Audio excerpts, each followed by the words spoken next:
FM HD2 Houston. Insider access, exclusive content. Sports Radio 610. The Texans play here. An Odyssey sports station.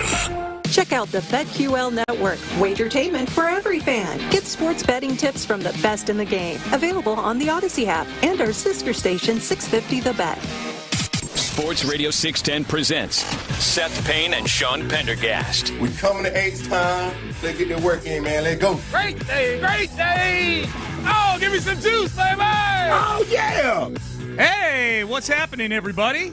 Happy Monday to all of you. Nice to be with you. Hope you had a great weekend. Hope all you dads out there had a nice Father's Day yesterday. It's a beautiful day here in Houston. It is a beautiful day to be talking to you. We were with you till 10 a.m. this morning. I'm Sean Pendergast. He is Seth Payne. How you doing, my friend? I'm good. I managed to blot Saturday's baseball game completely out of my brain. So other than a vague knowledge of it, I kind of look at it as an historical event, and I don't acknowledge it. Okay. I will not be acknowledging Spencer Arrighetti's 2,900 runs that he let up on Saturday. It was funny. Saturday, Amy and I had some stuff to do. We had a birthday party to go to, and it was right around the time the Astros were starting that afternoon. So I'm like, all right, I guess I'll just check the push notifications and whatnot. Yeah. And it actually made it much easier. Like by the second inning, it's 8-0. I'm like, all right, well, I'm not missing it. Bring me another slice of pizza. Let's go. I got nothing to things. I think was Saturday when Caratini got his first career triple. That was Saturday. Yeah, that was Saturday. Yeah, it was real highlight of was him. big. Demond had a nice go of it. Yeah, that was big. Okay, so do we? I'm asking rhetorically, probably, because this is what we're going to do. Because the Astros won 2 out of 3 from the Tigers over the weekend, but I can't lead with this because the Astros on Friday, in the quintessential news dump, released Jose Abreu at 2 o'clock on Friday with a 3 p.m. press conference that did not include anybody involved in the signing of Jose Abreu. Like, this was the classic news dump. And I think this is, quite honestly, Seth, especially considering where the Astros are in the standing, I think this is what the audience, it's up early. We want to reward the 6 o'clock audience for getting up early with us. I think this is what they're waiting for you and I to give our opinion on. The release of Jose Abreu. Right, and it becomes one of those things where I don't know whether to celebrate it or just there's nothing to be said about it other than, okay, this was a long time coming. I kept seeing on social media various people saying, hey, don't be mean to Jose Abreu. He's a human. I don't think anybody's actually been all that real. I mean, now, like X is a whole different scenario. There's just mean people on there. But for the most part, I would say the average fan of the Astros hasn't been personally angry at Jose Abreu. He is an old and withering man. That's just what happened. People are more mad at Bagwell, Crane, Dana Brown, perhaps, even though he wasn't involved in signing him. But in the way that they have managed this incredible just falling apart of this aging baseball player, I don't feel any sympathy for Jose Abreu, who's going to earn his $35 million. These are just things that happen.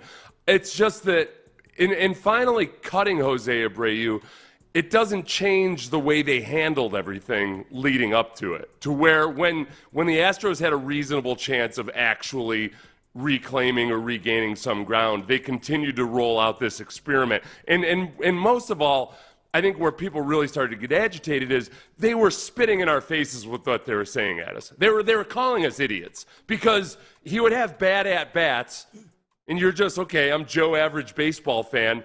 That looks like a bad at-bat to me. And then they would come out and be like, oh, boy, yeah, he's really shown a lot of progress. Good, yeah. Reinvented himself down in West Palm Beach, he did. Mm-hmm. And you end up feeling like a schmuck. Like, why are they talking to me like I'm a schmuck? Yeah. So I don't feel any different or any better. If anything, I just get kind of, my anger gets rechristened almost, because I feel born again angry about the whole scenario. The mismanagement of Jose Abreu, make no mistake, this goes back to almost from the time that they signed him. And I will caveat this by saying I was cool with the signing at the time. The Astros were in a spot where they had some money to spend. They were well below the competitive balance tax. They're coming off a World Series. They needed a keep Uriel. which in retrospect, they would have been much better off keeping him for a few $1 million than giving $19 million to Abreu. But that's water under the bridge now. Yeah. So I will admit, I was okay with the signing when they did it. I understood his numbers were declining. His power numbers more than his average. He still had nearly a 300 average his last year with the White Sox. It's just his power numbers were way, way down. But the mismanagement of him goes back to Dusty Baker. When Dusty Baker, for the first 2 months of last year, kept him batting in the 4 or 5 hole, when he clearly, the 7 or 8 hole should have been the 2023 equivalent of the Florida Complex League. He should have been trying to work out his issues lower in the lineup. They never did that. He was mismanaged last year. Him merely being on the team, once you could see what this thing looked like 3 weeks into the year, was, again, mismanagement.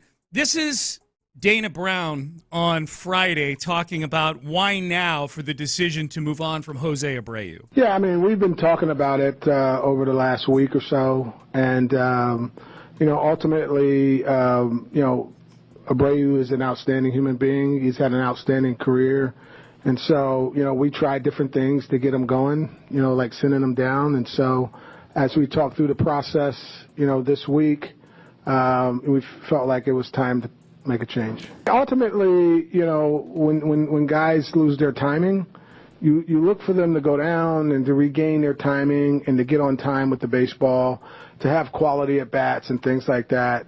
And, we just didn't see it. We didn't see that there was a change in the at bats, and we felt like, look, it was probably time. I mean, like these last 3 weeks, I get playing him for the first couple months of this year. I understand that. But what a colossal waste of time the last month has been in bringing him back up from Florida, where none of the things that we saw on the little videos that would pop up on Twitter, none of the things from Florida, none of the things that we saw in the 2 games he played in Sugarland.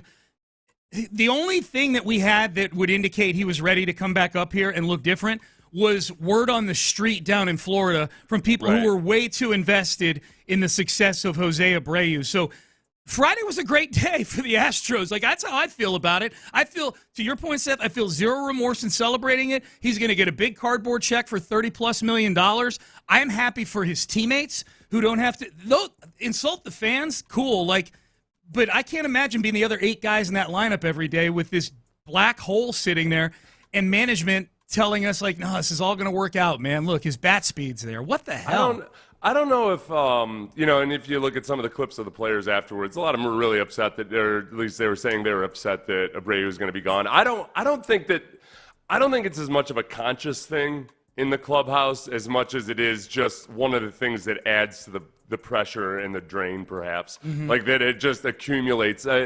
It's always interesting with, older players like Abreu, some of these younger guys, especially the Cubans, would have idolized, is that it might be awkward more so than anything else. Yeah. And that it is, but it's just, it's clearly not something, is not the single only reason that the Astros have struggled. But when you're trying to find every little way to get back on track, it was one of the glaringly biggest and easiest problems to fix. The part where Dana Brown deserves blame, though, too, is in how this was handled, partly with how they were trying to salvage Abreu, but also just the composition of first base right now. It just, it's not like you went into this season thinking, well, that maybe we should cross our fingers and just hope that what Jose Abreu looked like for 6 weeks last year at the end of the year is somehow going to extend into this entire season, and that John Singleton becomes a good first baseman and a scary hitter. That part is on Dana Brown. Yeah, I guess. I mean, I still put most of the blood of this thing on Bagwell and Crane's hands, Yeah. Because it was just real quick to follow up on your point about first base. So I don't know. I guess they needed a better backup first baseman than Jose Abreu, because Jose Abreu was going to be on this team. No free agent was going to sign here with the Astros with Jose Abreu there. Should there have been somebody better than John Singleton? Probably so. Then it becomes right. It's more of a pipeline thing, and when is Loperfido going to be ready and all of that, perhaps. Yep. So I get you there. I think the other part of it too, as I was thinking about it, as I was trying to analyze my anger.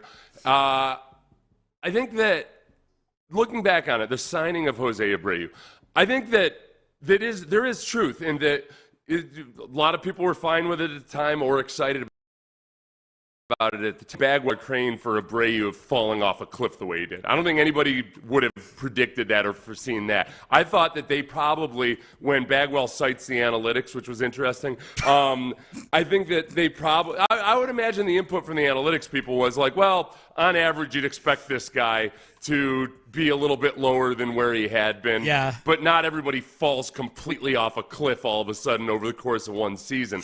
But if you go back and just look at the decision in general to aggressively spend on Jose Abreu, who you could have expected at least a moderate decline. Right. It's that, look, this is not the Astros of 2015. Right. There is no – if you're a team that's trying to sustain – and keep this window open, you don't have to overspend to get a Brian McCann. You don't have to overspend to get a Carlos Beltran. Because Carlos Beltran back then, like, okay, yeah, he underperformed, but that was a team that desperately needed veteran leadership. Maybe he gave a little too much veteran leadership in some regards. But that was a different team. That's a team that's trying to figure out how to go for it. And this is not that team. So the total strategy with the Abreu stuff is now you're starting to see the luxury tax ramifications and everything. Yeah, it was a mess. It was a mess. I like how you frame it as Bagwell citing the analytics.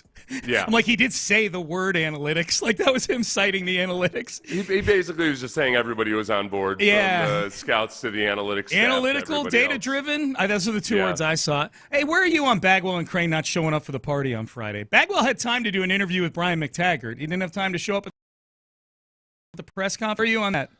I'm torn because I think a lot of people would prefer to see less Jeff Bagwell at the press conferences. Not that day for me. I want to see somebody take their medicine. I like seeing people take their medicine. Yes. Yeah. Yeah. I'm not here to I'm not like it was cowardly to not show say it was cowardly to not show up would be to imply that it's super brave to show up for it, right, yeah. I don't know. I just think it's lame. I think it's lame. I think it's lame. Lame that he didn't show up. That somebody should have shown, like either Crane or Bagwell or somebody responsible, instead of leaving Dana Brown out there. Yeah. Dana Brown did do a good job of multiple times in the press conference pointing out that it wasn't his decision. Good for him. He should. He said it diplomatically, but he threw it out there a few times. I loved it when he did. I'm like, there it is. Okay, good. All right. So we'll circle back to Abreu, no doubt about it, on the show today. Astros take 2 out of 3, and we will certainly talk about on the field. How concerned are we about Justin Verlander? Scratched on Saturday with a neck issue. We'll get into all that.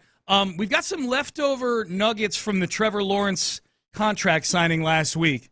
Seth sent me a text yesterday that would seem to indicate that maybe we're on different ends of the spectrum on Trevor Lawrence, or at least, sliding apart on this thing. So we've got some leftover nuggets on what amounts to a huge signing in the AFC South. So we've got that for you coming up next. Ability Trees is on your side during this hurricane season, which I don't know if you've been ignoring the headlines.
SportsRadio.com. Sports Radio 610 presents Payne and Pendergast. All right, Payne and Pendergast with you on a Monday. Hope you had a very nice weekend. Astros take 2 out of 3 from the Tigers. We'll talk about that in headlines. Jose Abreu he's really only Jim Crane's problem now because he's got to cut the check. Jose Abreu no longer a Houston Astro.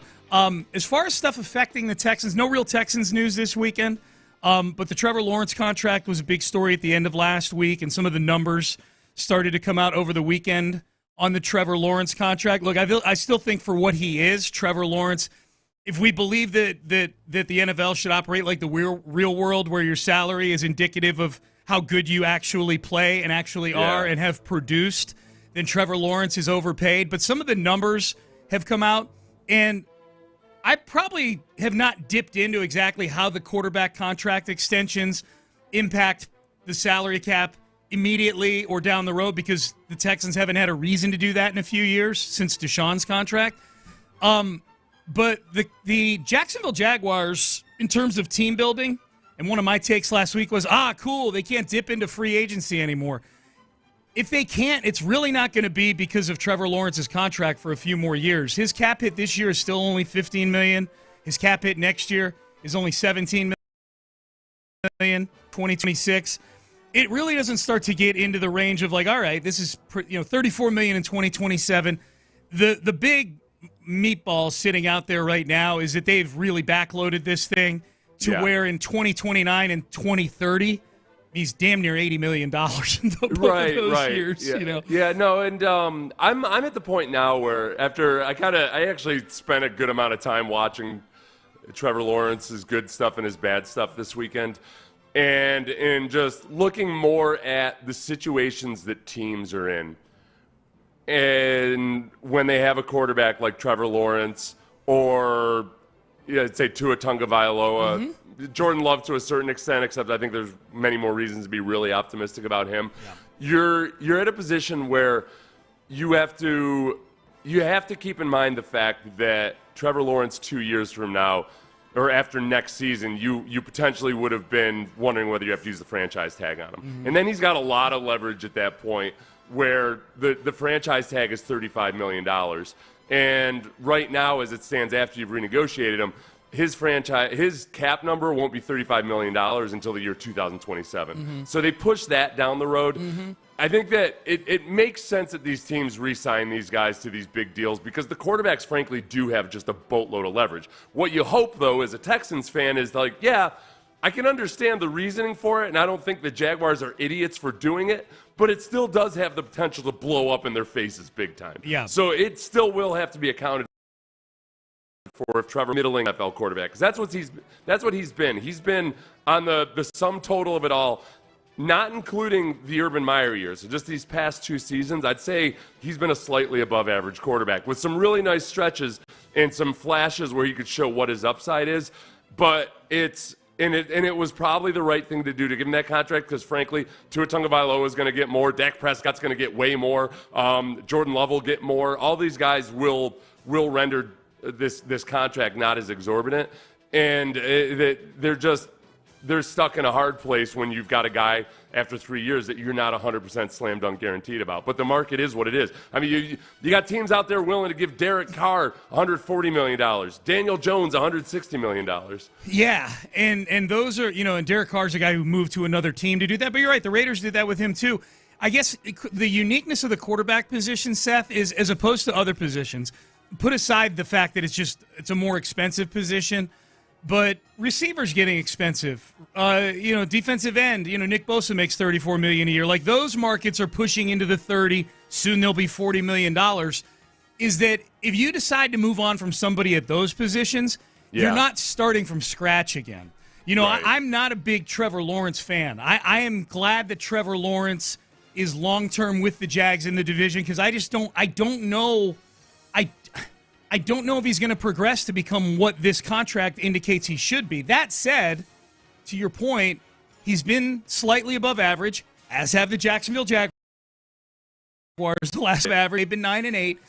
If you move on from Trevor Lawrence in some way, unless you've got some other solution in your back pocket, you're starting over again. And that's a tough sell to any fan base to voluntarily move on from a position that you know is going to turn you into a 4-win team. Right, year, right. You know? And I think that with Trevor Lawrence, you can make various excuses for him. And, okay, the one excuse would be Urban Meyer in Trevor Lawrence's rookie year was just not going to provide any kind of a good environment for him. And I would say that's probably accurate. So just look at these last 2 seasons where he's been a slightly above average quarterback.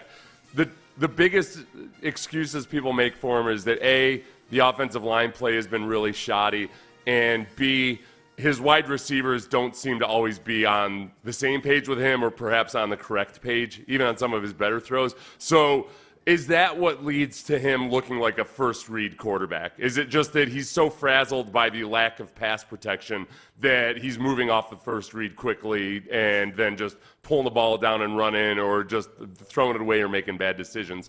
That's the huge unknown, because there's times where he does have good protection, but he kind of moves towards danger. He starts getting happy feet, and then he's throwing off platform, and he's not a guy that's good throwing off platform.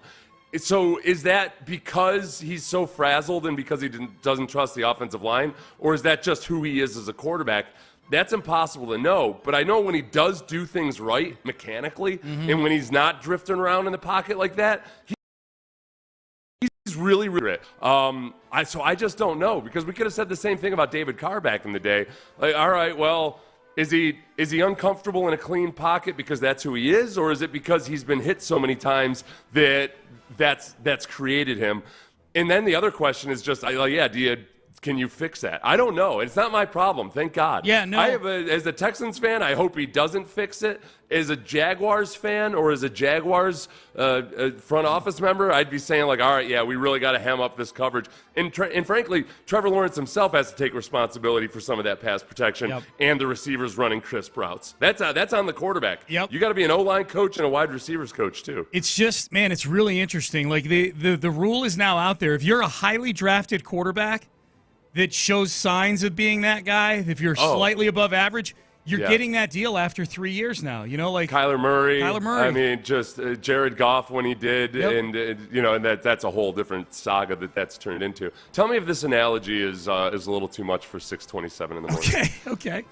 So there's this old saying that when there's a gold rush, you can either get rich digging for gold, or you can get rich selling shovels. And or blue jeans. Levi Strauss, ever heard of them? Yeah, they did pretty well in the gold rush, kind of made a name for themselves. So, like in the NFL, the gold is the Super Bowl. And you've got all these desperate prospectors in the form of GMs and owners that are desperate to win that Super Bowl. They're desperate to find their gold and go prospecting. But they got to buy a shovel to do it. And the problem is that there's only like 6 good shovels out there. Yeah. And like in the case of quarterbacks, since 2015, there have been 96 quarterbacks drafted.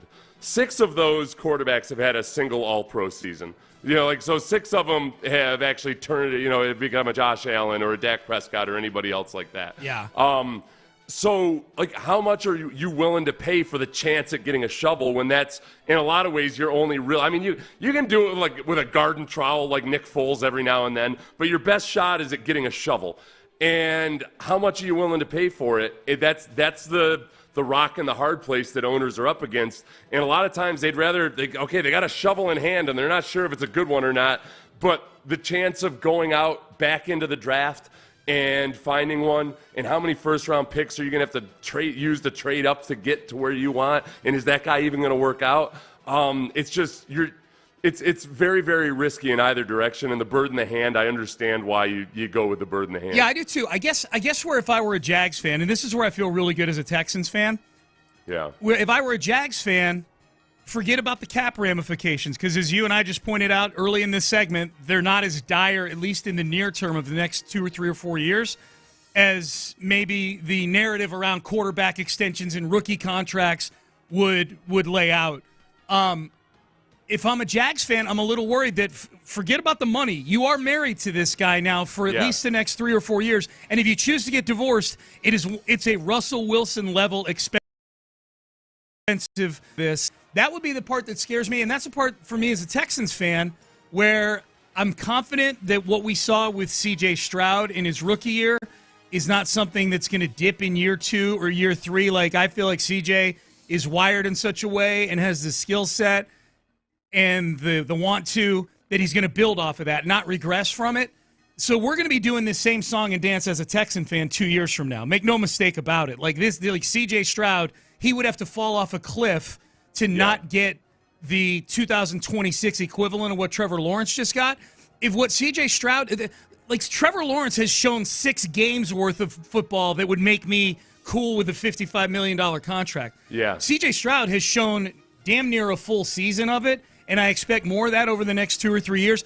That's where I'm at as a Texan fan. It's like, okay, when this goes down for the Texans, I think I'm going to feel way better about it than they probably do deep down in Jacksonville right now. You know? Yeah. It's and that's just, it's one of these ways where I'm trying to be more like Nick Caserio and just recognize and understand the way things are right now. Don't waste too much time worrying about how business was conducted in the past. Yeah. That's just the way quarterback contracts are right now. And there's more valid reasons than that owners and GMs are just being sheep and following the precedent. Mm-hmm. But you're just but the beauty of it is if you are in a position like the Texans look like they are in, is that those are other people's problems. Yeah. So like I almost actually bask in that reality of the situation as long as CJ Stroud continues to develop. It means that years ago from now, CJ Stroud's going to be getting a huge contract, and there's a much better chance that it's very, very justified than whatever Bryce Young is getting. I mean, like, Bryce Young might get the Trevor Lawrence version 2 years from now, where they're not quite sure, and oh boy, yeah, you know, we haven't done a good enough job of getting competent wide receivers around him, all that. That's one that's the current state of affairs. I could be a grumpy old man about it and whine about how awesome the old days used to be, but it's not my problem. No. I'm sitting fine. Yeah. You got to. I think the one thing these big contracts have shown those you got to win some games at some point. Like Kyler got his after they won 11 games and made the postseason.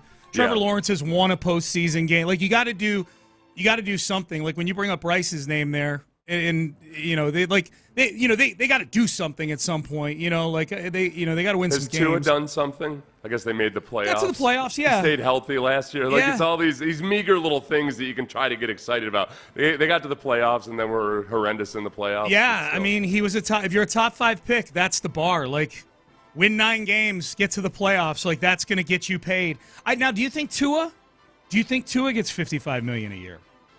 Yeah, I think he does. Do you? Okay. Yeah. Okay. Yeah. I think they give him that contract. Dude. What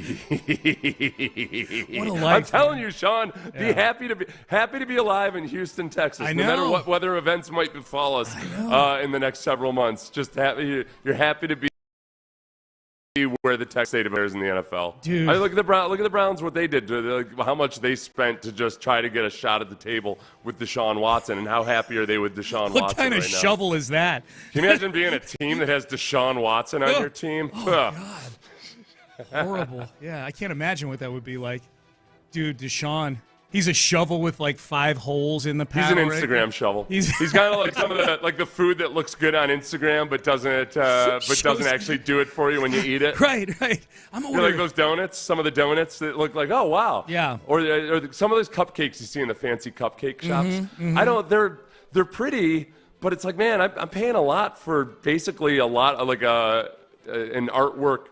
frosting job Are here. you? And the cupcake itself is actually not as good as what I could do at home. Are you more of just a simple donut guy, like these donuts that have like Captain Crunch on top of them in a certain pattern with different? I've noticed that that the amount of time spent on the artistry of the donut seems to be inversely correlated to the actual tastiness of the donut. Well, and directly correlated to the price of the donut a lot of times too. You know, I'm a Cambodian donut shop I know you are. fiend, yeah. man. Yep. A lot of times when I say that, people are like, wait, there's Cambodian donut? No, there's a lot of Cambodian donut shops owned by Cambodian Americans. Yes. Because there's a few Cambodian families that have done well in the donut biz, and then they'll like stake other either family members or relations in their own little independent donut shops. Yeah. And I don't know what it is about what they do to the fritters, but a Cambodian coffee Cambodian apple fritter is just the most delectable thing you'll ever eat. Dude, I got to get over to the other side of the studio here. I'm so out of sorts doing this show. Is there a Cambodian donut shop over there? No, I wish. Oh, okay. No, I wish. No, somebody broke the microphone in the chair that I normally sit in. Yeah. So I'm sitting in the chair next to it.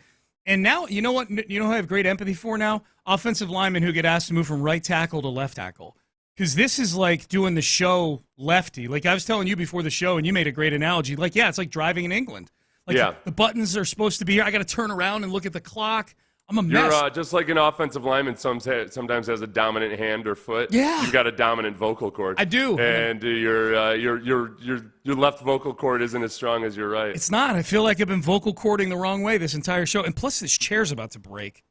I don't even know how many chords there actually are in a vocal cord. I don't know. I know very little about the larynx for something that I use quite often. Right this moment, in fact. It grosses me out, the whole thought of a larynx. It's gross. Not to mention, is the Adam's apple, is that your larynx? I don't even want to know. I don't know. I'm scared. Ben, you're usually good on movies and TV shows. Where are you on physiology? Not a doctor. Not a doctor. Okay, gotcha. All right. Ever since, you know what it was? It was the episode of MASH where one of the non-doctor characters had to do a tracheotomy using like a pen. Yeah. Ever since. Yeah, I'm good. I'm good. I'm out. Headlines coming up next. It's the cartilage. The Adam's apple is the cartilage that covers the front of your larynx. There you go. All right. Hey, the Astros played some baseball games this weekend. They didn't just cut Jose Abreu. We'll talk about that and a whole lot more coming up in headlines. Before we do that, I want to talk about West Point Lincoln and Sugar Land, the newer of the two West Point Lincoln locations, and they've got some great deals going on right now.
Pendergast with today's headlines. All right, let's start with the Astros, and we'll start with on the field with the Astros. 2 out of 3 against the Tigers this weekend. Yesterday, highlighted by Ronel Blanco. 7 no-hit shutout innings for the Astros yesterday. He got pulled after the 7th inning. Presley gave up the no-no, but they were able to bring the ship into the shore, get a 4-1 win yesterday. Here was Jose Altuve after the game. Jose Altuve had a big 3-run home run yesterday. Here was Jose Altuve on Ronel Blanco. We got to take him out of the game, but I think this is the guy that we needed today. That's the guy he's been all season around. And, I'm really happy that he's having the season he's having because he works hard every day. He shows up with the best attitude. He's, one of our best guys here. Very hard worker guy, and, we're proud about him and happy for him. He's the MVP of this team this year, especially with Kyle Tucker having missed the last several games. Kyle Tucker, it was 2 weeks ago today when he went out with the foul ball off of his shin. You and I were 10 feet away from that happening, Seth, that night. Ronel Blanco is the MVP of this baseball team this season. He's been tremendous this year. He's and I do think he speaks for all Houstonians in just how sweaty he gets when he's pitching. We are all like Ronel Blanco. Yes. Yeah, I think it's really easy for a lot of Houstonians like myself who are heavy sweaters to look at Blanco and be like, that's my guy. This is my guy. He's the spokesperson for whatever charity there is out there for hyperhidrosis. Get with this. That he's out there forging ahead, and somehow what is an incredibly hot stadium this year, that even though there's a roof and air conditioning, that he speaks, he pitches for all of us heavy sweaters. Okay, I'm glad you brought this up, because this is for you, Jim Crane. Like, now that we've taken care of the Abreu thing, yeah, can we afford air conditioning? Next item on the agenda, yes. Can you please turn the AC down? Can you please? It got Blanco suspended. It's affecting if he hadn't been so damn sweaty. That wouldn't have seeped all the way down into his glove. That rosin on his left forearm. I'm glad you brought that up. Like, before we get to this point here, I'm glad you brought up the suspension because I think there's a lot of questions. Like, okay, well, let's see how he is. I know I had big questions after the suspension. Other than a couple glitchy starts there, he's been pretty good. Joe Espada says the dude Ronel Blanco should be an all-star. Being an all-star team in any league, any professional league, it's not easy, but I think he's earned the opportunity to be an all-star game. He has pitched, he continues to pitch as an all-star. Dude, they're 9 games back. I'm just looking at the standings right now. They're 9 games back. Middle of June. They only have to play. Yeah, I don't have the margin in front of me. They have to play pretty outstanding baseball to get themselves to 90 wins. Well, they're okay, so let's do the math here. They're 33 and 39. That's 72 games. So they've got 90 games left. Mm-hmm. So they've got to win 57 games. So 57, 9, so they got to go 57 and 33 the rest of the way. Whatever that is. Easy peasy. Oh, jeez. Easy peasy, Sean. Yeah. All right? There's 7 back of the wild card, and it's not being like 7 back, like, okay, I mean, I suppose that's manageable if you go on a tear. It's that there's 5 teams in between them and the last wild card spot. Like, you need it's not just the games back that you are, it's the number of teams that need to begin to falter in front of you. And that's to get the very last spot. Like, right now the 3 wild card teams would be the Orioles, the Royals, and the Twins. The Twins are 40 and 32. So you've got a lot of work to do, and you need a bunch of teams to stumble as well along the way here, including the Tigers, who you just took to, in a way, of progress, I suppose. Jose Abreu released. We mentioned that on Friday. Dana Brown. We'll hear more from Dana Brown on the Abreu release at the top of the hour, but I think safe to say this was, if you're looking to make a move that has massive approval rating among Astros fans, this was the move to make. I haven't found any Jose Abreu white knights out there, Seth, saying that he was mistreated in any way or that I've seen he a lot needed of more time. I've seen a lot of people saying, "Hey, quit being mean to Abreu." And I don't know. I really don't think that many people are being mean to Abreu. Mm-mm. They're calling it what it is. He was a zilch, a nothing, a drain on your lineup and at first base defensively, everything. The contract almost isn't even an issue in my mind. That's something that, yes, is a mistake that was made a year and a half ago and that the Astros just clung on to way too much in trying to justify that contract.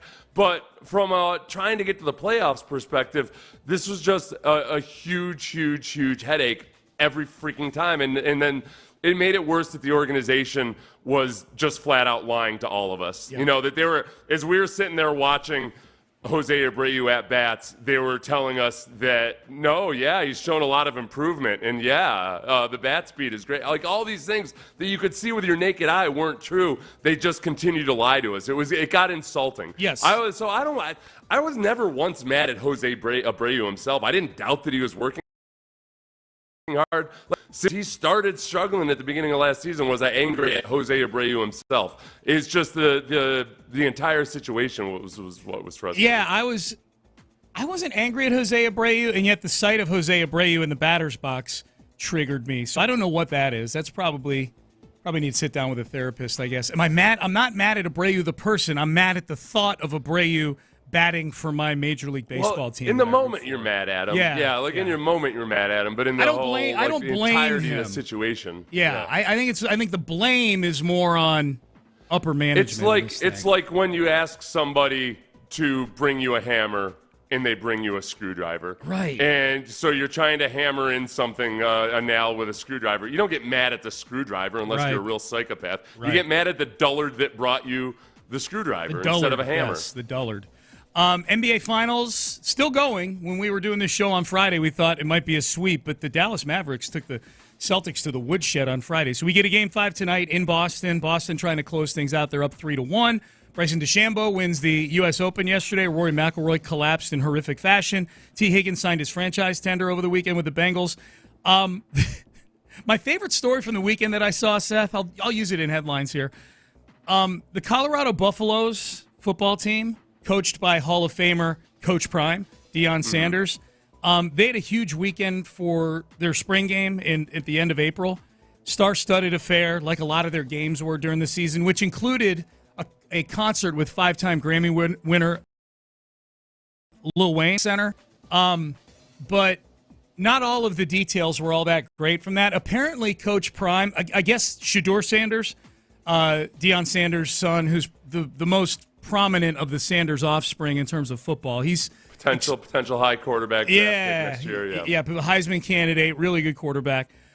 He was making his public rapping debut at the Lil Wayne concert, and apparently if you were one of Shedeur's teammates on CU, it was mandatory that you go to the Lil Wayne concert to support your teammate. I was waiting to see that this was a fake story. And I haven't checked yet this morning. Apparently, this is a real story and a real thing. Yeah. So it was mandatory. Okay, this is the one thing I might say in defense of Deion Sanders. What if it was that the Lil Wayne concert was mandatory because they were looking at it as a team-building event? That they were going to go and hey, this is just like you might have a barbecue that's mandatory or something. You know what? If you were part of the Denver media, that would be a great question to ask him when Media Day rolls around for the Bucs. Yeah. I'm sure Deion will handle it just very... With great aplomb, yes. Yes. He'll be happy to answer the question and be happy that it's asked at all.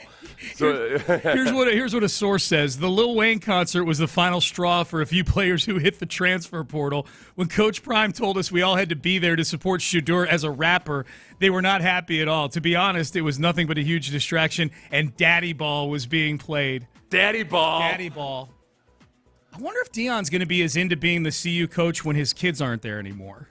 You know?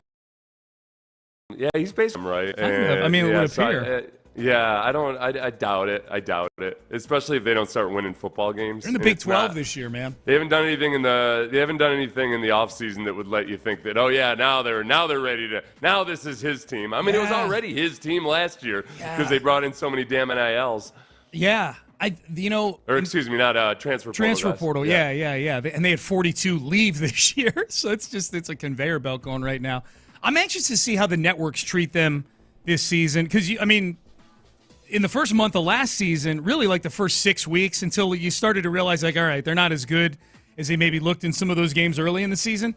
I mean, Game Day basically had an Airbnb in Boulder, Colorado last year for the first month of the season. Both of the Big Noon on Fox and Game Day on ESPN, They were in Boulder and at Colorado road games for basically the first month and a half of the season, and then you couldn't find Boulder on a map after that. I wonder if early in the season they're going to get that treatment again, like on the speculatively. They may only have value in September. Colorado. It's kind of like in a William Hung type of way. I think that's what it was. Last year he was William Hung. Last year Colorado was William Hung, and this is the very last. I remember I saw William Hung in person. That's right, kids. So William Hung. Singing at a Rockets game. William Hung was this atrocious young kid who was a contestant on American Idol who got rolled out, but he was so bad that he became a viral hit for a little while, and then he got some appearances out of it, like halftime at the Rockets game, singing "She Bang." Dude, She Bang. That's right. We got to find She Bang. William Hung version. I think She Bangs. He's saying it maybe as She Bang. Yeah. Maybe I'm thinking of She Bop by Cyndi Lauper. All right. We'll get to we'll circle back to the Astros here. Jose Abreu is gone. Dana Brown met with the media on Friday. That's a whole other thing that Dana Brown was out there to take these bullet points. But what's the plan for the first base position? More importantly, I think for Astro fans, okay, good. The Jose Abreu thing is done. Now what do we do to start to cut into this deficit in the AL West? We'll hear from the Astros GM coming up next. But first, the Yellow Rose Distillery.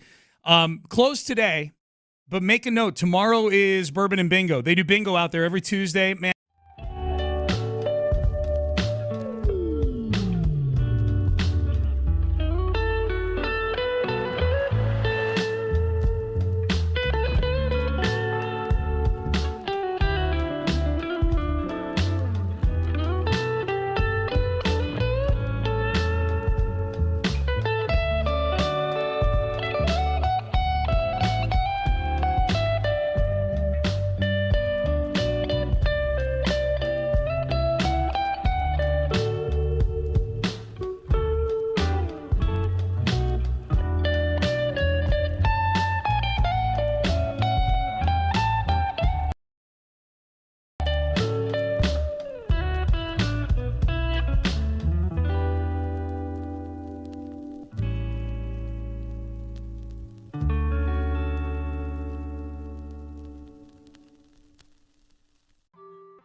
KILT FM HD2 Houston. Insider access, exclusive content. Sports Radio 610. The Texans play here. An Odyssey sports station. Sports Radio 610 presents Payne and Pendergast. All right, Payne and Pendergast. Let's get to Abreu, and we got a lot of good points coming up on the text page about the Trevor Lawrence deal. Seth and I were going through some of the leftover nuggets from over the weekend on that a little earlier in the show. We'll get to that, but here was Dana Brown, Astros GM, on Friday, opening his 3 p.m. press conference with the explanation on why now to DFA. We've been talking about it over the last week or so, and ultimately, Abreu is an outstanding human being. He's had an outstanding career, and so we tried different things to get him going. Like sending him down, and so as we talked through the process, this week, we felt like it was time to make a change. Ultimately, when guys lose their timing, you look for them to go down and to regain their timing and to get on time with the baseball, to have quality at bats and things like that. And, we just didn't see it. We didn't see that there was a change in the at bats, and we felt like, look, it was probably time to make a change. You know what I would have done differently, Sean? And this might seem way too outside the box or just not the way things are done, but the Astros were clearly at that point where they were taking desperate measures, sending a MVP down to rookie ball. I started off saying it half jokingly at the time, but I really wish they would have actually given him a long stint in AAA. And just if you don't want to harm your team, but you want to see him versus at least several major league caliber hitters, replacement level, pitchers, yeah, or guys that are on the up or whatever it might be. But what guys don't do in those minor league assignments is they typically don't really study the pitchers as much. They work on their own swing and all of that. I would have rather seen him get 3 weeks in AAA. Mm-hmm. And instead, they gave him a token appearance in AAA, right? And it was very obvious that they had planned on moving him up all along. They should have just left him there, and they could have figured out whether he had actually improved or not. Yeah. Give me a sustained 3 weeks, regardless of what the numbers are these competitive at-bats where you look like your timing is bad. Yeah. Well, I mean, especially because the 2 games he was there, he looked like the Abreu from the entire season here. The fans cheered when he put a bat on the ball. It was just, foul ball, good. There you go. Yeah. So the Jose Abreu thing is done. I've not had the time nor the inclination yet to sit down and figure out where this stacks up among bad moves the Astros have made through the years. Yeah. Easily the worst move of the golden era that we're in right now, right? Of the 2017 through now era, right? I think that, you could go back. You could argue that letting Charlie Morton go was a non-move that was dumb. But I think that you have to look at it when they made the deal at the time. I don't think that it's fair to expect that this would have happened. That Abreu would have fallen off this far. Bagwell cited that the analytics folks were on board with this signing. I don't know if they're on board with the money that they paid Abreu, but the biggest issue I have with it is that this is not the 2015, 16, 17 Astros, where bringing on a Brian McCann and maybe paying him more money because you had to get him in the room, because guys didn't want to come to the Carlos Beltran. He doesn't work out as a player, but he does provide a certain veteran leadership that team was missing at the point. That's not what phase this team is in right now. You shouldn't be overpaying for guys that, even if it had worked out the way the analytic folks probably predicted, which is that, look, he's going to fall off some because he's in his 30s, late 30s, but it's not going to be a drastic fall off. Yeah. That's where, and then the way they handled it afterwards, after there was a drastic fall off, obviously is the big issue. Yeah. So I think, right this moment, Lance McCullers' extension might be the worst move of this. Oh, that's a good one. Yeah, that's a good one. I mean, you're paying a guy, $17 million a year to rehab multiple elbow injuries here. So of course, you're still going to be paying $35 million to Abreu, and that counts against the luxury tax. Yep. It does, and I'll tell you, I will give Jim Crane credit from this standpoint, Seth, which is He did not let the Abreu contract prevent him from spending into the luxury tax this offseason. He did go get Josh Hader. Now, was that the right move? Was that the right contract? 5 years, $95 million. I mean, the point you make about the Abreu contract is a really good one, which is, by all accounts, they were the high bidder on him too. Like you're the Astros, like you should be able to go sell Jose Abreu on why coming to the Astros is a good thing. You shouldn't be the only one offering 3 years. You shouldn't have to offer the market. You shouldn't, unless the money is the most important thing to Jose Abreu, you shouldn't have to be bidding the most for him. So I think that's as far as going forward, some dead money now. You got dead money this year. You got $19 million that's going to count next year. Here's Dana Brown on the dead money moving forward. Yeah, I mean, we'll do what we have to do to try to make this thing work. We want to get back to the postseason. Ultimately, we want to win the division. We have dead money in baseball. It's just part of how it works. I mean, you're banking on human beings, and sometimes these human beings, they take a fall. And so we have dead money all over baseball. We just, at this point, we know we still have to keep moving forward.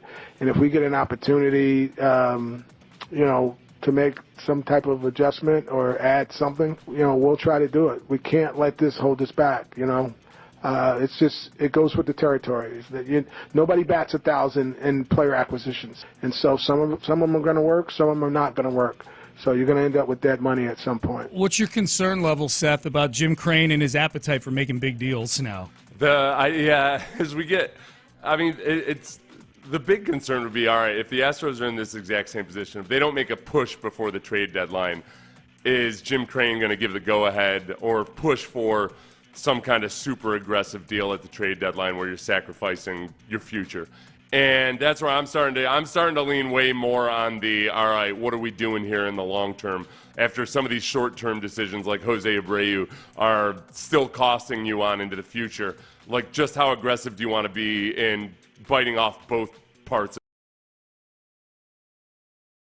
of the equation? Get nervous. I'm losing my appetite for trading away prospects for a current player. Yeah, I mean, 9 games out, like you're right. I mean, you and I spent a lot of last week talking about, like, okay, the purpose for the next, to me, we got 2 weeks left in June and another week after that and change till the All-Star break, something like that. Like, over the next 3 weeks, you got to figure out what you are. You got to carve some space into this gap right here. Like, if you're still 9-10 games out when July 10th rolls around, like, that's, I don't know, man. Now, Dana Brown says that right now the Astros don't have needs that necessitate clearing out the farm system. Yeah, I don't think we have needs to where we have to clear out the farm system. I think, we can get another arm, great. We can get a bat, great. But to clear out your farm system for those two guys, I don't think anyone's trading you a big-time player. Maybe they will, but it may be a rental that you may not want to waste prospects on. Even last year when we did JV, we gave up 2 pretty good players, but we felt like, look, we were getting JV for the rest of, 23, and we had him for all of 24 with the potential of him to be around for 25. So that made more sense. Ultimately, we don't want to give away a bunch of prospects for rentals. We should point out. I think that could come sorry, back to Dana. Yeah. Now we should point out, Seth, this Dana Brown press conference was done before Verlander got scratched from his start. Yeah. On Saturday. Although Dana Brown at the time probably knew that True. that he was probably going to get scratched. Spencer Arrighetti for that, by the way, because he knew a couple days in advance that he might have to go, and he was on normal rest. He was on regular rest by going on Saturday. He just threw a whole bunch of meatballs right over the middle of the plate, Yeah. which you can't blame on that situation. The thing about Verlander too is, I mean, we're rapidly reaching the point where he's not going to reach that option for him to trigger. 140. He's less than 50% of the way to 140 innings to where he could trigger that option. So he'll probably be on the roster next year, whether we want him or not, depending on how his health is. All right. Let's get to Sean, which guy? Okay, just real quick, I'm going to give you 3 names. Yeah. Which of these salaries that are affecting the cap right now of players who aren't on the team bothers you the most. Okay. Lance McCullers, it's $17.7 million this year. Yep. I mean, there's a potential, obviously, that he's going to come back, maybe pitch brilliantly. We'll see. Jose Abreu at $19,500,000. Yeah. Or Zach Greinke at $12,500,000. Oh, wow. They're still paying Greinke, huh? Yeah, Greinke's still costing us $12,500. Okay, I can't get mad at anything Greinke related, so it's not that one. It could be like $80 million, and I'd be like, yeah.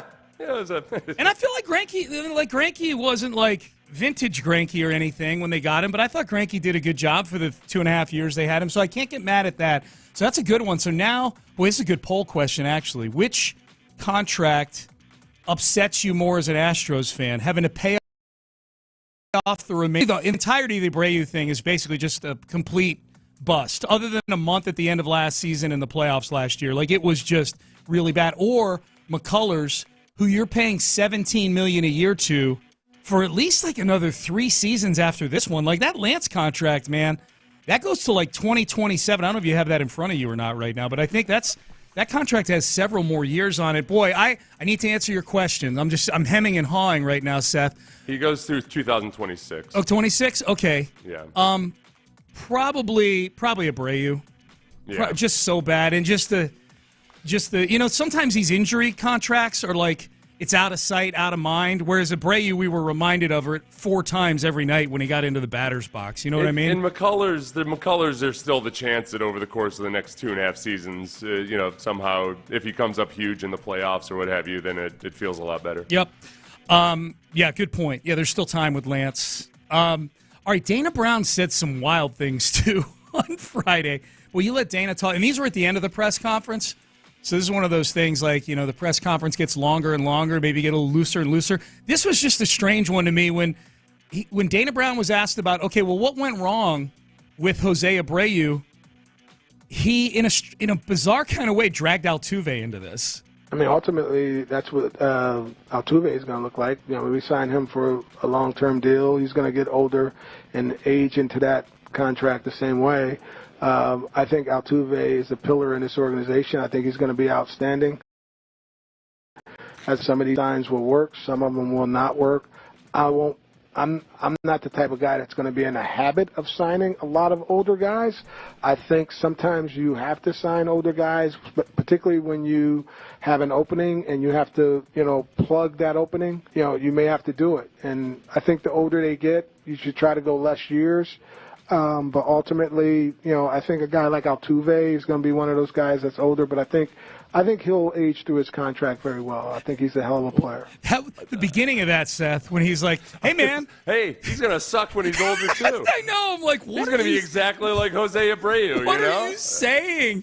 This is the thing. Maybe Dana Brown was more just also, maybe Dana Brown was banking a little too much on people understanding the structure of Altuve's contract, where Dana Brown was smart to put, when Altuve's 38 years old, Altuve's making $12,500,000. When he's 39 years old, he'll make $10 million. Yeah. So they front-loaded that contract in such a way that, all right, well then when you should still be getting some really good play out of him, he's going to be making $32.5 a year. Yep. Those last couple years of the deal are very, very gentle.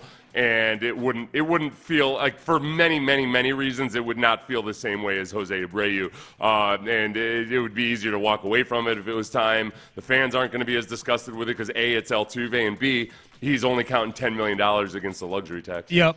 All right, here was Dana Brown. Seth, you tell me after we play this. This was Dana Brown when he was asked about, this is on Friday, contracts moving forward. So the 2 big ones that people are wondering about are Alex Bregman, who's a free agent after this season we're in right now, and then the big one is Kyle Tucker, who still has 1 more year of arbitration left in 2025. How about the contracts moving forward, Dana Brown? I don't know how it's going to work out contract-wise, but, Tucker is probably going to get a long deal with his age at some point. Hopefully, we're going to try to make a run at Tucker. I don't know if it's going to age into 38 or not, but I'm sure the agents are probably going to be looking for something like that. But ultimately, when it comes to Tucker, when it comes to Bregman, those are conversations that we'll have down the line. But I don't like to think about signing players until they're 38, 39, 40 years old. Some of them work out, some of them don't. Okay, so I think the key there, and maybe this is just arbitrary, but he said he doesn't like signing guys when they're 38, 39, 40 years old. If you gave Kyle Tucker a 10-year deal that starts in 2025, he would be 37 years old at the end of it.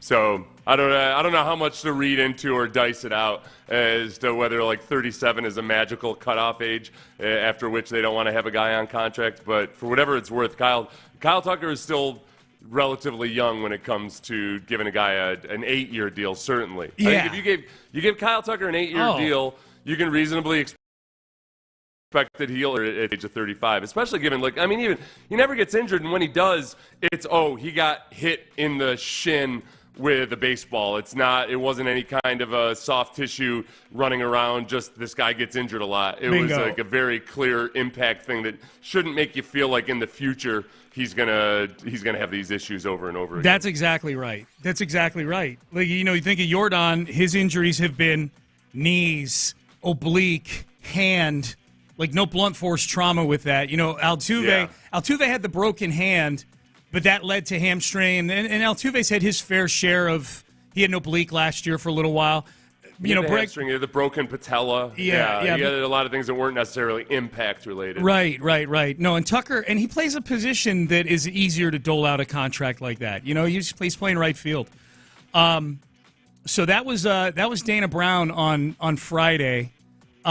People weighing in on this. Joe in Minnesota. Love the show, but hate the show hours, LOL. The two people I wanted to hear their opinions on the big news of Abreu. I need to wait till the next day or a full weekend to get your take on it. No, you don't. Odyssey app, bro. Odyssey app, you can rewind to Seth and I talking about Jose Abreu in the open to the show and in this segment. No. He's saying he couldn't hear about it on Friday, I think. Okay. Oh, I got you. I thought he meant. Obviously, Sean, he's listening to us right this moment. Well, I thought maybe this was an exception. He's not normally up this time. I got you. Okay. You're in Twitter mode where you're like reacting based on the first sentence of right. You're reacting to the first sentence of a tweet. Yep, I should. That's right. A lot of people weighing in on how hot it is in Minute Maid Park these days. No, I don't understand this. Yeah. Did they lose a contract with an air conditioner or something? No, man. Is there an air conditioning sponsor out there? On the outfield wall? Because it's not a good look right now. No. You're like the Carrier Dome. The most ironic thing in sports was that the Carrier Dome was named for the Carrier Air Conditioning Company, and they didn't. I don't know if they do now, but they didn't have air conditioning. It was a weird situation. That's weird. Yeah, that is wild. It's like having a vodka company in Utah. Yes, good analogy. All right, let's do this because we do this every week. We normally a little bit later, but let's do it now because we got a lot of acknowledging to do. There were some good performances from over the weekend. We do it every Monday at about this time. Big performances from over the weekend or last week or in general in life. We name these people. We acknowledge them. When I say their name, Ben hits it. Acknowledge me. We ask you to acknowledge along with us. Let's start with a quick acknowledgement, and we've talked about Ronel Blanco quite a bit on the show today. We'll acknowledge Ronel. Acknowledge me. But Hunter Brown gets buried in a Friday news dump, style.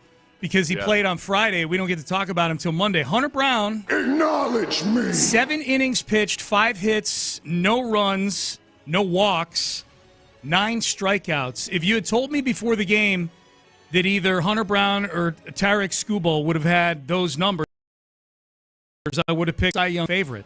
Instead, Hunter Brown gave a performance on Friday, Seth, that, man, given just how thin the starting pitching is right now, this makes you feel really, really good about Hunter Brown. It makes you feel really good about Hunter Brown and just how he's been as of late. Really, I mean, ever since he added the sinker to his arsenal, he's just been on a steady procession towards being a more reliable guy, with some hiccups here and there. Mm-hmm. I think that this whole weekend, this 3-game series, because Spencer Arrighetti was such a mess, I actually feel good about the way the Astros performed in total. That game got so out of hand so early that, yeah, you'd love to see one of those miraculous Astros comebacks of old, but that's not where this team is right now. That I do feel pretty good about their performance this weekend, even though I'm more worried about Justin Verlander looking more and more like an old man and having this litany of injuries. I do believe that it's an actual neck injury or neck discomfort. I'm not yet worried that it's going to be something that turns out that it's a Tommy John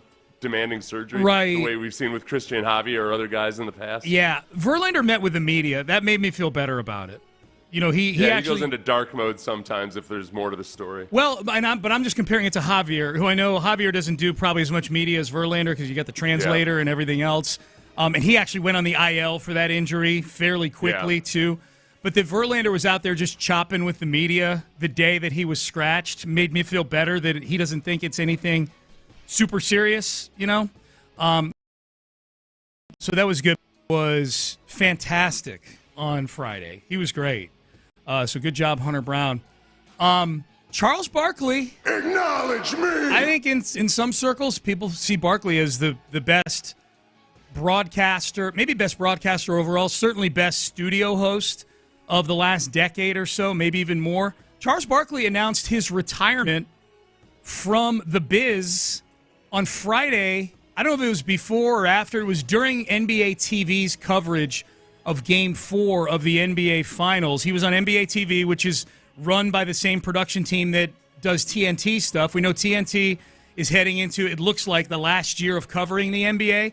Charles said after this coming season, one more year left on TNT, he will not be working for any other outlets. He announces he will retire after next season. You know, there's been a lot of noise around our network the last few months. And I just want to say, I've talked to all the other networks, but I ain't going nowhere other than TNT. But I have made the decision myself. No matter what happens, next year is going to be my last year on television. And I just want to say thank you to my NBA family. You guys have been great to me. My heart is full with joy and gratitude. But I'm going to pass the baton at the end of next year. I hope the NBA stays with TNT. But for me personally, I wanted you guys to hear from me because I'm not doing any more interviews. Don't y'all be calling me. No bots again. All right. I called him 3 times yesterday. So he's continued a long process of not accepting my calls. I'm not even sure if it's the right number. But I think the key word there is television. I can totally see why he wouldn't go with another network because he gets a lot of freedom to kind of just be himself at TNT. Mm-hmm. You sign on to some of the other networks and you're a kept man. More so. And Charles Barkley, what people love about him is that he'll just pipe off in any kind of just irresponsible way. You're going to get a completely unvarnished version. I will be shocked and alarmed if he doesn't have a hit podcast 2 years from now. I think he's going to keep doing something, but he specifically said that he's done with television, not that he's retiring. So it will be all those. It'll be YouTube and a podcast and other things, but it'll probably include sports as well as just whoever the hell he wants to interview. It probably won't include him having to be somewhere. That's the big thing in this business, whether it's radio or TV, or certainly when you're covering a sport. There are certain times a year, really a big chunk of the year, if you're Charles, like you have to be somewhere every Wednesday and Thursday to do TNT. Like during the NBA Finals, you have to be there. Like there are people who speak for you with your calendar. I think that's what Barkley is probably. I think you're dead right. I think it'd be amazing. It'd be a really good podcast, Charles Barkley. This is where it got me a little nervous because I love Inside the NBA. Here was Charles saying he may pass the baton to. I'm going to pass the baton to either Jamal Crawford or Vince Carter or you, Steve. But next year, I'm going to just retire after 25 years, and I just want to say thank you, and I wanted y'all to hear from me first. Okay. Steve is Steve Smith, former All-Star guard for the Miami Heat and some other teams. Yeah, boy, those are all some Barkley-esque personalities that I just can't Just can't wait to see him act the fool. All those guys. Dude, don't be passing any torches. If I'm those guys, I'm trying to stray far, far away from getting a torch from Barkley because you will not fill those shoes. Stock in Barkley's production company just went down. My future, my prospects of him hiring the right people. I feel like that might be where he suffers post career. I think.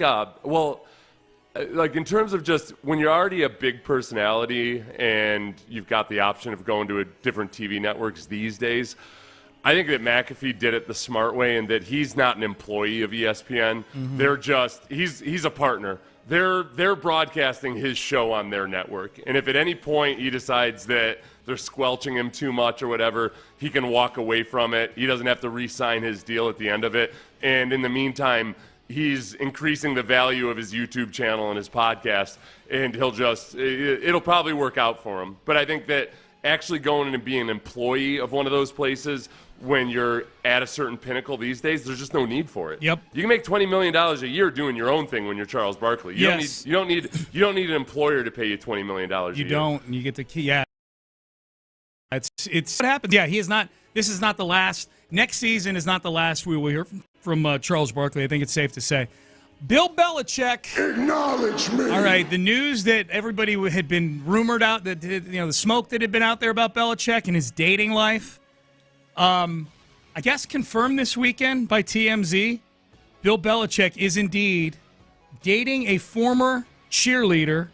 Actually, she's, I think, probably in a way a current cheerleader because Belichick was reportedly at one of her cheerleading contests. Her name is Jordan Hudson. Recently, like in the last couple months, was at one of her cheerleading contests.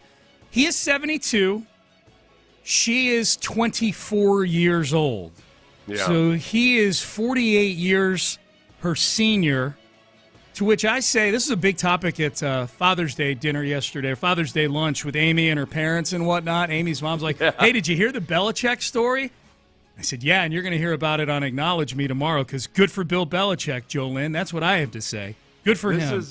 They met. Okay, so when they met, it was in 2021 when she would have been about 21 years old. Yeah, drinking age. Yeah, sure. They were sitting. So remember, at the time, Belichick still had a girlfriend who was much older, not than this young lady.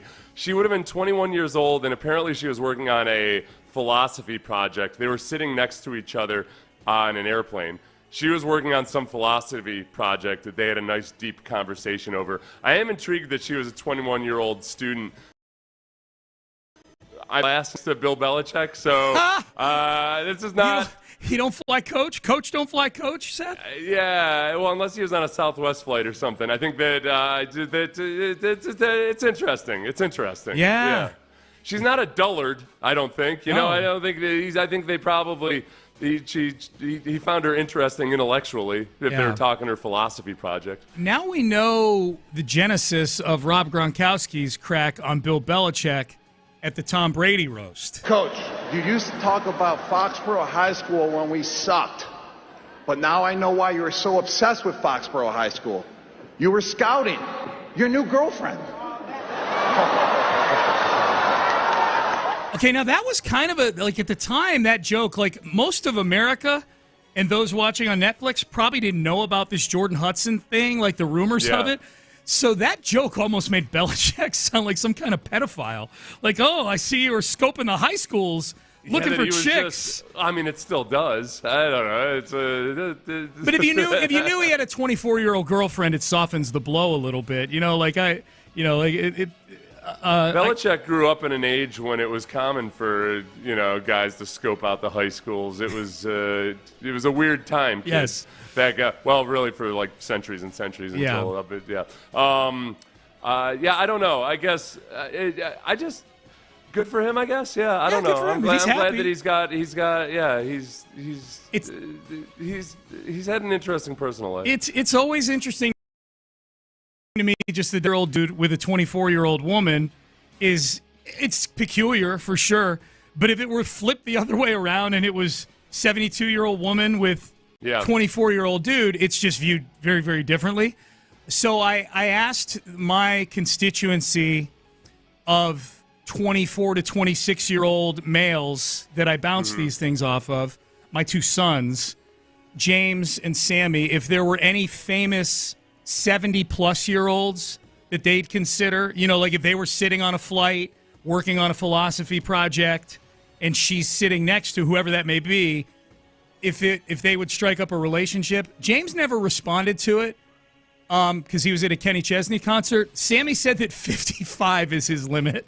I just thought that 55? Was fun. 55 is his limit, he said, yeah. Did he put thought into it? Has he kind of considered it before and like looked at it like, oh, okay, would not? He does. Well, he told me he likes older women. Okay. Yeah, so he probably has thought about like what the cutoff would be before. Yeah. You know? Well, I think probably a lot of guys might have their age. I think it's more common these days that there's a little bit of a sugar mama at times, especially with like college football players. I know sometimes before NIL, they might take on a sponsor themselves of the older woman that kind of just takes care of them, takes care of the little things. I started firing some names at James and Sammy, mostly Sammy because he was the one responding. And he was not having much of it, but I did tell him, I'm like, look, if you have a chance to date Dolly Parton and you don't do it for at least a month, I'm disowning you as my... Oh, man, like Dolly Parton looks phenomenal for her age, but a lot of it is, like, I think for the camera or when propped up on stage, it looks great. Yeah. But I'm not so sure that in person... I'm about to smack the lips off your face if you're besmirching the good name of Dolly Parton. I'm not at all. What part about that sounded like besmirching? She looks incredible for her age. Yeah. I think some of the things that look like she's only 35 years old, I think that's the way it presents on camera. It might not feel that way in person. We'll see. You're willing to give it a go. How about Martha Stewart? She was on the cover of the Sports Illustrated swimsuit issue, and she's been to jail. She's been to prison. That's right. Yeah, she's got cred. Yeah, man. A conjugal with Martha Stewart a few years ago. Now that is happening. Martha Stewart was never looked at. Like nobody ever had a thing. No, but Stewart, did you? Right? No, I didn't until she posed for the cover of the Sports Illustrated swimsuit issue, and she's 82 now, and she looks fantastic. Like she looks good. Did you see? The player that threw out the first pitch. Sorry, Sean. I had to take you off your perv moment here for a minute. Yeah. The player that the former Colt 45s player that threw out the first pitch at Sugarland this weekend. Oh yeah, I forget his name. He's 90 years old. Yeah. 90 years old. He looked incredible. He looked good. I couldn't believe. Honestly, I thought it was a misprint. Yeah. Because he's just astounding. Like it threw the ball pretty damn well too. Yeah. For a 72-year-old, it would have been pretty damn good. Yeah. No, he was Martha Stewart good, no doubt. He was good. He looked good. Diana Ross. I actually researched this fairly thoroughly over the weekend. I'm like, it's pretty good. Goldie Hawn, Cher. I'm going to get so much heat on the text page over this, but yeah, man. Cher didn't do it for me at any age. Really? Yeah, I don't know. There's just always been something about her that just didn't ring true with my nether regions. I'm with you on that, except in the movie Mask, where she played a biker chick. That was pretty good, you know? If you could get aroused during Mask, you're more of a man than not me. By Cher, not by Rocky Dennis. Disappeared into the there's a little thing. There's a little thing called the pause button. Okay. That pause doesn't come before or after every scene of her in that movie, other than maybe there's like one scene where she's with Sam Elliott without Rocky there. I don't right. But no, I'm not getting. No, I'm not going. Strategic pausing. That's a big thing back in the '80s, man. Strategic pausing. All right, Nick Caserio. Acknowledge me. Why am I acknowledging Nick Caserio? Because he was Bryson DeChambeau's good luck charm. Remember when Nick played in the Live Pro-Am a couple of weeks ago before he came on with us? He was partners with Bryson DeChambeau, who won the U.S. Open yesterday. As Rory McIlroy, as people tend to do when they go up against America, they tend to wilt a little bit. Yeah, baby. He missed a 2-foot 6-inch putt and a 3-foot 6-inch putt. Yeah, or thereabouts. They're both 3-footers. The first one that he missed was the first one out of 565 3-foot putts all year that he missed. And then a few holes later, he missed another one. I don't know if he melted down or had a complete collapse or anything. Yeah. He recovered from that first missed putt all right. But the dynamic of that tournament was really interesting because they're on that course, you're walking past the other guy a lot. Yes. So it was kind of DeChambeau still getting information from the crowd and from hearing cheers or moans about where he was in relation to Rory McIlroy. So, and Bryson DeChambeau had to get himself out of some pickles too, all tournament long. So that was a very, very, very good final round of the U.S. Open. I almost liked it better the way it played out than if they'd been paired up together. Yeah, oh yeah, that was fun. It was a lot of fun. All right, that's Acknowledge Me. Text message, what's the Jose Abreu news? I haven't been plugged in for 5 days. Yeah, sorry about that. I forget that it's that time of year and it's Father's Day. Jose Abreu is not an Astro. That's a pretty big unplugging. Which I respect. You kidding me? Like, to be able to unplug like that over a weekend? Man, tell me how you did it. 6315. Give me a few tips on that. The Jose Abreu news is he's not an Astro anymore. He's a very expensive non-Astro is what he is. All right. Do you think Bill Belichick's girlfriend knew who he was when she was sitting next to him on the plane? It's a great question. It's a great... When they were having their philosophical discussion, was she just like, well, this is a wise old man, gentle, pleasant, probably treats others well? If she didn't, then this is a really... well, no, because she would have found out eventually. Yeah, how did that go? Yeah. Like, how did that go? Did she know he was Bill Belichick? Right. There's plenty of Americans that wouldn't know Bill Belichick if he was sitting in front of them. Yeah. Especially, the people in their 20s. She at least was adjacent to football. Yeah, probably has a bit of sports in her background. I'm going to say yes. I'm going to say she knew who, and I'm going to say that he told her pretty early on in the conversation who he was. If she didn't know, she found out quick. Yeah. So, people said that, look, Belichick's got a bit of a reputation as a bit of a tomcat. Like he's always had a way with the ladies. Even when he was a dumpy little offensive lineman in high school, he always had a hot girlfriend, his high school teammates. That's true. I'm not even making that up. No, that was actually, the dumpy part, obviously, that was true. But the part about him having a way with the ladies. I mean, he got himself into a little bit of a pickle while he was with the Giants, with a secretary. Yeah. There was a married secretary. He's had a little bit of non-football related scandal in his life. Spit game, Bill Belichick, man. Yeah, hell yeah. All right, the big coaching vacancy in sports right now has launched one of the stranger feuds that we've seen in a while. Is this feud too inside for our audience? I'm going to taste test this one here coming up next. If you have been in an accident, it wasn't your fault, you deserve compensation, but it can be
why. Live from the Twin Peaks studios, Sports Radio 610 presents Payne and Pendergast.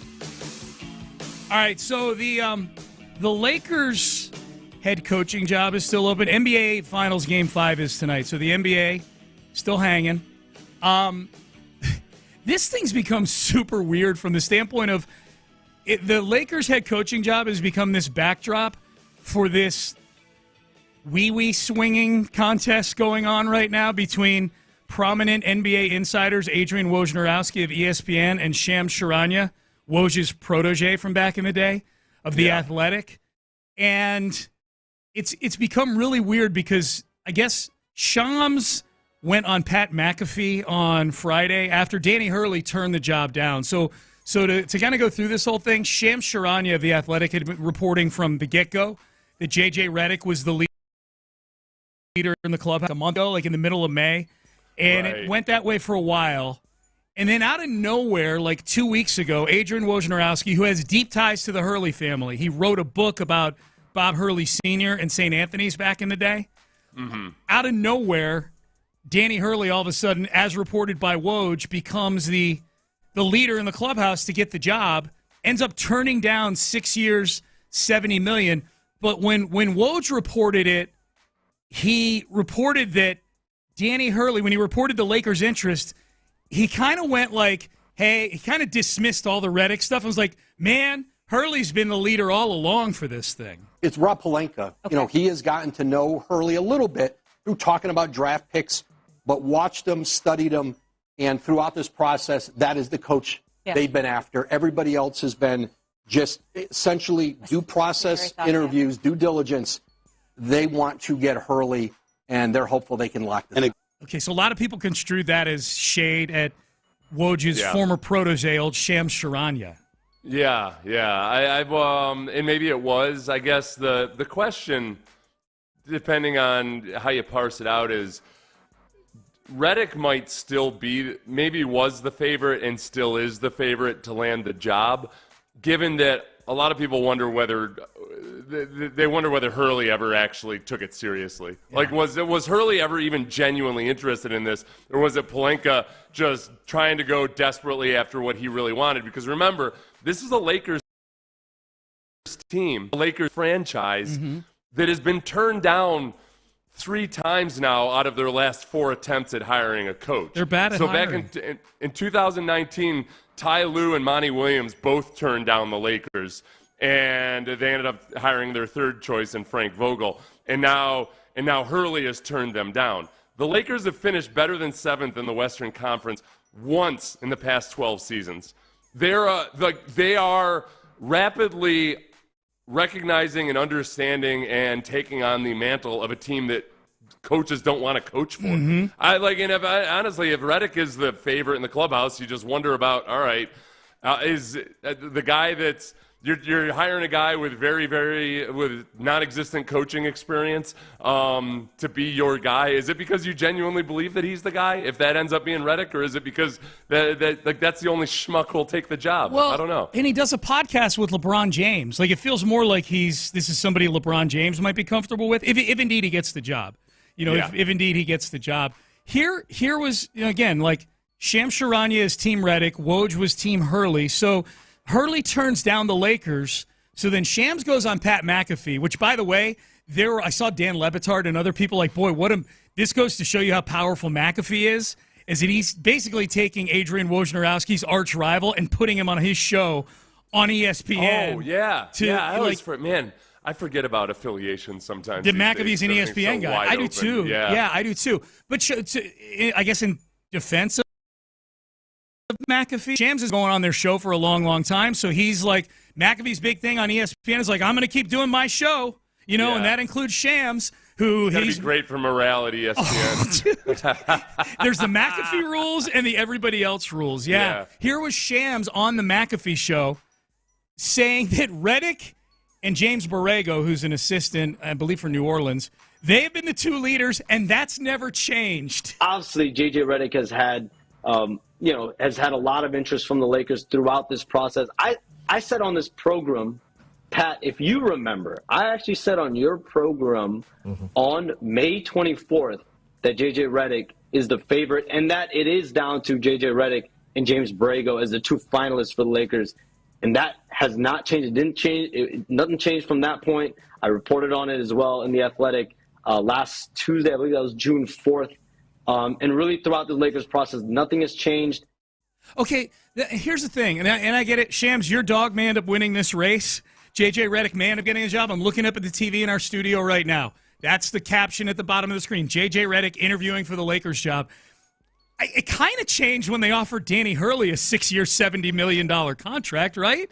Like, yeah, unless these two were both just dancing in the dark. And is there any chance, Sean, that the whole pursuit of Hurley was just staged on both their parts as a way for Hurley to get a better contract at UConn and for prod Redick along into signing a deal for the I'm glad you mentioned that last part. It's because my first thing would be, man, you are a patsy organization if you're just getting involved to help some dude that's not associated with you get paid. It's mutually beneficial. Yeah, it's mutually beneficial. Yeah, maybe. It could be. You're like a guy who one of your best looking lady friends. She decides to get your girlfriend jealous or something. Yeah, maybe. Or in pursuit of another girl, you have a girl pretend to be your girlfriend so you look more sought after. Staged. That's where we are with the Lakers right now. Yeah. That's your once high and mighty franchise that won their one bubble championship in the last 7 years, but otherwise have been an afterthought. That's where you are. That you're potentially staging fake contract negotiations to try to spur Redick. That's what I choose to believe. Maybe. Completely made up in my own head, but I choose to believe that. That's kind of the basis for the movie Can't Buy Me Love. You remember when Ronald Miller pays $1,000 to Cindy Mancini to date him with the idea that, hey, if I date you, it's going to get some other women off the schneid here, and they're going to come after me. Kids, that is a true dynamic, by the way. That is 100%. If you've got hot lady friends, I hate the word lady, but platonic friends. Yeah. Just if one of them hangs out with you at a party one night and she kind of flirts with you, you can talk with her. It makes you immediately twice as attractive to other women. Dude, in the room. 100%. So she'll your best wingman is often a woman. Yes. By the way, real quick, Shams is from Chicago. Do they pronounce program that way? He kept saying program. I don't know. Yeah, is that how they pronounce it in Chicago? Not that I remember. I thought the same thing. I say a lot of weird words. I think that's a silly McAfee show thing. Oh, they call it the program. Okay. Oh, that's how they say it on there? Okay. That's a Western PA thing. Yeah, maybe. Program. Some of Pat McAfee's little Western PA quirks of pronunciation. Okay. Yeah, D-A. She pronounces D-O-W-N-D-A-H-N, basically. Yeah. That's the one thing they do on that show that I don't like is when they do things in unison. Whenever they say, they say source, and they go, zzz, sources. Oh, really? Yeah. See, it makes me uncomfortable. I don't know why. I feel like I'm about to get beat up at a frat party. That's how I feel. If I had to guess, there's probably something like in the broadcasting book of broadcasting that says that helps you build a bond with it makes your audience feel like it's like a clubhouse feel to it, like a secret handshake kind of thing. You know? Yeah, so I guess a frat party would be right. Yeah. I mean, there's probably people that I'm with you on that. It's a little weird. One of my friends one of my friends in college got kicked out of school temporarily for beating up. He was at a frat party and they tried to jump him. He beat up 4 dudes, and my friend's the one that got suspended because he beat him so thoroughly. It's just you know what? It was 4 punches, 4 broken orbitals. Wow. He knew what he was doing. Okay. Yeah. Okay, kids. It was like a movie. That's the other way to get really good-looking chicks. Hang out with a good-looking chick or beat the snot out. Was he on the football team? Okay. That's wild. I won't say his name. He's at a highly respectable position now in life. I don't think he wants to be remembered for this. I don't know, man. I think even if I was in a respect, just to keep people, just let them know you got that in you. All right. Brandon Beane is the GM for the Buffalo Bills. How is he feeling? They traded Stefon Diggs. There's an interview Brandon Beane did with Tyler Dunn, who we've had on this show, and it confirms some things about the pursuit of Diggs that make me feel really good about the way the Texans have been and are approaching this offseason. We've got that for you coming up next. If you're looking to buy a brand new Tahoe or Suburban, you should be feeling really good.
KILT, KILT FM HD2 Houston. Insider access, exclusive content. Sports Radio 610. The Texans play here. An Odyssey sports station. Sports Radio 610 presents Payne and Pendergast. All right, Payne and Pendergast. Brandon Beane is the GM of the Buffalo Bills. That's who the Texans did the Stefon Diggs trade with, obviously. Here was, and I'm going to read this here. This is not audio. This is an interview that Brandon Beane, the GM of the Bills, did with Tyler Dunn. GoLongTD.com is his website. He was here in Houston covering the Texans a couple weeks ago for mandatory minicamp. And he had a piece on the Texans last week. He's got a big one coming out before training camp starts, I believe. But he was asked, Brandon Beane was, about the receivers group. And the question was, the wide receiver position, it's probably been on your mind every day. It's been on the fans' minds for a long time. The group just went through a complete overhaul. But with Stefon Diggs, what changed from giving him 4 years, $96 million a couple years ago to 2 years later trading him? And Beane said this. Now, keep in mind, the Bills ate $31 million in dead cap money to get rid of Stefon Diggs. So this is, it's a little Abreu-ish from that standpoint. They are eating a lot of money, 31, almost the exact same amount. Said, I would say with Steph, we had a lot of great times, big part of our success, 4 years, 4 division wins. Ultimately, we talked about transition. We just decided that this time, for us and for him, where we were in the transition, it all made sense. We got some young guys we wanted to step up in various areas. And 2, someone made an offer. The team we traded with, Houston, reached out to us well before we did the deal, and we thought about it multiple times. We had various conversations. Ultimately, they made it enticing enough for us. The timing was probably it with where we were with the transition. Exactly what transition he's referring to here. Where we were heading, and again, he's still a really good player, zero ill will, thankful for all he brought to our team, but ultimately we're still trying to get over the top. So Brandon Beane is making this feel like we are a better football team after trading Stefon Diggs. No. I don't. Transition is his word for reset. Okay. He doesn't want to say reset. I heard him talk on a podcast with Robert Mays, where he was, very careful not to call it a reset and that they always want to be competitive. But if you look at everything else that the Bills did this year, they had to let go of some starters and some good players because of the salary cap. Yeah. This is with Josh Allen's contract is starting to kick into the really heavy years. When he says transition, he's specifically trying not to say reset, but that's what they're in. Okay. And Stefon Diggs would have been, and he doesn't want to take that hit over multiple years when it's 2 years from now when they can probably be genuinely competitive again, or 3 years from now, Stefon Diggs is going to be that much older. So I think that was just rip the Band-Aid off right now. Yeah. So when he says ultimately we're still trying to get over the top, that's his way of telling Buffalo fans hey.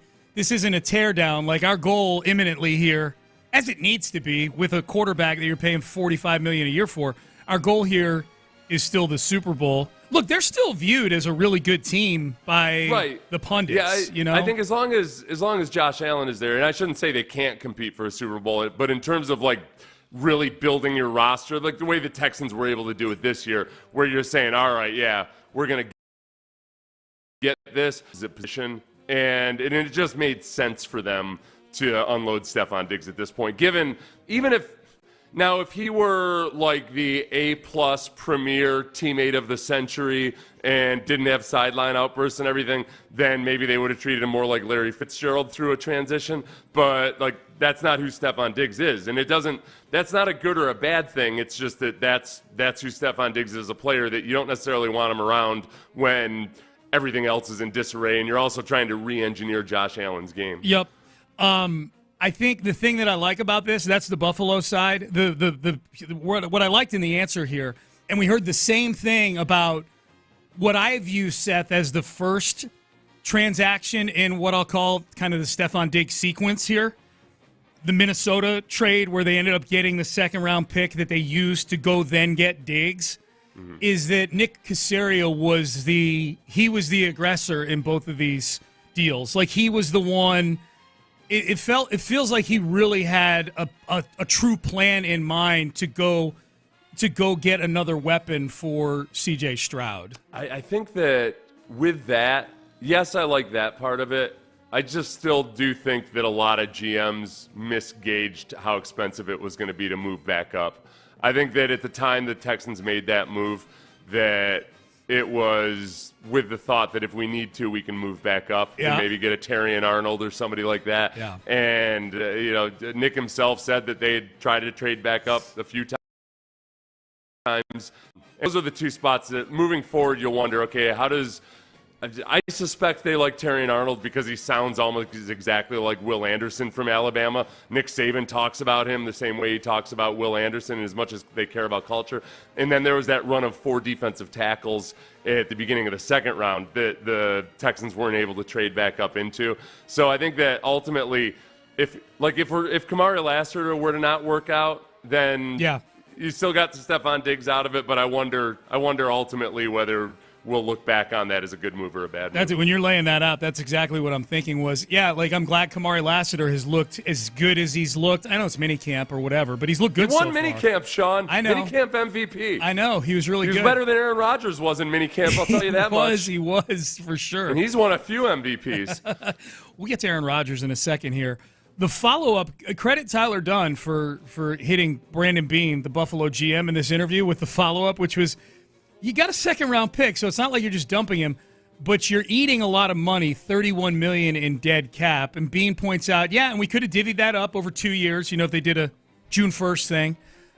We could have figured out a way to either do that or do some things to try and divvy that up. Maybe have the Texans pick up part of it. I have no idea.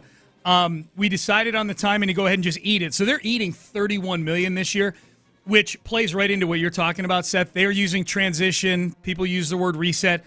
That's what you do in a reset year is you take all the bullets you possibly can this year, try to compete as best you can with the bullets, with all the wounds to fight another day in 2025. Yeah, and part of that, again, they've with some other players with smaller contracts, they've split it up. You make it a June 1st designation over the last couple of years, but it had all been headed to this point where, like, last year was the year that, man, the Bills look like, okay, if they're going to actually stop knocking at the door and kick the door in, last year versus Pat Mahomes in the playoffs would have been the time to do it. Yeah. And when Stefon Diggs himself had a couple key drops in that game, and was or a turnover and a drop, like that was kind of the last dying grasp at that mode. Mm-hmm. And again, not to say that they can't win a Super Bowl this year. They've got Josh Allen. It's a very different mode that they're in right now than where they were spending their money last year. Well, and yet that game came down to Tyler Bass missing a chip shot field goal. Like if he makes that field goal, does the universe change at all for the Bills? If he makes that field goal, it ties the game, they win the game, they beat the Chiefs. Are they in the mode? Does that trigger a Stefon Diggs trade? It's obviously more complicated than that, but it's interesting to think about a play here and a play there with football. That it's funny. I don't even think of that as a chip shot because of the weather conditions. It was 44 yards, but it was also just. Oh, is that how long sloppy it and was? messy. Okay, yeah. I thought it was. Yeah, it wasn't 44. What do we call a chip shot? Anything less than 40? I think anything inside of PAT. PAT is 33 yards now. Okay. So I'll say anything inside a shot. It is so decreed. Anything under 33 yards. Man, but I liked hearing, I liked reading that about the way, from Brandon Beane's perspective, the way that Caserio was approaching it is like, they approached this several weeks before that, and we had to think and go back and forth about it. I really like the way they handled the offseason. You mentioned Aaron Rodgers. Mike Lombardi, former executive for multiple teams, been on this show a few times. Never again. Why did we get sideways with Lombardi? Did he stand us up? Because he stiffed us on an interview during Radio Row. Yeah. Oh, that's right. Yeah. Like, was in communication with us and still stiffed us. It wasn't like he forgot what day it was or something. Right, yeah. Not to give too I want to say he did twice during the... Yeah. But anyway. Yeah. Okay. Well, we'll still play his audio here because it raises some points about the Jets and the lack of leadership. Here's Mike Lombardi on the Pat McAfee Show on the lack of leadership with the Jets given the Aaron Rodgers missing minicamp situation. You have an off-season program, right? You sit down with Aaron and you say, Aaron, okay, here's going to be our off-season program. You're here in the building. Are we going to do this? So when you basically say, he left And, it's not excused. Did you two communicate or have a conversation? It's an absence of leadership. And look, Aaron's a player. He wants to be led. All the players want to be led. And every time they let Salah go in front of this microphone, more disasters start to happen. Instead of it being a little fire, it becomes a forest fire. Like, who's coaching him on what to say to the media? Then the other day, he's doing that. Meanwhile, you can't find Douglas. He's hiding in witness protection somewhere in West Cape May. I have no idea where he is. So, at some point, who's running this team? I wonder, because I watched McAfee, and obviously they have a close relationship with Aaron Rodgers, so I don't expect McAfee to torch Aaron Rodgers or anything. I do think that there's a lot of blaming other people in the Jets organization for Aaron Rodgers just being Aaron Rodgers. That somehow it's up to Saleh to coax the message. Basically, people were upset that Saleh didn't lie about it. That Saleh just bluntly said it's an unexcused absence. So if it was an excused absence, if he had some of the things get excused, important life events or a tragedy or something like that. Lots of things get excused during minicamp. So the fact that it was unexcused tells me that it was something that a lot of us might, whenever we find out what it was, we might think it was kind of frivolous. That's on Aaron Rodgers. That's not on Robert Saleh. And I don't understand how Robert Saleh all of a sudden becomes the focus here instead of Aaron Rodgers being the first quarterback to have an unexcused absence since he himself did it from the minicamp, since he himself did it with the Packers a few years ago. This is an Aaron Rodgers thing. Well, he was at every OTA. Okay, he hasn't proven that he can play football for the Jets yet. Yeah, he should be at every OTA. He should be at every mini camp. The minimizing of it, and this is my least favorite, is when people say, well, look, it's not because he missed mandatory minicamp. All right, tell me then, at what point do intentionally missed practices become an issue? Is it after 4 missed practices? Is it after 6? Is it after 8? What's the cutoff point? So if you're going to sit here and tell me that a guy that is coming off an Achilles tendon surgery and hasn't actually done anything for your football team yet, it's no big deal for him to miss minicamp. Well, he's also supposed to be one of the veteran leaders of your team. I don't get it. I don't understand how it's not at least significant or notable. Now, maybe we'll find out whatever situation it was actually something that we feel should have been excused, and Saleh is the jerk, but I don't get shifting the focus over to Saleh on this. Yeah, I don't either. He's on vacation, as it turns out, according to reports. He booked a vacation. And I think maybe, I don't know. I'm with you, Seth, on the Saleh thing. I think maybe there's some people that maybe may have wanted to hear Saleh say Aaron is on vacation, because he said he's at something that's very important to him, which my mind immediately goes he's off doing something with RFK Jr. or something like that. You know what I mean? It implies reconsidering his vice presidential. Well, or just he's helping a friend who he committed to and he got the calendar mixed up. Something important to him implies that there's some greater good involved to me when I hear that, Right. Whenever somebody says it's just a couple of days, my counter is, it's just a couple of days. He couldn't shift his vacation a couple of days. He's been in the league a while now. I have a feel that he understands exactly what might be. And maybe he's hard up and he can't afford the change fees. I'm guessing the change fees would have been less than the amount he's going to be fined for missing minicamp. So he was in the building the day before. Tyrod Taylor didn't realize that he wasn't going to be there. It seems to me that maybe Saleh had talked to Aaron Rodgers about it, but that he was hoping that Rodgers was actually going to be there. The fact that nobody knew, again, I don't know. Maybe it was Saleh's fault, but I don't understand this knee-jerk reaction that somehow Saleh mishandled it when it's Aaron Rodgers himself who's missing the minicamp. I forgot Tyrod Taylor's there now as the backup. Our guy, man, back in 2021. Tyrod doesn't. It's not like Tyrod messes his statements up in the media. He was awesome when he was here. He was probably the best thing the Texans had going in terms of actually saying good things into a microphone about his situation and everything else. Better than the head coach. Yeah.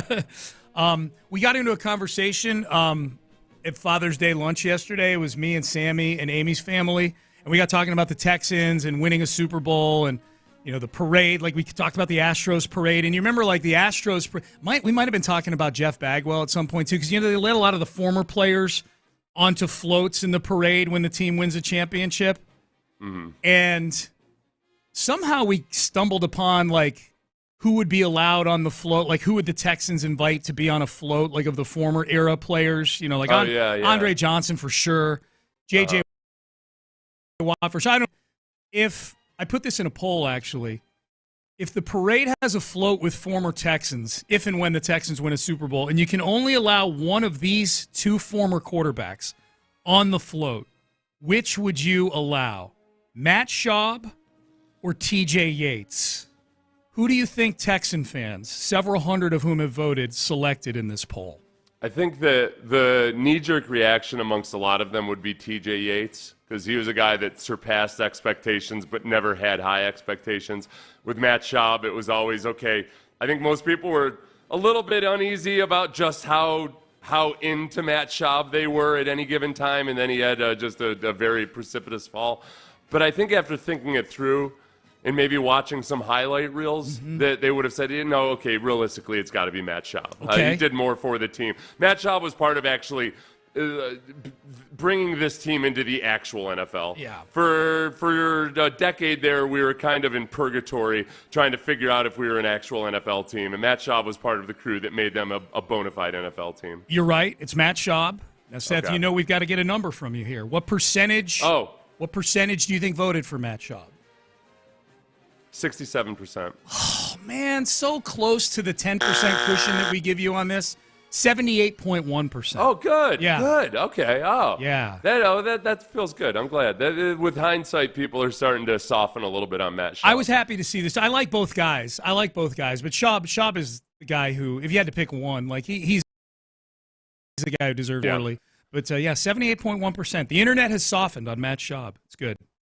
All right, Payne and Pendergast with you on a Monday. Hope you had a great weekend. Mentioning Father's Day. Hope your dads out there had a great Father's Day. A fantasy football league punishment. You don't even need to play fantasy football to get a kick out of this, but this is one of the most creative punishments, and in a weird way, one of the most painful that I've ever heard, and we'll hear from the victim of this coming up next. But first, West Point Lincoln, West Point Sales.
details. Sports Radio 610 presents Payne and Pendergast. All right, so there's a guy named Joe DeLeon who is his ex-bio says college football and NFL draft analyst.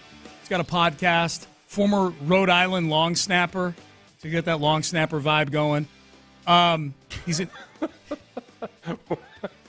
long snapper. What's a long snapper vibe? Long snapper vibe. You kind of like the guy that like you look around the room, you're like, hey, what's this guy doing here? Oh, that's right. He's good at this one thing, and he can hang out with us. Yeah.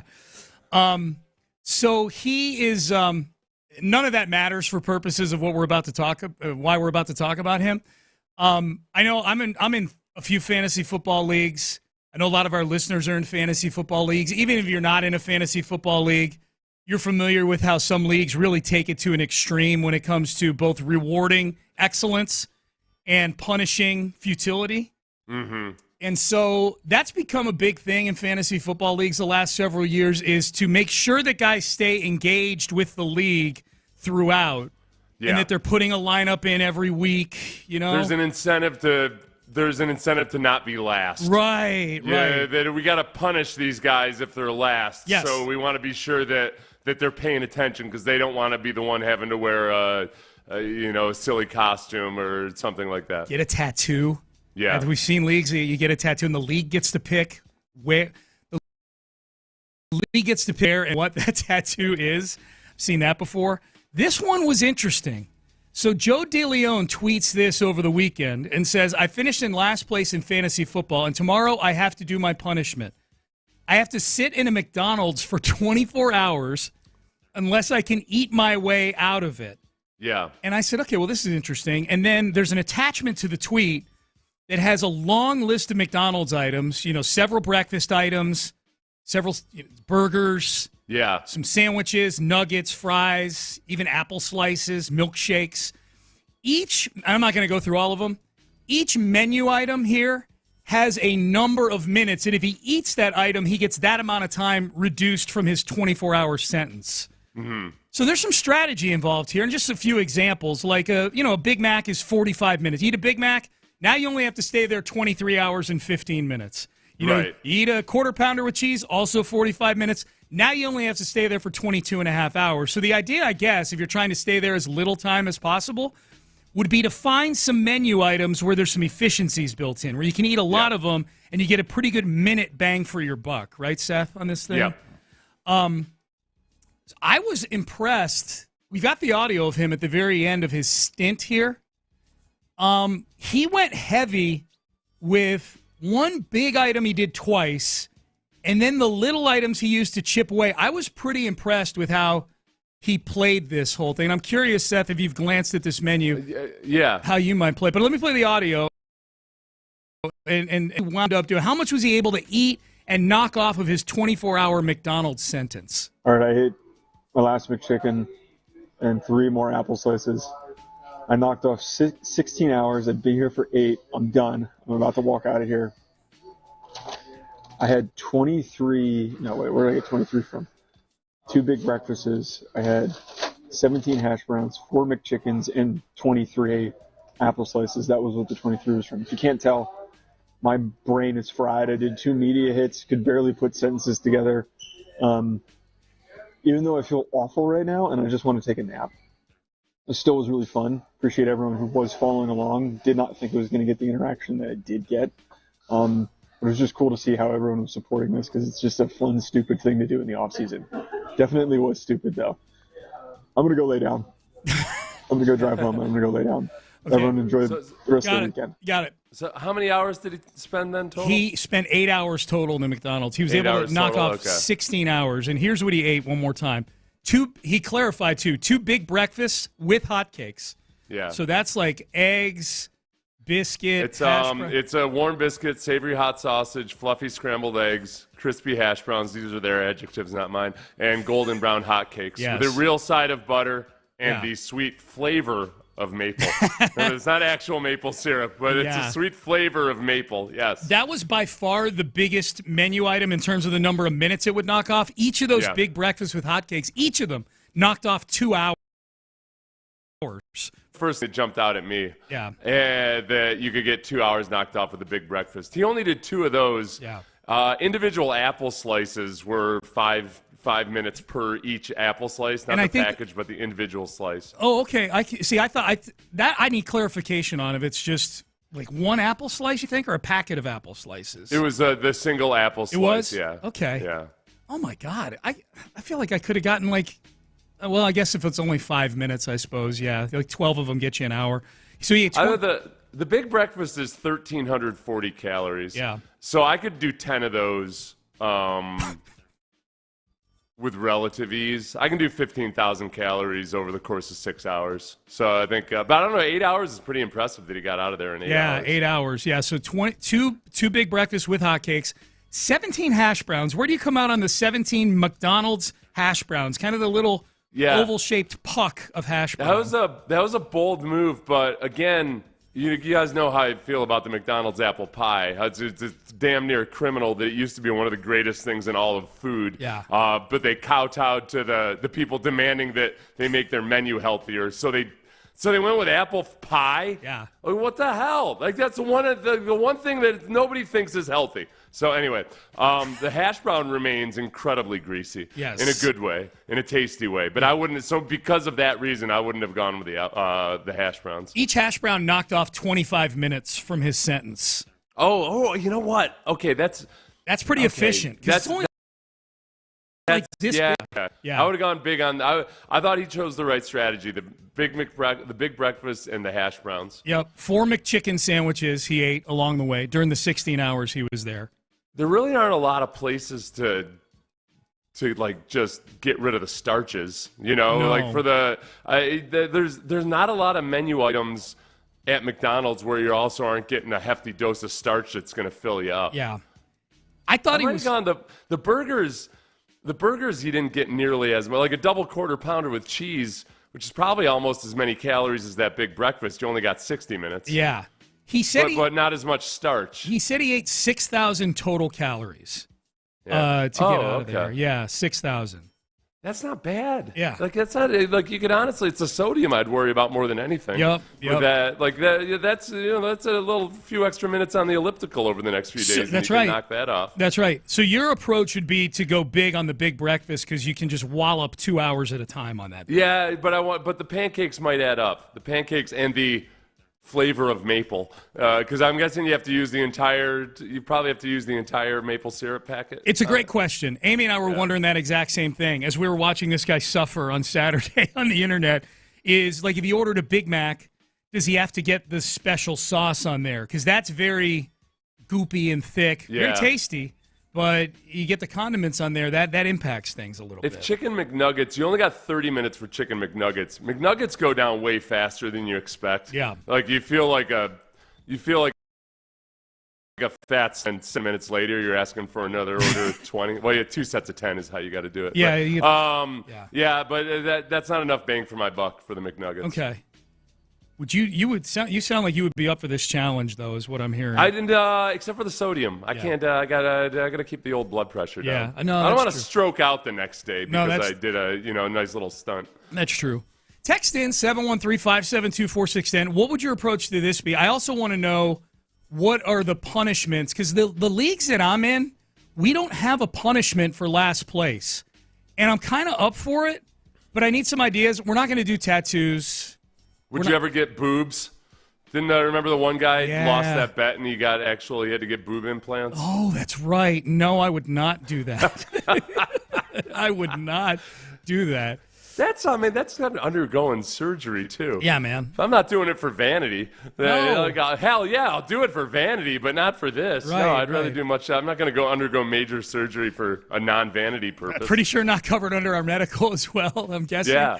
Guessing? Yeah. So who's footing the bill for it? That's what I want to know. Oh, no, it was something crazy. Like, it was a huge bet. But the bet was that he wouldn't do it, and he did it, and it was a pretty nice. Oh, it was like a 6 hefty figures. Chunk of money he got for it. Yeah. Some people, man. Some people. Yeah, text in 713-572-4610. I want to know what your punishments are for your fantasy football league. It was Brian Zembick. Okay. He got breast implants after a fellow gambler who worked as a surgeon in New York put in the implants for him. Okay. Zembic continued to receive $10,000 each year that he kept the breasts. He did this in 2000, and in 2013, Zembic still had the breasts. Really? That's my latest update on it. So he went at least 13 years with them. If you're in a contest where it's like, who's going to get their breasts removed first, Zembic or Lisa Ann? Like, Lisa Ann got her breasts reduced before old Zembic did. Zembic with his fake boobs. I'm watching a video of him getting them? No, walking around he's playing golf at a golf simulator in a tight golf shirt. How big are they? Are they like huge or are they like? No, they're manageable. Okay. I don't think they hurt his golf swing at all. Okay. Yeah. No, they didn't go. He didn't go just like double D's or anything. If you saw him, you would think, oh, that guy's got an unfortunate body type. Oh, okay. You would just think that if anything, this guy can't lean out. If he were to lean out, then it would look weird. He's chubby enough. He's not fat, but he's chubby enough that he just looks like he's got an unfortunate body composition. You know the most instructive thing you said in going and finding his story is the words fellow gambler. I'm like, oh yeah, this is a guy who clearly is in over his head and needed an easy way out. How about if I'm that plastic surgeon, I do not want my name out there. No. I'm a gambler who pays my buddies $10,000 a year to walk around with my fake breasts that I put in them. Do they look good? Do they look good? I'm independent of his gender, hand over his face and your hand over the rest of his body. Did they do a good job with it? I would say, I think maybe the gauge these days is you don't know that they're fake. I think back in the day when in the golden age of when it was people were just going crazy with breast implants. You could tell, yeah. It would almost, people didn't care whether they looked real or fake. Right. I would say that these look like real man boobs. Okay. And they don't just look like real boobs; they look like real man boobs. Yes. The loser in our fantasy football league has to wear an Aaron Hernandez jersey that we keep on rotation to all sporting events, including their own kids' sporting events, for the entire year until the next loser is crowned. That could get you banned from your children's sporting events. Awesome. An Aaron Hernandez jersey to all your daughter's soccer games throughout the year. Well, it's not the fans on your daughter's team that you'd worry about. It's all the opposing fans that just must look at you like they're putting their arms around their children as you walk by. Yeah, because you probably told the story to the parents on your own team there. Yeah. Oh, yeah. Yeah, when this guy's walking around in a baggy shirt, you never would think anything of it. Okay. Gotcha. He gave him A cups. They should have stipulated a certain cuppage. He should have only gotten $50,000 for that. How much did he get? 100? What did he get? $10,000 a year for every year that he kept them. Okay. I didn't know if there was a one time and then a recurring. Okay, so maybe there was. The only details I have is it was a $10,000 per annum. Okay. On the mammals. You know the scary thing about that is you start to budget for it. You know what I mean? I really want to get rid of these, but I count on that ski that I'm embarrassed to ride. Oh, God, I love fantasy football. You could use the $10,000 for a new procedure every year. That's right. I don't know how much the lip collagen or anything costs, but yeah. Zembic looks like an alien. It's crazy. What's the most you can get in plastic surgery for less than $10,000? Text in 713-572-4610. Yeah, plastic surgery. Yeah, I don't know. How much does a good butt implant cost? It's got to be more than $10,000. Yeah, I think it's probably more than the breasts. Yeah.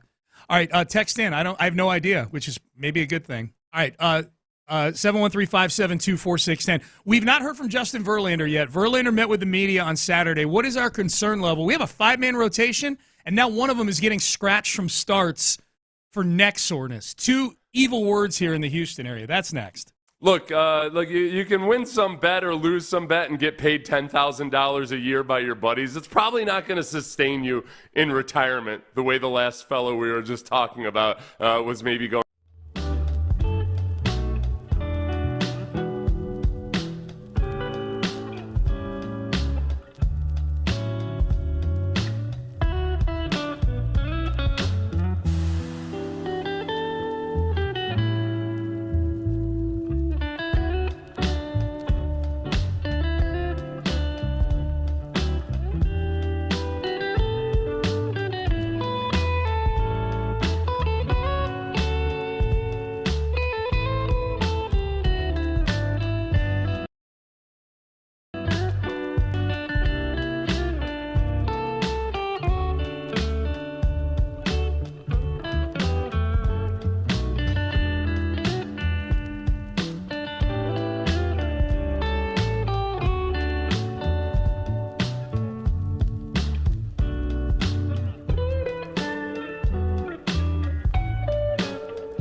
Live from the Twin Peaks studios, Sports Radio 610 presents Payne and Pendergast. All right, Payne and Pendergast. Justin Verlander scratched from his start on Saturday. It sounds like he's going to be okay. I know Espada talked about it, that maybe he might start a game here against the White Sox coming up. They've got 3 off games from now through the end of the month, or 3 off days. Yeah. So that helps out a little bit too, and he's not on the IL. So Right. yeah, I'm feeling relatively optimistic about it in the short term. Yeah, that they even trotted him out there on Saturday, or that he trotted himself out there on Saturday to talk about it with the media, because we know like this organization is so, I think, misleading and secretive when it comes to injuries, so that they're taking the guy who just got scratched that morning and doing a media hit with him where they give McTaggart and Chandler Rome and everybody a chance to hit him with questions, I think is a good sign unto itself. Yeah, they were talking about it, like, even as it, like, to them would have been obvious that the 2 guys that are Urquidy and Javier were going to get Tommy John surgery, they were still saying things like, yeah, they feel better. They're not in pain right now. 2 days before. Yeah, it's wild. Yeah, it's crazy. It's wild. Yep.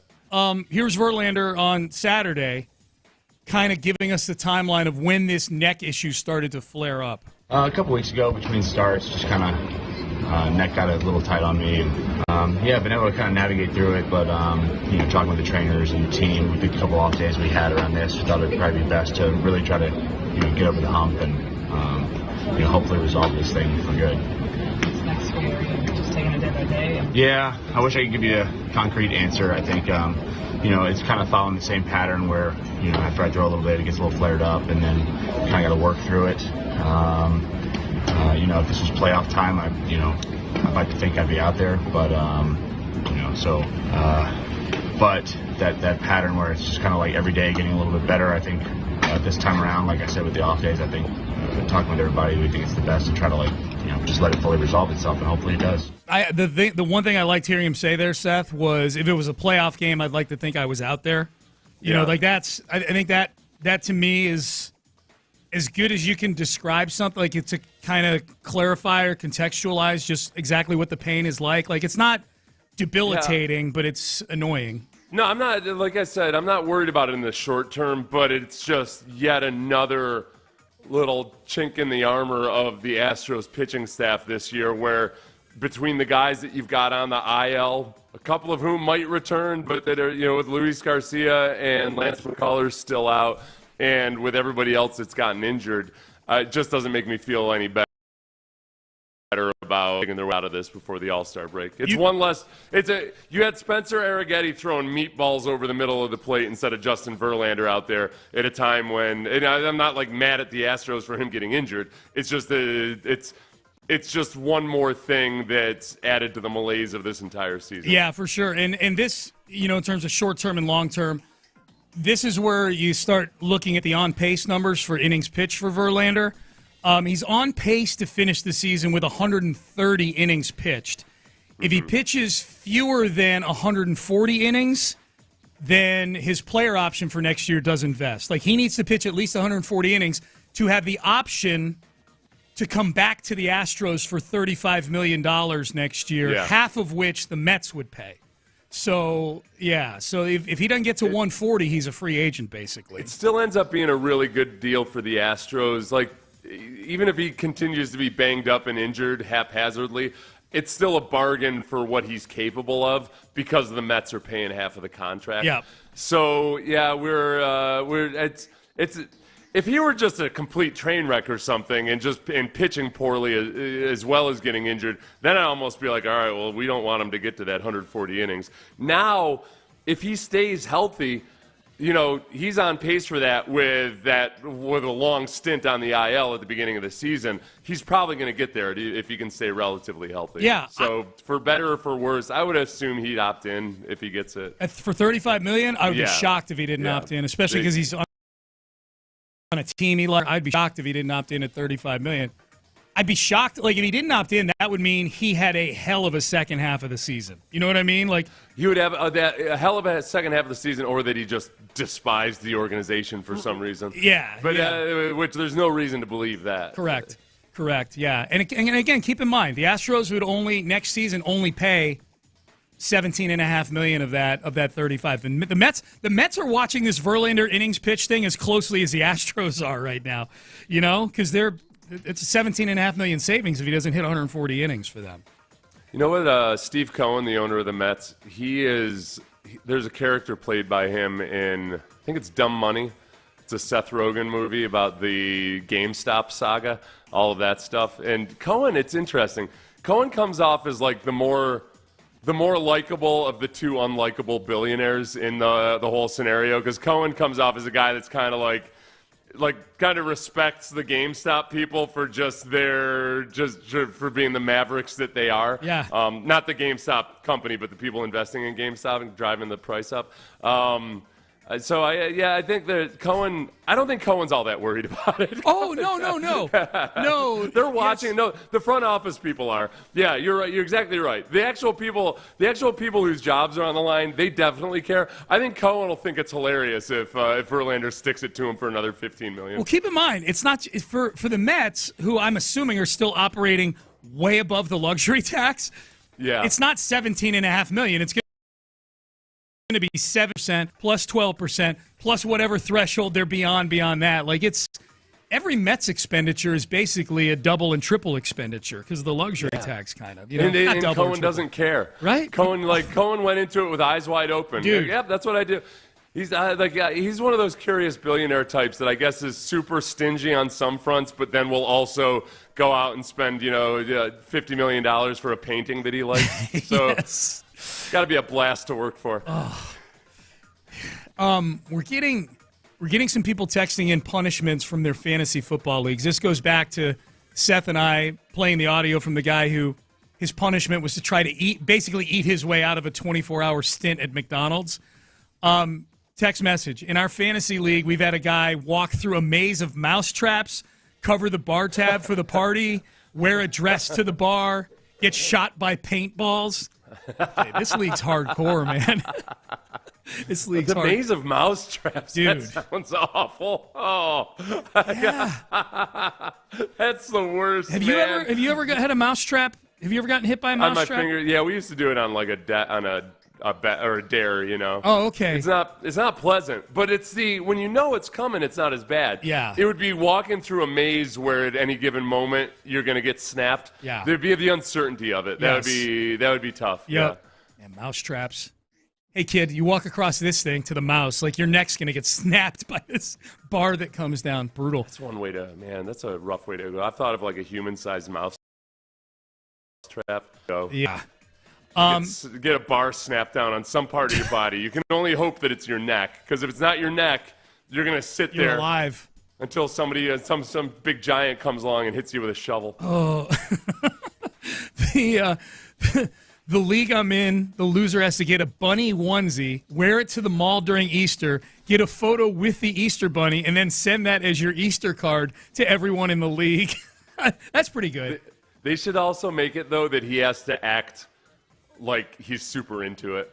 Because it's too easy if you know that it's a prank and you're making fun of yourself and everything. You should have to talk very earnestly, like a 12-year-old who's super into Easter. Right. And when adults try to laugh at you about it, look like you're hurt and upset that they're making fun of you. Yes. Treat the Easter bunnies like he's Santa Claus and start asking for gifts, stuff like that. Back when Reddit was still popping, we made our last place post a selfie in the Roast Me Reddit thread, and we made a T-shirt with the best comments that he had to wear in public with a picture of the photo on the front of the T-shirt. What's the Roast Me Reddit thread? Like, you put your picture on and you just say, open up, make fun of me? I guess. I don't know. Okay. I'm going to go after the show, though. I promise you that. A 50 pancake punishment would be awesome. You have to stay at IHOP until you can finish 50 pancakes. Those never seem like punishments to me. I feel like I'd be Homer Simpson in the ironic punishment hell, where he just kept eating and eating the donuts. And he never. So it would be very frustrating for Satan. I guess there's an IHOP challenge out there that you get day at IHOP for 24 hours, but you get an hour knocked off for each pancake that you eat. Oh, really? Yeah. You sound like you're up for 50. You should do that. You're a competitive eater. I am. You should. I am. Yeah, you should do that. 1 point on eatfeats.com. Go look it up. Seth does not speak false right there. That is the truth. All right, Payne and Pendergast with you into the 9 o'clock hour. The good, the bad, and the nice with the Astros this weekend, including a big Friday afternoon for this team. That's coming up next. CrashChampions.com. CrashChampions.com.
HD2 Houston.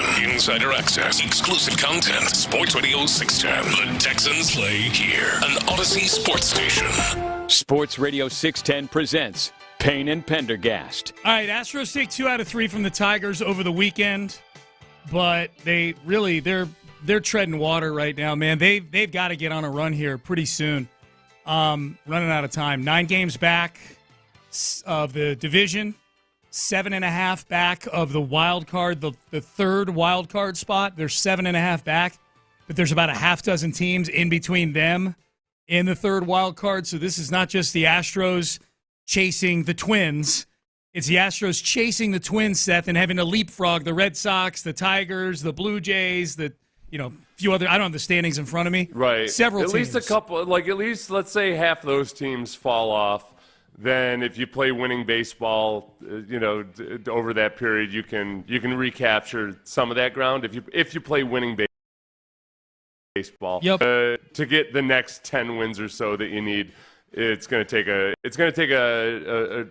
couple of really good streaks. They gotta pound out a 10-2 here at some point. And this is theoretically, supposedly, still a softer part of the schedule. Not to mention you've got 3 off days coming up over the next few weeks. That they should be able to. They should, if they're going to be somebody before the trade deadline, they could at least get within striking distance of that wild card spot. Yeah, okay. Yeah. The only scary team they play over the next few weeks is Baltimore. Now, that said, there's probably teams that they play that are looking at the Astros going, all right, well, we get to play the Astros. They're 31-37, whatever the record is right now. I think 33-39 is what they are right now. They've got to go 57-33 the rest of the way to get to 90 wins. 57-33. Yeah. That's a hell of a Let's see what that percentage run if they is. go on. Yeah. Yeah, man, this is the spot they put themselves in. 57 divided by 90 is 6.63333333333. They got to win 63% of their games the rest of the way. Good enough to get you into the College Football Hall of Fame if you're a coach.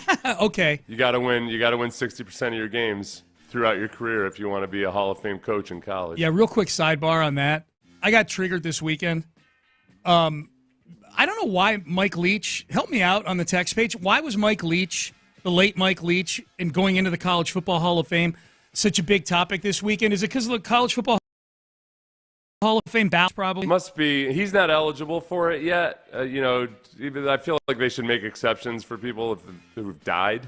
But I think probably just the realization, maybe it was the first time people realized that Mike Leach wouldn't be eligible for the College Football Hall of Fame because he doesn't have a career 60% winning percentage. Yeah. That's one of the bars. You have to have a minimum 600, which seems ludicrous because it leaves no room for anybody that, just in the case of that might have had a school, like if a guy rebuilds a program from nothing, starts a football program, penalizing yourself, and they while away for 10 years before they strike, and they win a couple national championships theoretically, that guy wouldn't be eligible for the College Football Hall of Fame. Yeah. It's weird. It's silly. Because if there's anybody that belongs in it as a coach, it's Mike Leach, just for the just what an imprint he had on the current state of college football. Yeah. Yeah, he made an impact. Like, he was an innovator.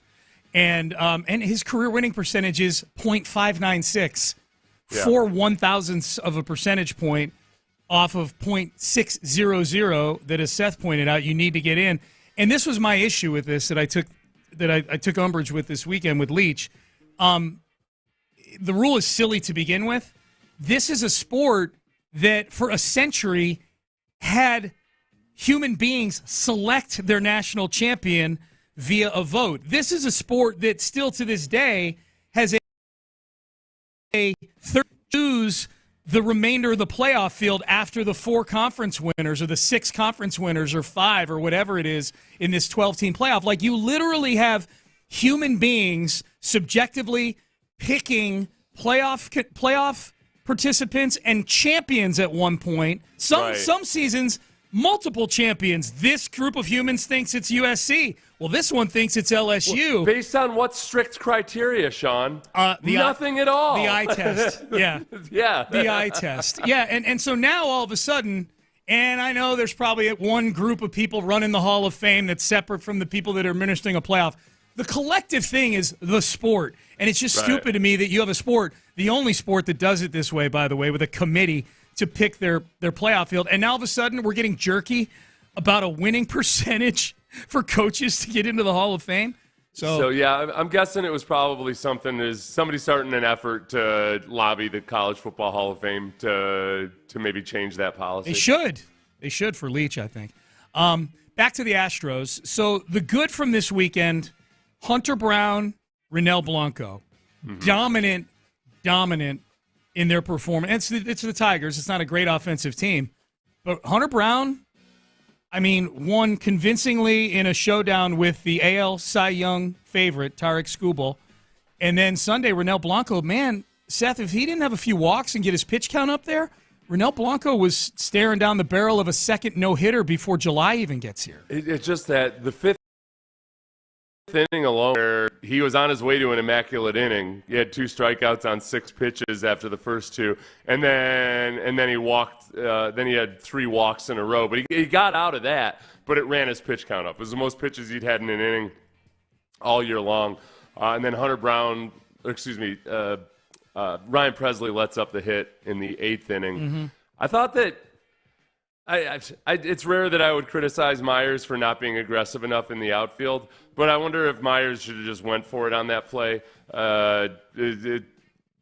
Given the situation that it was a no-hitter. Yeah. But I'm not going to crush Myers for not making a play in the outfield because he's made some incredible plays in the outfield, and he's typically really aggressive. And it's 4-0, not 9-0. You know what I mean? That's true. You're still trying to win games. You don't want to completely alter the way you're playing. Right. Credit to Alex Bregman with the error that preserved the no-hitter for at least a little while. Good job, Alex. You never know. He might have been safe without the error, yeah. It's funny. Brian McTaggart posted – we're kind of going through the good and the bad of the Astros right now. Brian McTaggart posted the Astros slash numbers for their everyday players in the month of June. It is feast or famine, man. Like if you're an Astro playing a lot of baseball in the month of June right now, you are either destroying it or you're a mess. Altuve's OPS in the month of June right around 800, which is really good. Jordan is well over 1,200. June is Jordan's month, man. That's where he. Alex Bregman, month of June, he's almost 1,000 OPS. Yair Diaz, he's like 860 right now in the month of June. That's been nice to see. Then you've got Pena, and this is where this is what scares me is like Pena and Jake Myers in particular have been so good these first couple months of the season that this feels like water is kind of finding its level a little bit. Pena's OPS in the month of June is about 460. Myers isn't even 400 OPS. Jake was the one I was most worried about. Yeah, Jake is, and there's just less. There's less, evidence of him doing well consistently over time. Yeah, I think that you take the good runs with a grain of salt. It's harder to take the bad runs with a grain of salt, too. Pena, I still trust that he'll figure it out, that the changes he made were genuine enough. The biggest thing right now, honestly, the bats at some point, and have to a degree, just will enliven. And this weekend, I feel good about the Astros from this weekend. It's just that Spencer Arrighetti had to be out there instead of Justin Verlander. And I guess that Arrighetti was on regular rest, but, he did find out a couple days beforehand that he might have to go on Saturday. Maybe for a young pitcher, that's enough that causes him to throw just easily hittable meatballs right over the center of the plate. I don't know.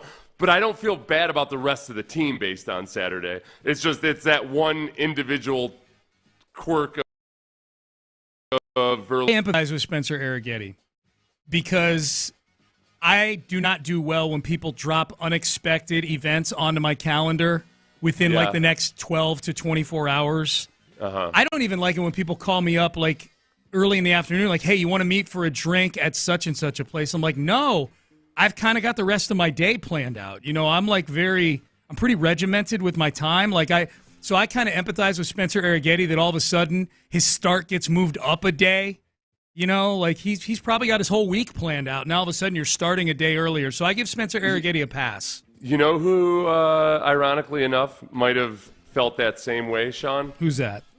J.J. Watt last Monday morning on 610 Day when he was expecting a call from Sean T. Pendergast at some point to come on the show.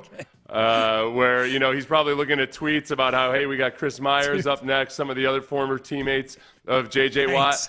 And Sean Pendergast, Seth Payne wasn't in that day. Yeah. Sean Pendergast just never reached out to JJ as he was sitting there just waiting for your call. There was a mix-up, and I got mixed up. I thought he was calling me. Do you want me to tell you, Sean, what he said? Because of this is what you had just talked about, what it must be like for Spencer Arrighetti. I hadn't shared this with anybody yet, including people in the building. Go ahead. He said it's like being a relief pitcher, being told to warm up in the pen, but then never getting the call to enter the game. Great. You turned him into Garrett Cole. I did. In Game 6, Sean. I did. For Pete's sake. That I did the J.J. Watt interview.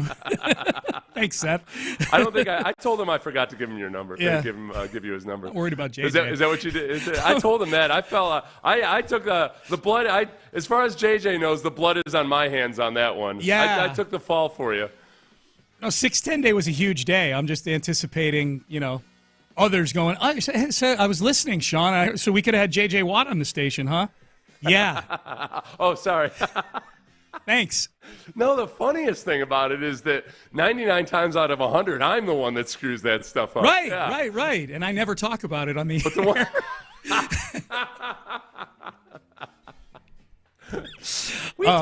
We're pretty open with how feeble-minded I am. It's all good. It's all good. Yeah. It's all good.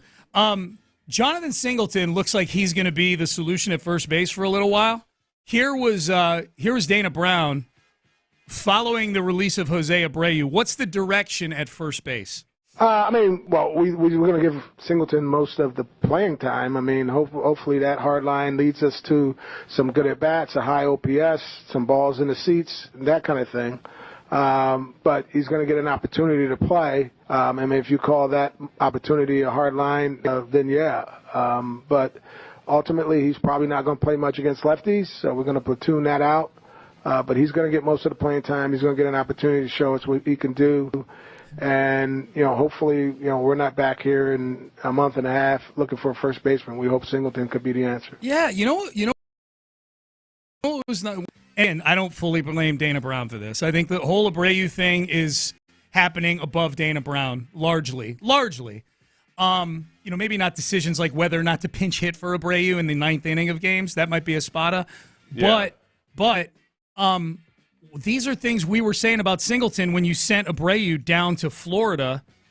Is like, okay, good. Now John Singleton's going to get a chance here. You know what? John Singleton was all right during that period of time where there was no Jose Abreu. Even since he was okay. Since Abreu was sent down, gosh, a long time ago, to Rookie League. Since then, John Singleton has played in 36 games.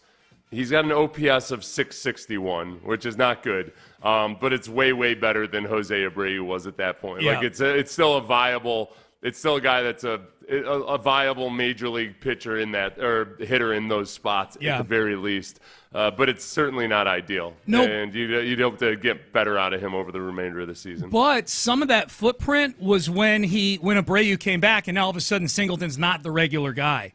Yeah. I think there is something. Maybe I'm just bringing up something that fits my anti-Abreu narrative and my pro-Singleton narrative.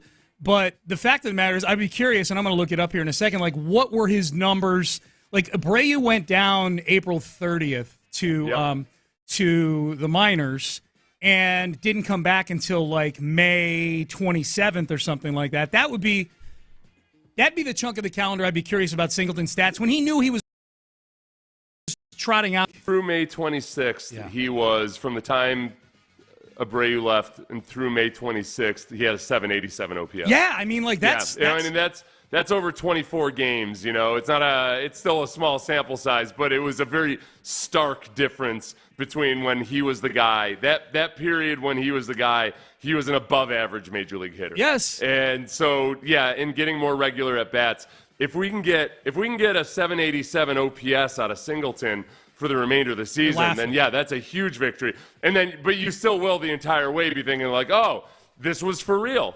This was for real. That 787 OPS when you weren't thinking around with Abreu was for real, and you squandered a chance to try to gain ground while you were running your little Jose Abreu experiment. Yep, you were wasting a month, man. Like, that's the very beginning of Dana Brown's cut that we played right there.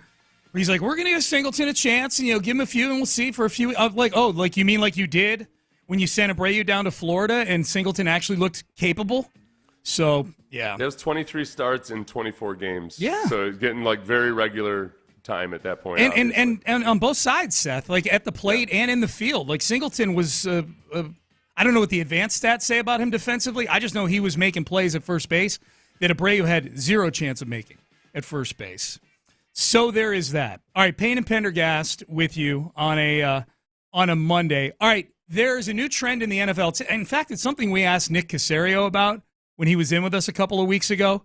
I think there's going to be a lot of GMs that this is going to reflect very poorly on. One example of it came up on the internet over the weekend. We'll discuss coming up next. Prize Picks. It is summertime now, baby. If you're trying to get through a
SportsCenter.com. Sports Radio 610 presents Payne and Pendergast. Dude, this War Room video stuff with the NFL is getting... I love it. It's getting very intrusive, though, and it's starting to get to a point where certain teams putting out video is reflecting poorly on other GMs that they're doing business with. Yes. Yeah. It's crazy. Well, I would say the Cardinals, I think that's the way they edited their video from their draft day trade that ended up yielding Will Anderson. For sure. That was done in such a way that it made it look like, wow, the Cardinals know exactly what they're doing, and they're putting it over on Nick Caserio. You wonder how much this starts to step on other people's toes. Like, hey, man, what do you... Like I try to do a deal with you, or I do a deal with you, and you guys are just spinning it afterwards, like I'm the schmuck here. Go die. Yeah. And that's what I would say. So that's why you'd be such a good GM. Mm-hmm. I'm the GM that's not afraid to tell somebody to go die. Yeah. So the Falcons had already had a draft that was fairly controversial, maybe overstating it, but certainly people were wondering what exactly Terry Fontenot, the GM of the Falcons, was thinking by taking Michael Penix Jr.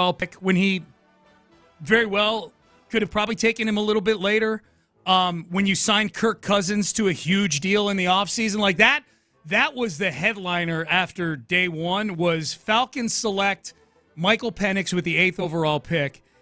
What we found out with some video that dropped this weekend is that Terry Fontenot, the GM for the Falcons, essentially said no to a free 4th-round pick. He got a call from Ryan Poles, Fontenot did, where the Bears were picking 9th, the Falcons were picking 8th. The Bears had already taken Caleb Williams with the 1st overall pick, the Panthers pick that they had gotten. So they already had a quarterback. Ryan Poles calls up Terry Fontenot to try to move up one spot, because we know they wanted Roma Dunze, the wide receiver from Washington, who they ended up taking with the 9th pick. But here's Poles calling up Fontenot, who had the 8th pick, and offering him a 4th-round pick just to move up one spot, just so they could make sure that they got their guy. Would you move back one spot? Is that in the cards, or are you going to go this way? Just like a future 4th. We did the same thing with Philly last year. Okay. Thanks. Yeah. Okay, so he didn't. So that was Poles calling up Fontenot saying, "Hey, man, you want to let us move up a spot? We'll maybe give you a future 4th." The Falcons would have moved back to the 9th spot, and I'm sure Michael Penix Jr. would have still been there, because the Bears were not going to take a quarterback there. This is the one thing I wonder, is that this is where, I've talked to you before about how the trust is really important amongst these GMs. And it's if you try to treat every deal like you're trying to screw somebody over, then nobody's going to want to do deals with you. But also, sometimes when teams call each other and they're talking trades, sometimes they'll be very transparent about who they want to take, because they'll say, okay, well, we want to take this guy or we want to do that. More times they're kind of, they hold back a lot of information. They don't want to, because then this guy might talk to somebody else. I wonder if Terry Fontenot thought that the Bears might turn around and deal that to somebody else that wanted Michael Penix Jr. okay. Yeah, like did he trust that Ryan Poles sitting at that number 8 spot wouldn't just go ahead and then accept a better offer from somebody else? Get a 3rd round pick to trade back a little bit or whatever, just to take, like, I don't know, maybe because was it J.J. McCarthy was still sitting out there. Yeah. And so, like, okay, I don't know. I'm inclined to think that there might have been reason that Fontenot was a little bit paranoid about the Bears having that pick instead of themselves. Yeah, Poles probably a guy who talks to a lot of guys, knew that somebody else wanted Penix, and then he flipped that pick for knowing it was for a quarterback quite a bit. Because J.J. McCarthy went 10th, Yeah. Well, either way, okay, so even if there is an actual valid excuse out there for Fontenot, we had Fontenot on the show right now, and we asked him, like, hey, man, this looks like you just punted on getting a free 4th-round pick in the future, and he were to say, no, here's why I did it. I didn't know what Poles was going to do, blah, blah, blah. Either way, I can tell you right now, I looked at replies from Falcon fans to that video on the internet this weekend, and they're pissed at Terry Fontenot because the optics, it's all about the optics, right? The optics of it are, this guy doesn't know what he's doing. This guy doesn't have his finger on the pulse of who's calling him. The guy, the team calling him, already took a quarterback. It felt like David Culley declining that penalty so they could punt. Yes. That type of thing. Yes. Yeah, like we're just like, this seems like the most basic of all things. That's where when somebody does something really dumb in sports, I always try to remember, all right, there might be a reason that we don't know about. And like I don't think that the Bears would have done business with the Vikings to give them J.J. McCarthy, for instance, but I think that Fontenot might have been skeptical of Ryan Poles. Like the very GM in Ryan Poles that's very willing to put videos like this out there that might make other GMs look like idiots. Like that might be a symptom of other GMs not quite trusting Ryan Poles. Yeah, the Falcons voluntarily took Penix at 8, so I guess the thing would be if the Falcons felt like, no, we're afraid of Poles trading it to somebody who's going to take Penix because that's our guy, Yeah. Yeah. Because they traded someone who took McCarthy. They'd have been cool with that probably because they get Penix anyways. But I get what you're saying. Like, you just can't trust. No, but I'm saying, no, right. But maybe the Vikings wanted Penix. There's an uncertainty there. It's not as simple as, it's easy in hindsight to say, like, well, yeah, and then look, the Bears weren't going to take a quarterback. Yeah, there's no guarantee the Bears were going to stay at that spot. I get what you're saying. I got you. But man, it's tough. GMs, man, you basically have people. You have the internet looking over your shoulder now at your work. Right? That's the big thing. Yeah, I know, and I don't get. For the life of me, I don't get why a GM would allow some of those videos to come out. Like, it doesn't. You got to think about that, maintaining that relationship with whoever you did the deal with, and if you put a video out that makes it look like you got one over on that other guy, that's like a public insult. Yeah. Back in the day, that might get you challenged to a duel. But in modern times, at the very least, it might be harder to do business with that team in the future. It's dirty pool, man. It's dirty pool. Yeah. Hey, you're not on Facebook very much more, are you? Ever. Okay. Probably smart. Not because they're saying things about you on Facebook or whatever, but just, now I got to go smart to you don't go. Oh, dude, I told my in-laws and Amy's sister the story about you getting on the rental car bus in Seattle. They were laughing their asses off at that. Go back and listen to the show on Friday, but it was really funny. So on Facebook now, Meta has this thing where you post something on there, and there's a few things that AI is able to pick out, like different like proper nouns and things like that, and they affix these buttons right below if you're post about Payne and Pendergast, like click here on Meta AI to learn more about Payne and Pendergast. Click here to learn more about the Texans. It picks out a few things from the post that maybe you're confused about something, and AI will clarify it. So I posted something last week. Or there was a post that included Payne and Pendergast in it, maybe from the station, and there was a button like, what is Payne and Pendergast? So I'm like, oh, okay, I wonder what AI thinks we are. So I've got it right here, the description of Payne and Pendergast. Do you want me to read it to you so you know? Give it to me. Here's what AI says we are, Seth. This is what the internet thinks we are. Payne and Pendergast are a sports talk radio show hosted by Sean Pendergast and Seth Payne on Sports Radio 610 in Houston, Texas. So far, so good, Ben, right? Yeah. They are known for their entertaining and often humorous discussions about sports, particularly the NFL, NBA, and MLB teams in Houston. I would say that's – thank you. But I was afraid Ben was going to buzz it because he doesn't think we're entertaining sometimes, I think, or humorous. But you agree with that, Ben? You're good with that? Okay. The show is popular among sports fans in the Houston area and is also available as a podcast.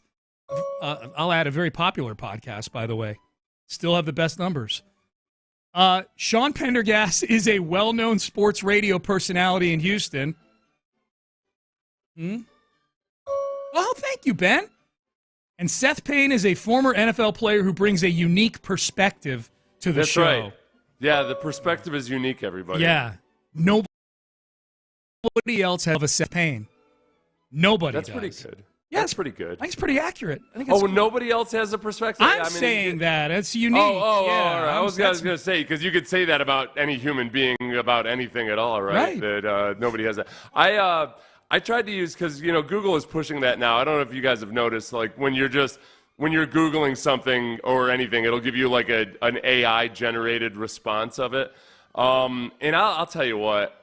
If this is what the crown jewel of what Google is rolling out to the masses is, I'm not all that worried about AI taking over that many human jobs immediately, because there's some really like I was kind of experimenting with it, and I wanted to I just wanted, for like a 20-second blip, I wanted to take a news item and repurpose it originally, so I wasn't plagiarizing, and it was about the Trevor Lawrence contract, and it got like 3 things factually wrong. Oh, I took a paragraph, and I said, I just want you to rewrite this in an original paragraph, and it got everything wrong. It said that Trevor Lawrence.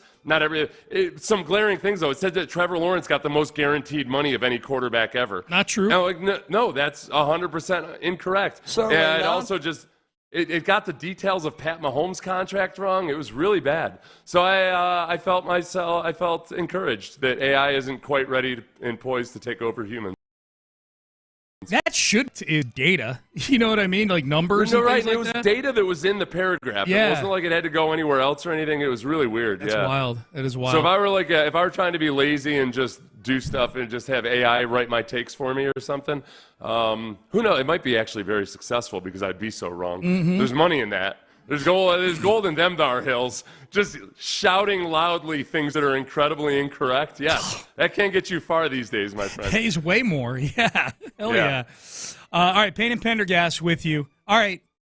Is this guy somebody who I would want in a broadcast booth on a regular basis, and somebody we talked about last week tied to the Astros? Ultimate Southern Belle. We will let you hear from her coming up next. Ooh, Men's Tea Clinic. Yeah, Men's Tea Clinic. That's my Friday stop right after the show.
SportsRadio.com. Live from the Twin Peaks studios, Sports Radio 610 presents Payne and Pendergast. This was fun. I guess Snoop Dogg was up in Wisconsin this weekend for a show, so he was at the Reds and Brewers game and decided to hop into the broadcast booth there with the Milwaukee announce team. And here's what old Snoop Dogg sounded like on the broadcast.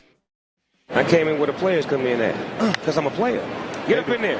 Oh, he's saying he can't throw that. He ain't got no arm like that. No, he don't. Oh, he does, though. No, he don't. Oh, he does. Who is that with that rocket? Ellie De La Cruz. He got a rocket in his pocket. Oh, he made that. Yeah. Snoop Dogg's on my short list of people where I'm like, yeah, just drop him in the broadcast booth whenever you want to. Like, you know, he's... That was way better. That was way better than Eminem on Monday Night Football. Remember that? Yeah. Yeah. Which was, I'm pretty sure it was intentional by Eminem, but yeah, he looked like he was his eyes. His eyes were like saucers. Yeah, he was just completely. At least he was trying to act like he was completely overwhelmed by everything. Yeah. That was good. Yeah, Snoop Dogg, man, on the broadcast. It's like pizza, man. Like, yeah, you bring pizza to any situation, it all of a sudden becomes more fun. I feel like that's Snoop Dogg. That's where I think it's kind of indicative of where baseball is at the moment in terms of it being more of a local sport than a national sport. People follow their teams more so than the entire league. The way in the NFL, the average fan is a little bit more clued in on the entire league. But the fact that he didn't know who De La Cruz was, for instance, it's not anything that like I don't think a lot of people are like, holy crap, he didn't know who De La Cruz is. He's only one of the. That's just baseball's a little bit more local. That's true. That would have been. I mean, that like Ellie De La Cruz is like one of the bright young. That would have been like not knowing C.J. Stroud on a football game. Like, ooh, right. Who is that guy that just threw that pass? That's C.J. Stroud, the Ellie De La Cruz of the NFL. I like it because it's back. It reminds me back, like back when I grew up, and the villages, and you would have your champions of the village, and someday, and you could be the champion of the village for your entire life. You'd be like, oh, I'm the blacksmith, but once I was the wrestling champion of the village. And people thought, oh, yeah, that guy's like the best wrestler in the world. Mm-hmm. But then all of a sudden they started having these inter-county wrestling matches in front of the county magistrate. Yeah. And then you'd go compete in front of the king if you were so lucky. But by then you've been humbled. You don't, there's only one guy that gets to feel that way about himself in all of England. But now, we're back in the day, you could be just like king of your village, your little or your village, county at least. Your little village. Yeah. Do we still have villages? We have villages, right? Yeah. So last week we talked about this last Friday.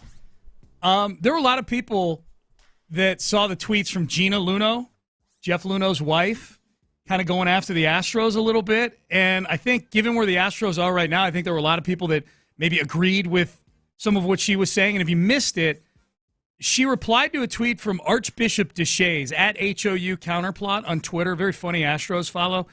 And he was just tweeting back on June 12th, how'd the Astros go from 7 consecutive ALCS appearances to complete dog bleep in the matter of one season?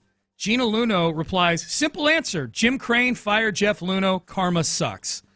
So that wasn't the end of it. There was another tweet from another Astro fan saying, no offense, but the Astros did win the World Series without Luno, made it to 4 more ALCSs, 2 World Series appearances. I would say they did just fine with or without Luno. Extend Kyle Tucker on Twitter. Who do you think set them up for years of success? The well finally ran dry, and there's no one there to tell them how to fill it back up. No offense, winking emoji. This is her right to do. And I think there's a lot of Astro fans that feel the same way. I don't know if they feel that karma is necessarily a reason they're doing so badly this year.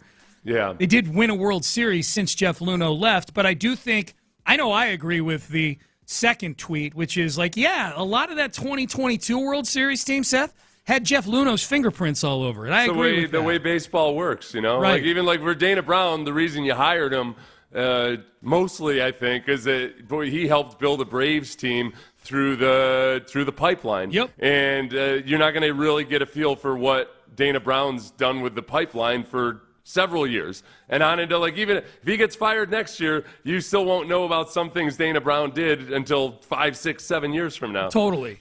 Yeah. So I think Gina Luno knows how baseball works. Yeah. One of her subsequent tweets would indicate she might not know how the internet works. Yeah.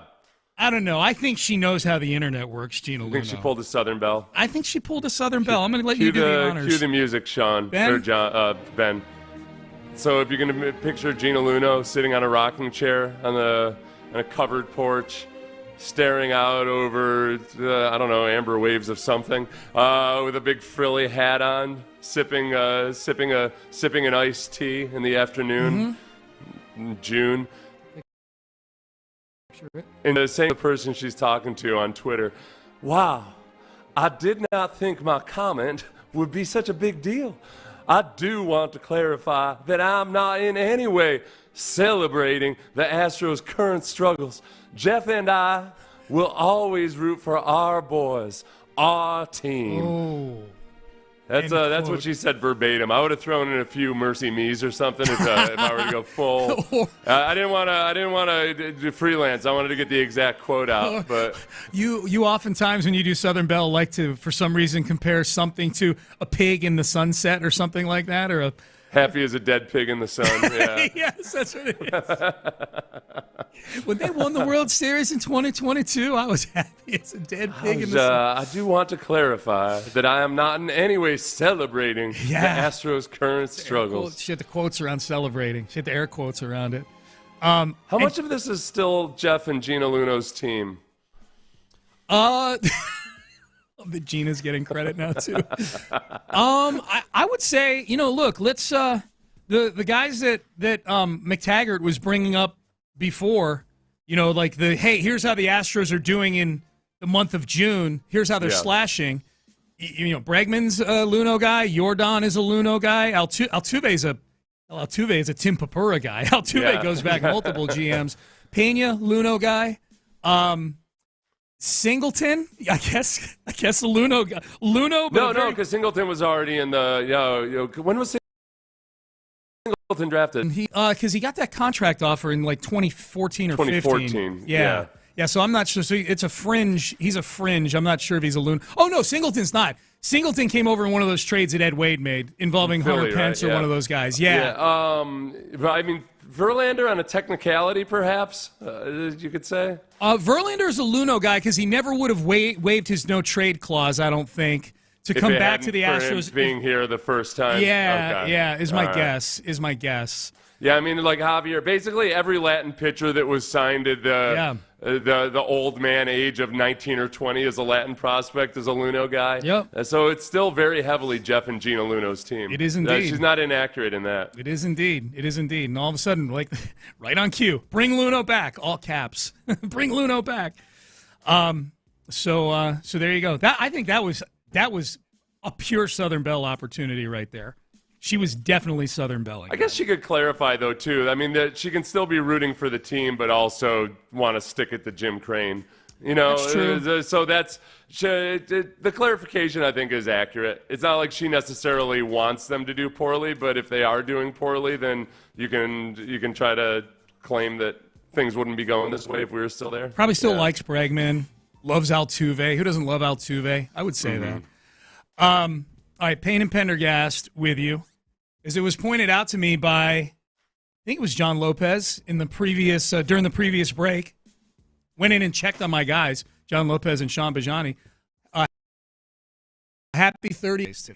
How about that? And more importantly, Game 5 of the Rockets' first NBA championship. Yeah, that too. Yeah, that was going on that night as well. Yeah, 30th anniversary, man. Seth, where were you when you were watching the OJ chase? Do you remember? That was when I was with my girlfriend at the time. Yeah, she was awful. Right. Yeah, she was awful. She was worse than OJ. I remember it well. We were watching. My parents had a split. My mom had a split level house, so we were in like the basement rec room watching the OJ chase, trying to figure out exactly what was going on. Mm-hmm. That was when that was the origin of the breakup. We were arguing over whether OJ did it or not. Right then. Which side did you? Probably not the only one. Yeah. I don't know. I probably flip-flopped a few times during that whole ordeal before all the information was in, you know? Yep. What about you fellas? I was in the back bedroom of my house. I mean, I was 12, 13 years old. Me and my grandfather watched every sporting event together. And that was a sporting event, kind of. That was, what we thought it was going to be. It was adjacent to a sporting event. We were huge Rocket fans, nutcases back in the day. And you came in and told us, you were like, I remember watching this thing, and it was going from full screen to split screen. And I'm like, if you time-lapse that thing, it ended up going full OJ at one point in time. And Tom Brokaw was like the game, play-by-play guy. Yeah. Yeah, Brokaw. Yeah, Brokaw did a hell of a job that day on the play-by-play. He really did. I don't even need to know. You were at Madison Square Garden. I was at Madison Square Garden, and I actually went into the the workroom, and was like, "Oh my gosh!" Yeah, was anybody watching the game at that point? I mean, what was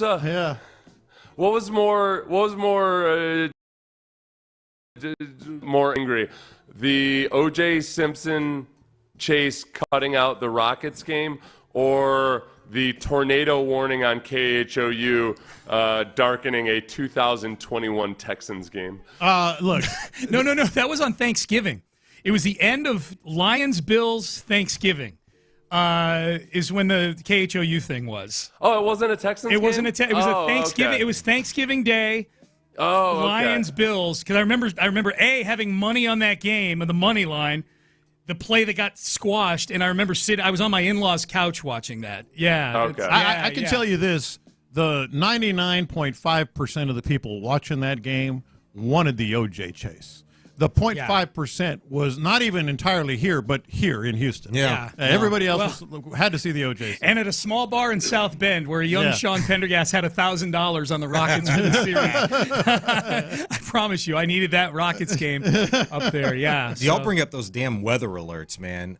Yesterday, did y'all see the weather alert that flashed when DeChambeau was about to sink his 3-foot putt to win the U.S. Open? No. They did a little crawl, like apparently some tornado warning was going on. The daily tornado warning? Yeah, I'm like, what the hell? Yeah. Like, you could see the reaction, but Rory had literally just missed 2 3-foot putts within the last 3 holes. So how did it impede your viewing experience? You couldn't see the hole. Oh, the crawl. Oh, the crawl like took up part of the screen. Yeah, that's a big deal. Okay. You couldn't see the hole. See, I always just I feel like 90% of sporting events that we watch now are at the bottom. Yeah, but it was put on by the locals. Yeah. Okay. So this right. You could have had the crawl, no problem. Like, give but it was people big. their weather warning. It was big. But it was like huge, and it covered the hole. You need that big font for people. What are you sometimes. doing? You're just going off of Bryson's fist pump, and that's funny. Like, okay, I guess you made it. Rory McIlroy would have been better off if a tornado had hit. He might have made those putts. That was brutal.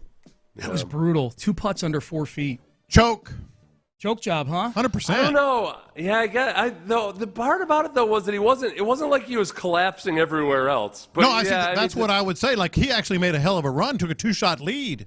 All you had to do is go through the last 4 holes. Yeah. And then all of a sudden, I mean, that is, to me, was almost like, okay, he was chasing, he was feeling it, hadn't won a major in 10 years. All of a sudden, on 15, I guess it was? 16. 16. He bogeyed 15. He's like, oh my God, I might win the U.S. Open. So Rory, yeah, you're right. That's choke. Yeah. So Rory is now not getting divorced. Is that accurate? Well, I don't know. He was getting divorced. That was the news before what happened yesterday. No, they filed for divorce. It was news a few days ago. I just wonder if he's reconsidering his stance. Now his wife is probably maybe like, he blames dude, his wife for you his got the failures. yips. Like, I'm out of here. Yeah. Short game is maybe his wife's fault. Never going to win again. I got to reconsider this divorce thing. I hope not he working out. kept his lawyer on retainer or something like that. That is a whole lot, though, man. If you can think about going through an ugly divorce and you're up there in that moment and just, that might be the moment where it feels like everything's falling apart. Yeah. He was getting divorced and now he's not. Maybe it's just the ugly marriage part of it, whatever the situation is. Yeah. It's getting in his brain. That video? Yeah. He was in the air. He was not sticking around. Somebody reported, I don't know how they did this or just speculated, he was in the air. Yeah. Before DeChambeau finished his press conference. No, it's because That's awesome. these weirdos have this capability, like, where you can track people's flights. Yeah. You know? It's pretty easy. So, yeah. It's not like you go to flighttracker.com. Boom. Yeah. It's not like you have to have Somebody's like done high-tech this. software or anything. Yeah. If you're a college football fan, you've tracked many a private plane for coaching searches and whatnot. True. Probably true. Did you get a shot at the Abreu news on Friday? It just happened during our show, probably 1 o'clock hour. So, yeah, we're going to revisit that for sure. Scale of 1 to 10, how Friday news dumpy was everything that went on Friday? I have a very hot take on that. Oh, good. There is no such thing as a Friday news dump anymore. Okay. Because of the world we live in. Friday news dump used to be for newspapers. Yeah. So people would, say the news, and then they put it in the newspaper, and then it kind of fades away by Monday. There's no such thing as a Friday news dump anymore. I think it's still a saying, but it's not a reality. Yeah, I do think that having the weekend there sets you up to have less attention. Maybe it's more like a Friday news fart. Yeah. Instead of a Friday news dump. You know what I mean? Like, it's still something. Yeah. It's still something. Yeah. Well, I feel like they should just do it on a Saturday, though. Anyway, like there are less eyeballs on everything, and then Monday is the big day where everything gets a lot of attention. So you do it on like a Saturday at 5 a.m. Yeah. Then I think people might skip by it altogether. Any interview on Bagwell and Crane not being at the press conference? Yes, very strong feelings on that. And Jeff Bagwell, we're going to talk about this. He went to MLB.com. Yeah, he did. Now, who runs MLB.com? Oh, that's right, the MLB. MLB, yeah. And said nothing. Yeah, he just praised Jose Abreu for what a great career. Didn't work out. Yeah. Didn't work out. Yeah. Good for Brian McTaggart to get the interview. No, it's not his fault. Yeah. Good for Brian McTaggart. There's a reason why he didn't say anything. Yeah. Lopez and I are gonna. I'm sure. We're here for it. All right. You're listening to KLT HD2, an Odyssey station. Seth, antibodies to you, my friend. Antibodies, and by the way, you can block your tail number from being tracked. So, Bijani, you're right. I think that you're right. Yeah, these people are kind of crazy and psychotic and going to extra means too. Yeah. I thought you were going to address Bijani with that. Bijani, noted Learjet owner. Sean Bijani. Exactly. Hey, Bijani, if you want to block your tail number, you're all good. You're all good. Yeah, just in case. Yeah, just in case. All right, that's Sean Bijani. That's John Lopez. Figgy Fig is in the house as well. They are in the loop, and they start now. All right, appreciate you, man. Sean Bijani, as he said, in with John Lopez. Figgy Fig here as well. You can join the show. Hit us up, 713-572-4610. J-Lo, we'll get to the Jose Abreu, Jeff Bagwell stuff here momentarily. There was a bit of good news. There was good news. Yeah. There was, and it's sandwiched good news with a dump in the middle, since we're going to go that route, or a fart, if you will. Yes. That was Saturday. Spencer Arrighetti's start for Justin Verlander's neck. Where have I heard that before? I'm feeling a little bit better about that, though. I mean, at least why? At least he spoke about it. Yeah. And acknowledged way more than the Astros did with Christian Javier's neck discomfort. Well, this is true. I think it's just too easy to go that route. Well, they do it all the time, though. It's crying wolf. Well, the Astros do it all the time, but it's Justin Verlander, and someone just tells me, like, you don't play that game. Like, I'm 40, 41 years old. I'm a man. I'm 40. I don't need to play this crap. But he did play that game. When he said he didn't, when Chandler Rome reported he's going to end up needing surgery a couple of years ago, he denied it. They denied it. All of a sudden, it drags on. It drags on. Hey, I might go to rehab, and then all of a sudden, he has surgery. So no, Justin Verlander himself has literally played this game. That's been years ago. 2? I mean, years ago. It's fine. 2 years. 4? Was it 4 years ago? I don't like this hyperbolic nature of discourse 19? that we're having. It was the COVID season. It was 20. Remember, he came back, started the opener in the COVID season years ago. Yeah, okay. 4. It's fine. It's going to be fine. Okay. There are a lot of other things that we could have trepidation about.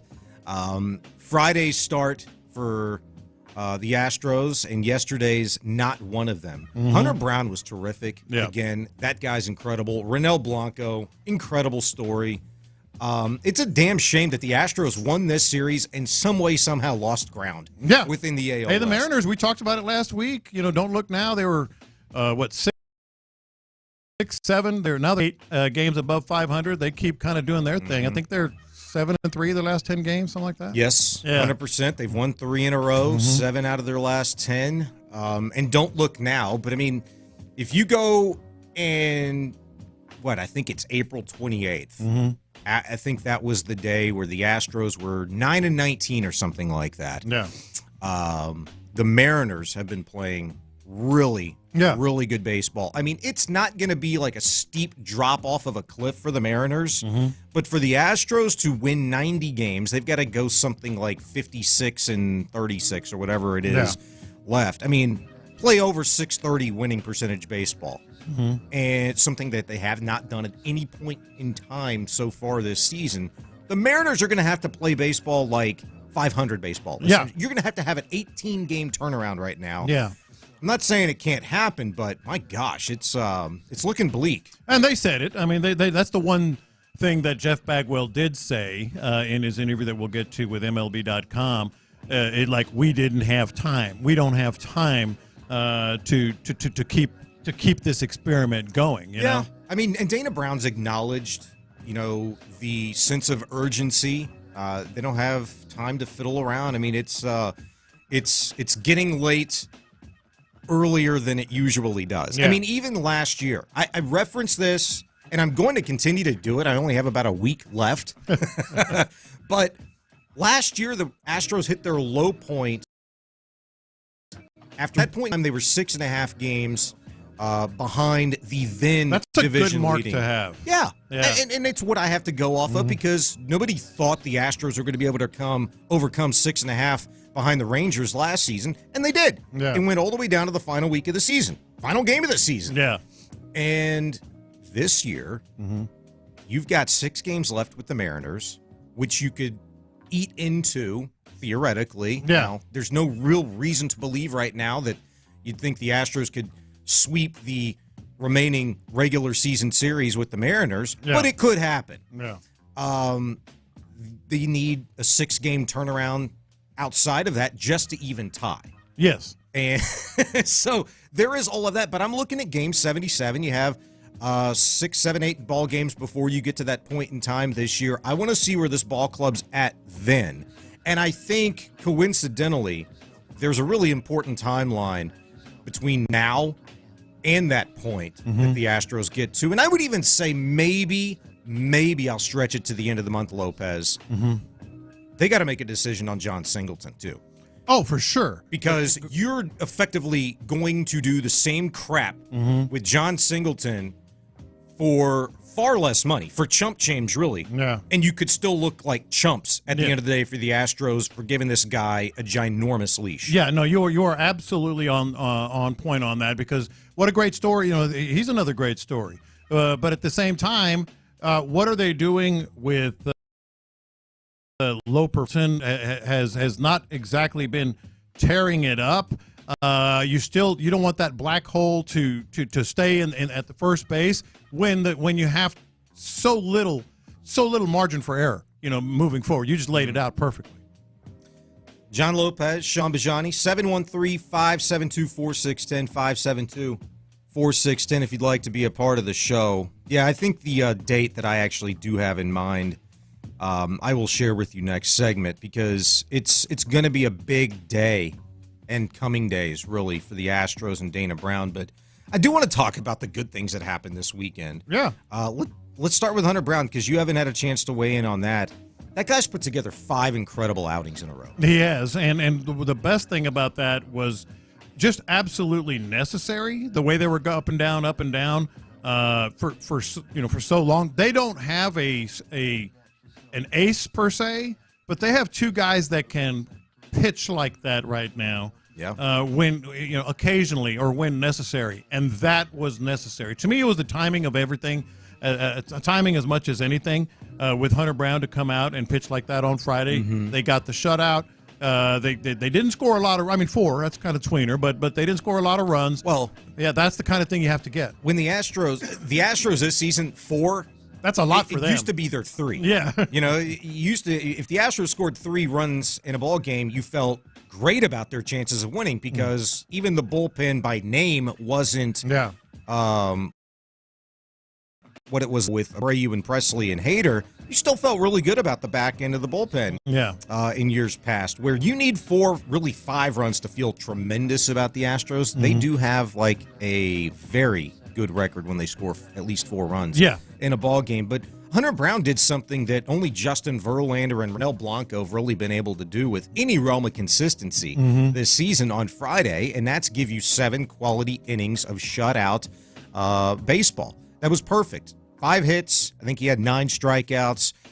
This was 5 quality starts in a row for Hunter Brown, and it really has started since he began to figure out like a comfortability with his sinker that he brought back into his fold. Yeah. I think it was May 5th. That was the day where he just said, you know what? I'm going to throw it. I suck. I got nothing left. I suck. Nothing's working. Yeah. Like, I haven't thrown this pitch in a few years. Yeah. Let's see what happens. Yeah. And I told Patrick Creighton this on Friday night. We had about an hour and a half post-game show. That game took 2 hours and 5 minutes. Yeah. So we had an hour and change post-game show. That was a lot of fun. And I said to Patrick, you know, the way that this thing is gone kind of with Hunter Brown, it's pretty remarkable.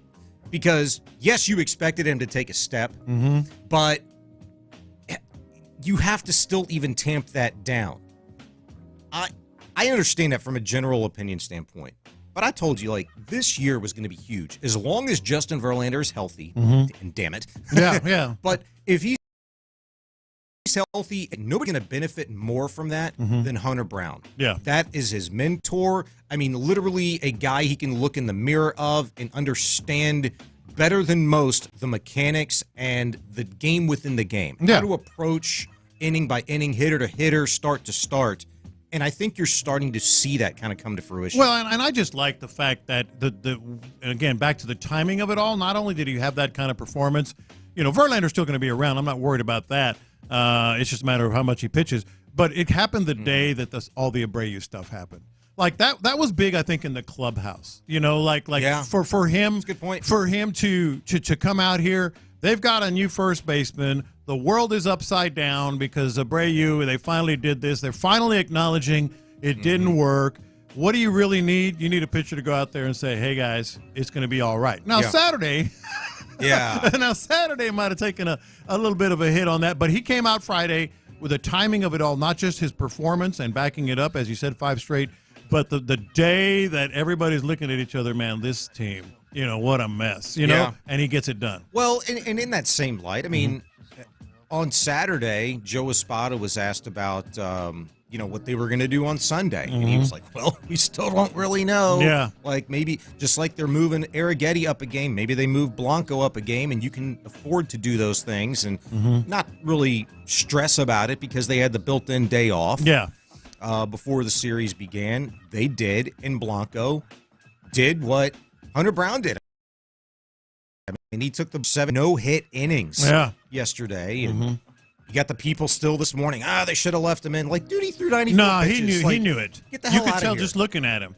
There was no way he was going to finish. No. Yeah. And what's the point in keeping him out there and like, oh, maybe he has a really economical 8th inning? It doesn't matter. He Get the still hell wouldn't. outta Yeah, here. he still wasn't going to do it. No, but I mean, you know, the Yeah. opposition has, you know, their heads on straight, at least out of their butts. Yeah. Like, they're going to make the guy work. They're going to work, you know, work counts. 8, 10, 12 pitches in an Yeah. inning, whatever. But Yeah. that was fantastic yesterday, Blanco. And I don't know why we're really surprised by this, because you could tell very early on. I don't care how old the guy is. He's 30. I don't care when he began pitching, which was like 18, 19 years old. I don't care what position he used to play. He was a corner infielder. I don't care about any of that stuff. I care about what I'm looking at. Yeah. And this is where you maybe have to give Dana Brown a little bit of credit, because he is a talent evaluator. Yeah. And he looked at Ronel Blanco a couple of spring trainings ago and said, you know what? This guy, he might be a starter for us. Yeah. He's got really good stuff, a really live arm. Let's make this guy a starter. And it was still by accident almost. It was. He Yeah. wouldn't have been here. Yeah. This is all a part of the story. He wouldn't have been here this season doing this if not for Verlander and Urquidy's injuries. But he was in the spring. mix. He was in there. He was on mind, Sure. top of mind to do it. And the other part of good news here, because there's a lot of stuff about the Astros that are going to be very irritating to talk about today. But no, you talk about what the Mariners are doing, and the Astros, you know, won the series, albeit with an ugly game in there. You've got the worst team, one of the worst teams in the history of baseball coming in the White Sox. They're 35 games under 500. Yeah. So you can get well. You know, I've been saying this. I think I said it to you last week. Give me a sweep. Give me a sweep. Because it's one thing to be up and down, win a series, lose a series. You win some games, you gain some ground. But then if you don't, the sweep just will go a long way toward no matter what the Mariners do, you're not going to lose ground. You know? Well, look, if Dana Brown's talking about this ball club needing to have like a good 2-week stretch, you have to sweep and somebody. He's been talking about it. You have to sweep somebody. It has to happen. You can continue to win series, and that's fine and well, but at some point in time, you do the math. Yeah, you got to make the run. Yeah, you got to make the run. You can win 2 out of 3 all you want to. The sequencing matters. And ultimately, you beating teams that you should absolutely beat the brakes off of, that's expected. If you're going to tell me in the same breath, hey, this team is capable of, overcoming this big deficit. This team is capable of making a run. This is still a World Series contender. Then do it against one like this. You have to beat the teams that are the worst among the worst in the league, and literally for the White Sox, the worst in the league. 713-572-4610. Here's where we are, 33-39. I don't care about this. Doesn't mean anything because the Mariners have been so good, but they're 26-20, the Astros are, after their that is to begin this work week. 9 games behind the M's, half game behind the Rangers. You got 3 with the White Sox, as you mentioned, there. Then you come home for 3 against the Orioles. Yeah. You've got 2 against the Rockies. And then you go to New York and you take on the Mets, which don't look now, but even their asses are having fun. Yeah. Like, they're playing some good baseball right now. And they're doing it in kind of dramatic fashion. I mean, they're winning ball games late, getting clutch hitting.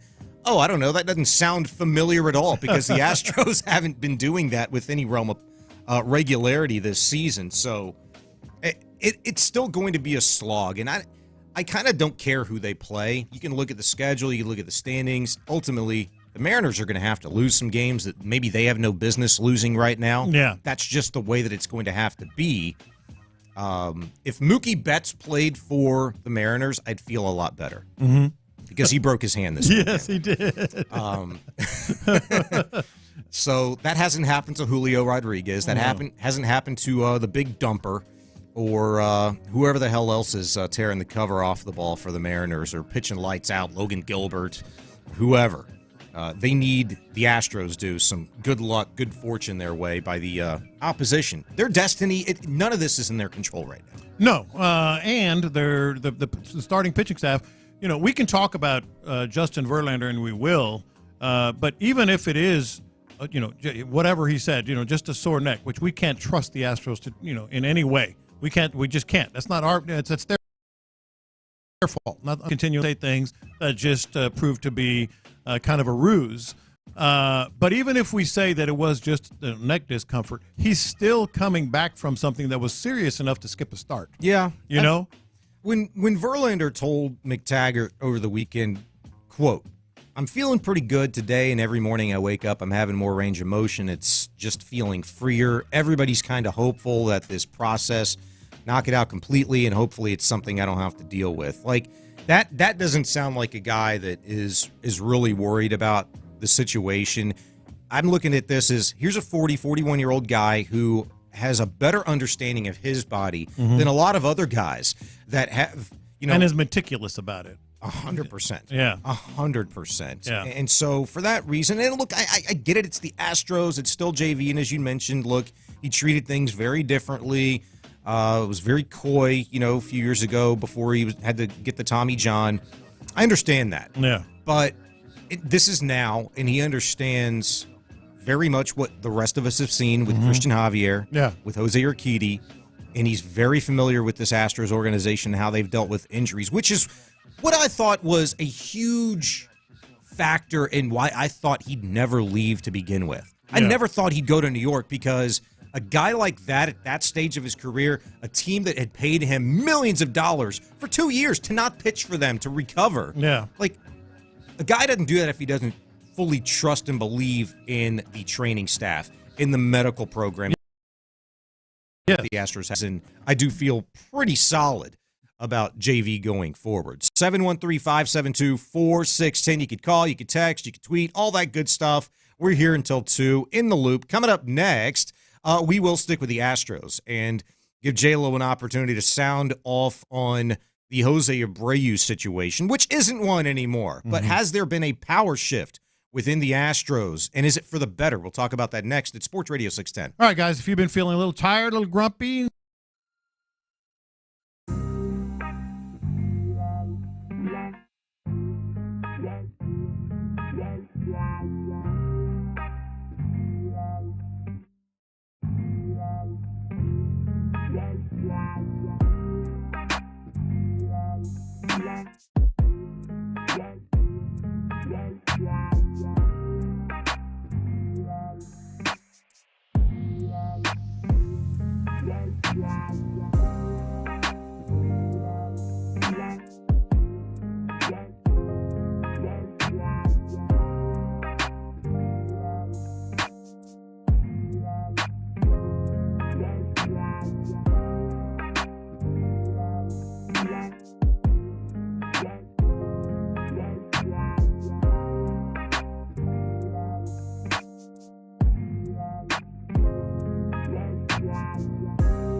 Odyssey app thanks to Planet Fitness, home of the judgment-free zone. Figgy, let's hit him big time. Houston, let's get in the loop. Great day, great day! Oh, give me some juice, baby! You're in the loop on Houston's sports leader. You know what I'm bringing today. You know what I'm bringing today. Let's go. Go to work. Let's go. Hey, Sam. Sports Radio 610. Man, it felt like the Astros got some juice on Friday with the Hunter Brown performance, like hours after the Astros decide to cut bait on Jose Abreu. They're going to pay him almost $31 million over the course of the next year and a half to not play baseball for him. Thank you, by the way, from all Houston Astro fans on behalf of those guys. I will just say that. Jim Creighton, thank you, my man. J-Lo, you didn't get a chance to really talk about this too much, I don't think, on Friday. We did just the last visiting. I'm sure you've thought about this a little bit. Yes, I have. And what's really kind of stuck out to you, maybe in regards to the decision itself, the timing, corresponding move that wasn't made that maybe a lot of people thought was. What'd you think? Well, I thought you brought up a good point this morning, and we're gonna visit that here too. Like, now that he's gone, is that an indicator of anything changing in the Astros' decision-making process, and who's making the decisions? And I think the exact opposite. I think we are truly embarrassed now. We're fooling no one. It's not helping the team.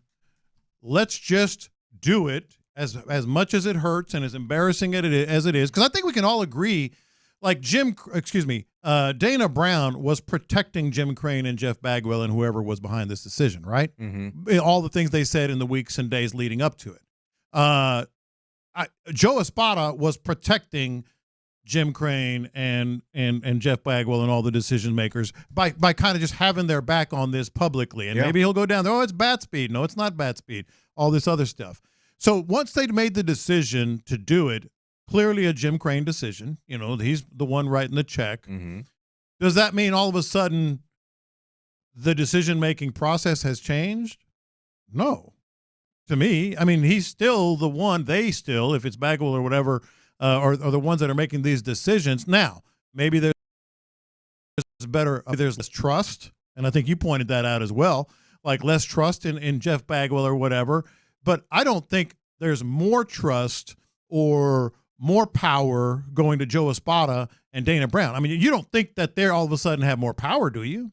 I think it's a giant weight lifted off of Joe Espada's shoulders. Well, sure. I think it's a giant weight lifted off of Dana Brown's shoulders because you're not having to answer the daily questions about one of the worst baseball players in the league on a team that you're telling me is a World Series contender. Yeah. So I think there's that, but I do think it's a legitimate question because at some point in time, Jim Creighton decided to be much more hands-on. And I think we could probably all point at that time window where you had to fire your general manager that you had all of the trust in Jeff Luhnow. Yeah. You fired your manager in A.J. Hinch after the cheating scandal and all of that was revealed. At that point in time, you're operating with a guy that maybe, you didn't necessarily vibe with. Maybe you thought could work in James Click, but it just wasn't happening. He wasn't the guy that you wanted him to be or whatever the case may be. So you don't bring him back. Now you're like, okay, well, I got his 3 assistants and cool. But, I could do this. Yeah. I could do this. That is the point. We're in a really good spot. Like, I could make this happen. I'll use them for what it's worth. The data, the input, we'll see what they say. But I've got some people that, can help me make this decision. So Rafael Montero happens. Jose Abreu happens, which I think is all Jim Creighton. Now, you look, maybe it's influenced by Reggie Jackson. Maybe it's influenced by Jeff Bagwell. Maybe it's influenced by what the data and analytics say, which, I don't know, depending on what version of data and analytics you're looking at, some would have said, hey, this guy's a badass ball player. Look at the back of the baseball card. The advanced stuff says this guy for the last 2 years as a White Sox has been losing it. He's been losing bat speed. He's been losing barrel rate. He's been losing all of the things that have made the back of the baseball card look really badass. Yeah. So I don't know exactly what they were looking at, but I just think that, yes, it is possible, to answer in short, that Jim Crane deciding to pay a guy $31 million to not play baseball for them anymore, maybe he says, you know what? Yeah, my bad, guys. Like, I'm going to let the people that I hired to do the job do their job.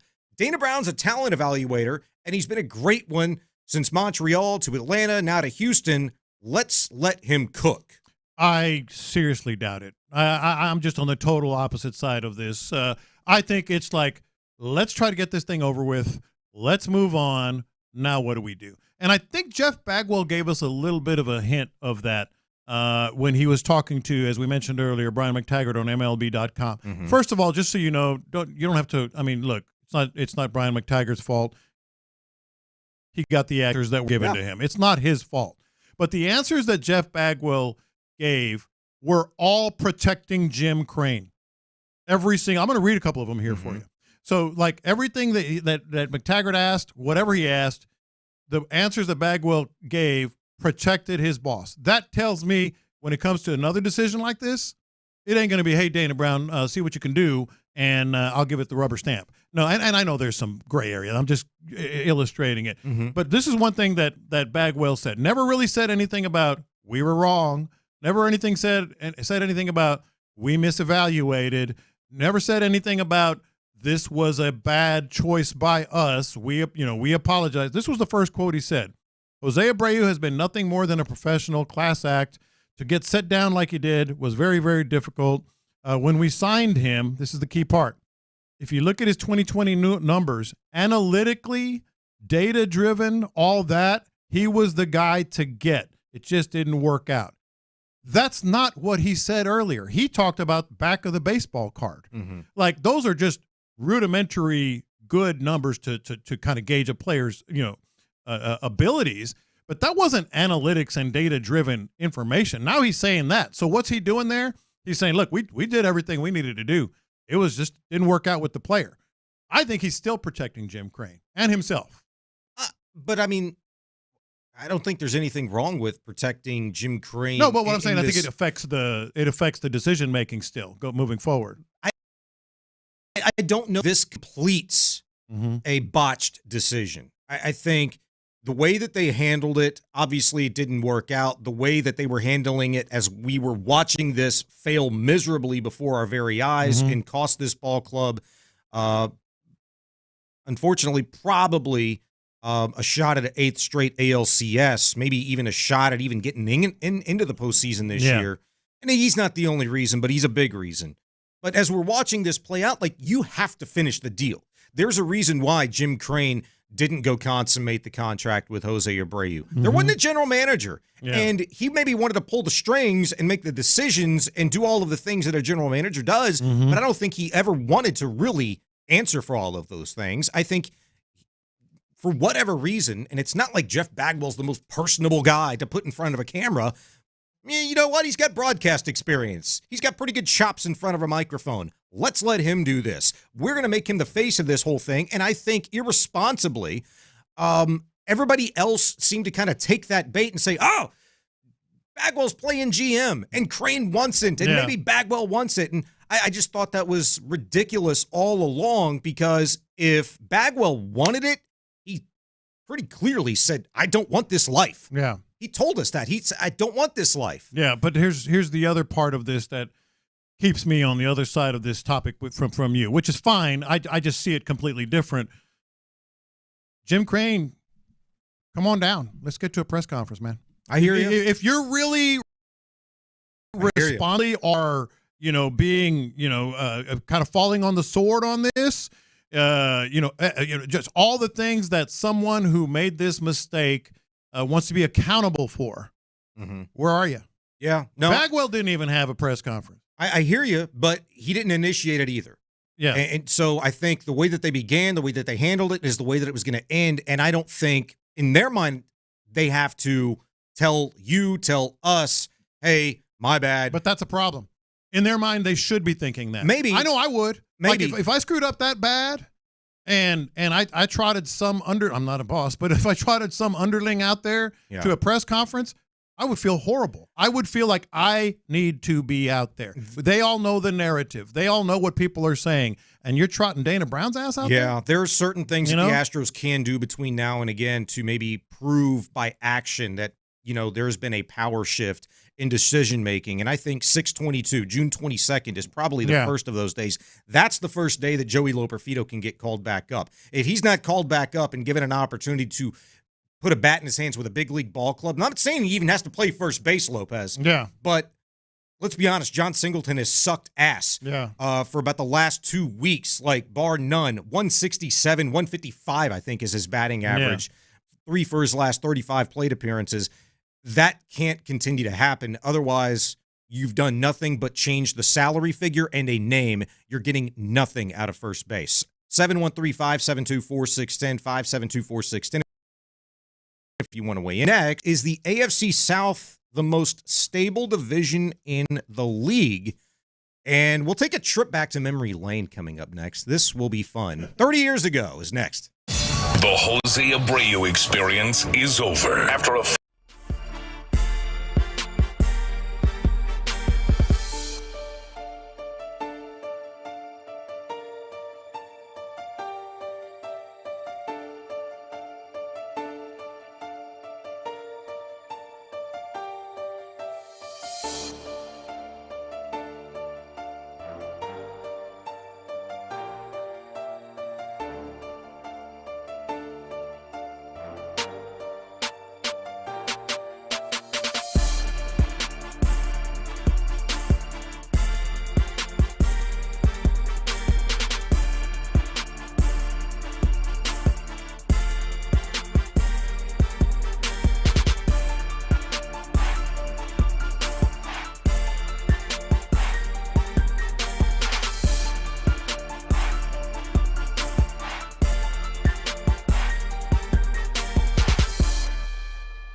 We're making the stories from outside the loop matter to you.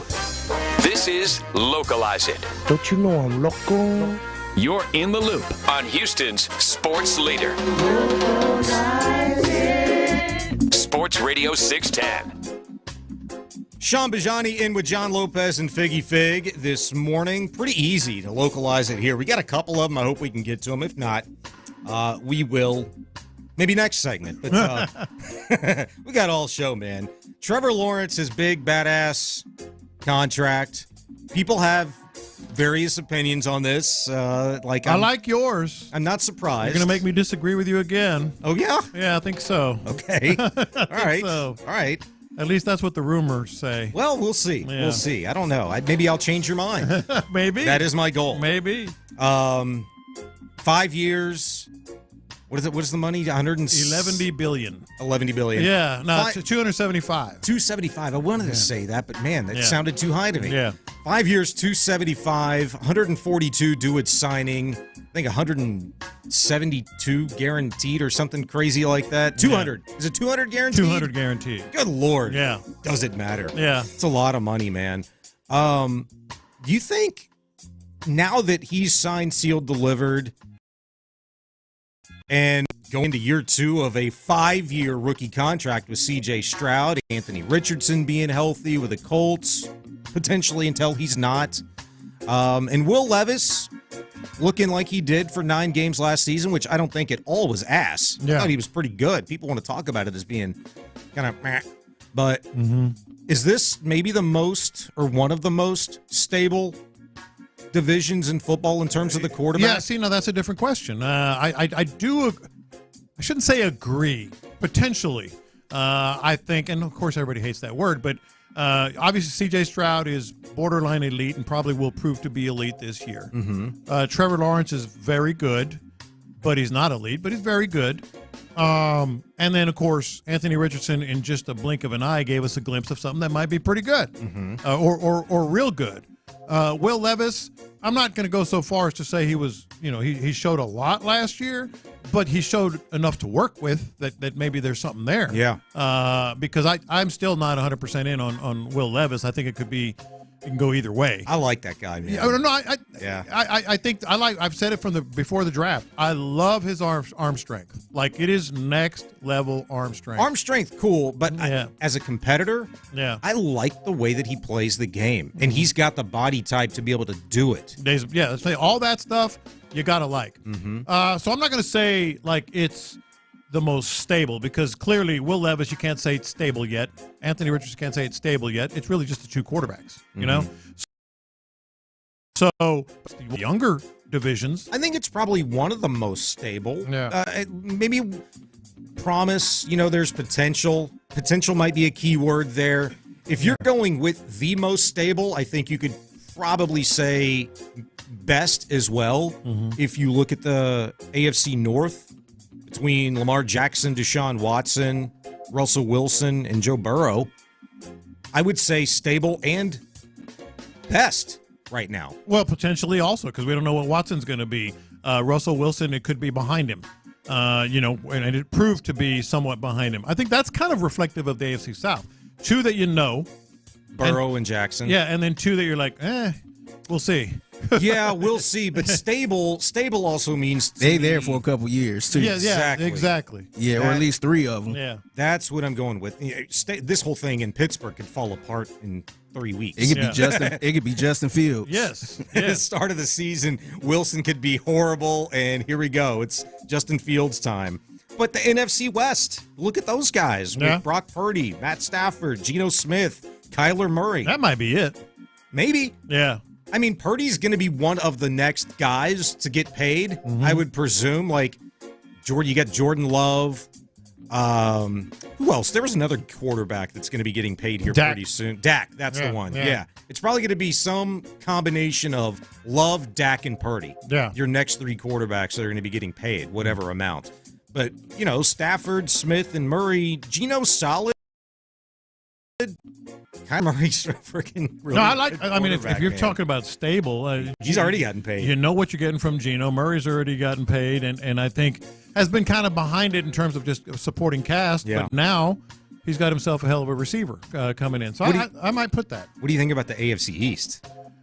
See, I'm higher on Tua than most. You and I are in the same boat there. Yeah. I like him a lot. Josh Allen is awesome. Mm-hmm. Don't know about Drake May. I think he's going to end up being the starter there. Yeah, well, combo, Brissett and Drake May. We'll see. And Aaron Rodgers' health. Yeah. So 3 of 4, if healthy, Rodgers, I think, even if he's what he was his last year in Green Bay, it's like, it's not the Hall of Famer Aaron Rodgers, but that's pretty damn good. Rodgers. Pretty damn good. You know what I'm saying? But I do agree with you. I think I had questions even about him going into last year, his first year with the Jets, and even more questions because of health now with Aaron Rodgers. But I think it's an interesting question. There's more Trevor Lawrence that we'll get to, and I think I know what you're getting at, whether or not we agree or disagree. Shocker. Yeah. We don't agree on much, but it's all good. It's just today. Is it just today? I don't know. We'll figure it out. Let's see if we agree on this. Yeah. 30 years ago, the broadcast of the NBA Finals was ass. What a great sports day that was until that happened. Yeah. Arnold Palmer played in his final U.S. Open. World Cup kicked off in the United States. The New York Rangers had their championship parade for winning the Stanley Cup for the first time in 50 years, which, by the way, Stanley Cup. Yeah. And then, of course, the nightcap. There was this that went down during Game 5 of the NBA Finals featuring your Houston Rockets and the New York Knickerbockers. Feeding Europe. The Rockets take a timeout with 6:49 remaining. Third quarter. The Knicks extend to a 13-point lead. This is an update from News for New York. Good evening, I'm Chuck Scarborough. As you've been witnessing, the bizarre drama surrounding O.J. Simpson gets wilder by the hour. Police closed in on O.J. Simpson on the grounds of his estate. This is a live picture. The California Highway Patrol says O.J. Simpson is in a Bronco there with a gun. What? A friend of his, Al Cowlings, is believed to be in the car with him, or he has gotten out recently. Where's the game? Simpson has been on the run since this morning when he was supposed to surrender to police on murder charges. We'll have more for you later. This copyrighted telecast. All right, what the hell's happening here? So we all know, what happened there, and it was. I'll tell you this: outside of Houston, everybody like people were well aware of the Heidi game back in the day in the NFL when they cut away from the Raiders game at the very end. I think they're playing the Patriots. I don't know, whatever. And they showed the start of the Heidi movie, and the world went nuts. You got to show the end of the game. Remember that? I mean, we all heard about it. I don't remember it, but I remember the stories about it. Yeah, exactly. And so, I barely remember it. But anyway, so you would think, man, don't cut away from the finals. Yeah. Everybody was like, please. And maybe some in New York. This was the wildest night ever. Yeah, because there was already a massive buildup to that point. I think from my recollection, I was 12, 13 years old. Yeah. So it's not that fresh to me, but even I recall, this guy's in the news a lot.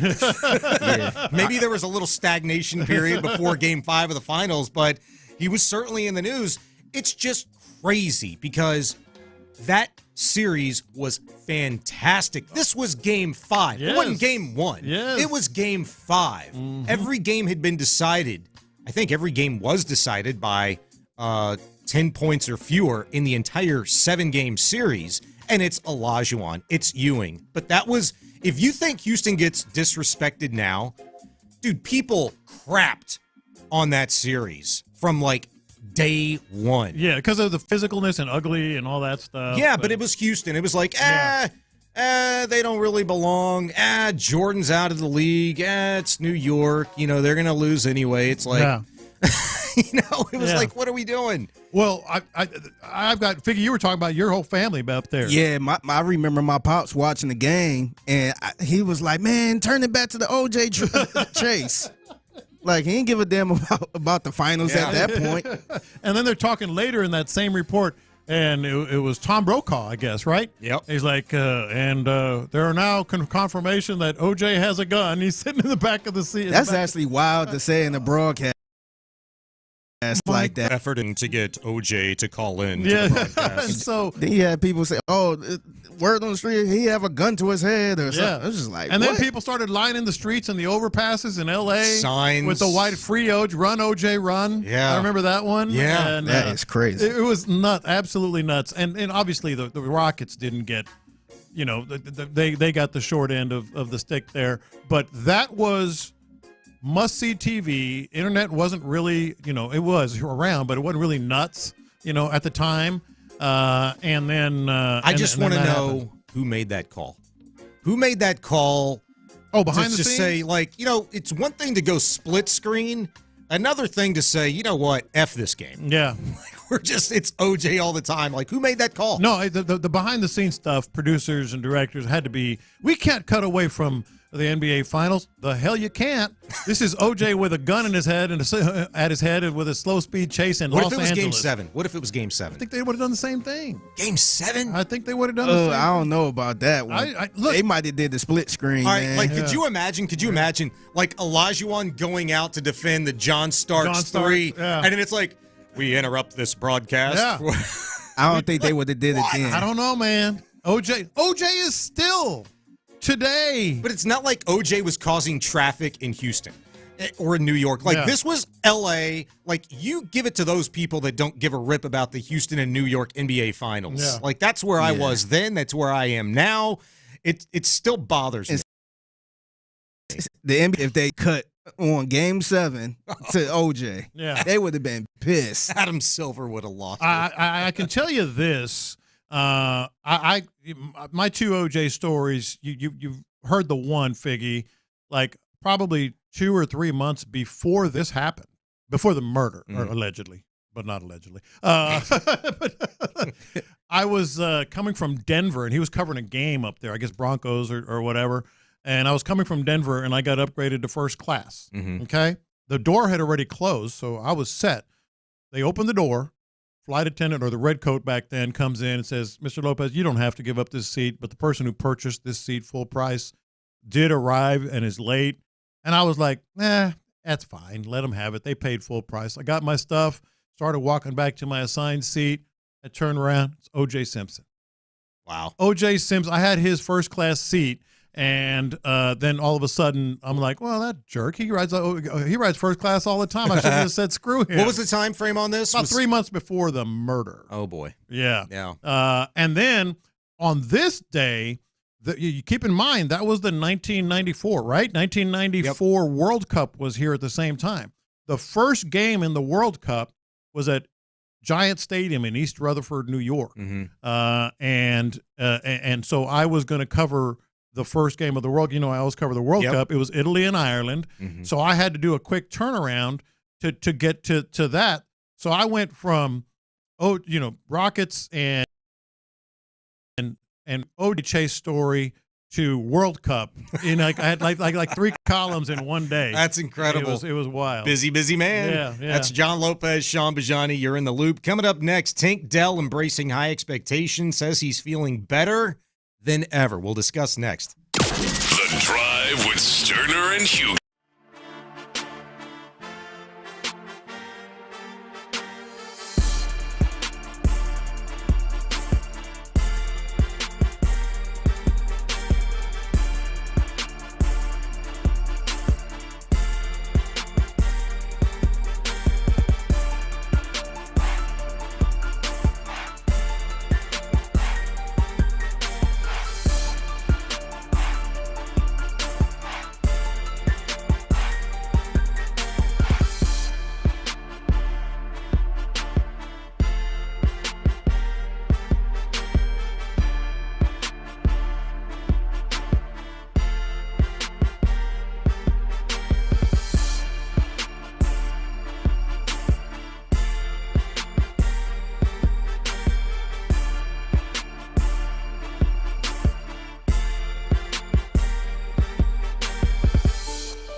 his health and the overall excitement going into the season, he said, quote, "We ready.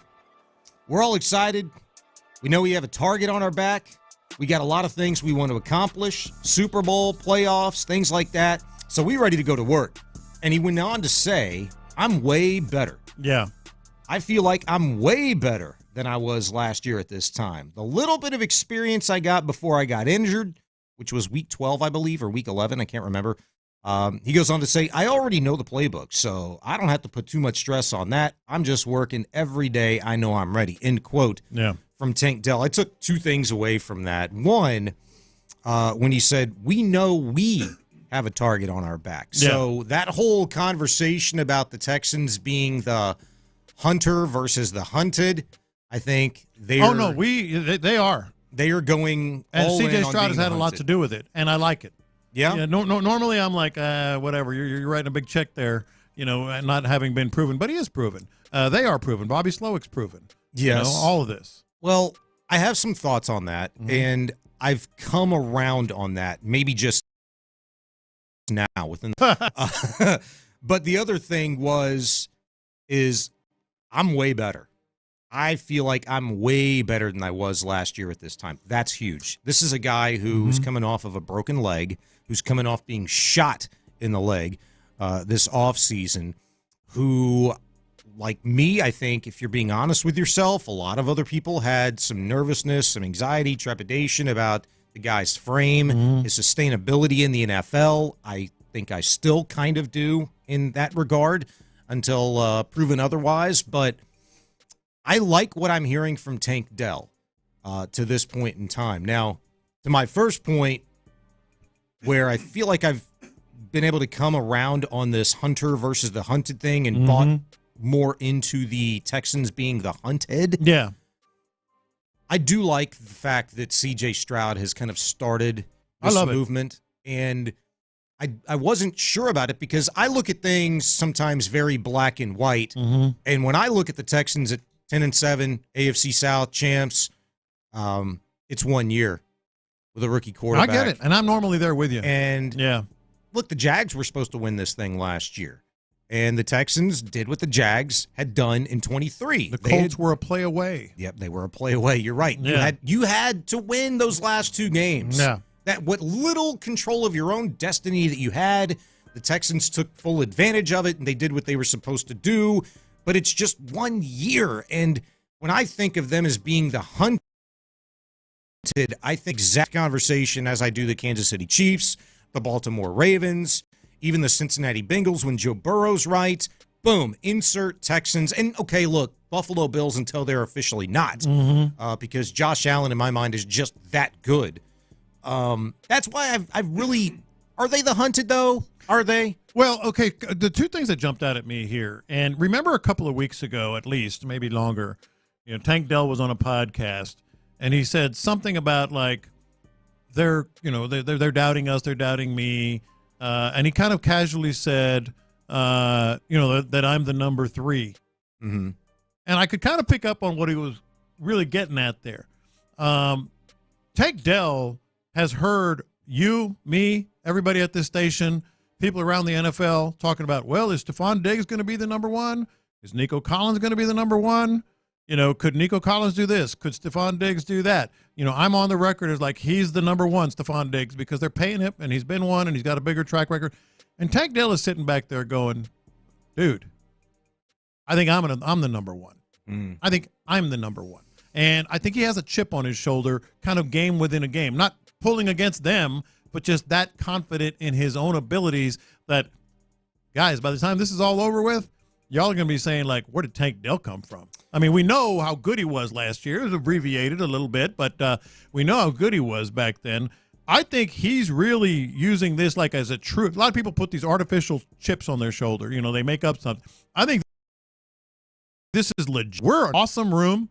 We're the best weapons in the league, in his mind, and in the conference at least. And I'm going to prove that I'm the best receiver here. And then it gets to the whole hunter versus hunted thing. I think I think that the Texans are, in fact, the hunted because they've accelerated the process. They're where Joe Burrow was going into year 3, because the great offseason they've had, the great individual season that C.J. Stroud had as a rookie, and so they're kind of like they're clearly ahead of the curve of what we expected them. So I think they are, in fact, from we've heard the Colts talk about it, some Titans players talking about it. Like, they want the Texans. And then I think it's legit. I really do.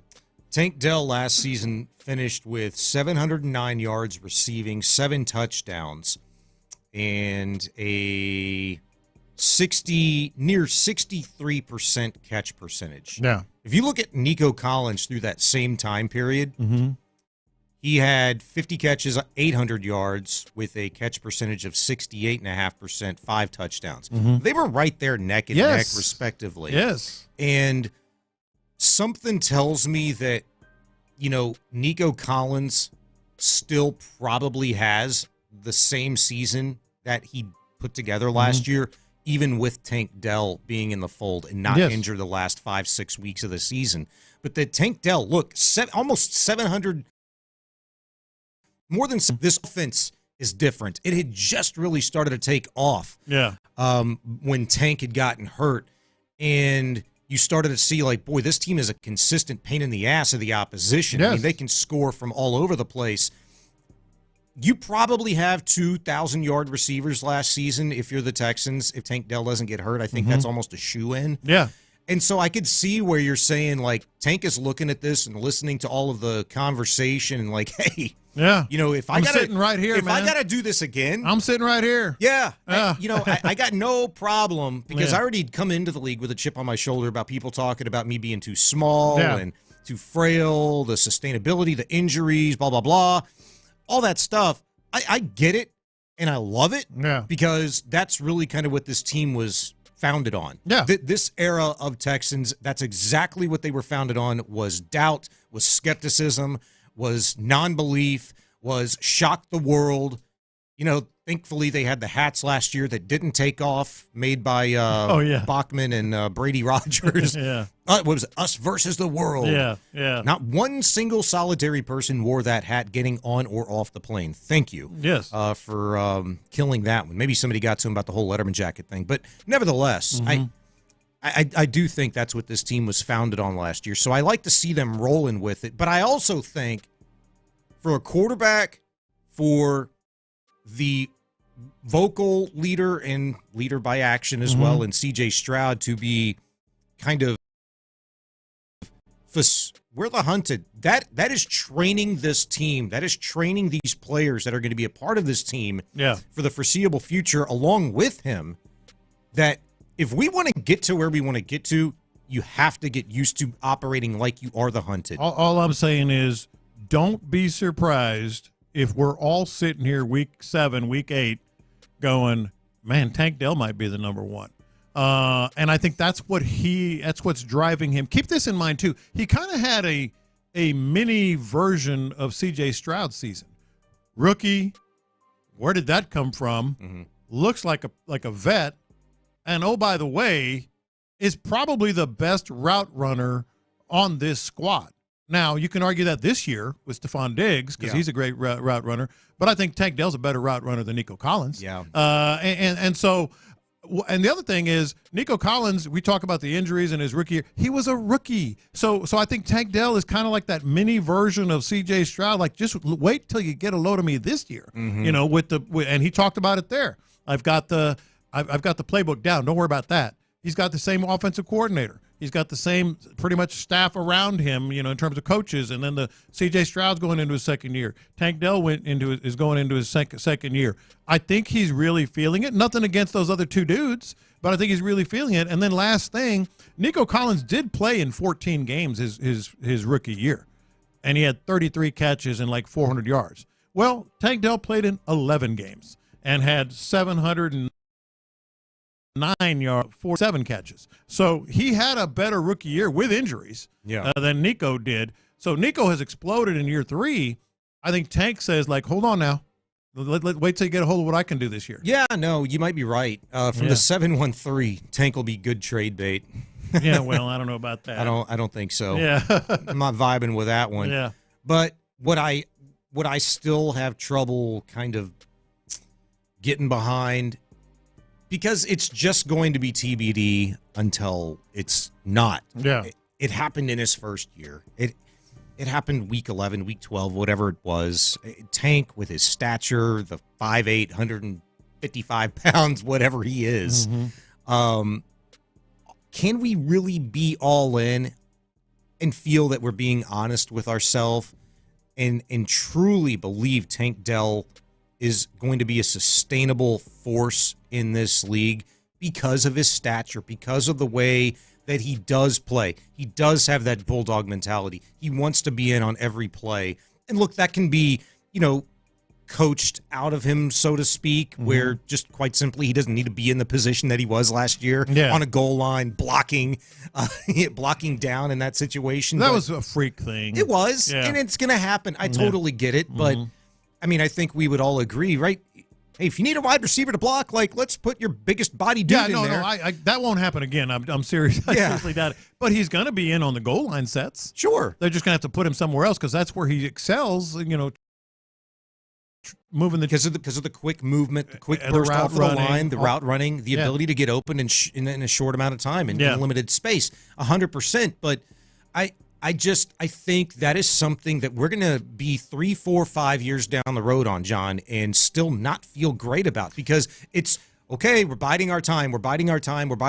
This guy is just freaking small as hell. Yeah, and stuff happens. It's the NFL. He's never going to be big.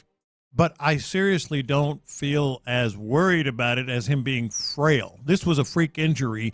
He's not frail until you start to see the other stuff, the little dings and like they like to say, or soft tissue stuff, or it's just too much, too long of a season for his body type. I'm not worried about that until we start seeing it. The injury last year, I guess it was a fractured leg or something. It was, and so that was very much a freak thing. But he had the concussion. And he had the concussion. Week 6, yeah, or he week did. 5, I think it was. He did. So I'm not worried about that. I think his mentality, his connection with C.J. Stroud, they are very much, boys, and I think that's going to be a big difference. Not worried about it too much. I really like what's happening, though, with his approach this year, and they're kind of embracing the targeted guys, the targeted thing.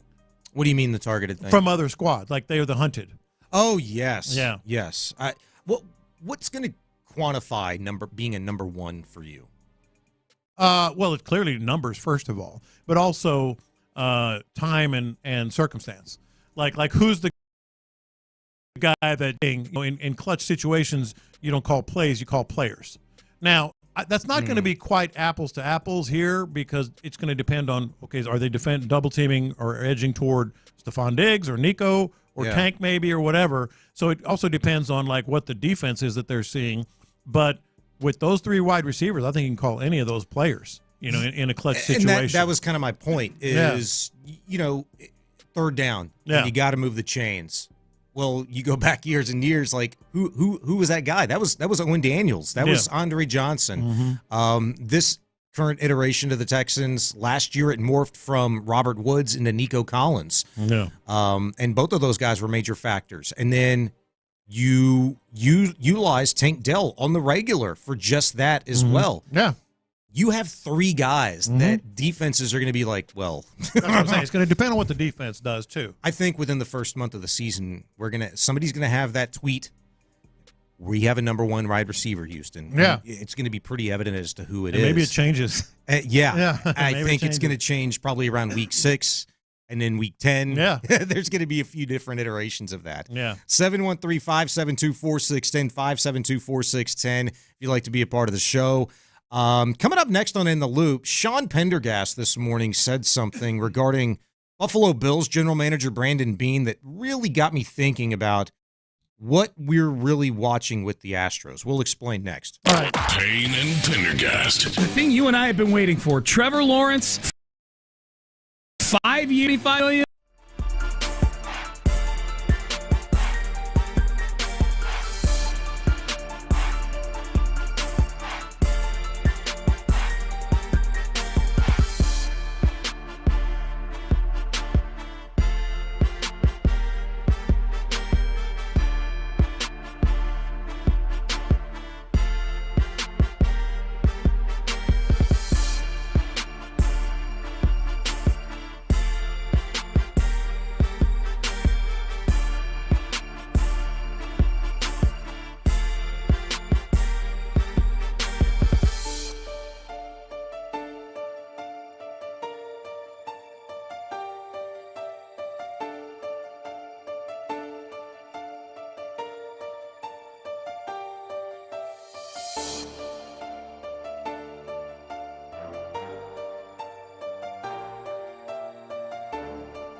Radio 610 presents In the Loop.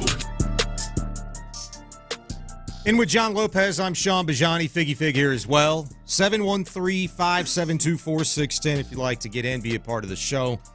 Lopez, I don't like cross-sport references because sometimes I think it's really difficult to connect the dots and draw the parallels. Sometimes it's just impossible. But Sean Pendergast this morning with Seth Payne, they were having a conversation regarding Bills general manager Brandon Beane. Yeah. And the decision by him to go ahead and effectively cut bait with Stefon Diggs. The narrative surrounding him in Buffalo, the drama, the diva, the malcontent, all of that stuff that has effectively, been kicked under the rug and almost forgotten about, at least at this point in time, him now being a Houston Texan. Yeah. Well, why did they decide to do that? With the Bills trading Stefon Diggs this offseason, a lot of money. They're eating actually $31 million in dead cap this season. That's a tough pill to swallow. Yeah. And it got me thinking about the Astros and what Jim Creighton and that organization has effectively decided to do within the last few days, and that's eat the money. Yeah. About the same amount of money, actually. Yeah. $30.8 million is what Crane's going to pay Jose Abreu to not play baseball for him the rest of this season and next season in total. And when I heard Sean Pendergast say this, it sounded all too familiar. Take a listen. They are using transition. People use the word reset. That's what you do in a reset year is you take all the bullets you possibly can this year, try to compete as best you can with the bullets, with all the wounds, and then come back to fight another day in 2025. Now, when I heard that, it made me wonder immediately. These two teams, the Bills, Astros, respectively, are they sharing similar philosophies in terms of, business practice that, as Pendergast put it, we're going to take the hits now. We're going to take the wounds, live to fight another day, just try our best to get through it, try to compete, but not really. Not at an optimum level. Sort of use this year as a retooling period. Does that give you pause if you're an Astro fan, if in fact that's really what you believe that they're doing at this point in time as well, similarly to the Buffalo Bills? I hope so. And you know me, I mean, I'm a huge Astros fan, but also Astros. And I feel, first of all, I feel that's not the case. I feel they're just kind of covering up their own errors and sort of trying to take the spotlight off after being criticized so badly, as we've talked about. I think that's the main reason they did this. But part of the equation might be we're going to have to retool. We're going to maybe not lose 100 games, make it on the fly, kind of like the Rockets used to do with Daryl Morey. You could take a step back and still in short time take a step forward. So maybe not like a total rebuild, but definitely start going down that road. I feel like the Astros, because if you look at it like just in terms of this year, and you've mentioned John Singleton with massive struggles again all of a sudden at the plate, the Astros need a first baseman. Yes. They need a first baseman. They don't seem to have a lot of confidence in Loperfido, who, by the way, might have hurt his hand in the minor leagues. Slide into third base as well on Friday. Hadn't played since. There's no real player that you can just say, let's slide him in there. Dubon, obviously has done some stuff. But so they need a first baseman. How the heck are they going to get one? Yeah, they need a first baseman. How are they going to get one? They maybe need two starting pitchers. Yes. They need another reliever. You've got decisions to make. And with this influx of talent, so to speak, in the outfield, not just with the big league club, but in your minor league system as well, they might be able to mortgage a piece or two to, gain some considerable help in those areas. And that's kind of what I think of what the decision the Astros made on Friday leans to, because to me, the difference in what the Astros did versus what the Buffalo Bills did this offseason in trading Diggs, eating the money, going forward with the receiver core that is about as recognizable as, I don't know, insert local Hollywood celebrity that just got a ton of work done and you have no idea who they are anymore. I don't know. You can't name but one guy up there, and it's Curtis Samuel. But I say that because the Astros, that was an aggressive move. I asked Bob Nightingale from USA Today. He was on with us last week.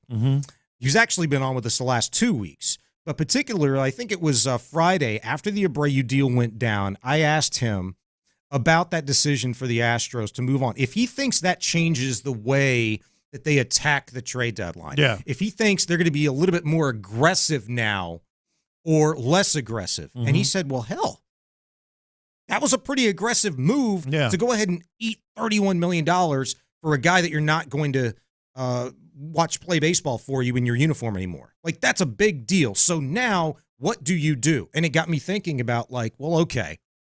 Like, because roster gymnastics and stuff, and you couldn't make it happen. They had sent Loperfido down because Diaz had gotten hurt. They needed a third catcher. So you needed to make something happen there. At the time, they had Abreu, they had Singleton, they had the stopgap in Mauricio Dubon. So you sent him down.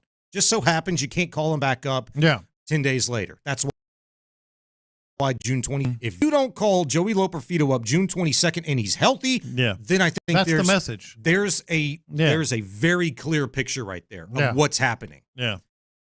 Why then do you ultimately decide to pay a guy to not play baseball for you? I don't think it has as much to do with actual baseball as we think. Totally agree. I think Dana Brown basically said as much last week on the Astros flagship when he kind of casually threw in, there's a human element in here that a lot of people don't recognize too. I think there's got to be something very serious going on with him personally, and I think we could try to invent reasons, but I don't think ultimately we'll ever find out. It's just, as badly as you want this Astros ball club to fight tooth and nail to make the best of this season. You can look at that record all you want to from that crap start of 7-19 and say, hey, they're playing 5-20 baseball or whatever. Fantastic. Guess what? The Mariners, since then, they're playing 6-30 baseball. And you're not competing. And you're not going to try to compete. You're going to sell the same false bill of goods to this fan base this season, I think, ultimately. I don't want this to be the case, but this is kind of how I see it playing out. That Drayton McClain did for so many years as owner of the Houston Astros when he was talking about champions, but refused to make the necessary decisions and the moves to become champions. Yeah, and that's why I do agree with that. And that's why I say this, you can make in terms of dollars and a complete redo of one of your best players, or at least expected to be your best players. The difference is Stefon Diggs was still good, and it just didn't work. It didn't work here because Jose Abreu is bad and made his owner look worse. Yes. To me, the human element is Jim Crane.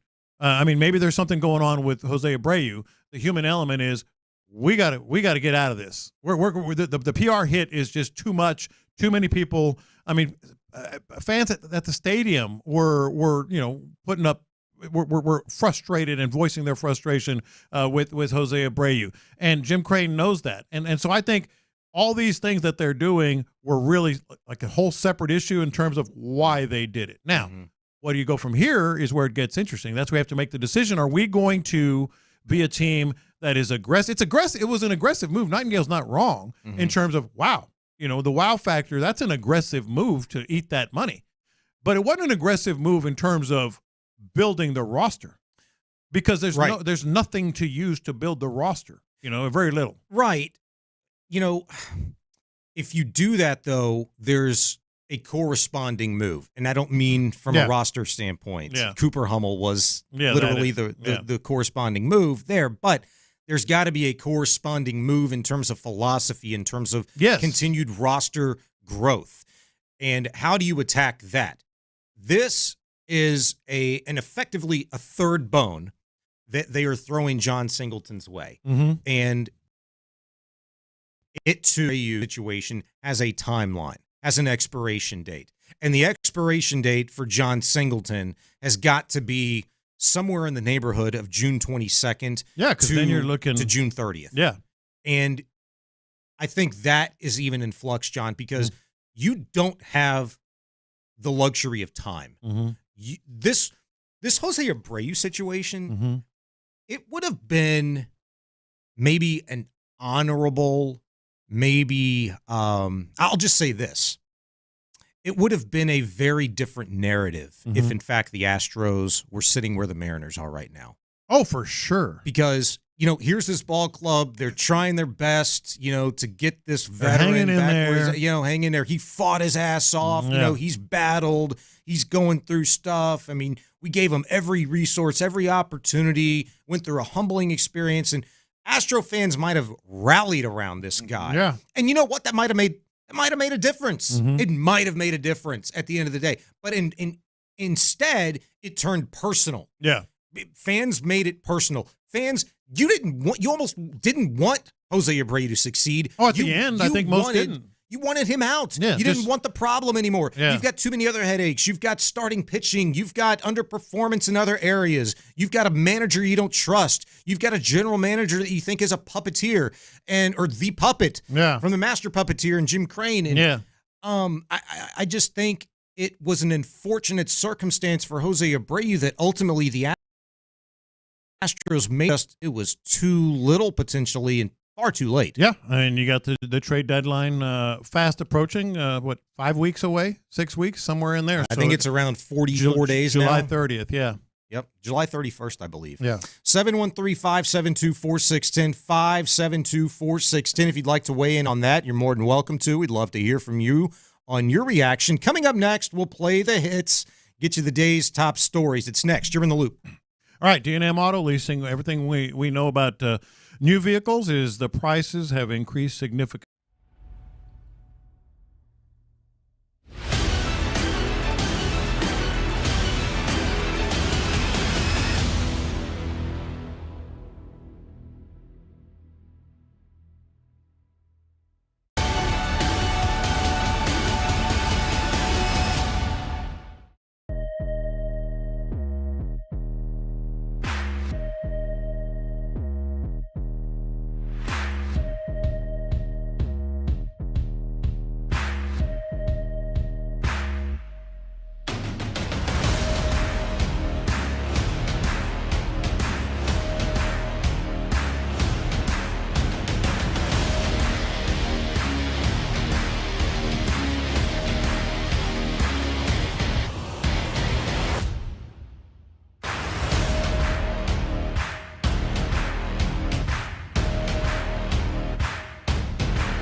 Stoerner and Hughley. I don't think the Astros have an ace. They don't. I think they have front-of-the-rotation guys in Verlander and Framber. Hel Blanco has pitched more of an ace than either of those two have this year. Ride home with Clint and Ron, 2 to 6 every afternoon on Sports Radio 610. Your Odyssey Sports Minute is brought to you by Zadig Jewelers. This is Andrew Perloff with an Odyssey Sports Minute sponsored by Old Trapper Beef Jerky. Old Trapper, what's your beef? No team has ever come back from a 3-0 deficit in the NBA playoff series. Last season, the Celtics almost did in the Eastern Conference Finals. Now the Mavs try to make history. Unlikely. What if Dallas wins tonight to make it 3-2? All of a sudden, the Celtics face a new kind of pressure, something they haven't experienced, and the finals get a lot more interesting. I'm Andrew Perloff. It's the first day of the first and a new best friend. It's a laid-back Sunday afternoon. You wish would never end. The homemade taste of Bluebell and good friends gathered round.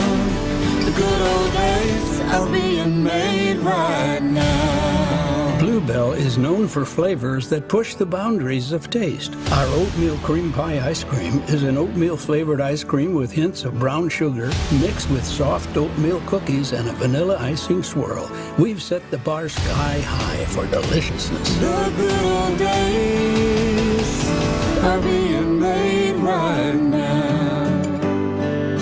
The good old days are being made right now. Look for Bluebell ice cream at your local grocer and pick up your favorite flavor today. I'm here with Troyce Ham, the general manager at Bayway Chevrolet on Broadway in Pearland. And Troyce, I tried out the new Suburban the other day, and my first thought was, oh, this thing is a much better driver than I am. The safety features on this are incredible. I want to be old school, and nope, it's a better driver than I am. It's unbelievable how smart these things are, Seth, and I want to apologize. Now that you've driven a Suburban, I don't think you'll ever be able to go back. Yeah, well, especially when it's vacation time. I've got this fantasy of driving down the road in a brand new car with my family in tow. But do you have the inventory? We got tons of it, Seth. We were actually running low last month. I went out and bought more. I've got Tahoes. I've got Suburbans. I've got so many I'm having to discount these things. So how about $4,000 off a new Tahoe or Suburban, and you can lease one for under $800 a month. Well, wow. Okay, yeah. Frank, I was going to pay whatever price it took, but that sounds much better. I'm going to pretend that. Bayway Chevrolet on Broadway in Pearland. Check out their new Tahoes. Check out their new Suburbans with $4,000 off on either of them. Check it out online at BaywayChevrolet.com. It's Chevrolet. Together, let's drive. Hey, it's Sean Pendergast from my friend Dr. Ben Salento and Texas Sinus and Snoring. I know there's a lot of you out there that are trying to create a better you, try to create a better quality of life through different adjustments that you're making with your health and your lifestyle. I'm going to tell you right now, none of them matter until you get your sleep fixed, and I can tell you that firsthand. When I got my sleep fix back in 2018, courtesy of Dr. Ben Salento, it was literally the best thing that I've done for myself. Sleep is the foundation for everything, and Dr. Ben Salento is the foremost authority here in the Houston area on sleep issues, snoring, sinus issues, sleep apnea. These are all things that I suffered from, and Dr. Ben Salento, especially in these summer months when allergies are flaring up, he can help you with all of that. He's got a comprehensive array of solutions, including the Inspire Sleep Apnea Implant, where he's done hundreds of those procedures. Dr. Ben Salento, he is the man. Make the appointment today. Stop procrastinating. Fix your sleep. 346-413-9313. That's 346-413-9313 or online at drbensalento.com. This is Ice-T, repping Raising Cane's Ice-T, the official Ice-T of Ice-T. Brewed throughout the day and perfectly poured over Cane's signature crushed ice makes Cane's Ice-T the only Ice-T as fresh as me. Raising Cane's chicken fingers. One love. You wouldn't know it, but most financial advisors are put in a box. I'm Jeff Jr. from Trajan Wealth, and I want to provide you a little insight about financial advisors. Most financial advisors have to where's to sell, and many advisors have to only adhere to what's called a suitability standard. A suitability standard is a limited standard of care, not requiring what's sold to be best, just suitable. Advisors with this loose standard often have limited investment and product selection. Trajan Wealth is held to a fiduciary standard, which is the highest standard of care in the advisory business. And that's just one of the many reasons we have billions of dollars under our care and attract clients from other advisors. Raise your standards today and call Trajan Wealth. Call 346-371-3330. That's 346-371-3330. Advisory services offered through Trade Wealth LLC, SEC registered investment advisor. Hey, welcome to the IKEA Midsummer Sale. Hello. Save up to 50% on outdoor furniture and indoor essentials and have your best summer. Oh, how about storage for my inflatable flamingos? We've got you covered. Let's turn your space into a summer haven with space for birds. Awesome. Visit us in store from June 12th to July 9th or at IKEA-USA.com/midsummer. Offer valid dates may vary. U.S. only while supplies last. Selection may vary by store and online. See store and IKEA-USA.com/midsummer for complete terms. Restrictions apply. It's time for the excitement of summer sports. And I say the best way to take summer sports excitement to the next level is with Prize Picks, America's #1 fantasy sports app. Use code 610 for a first deposit match up to $100. Must be present in certain states. Visit prizepicks.com for details. For more than half a century, contractors and trade professionals have relied on WeatherGuard for heavy-duty truck and van storage equipment. Tools, but to protect their professional reputations. For pros, the WeatherGuard badge makes a statement about what drives them. It says, bring it on. Been there, done that. We've got your back without saying a word. And the folks at WeatherGuard, they're just as driven as the hardworking pros they serve. See what it means to be driven at weatherguard.com. I'm Kareem Abdul-Jabbar. I learned about atrial fibrillation the hard way. My symptoms would come and go. Shortness of breath, fatigue. I kept going. Then I got so lightheaded, I couldn't. My doctor said I have AFib, so I'm about 5 times more likely to have a stroke. Other symptoms, irregular heartbeat, heart racing, chest pain can come and go, but the risk of stroke stays. If you have symptoms, tell a doctor. Visit notimetowait.com. Sponsored by Bristol-Myers Squibb and Pfizer. KILT FM HD2 Houston. Insider access. Exclusive.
Opposite direction. Still, I phrased the question differently. Polar and you're opposite still going directions. to do this. I'm curious what Figgy thinks, but let me just lay out my everything. I mean, you laid it out perfectly. You did your job. You did your job. You had your opinion. You backed it up, and all that. But I think there's two little elements here that are crucial. That are not that to me have not changed my mind on. I'm not going to say dysfunction, because the Texans, we knew back in the day what dysfunction was, but just sort of misalignment, maybe mixed messaging. Accountability would be my number one choice on this, because, like, yes, they cut bait with Jose Abreu. Yes, it was necessary. Yes, it was practically impossible to avoid anymore.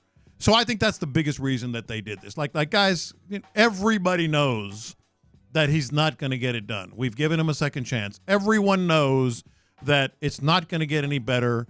Everyone is just piling on Jim Creighton and Jeff Bagwell and Reggie Jackson and Dana Brown and Joe Espada. Mm-hmm. We got to make this move. Right. So I think it was more like, not like all of a sudden a revelation, a moment of clarity where they said, hey, now let's try to be in this alignment, and let's try to really give Dana Brown responsibility and trust his judgment. Give Joe Espada autonomy and what he's really focusing on other than Jose Abreu.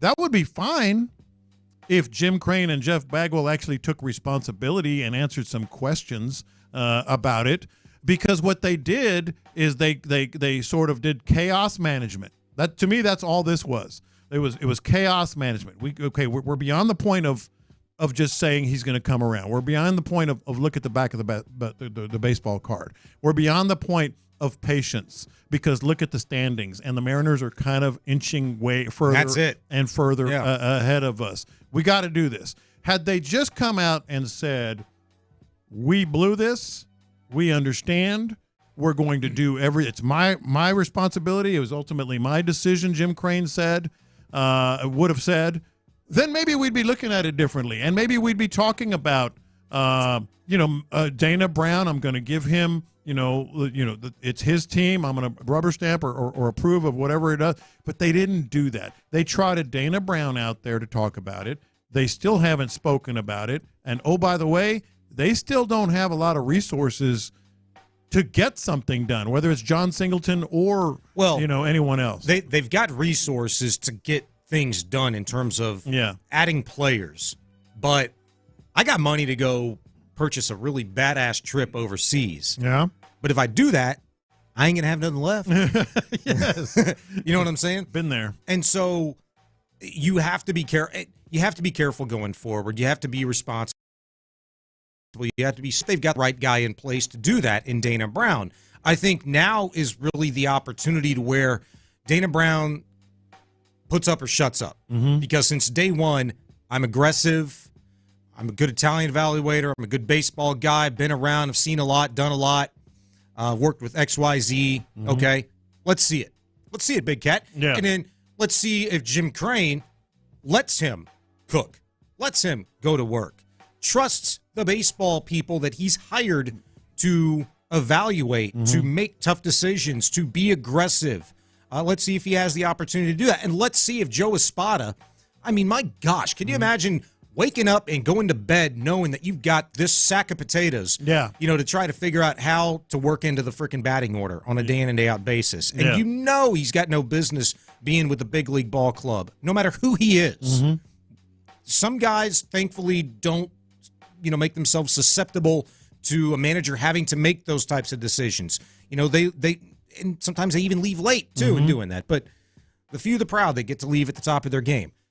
I would just say the Astros aren't going to answer any of those questions now going forward. They don't have to. It's over. It's done with. Right, and that's a problem. But I don't think it's a problem. You want accountability. Let me ask you a question. Did you get accountability at the end of the day from the Texans after experiencing 3.5 years of ass under Easterby and O'Brien? Well, the accountability is, whether it was verbal or not, there is no more question who's in charge. Okay. And but you had trepidation about that once upon a time ago, even before D'Amico existed. Yes. Okay. And then it became obvious once Cal and Hannah started getting out there further. It was reported, and I think accurately, Cal and Hannah hired basically, or was at the point of the arrow of hiring D'Amico Ryans. See, where I have a problem with this, it's not like, hey, I want to see you squirm. No, I don't. I just want you to be accountable, like, for the dumbest thing you've done. And you might say, well, Jeff Bagwell's talk to MLB.com. Okay, I got a couple of problems with that. MLB.com is run by, the MLB. Yeah. And it's not Brian McTaggart's fault. He did his job. He asked the questions. And Jeff Bagwell in that interview pretty much just said, we tried to look at all this data and analytics and all that. Okay, but just a while ago you were talking about back of the baseball card, which is not exactly data and analytics for what he's doing right now. And didn't really claim any responsibility other than it didn't work out. Right. That's where I have a problem with this. That's why I think nothing has really changed in terms of the dynamic of who's making the calls. I just I don't think you need to hear accountability. I think you need to see accountability. And I think ultimately, while it might have been too late, the Astros made, the person directly responsible. All right, maybe not directly responsible, but I mean, the guy that was having to go through all of this, look, he suffered the consequences. You didn't perform. It's not money. It's not your money, whatever. Now let's see. You're going to be aggressive in the sense that we're going to pay somebody to not play baseball for you.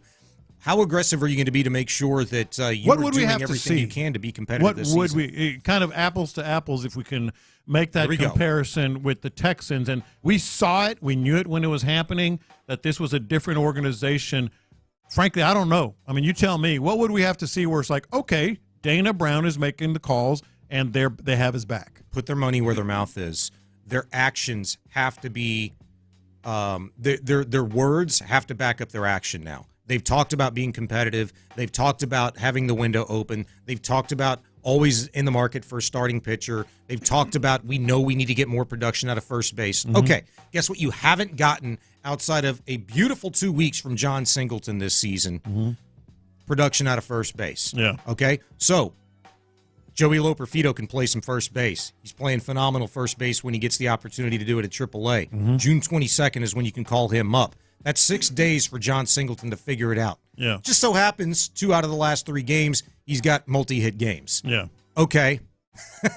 Let's see. I think the worst thing that could happen is a false sense of hope. And for John Singleton, for you to put all of your eggs in his basket for any stretch longer than a couple of week time period is false sense of hope. The guy's never proven in his major league career that he can put anything sustainable together and that he actually belongs on a World Series contending baseball team. Yeah. Okay? So actions. Go out. And you have to do it now. They haven't backed Loperfido to this point. They haven't? They have not. No, you're right. Yeah, they have not shown that they have confidence in him. So maybe that would be a good sign. Well, I don't know if that would be the be-all. Here's the thing. You were kind of in a damned if you do, damned if you don't situation with the Astros, right? Because you were still trying to make things work with Jose Abreu at first base when Loperfido was here, and there was a little juggling act. He was sitting, not playing. You wanted to give John Singleton every opportunity. So where did Loperfido play? He didn't play one single solitary second at first base with the big ball club. He played in the outfield. When was he playing in the outfield? When Chaz was on his rehab assignment, and then they rush him back. That screws up Joey. Jake starts coming along, plays the best baseball he's ever played in his career. And so it's like, well, we got to play Jake. Yeah. Jordan's going to play every, 4th or 5th day in the outfield when Fromber's pitching. And so there's a big juggling act. And that's why I say you have to give Espada the opportunity to operate with a full deck of cards now. Yeah. And at least this might be addition by subtraction, and now you don't have that big headache in Jose Abreu to worry about on a daily basis when you're filling out the lineup card. I mean, that's one point. I mean, that's one thing they can do. But then of course, there's other things that have to happen on the pitching staff. Yeah. And elsewhere on the roster. Yeah. And so in one week, John, about this Astros ball club being in serious conversation about trying to acquire a starting caliber pitcher, then what are we doing? Starting caliber then pitchers. What are we doing? There is your answer. Yeah. If Joey Loperfido's not up with his ball club by June 23rd, I'll say, there's another clear image of what is really happening here. And that ultimately answers your question and should probably piss you off, because then there really is no accountability. No.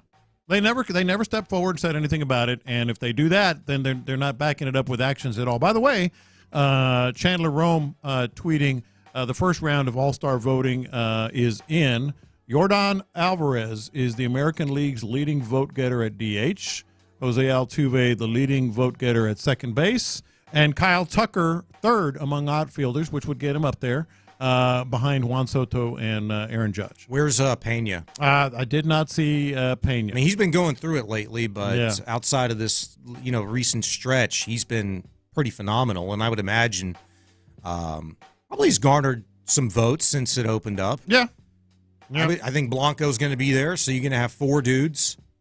Maybe I don't know if Blanco will be. He should be. Maybe Yiner should be, but I don't know if he will be either. Yeah, I don't know about Yiner because then it gets into who's the backups and pitching staff. Yeah, that's going to be an interesting follow. I would just say maybe this move shouldn't directly give you a renewed sense of confidence, but it should give you at least a little bit of pause for judgment, right? What it does is get what they are going to do, and what they are going to back up this move with. And you just laid it out. I agree. Starting pitching, who's at first? What they? Sorry, who's on first? Sorry about that. Literally playing out right before our very eyes. Son of a. That's exactly what we're doing. Like who's on first? And then of course, how they view Lo Perfido. And the other thing is, I guess I'm somewhat jaded now because I've just seen too much of Dana Brown being the puppet, as we've talked about. Too much of Joe Espada being the puppet, as we've talked about. Like once you start treating someone like that, like if there is someone that you have total control over and you're manipulative and you're just using that guy as your mouthpiece, can you change that? Like just from a human side, just from a normal reality side, are they capable, like Jeff Bagwell and Jim Crane, of saying, you know what, we are going to give Dana Brown autonomy. We are going to let Joe Espada fill up the lineup. Are they capable? Just anyone in general. Like if you're a person that does that, you're probably not a really good. You probably shouldn't be doing it. But let's say you do. You are manipulating someone. You're hiding behind someone. You're pulling the strings as the puppeteer. Can all of a sudden you say, okay, now that that's done, let's go ahead and trust him? Well, I get it. He might have been spurned before, okay, by trusting a general manager a little too much and Jeff Luhnow. But that was then, man. I mean, Joe Espada has earned his good managers 2 really good stints with the Astros and A.J. Hinch and Dusty Baker, and all the reports say, hey, who's the guy that's, really responsible for making, the things happen behind the scenes? Joe Espada. Who knows his player better than anybody? Joe Espada. The thing is like Omar Lopez and some of the other members of the coaching staff, they've all been here through these different regimes as well. Where's their input? Where's the value in their input? I agree. The game-changing mindsets, hey, what about this? Or have you considered that even kind of a thing that Joe was? Is that even a thing with this team? Right, yeah, that's a fair question. But, ultimately, players can make you look really good, and players can make you look really bad. Yeah. Brandon Scott just texted me. He goes, dude, Yiner Diaz sucks. What are you talking about, bro? Holy crap, B. Scott. Yeah. Damn, Dusty was on to something there, huh? B. Scott, you know where the studio's at, bro. Yeah. The month of June has been very, very good to Yiner Diaz. He's hitting .324, bro. Like, this is what we do. Time to get Maldi back. In baseball. You go Gotta trade back for You're going to see Maldi tomorrow. Go through a 5-game stretch where a guy doesn't get a hit. No, he's terrible. He sucks. I guess you're going to see Maldi tomorrow. You're going to see him somewhere. Yeah. Are they playing here? No, there. Oh, okay. I was going to say, I wonder if he's going to get like a tribute video. That's what a texter said earlier. I'm like, no, man, they're there. Oh, he absolutely would get one. I think he is. Maldonado absolutely would get a. Oh, would? Yeah. Yeah, no doubt. Yeah. Well, you know who would have gotten a video tribute if they would still be on the team? Jose Abreu would be getting a video tribute as a member of the Astros. Yeah. Oh, yeah. Womp womp. Yeah. Sorry, bro. All right, 713-572-4610, 572-4610. By the way, you can check out the latest edition of the Big Orange Wagon podcast with Tyler Milner, Patrick Creighton. Their latest episode is all about the Jose Abreu release and the Astros line of thinking and what to expect going forward. So you can check out the Big Orange Wagon podcast with those two guys. It's awesome. They do a fantastic job. Coming up next, confessions. And my goodness, we have a lot to be sorry for, I think. That's next. Payne and Pendergast.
Wherever. Houston's sports leader. Sports Radio 610. Watch this. These are my confessions. Confession time on In the Loop. Sean Bijani, John Lopez, Figgy Fig. I'll go ahead and get us started here on the confessions, man. Watch this. These are my confessions. All right, so over the weekend, my boy, he's 4 years old, just turned 4 in April. Yeah. I've been waiting for this day. Yeah? He started T-ball. Oh, okay. It's not like real T-ball. It's like YMCA T-ball. Yeah, but all right. Still, he's got the uniform. Has he run to the wrong base yet? No, he ain't doing that. Okay. He ain't doing remember that. you said that.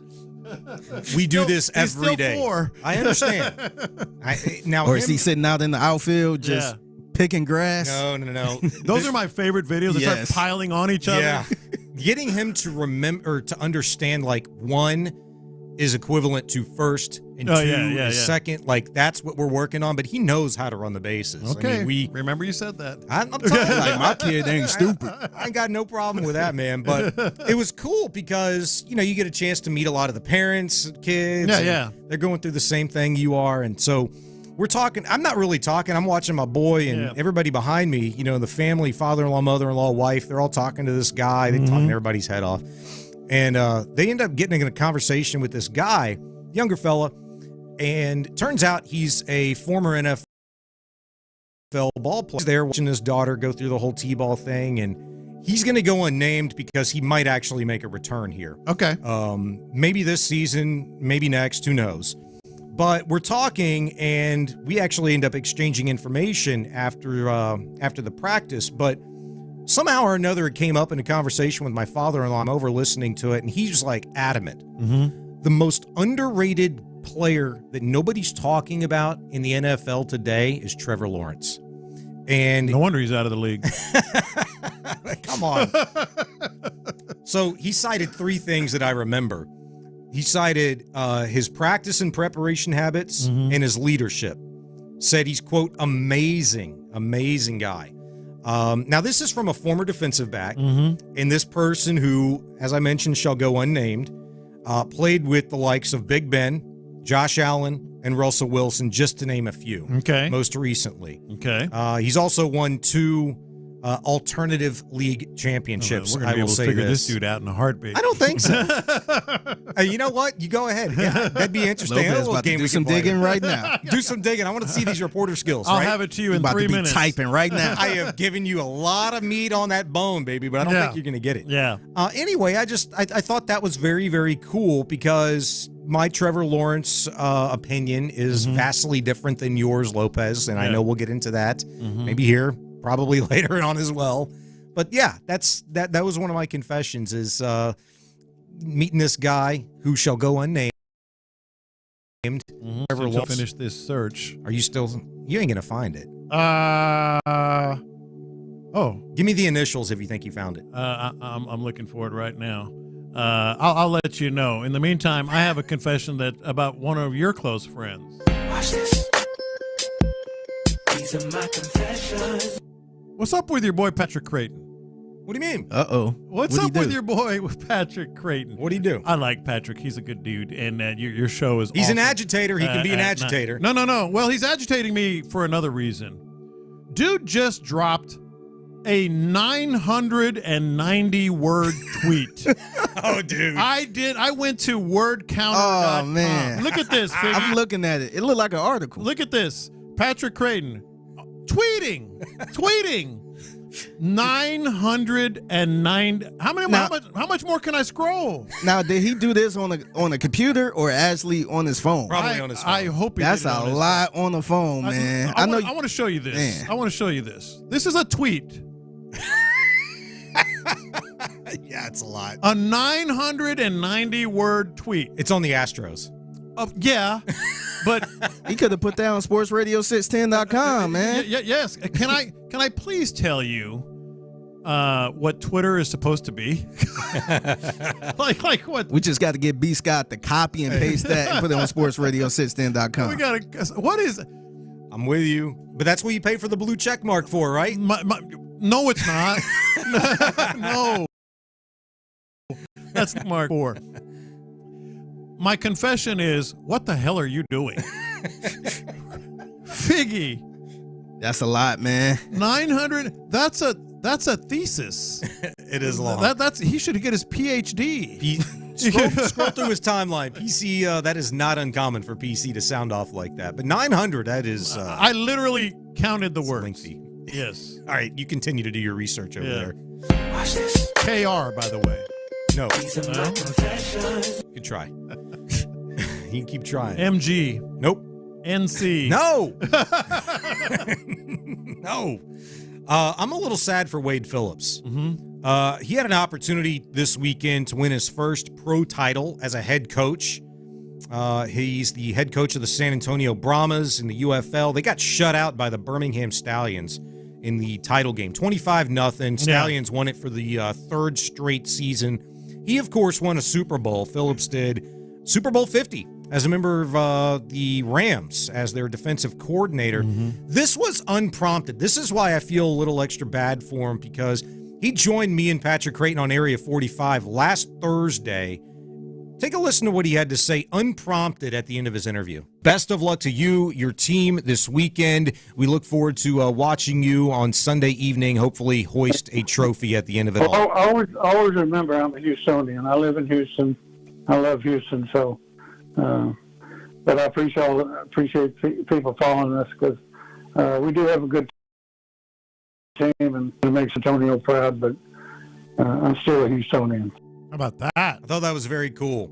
Very cool. Very, very cool. And he's like 73, 74 now? 72, 73, something like that. Yeah, and still has his game, obviously. They actually...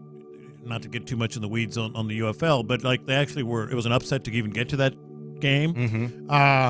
He deserves to be a consultant somewhere. He deserves to come in and help a squad out. Watch this. These are my confessions. Before I get to my confession, I just want to send my condolences to Chris Royal, who's a diehard Texan fan on Twitter, man. I saw he that. Passed away last week, so saw that. Yeah, so prayers to his family and friends. But my whole damn timeline went to the George Strait concert. Apparently, oh my gosh, it was a lot. This is probably, and I'm not the biggest country fan ever, but I kind of felt a little FOMO, man. I felt like I missed that. I feel like I should have probably made my way there just because everybody else was there. Yeah. But my confession is, as fun as it looked, I think he set a record for the most people at a concert in U.S. history. I think it's like 110,000 or something like that. Yeah.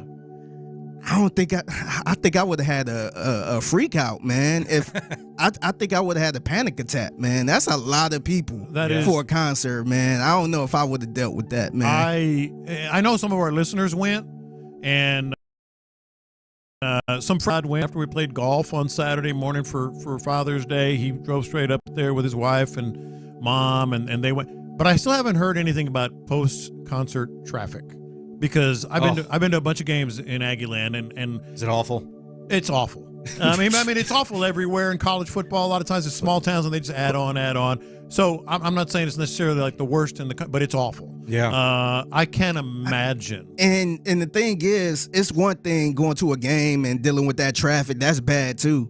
But concert traffic is even worse, man, because nobody is from around there. People don't know what they're doing. It seems like it's 20 times worse. Yes. How was that the first concert they'd ever held in Aggieland? Well, at Kyle Field.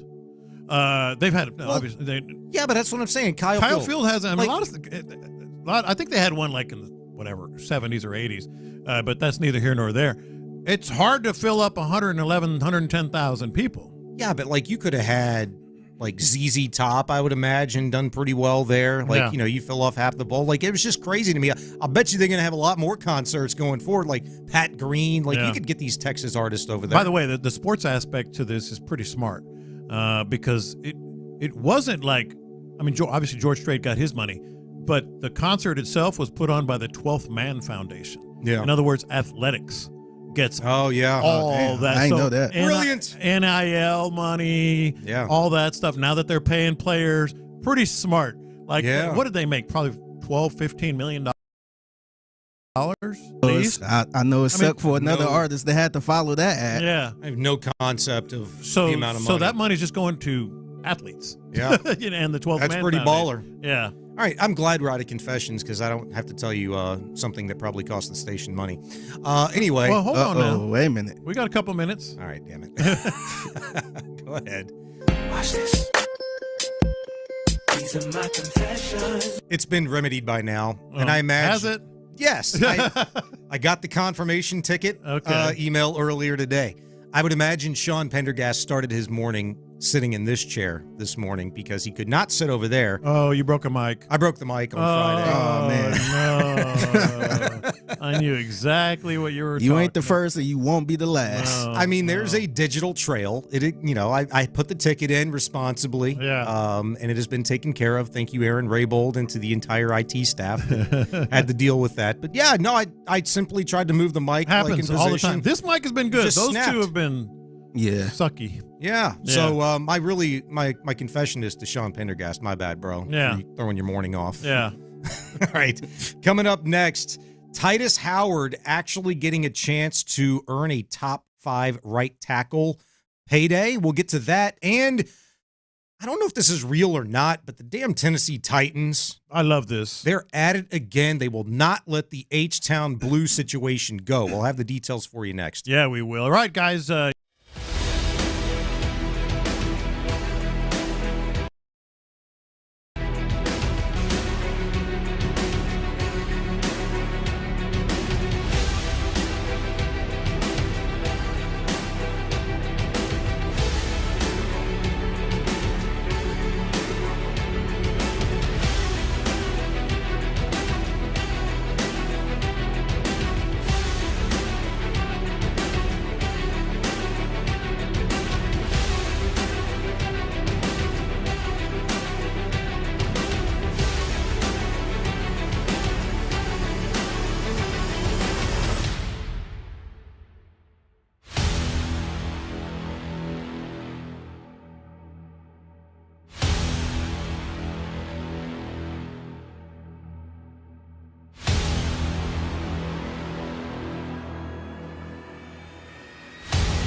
Available in all states.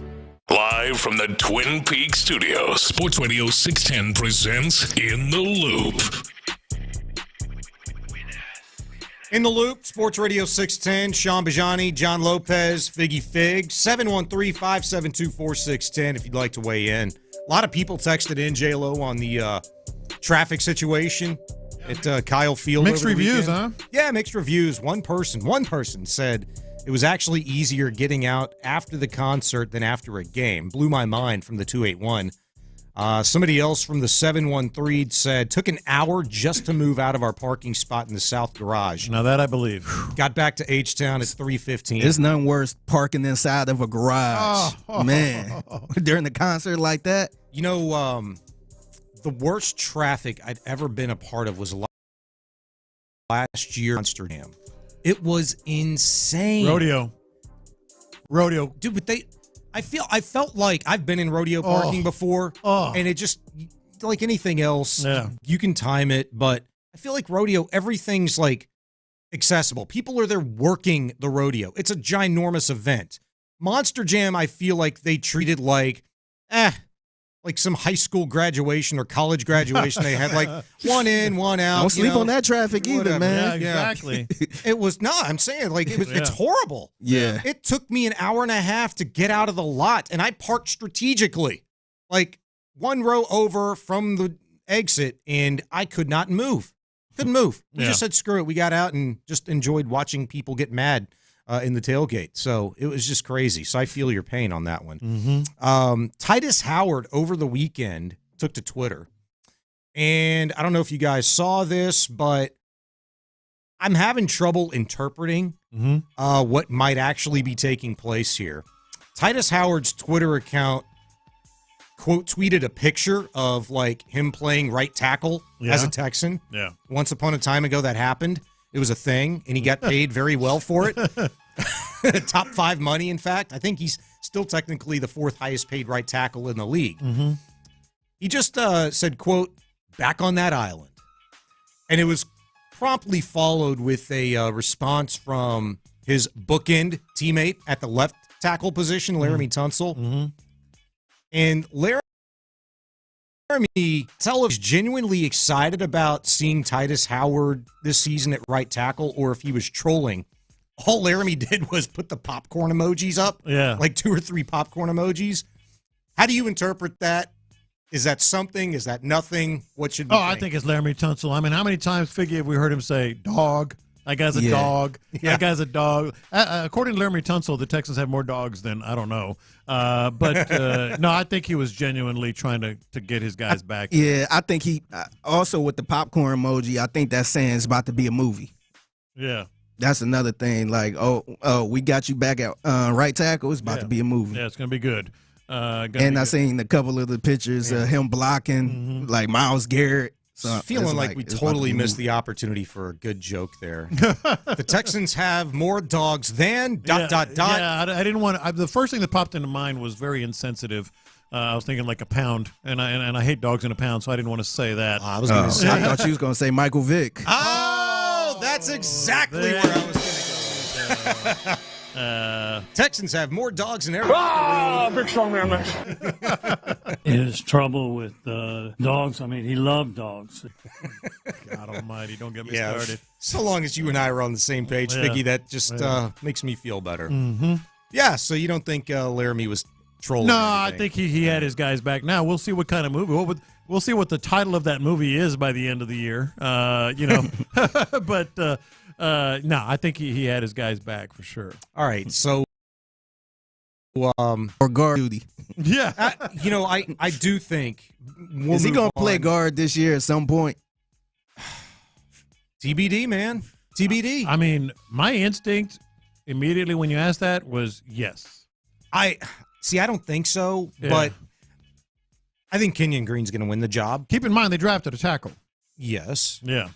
Blake Fisher. And they're still indecisive on Kenyon Green. But keep in mind, too, they lost 2 tackles. No, sure. No George Fant, no Josh Jones. Yeah, but they still have. Now, I do think they got some people that could play guard. You got like a Jared Patterson. That's exactly and stuff like where that. I was going. Yeah. Like, Jared Patterson was very good. Kendrick Green. Kendrick, yeah, Kendrick, and who knows about Kenyon? Yeah, I'm not holding my breath on Kendrick. I mean, it's some options before I would play Titus Patterson at guard. I think if you got to play Titus at guard at this point, you have a guard problem. Yeah, well, I maybe agree. a tackle problem. I think for that reason, this conversation that we're having right now, offensive line, you're going to go into training camp. Hopefully, you don't come out of training camp feeling this way, but you're going to go into training camp as this position group being the biggest question mark out of anybody else. No question about it. Just because of that left guard in the center situation. Even though I feel like we are pretty confident in the fact that you can pencil guys in. Yeah. You might not agree with it. You might not like it, but it is what it is. You'd be able to pencil Kenyon Green in at left guard. Yeah. And you could pencil in Juice Scruggs as your center. So we'll see. The Tennessee Titans. I saw this on Twitter. Okay, get ready to get upset, people. You tell me what you think. Again, I interpreted this as in like, whoa. But then again, I started thinking about it. I was like, wait, did I just take the bait on something? Is this real? Yeah, is this real? This guy, James Roy, his Twitter handle is at James Roy NFL. And if you pull up his profile, he's NFL, Texans, Houston Sports, host of The Bullpen, a Houston Texans podcast, Bleacher Report, creator, program, Fanatics affiliate, blah, blah, blah. All that good stuff. He had a tweet over the weekend. Breaking. The Tennessee Titans legal team is launching an investigation into the Houston Astros' use of blue on their Father's Day hats. Yeah. This is a part of their continued policing of Houston sports teams using the color blue. All right, so is this real? I think it's not, but I think Agreed. I think he's just trolling. But I think the problem, the thing that got me irritated is this could be something that they do if they see this tweet. like look at what they've done. I mean, like the Cougars, all this other stuff. Like they did give away these hats on Father's Day. That have the H-Town blue or whatever. Yeah. But you didn't pick up on this. What's that? The reason why I think this is a troll job. No, I think it's a good joke. Yeah. We're going to get to this later on, but you sent me a video about a interview with a Boston Red Sox player over the weekend. Yes. He was wearing a blue hat as well. Like this is throughout Major League Baseball. Yeah, every they was wearing the blue. I never seen a Boston blue hat like that. Well, have you seen their City Connect uniforms? I mean, it's all yellow and blue, which I love, by the way. I think they're probably the best City Connect unis in baseball, but that's neither here nor there. That's the only reason why I think this is a complete troll job. I mean, well done by James Roy. Good pull, little needle in the side of the Titans. Yeah, I didn't really believe it. All I'm saying is I could see them doing this. Why'd you put it out there? Yeah. Why'd you put that on us? I could have made that one of my confessions because I have to be honest, they got me. I was like, wait, what? Oh, my God, we got to talk about this crap. There ain't no way. Yeah. The Titans are just being ridiculous now. However, that would be sad if they did that. Yeah. It would. Well, you know what? Maybe they could have been very much like me and you, J-Lo, like not realizing all of Major League Baseball at that point in time did this, and they see this tweet or see a picture of an Astros hat, and they're like, oh, hell no. Yeah. Hey, get Jamie Adams on the phone. Yeah. She's going to love this. We're about to dig in on these son of a guns. Yeah. No, all I thought about, you just wait. You brought them up, the Cougs. Yeah. They did it for a game. They're going to do it again. I hope and they do. Are. They I are. think they Have said you it. seen? Yeah, I hope they do. Chris Pesman has. They threw that leather in the trash. Doubled down. He said it months ago. Like, yeah, we're doing it. Yeah. Like, hey, we've got a story to back it up. Who ran the story? Was it the Chronicle? I think it was the Chronicle about the historical aspect of we've H-Town talked about Blue. it here. Sure. Yeah, you can go back to the early 1900s. Yep. The neighborhood where I am, the old street signs that predate that color. Yep, and the what's made a comeback here in recent years, there's guys that have a company, they do this. They'll go to, and a lot of HOAs are sticklers about this, but they approved it in my neighborhood, I think, actually. You can get the old tile. Yeah, that's what it used to look like. Sign. Yeah. You could do that. And so Pesman was like, yeah, well, we got a story to back it up. There's a historical element here. It's H-Town blue. It's not Oiler blue, blah, blah, blah, all that stuff. So the thing is, the Texans, that was a sticky situation for them when they decided, hey, we want to incorporate this color. Mm-hmm. They had to go H-Town blue and change, I guess, a little bit of a... just use minor elements of it. Yeah. So basically, like, you know what? Instead of going with Sherwin-Williams, we're going to go with the Lowe's brand, you know, because they have a little bit of different fade. Yeah. It's color, you know, A245.26. So you know these things. Yeah, I do. Homeowner. Yeah. Have a wife. Yeah. Have to do this crap. But yeah, I think when that comes down to it this season, it's going to be interesting to see the fallout because there will be one. I can't wait. I dare you is what they're saying, and I dare them. Like, can you imagine how bad the Titans would look like actually following through and suing the University of Houston? But they actually beat an NFL team in doing this, did they not? I mean, they got the dub. They got that notch on their bedpost. Yeah. They got their way over the Texans. They could certainly get their way. I mean, they really got their way over U of H last year. But that's NFL talking to NFL. Like yes. That's Amy Adams talking to whomever. Yeah. They'd be saying, "What the hell are you doing?" You lose a little bit of leverage. Talk about cross-sport references. Yeah. You lose your leverage in that situation. Yeah. But again, they won it. It was football to football, but different league. NFL. And the Texans got a little bit of a victory. They did get the color. They did. In small doses. They and did on the it helmet, on the alternate. They did it well, but yeah. U of H couldn't profit off of that. They couldn't sell any merchandise last year. I don't know if that's going to change or if simply U of H is cool with that. I'd fill the concessions. Oh, fill it. I think the other professional teams in this town should do the same thing. They should have like a H-Town blue alternate. Yes.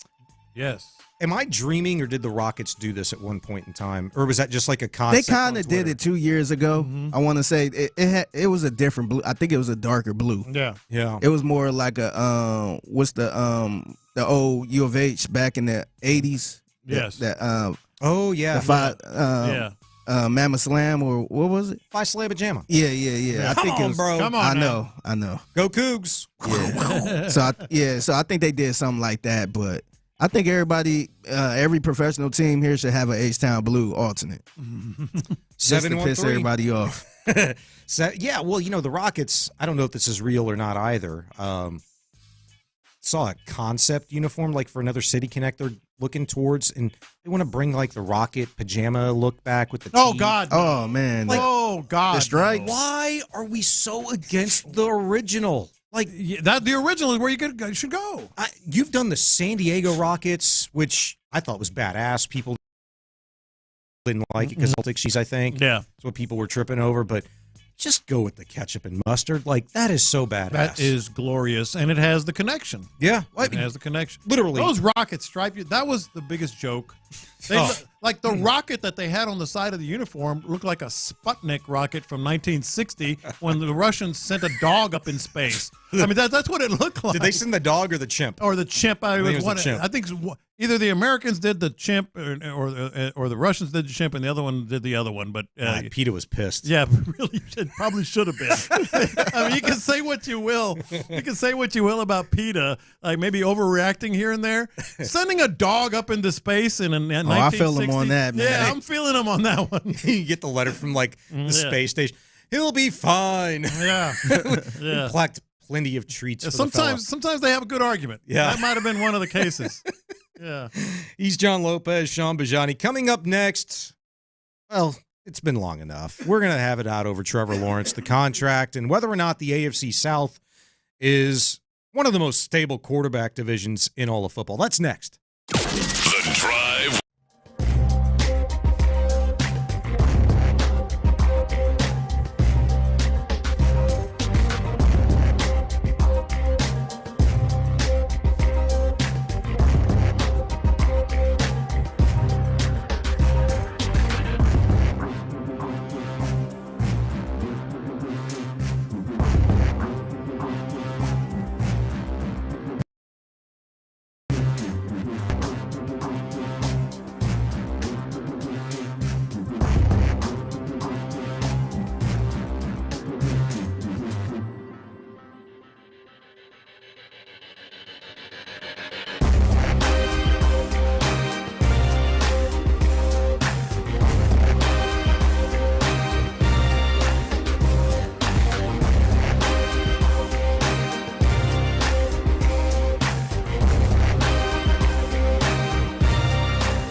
KILT.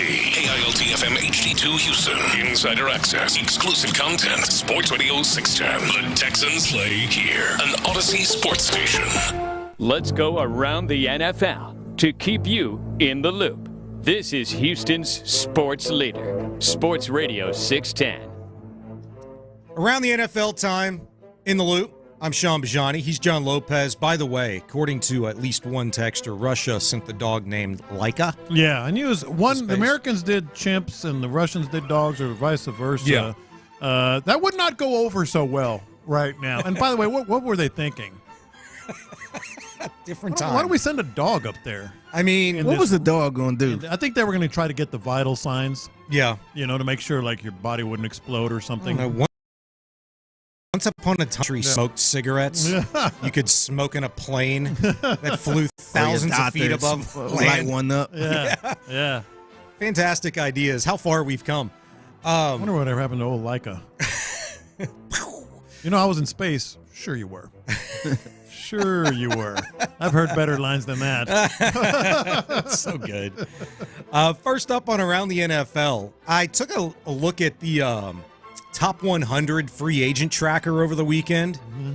Slim pickings, J-Lo. Yeah. And I don't know how you feel about the roster construction going forward for the Texans, like where you feel like they're lacking at this point in time, but you have to go all the way down to 31. The 31st of the top 100 players available in free agency, Stefon Gilmore. Mm-hmm. Stefon Gilmore. Sorry. Yeah. It's like Steve Urkel, Stefon. You call him Steve. Yeah. And then what? Yeah, Stefon Gilmore. He's 31, TBD, looking for a team, trying to figure some things out. You got to scroll all the way down to number 70. Been there, done that. That's where Steven Nelson lies. Mm-hmm. Now he's good luck with that quote-unquote one. retired. Yeah. And Adoree Jackson is 76, another cornerback. Then you get to Ryan Tannehill, Connor Williams, an offensive lineman, formerly of the Miami Dolphins, who just signed Calais Campbell, by the way. Yeah. 38 years of age to man their defensive. And everybody else is pretty much done. Calais Campbell is the most recent name. It's still a TBD on here, but I mentioned he's 94 and just signed a deal with the Miami Dolphins. I don't know what you feel like the Texans need to do, but just something tells me that the splashes are over and done with. If you feel like this team There's needs only to... one splash left, and that would be Justin Simmons. I was going to say. The safety. That would be the only one. I don't know what exactly the Texans are going to do, but I think they're still going to do something.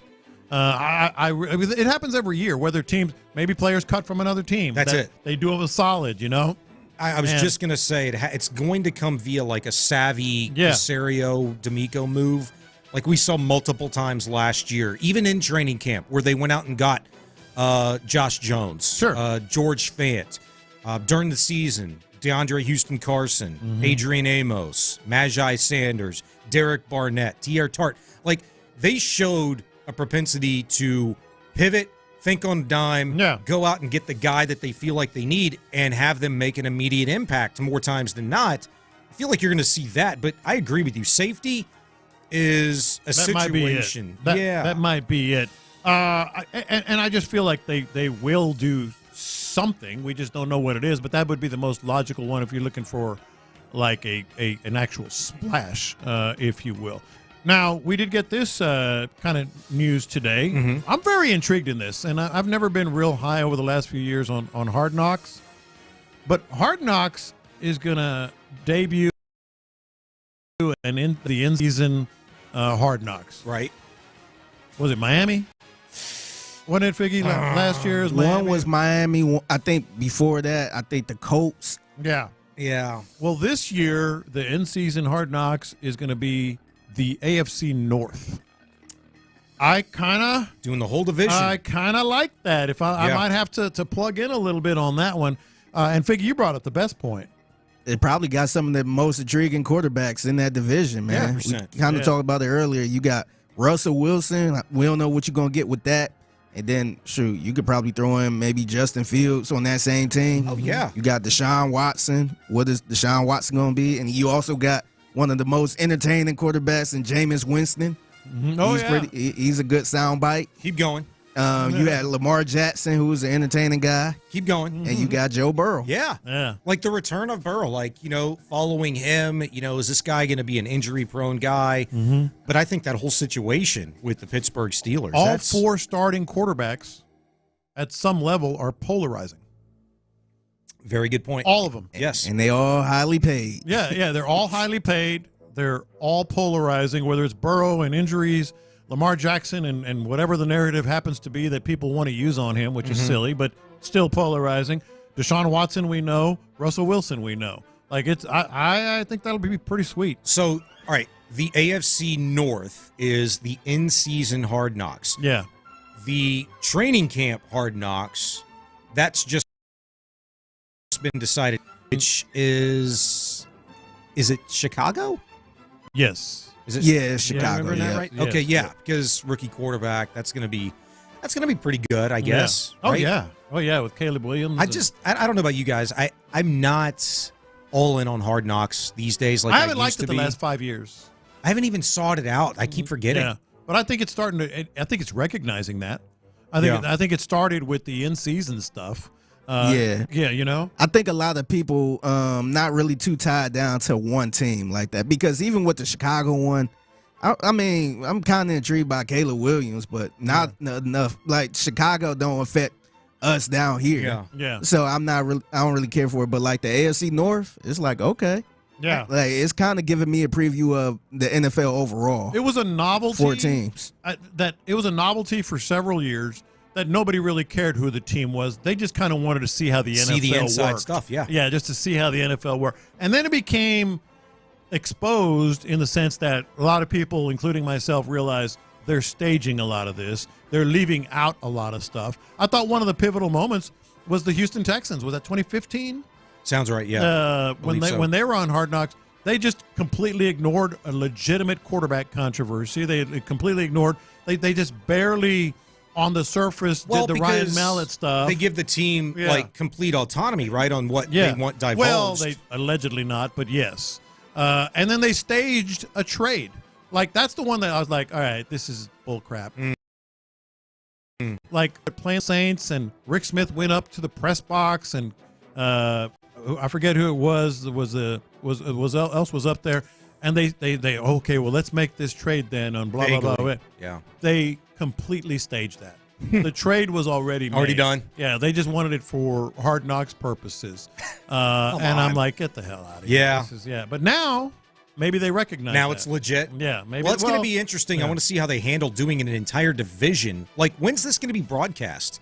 If you're doing the week after, in right? season, yeah. It's that following week going into the weekend. I imagine coaches absolutely hate that. Yeah. I wonder how the decision was made, because usually if it's just one team, then obviously that team got some say-so. But so I wonder if like the whole AFC North just agreed to it and was cool with it, or what would have happened if, let's say, the Browns wasn't interested in it. Would they just do the 3 teams? Or? They might not have had a real choice on this. That's why I'm kind of curious. So I wonder if that affect what, some of these teams would show us. Yeah. I'm kind of interested in the game planning of a division game. Ooh, let's say Bengals Browns. They're not going to spill all the beans and actually call plays, but they're going to show conversations of, we want to do this against the Browns defense, or we want to. Well, that's the thing. Yeah. Well, it'll be broadcast, I guess, the week later. It'll be after the fact. But still, I just wonder how much you could actually take and apply it to, the strategical, thinking, the philosophy of how to attack other teams that maybe have similarities. That's just going to be an absolute uproar over this stuff. Yeah. Next up on Around the NFL, Trevor Lawrence got his contract last week, 5 years, $275, 200. Is it 200 guaranteed? Yeah. I keep forgetting. 142 due at signing. It's a lot of money. And I don't think it's supposed to really kick in for another couple of years financially for Lawrence. That's when he's really going to start to see those big paydays. Mm-hmm.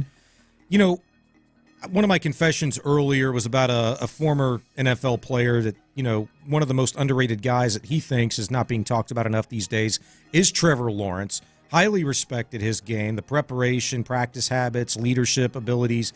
I just pulled up Trevor Lawrence's Pro Football Reference page, and I was like, what? is this. You know how they have, like, the full name, William Trevor Lawrence. Yeah. And then they'll have nicknames. Like they're given whatever they're popularly known for. In parentheses, for Trevor Lawrence, it's the prince who was promised. Have you ever heard that mentioned? His nickname is the prince who was promised? The prince who was promised. Biggie? I never heard that a day in my life. Your starting quarterback Are you for the sure Jacksonville Jaguars. Are The you prince sure who was promised. Are you sure you're Trevor not looking at his Was this Wikipedia college? page? No, it's Somebody just put that on Pull his it up. Look, Wikipedia. there it is. I'm looking at it. I'm looking. The prince who was promised? He must have said that. Yeah, he filled out a form. He filled out a form, yeah. What are some nicknames you like? I don't know. In the NFL? The prince that was promised. Oh, yeah. No. I thought you were asking if I know very many, to be honest with you. Yeah, I can't think of a whole lot. But I'll just say this. I do feel like the guy is underrated. I do feel like he's unfairly criticized because, correct me, where was he drafted, J-Lo? That would be 1-1. 1-1. Yeah. Number one over. Do you ever typically live up to Never. the expectations? Well, I shouldn't say never. Very rarely. It's rare, Yeah, right? very rarely. But it's also rare in the sense that you actually get a pretty damn good quarterback in that spot to begin with. I mean, just like everything else, it's a crapshoot, 50-50. It's just statistically worked out that way. Yeah. I think he gets an unfair, shake here. Like, the guy's been pretty freaking good. And this point in time, now he's got the money. Never mind the number one overall pick status. Never mind, you squandered an opportunity to win the division for a back-to-back year. I think for the first time it would have been ever for them. But, like, come on, dude. Like, he's never going to live up to anybody's expectations nationally. For that reason, I feel like the guy's just done a disservice for a pretty good quarterback, and I wouldn't be surprised if he has his best season this year. But like what you just said, I don't disagree. 1-1 is an albatross that you have to carry, and very few people can carry it and live up to or exceed those expectations. That being said, no one in Trevor Lawrence nor him himself were complaining when he was getting the 1-1 treatment. Whether it's Max, obviously, commercial opportunities, and that doesn't necessarily, let other people off the hook for holding him to this standard. But you just said something that I thought was very revealing. You said he's been pretty good. Yeah, pretty good ain't going to cut it. Even at 1-1, if he was just more consistently winning, dude's won one playoff game, and it was because of an ultimate choke job by the Chargers. His regular season record, he's never gone better than 9-8, and he's entering year 4. So I understand it's too high of a standard for the player drafted number 1 overall, but at least get close in the first 3 years into year 4 before you get that contract. And that's where I have, because the other thing you said that before the show, are we being too dismissive of him?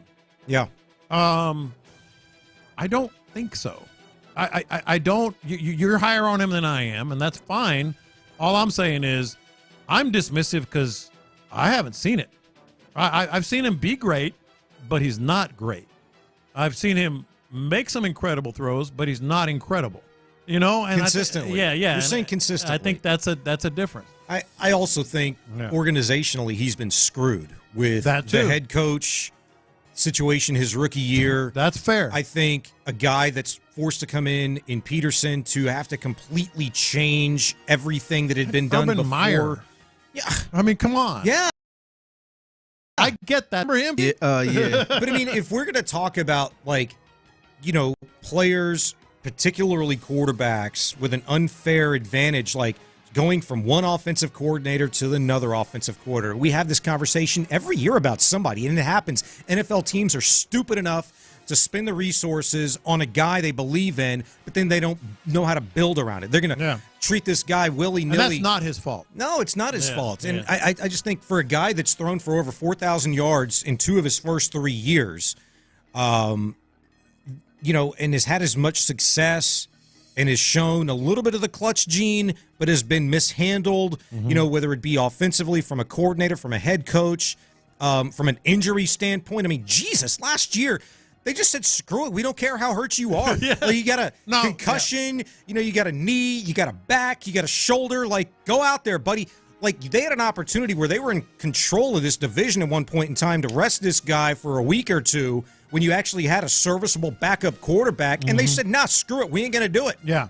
Now, as far as toughness, that is unquestioned and should never be questioned with Trevor Lawrence. He is one tough dude. Sure. He is one tough dude. But, I mean, that's compliments and hats off. Yeah, but sometimes you got to save a guy from himself. Yeah, exactly. And the other thing that's fair is that the way he's been set up has not been good. Yeah. But I still got to see something more than I've seen. Hey, I'm sure C.J. Stroud guaranteed. I'm sure C.J. Stroud would have loved to go spin a football, after missing a week after that year, but didn't. Yeah. He missed 2 games. We didn't have time to get to this other one. All right, go ahead. But you want to do it? Yeah.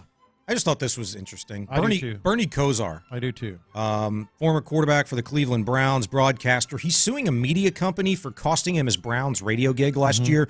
Didn't know about this until this week, but he was pulled off a pregame radio show in January for betting on their season finale game against the Steelers.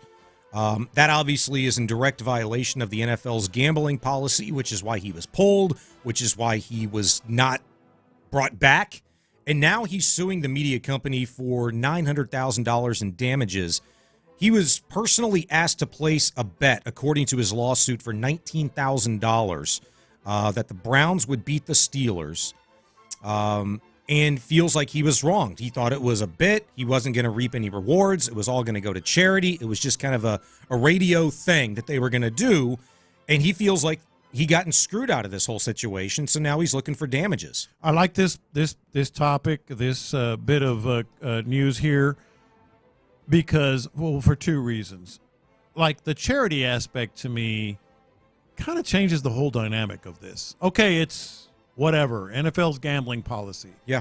I get it, but 19 of your own money for a bet that really you don't have any impact on the game. You're not still playing. You're not coaching. I mean, yeah, you know the squad, but like a lot of people who know squads bet on, and it's not even money that you're going to keep. It's going to charity. And then the other part that I always get intrigued by, how do they come up with these numbers and damages? How do you come up with $900,000 in damages? I would imagine it's probably like lost future earnings. Yeah. Something like Again, that. How do they come up like legal? Do they know how long he was going to keep working? Yeah, that's fair. But you know what? Like, I say good for him, and I hope he wins because it was going to charity. And I'll say this, too. Part of his, if he wins this, part of his award should be being put in the Ring of Honor.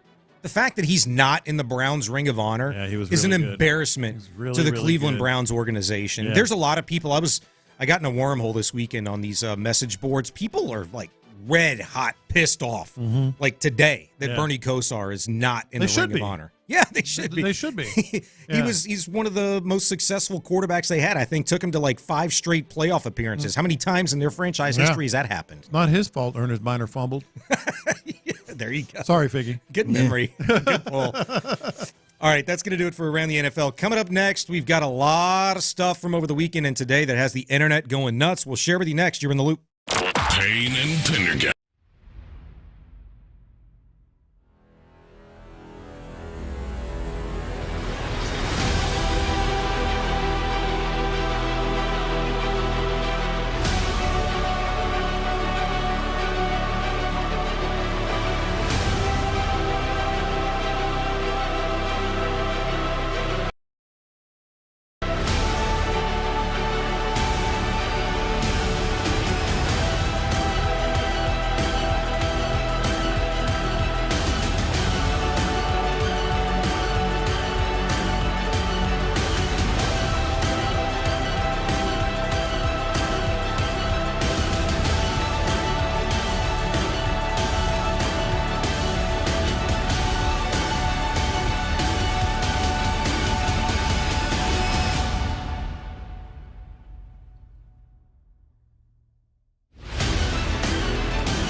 the Odyssey app now and don't miss a minute of the conversation. Houston's sports leader. Sports Radio 610. I got the internet going. Bijani, John Lopez. Sorry, I was reading that tweet. I got caught up.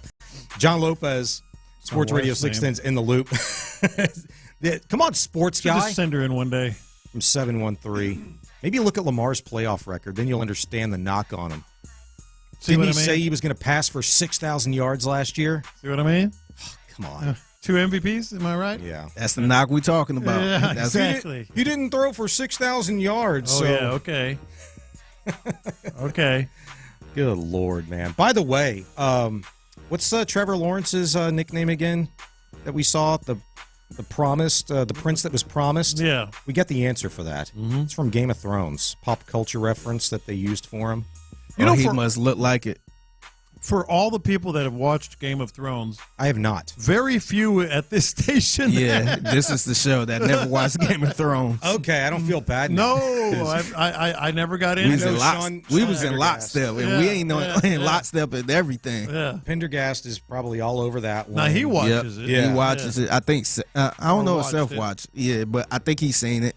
He's probably seen enough of it to understand that. Yes. At least maybe to get the reference, I would imagine. Yes. All right, a lot of stuff going on over the weekend that got the internet going nuts. The first thing that I saw, Bill Belichick, and update on his dating profile. Mm-hmm. Interesting. An update. It's complicated. Yeah, it is. Yeah. Yeah, it is. From ML Football, I see this account every once in a while on my timeline. It's an NFL kind of aggregator. lifestyle account, so to speak. Yeah. Breaking. Legendary Patriots head coach Bill Belichick dating former cheerleader Jordan Hudson, according to reports. Hudson is 24 years old and Belichick is 72. She's young and he's old. I added that part. Yeah. That's a 48-year difference between the two, if you're doing the math at home. Admit it. You think this is gold digging, and Belichick knows it, but he doesn't care. Agree or disagree? I totally agree. And you know what? That's a huge difference. I mean, that is a word. Yeah.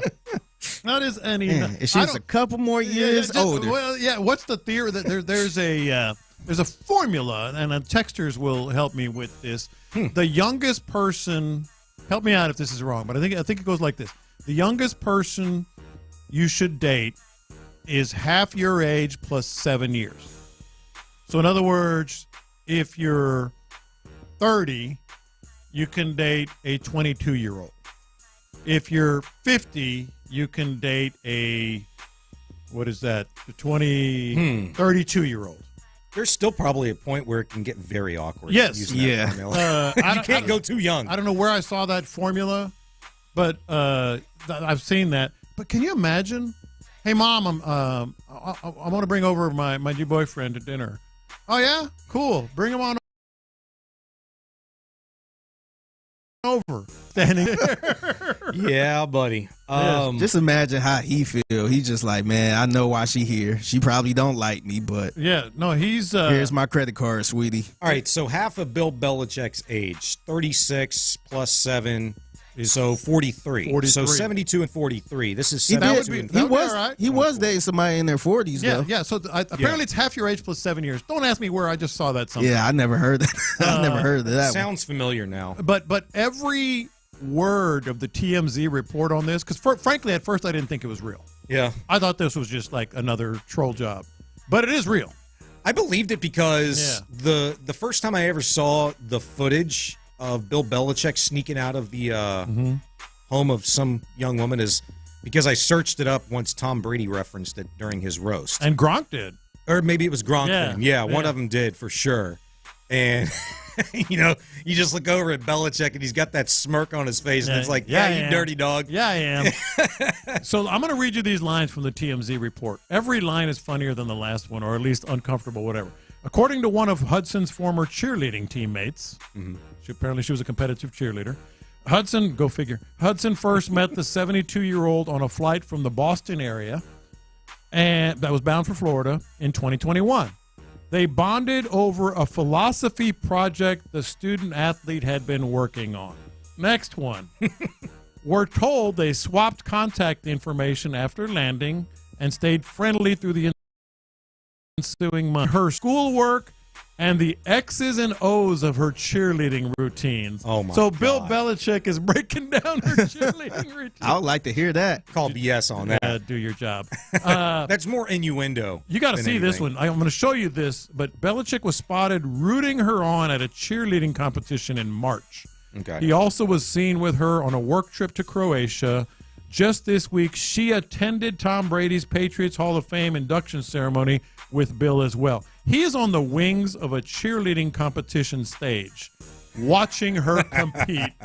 So is he all in? It looks like he is. You don't do that stuff unless you're pretty close to being all in. And then this is the one where you go, okay.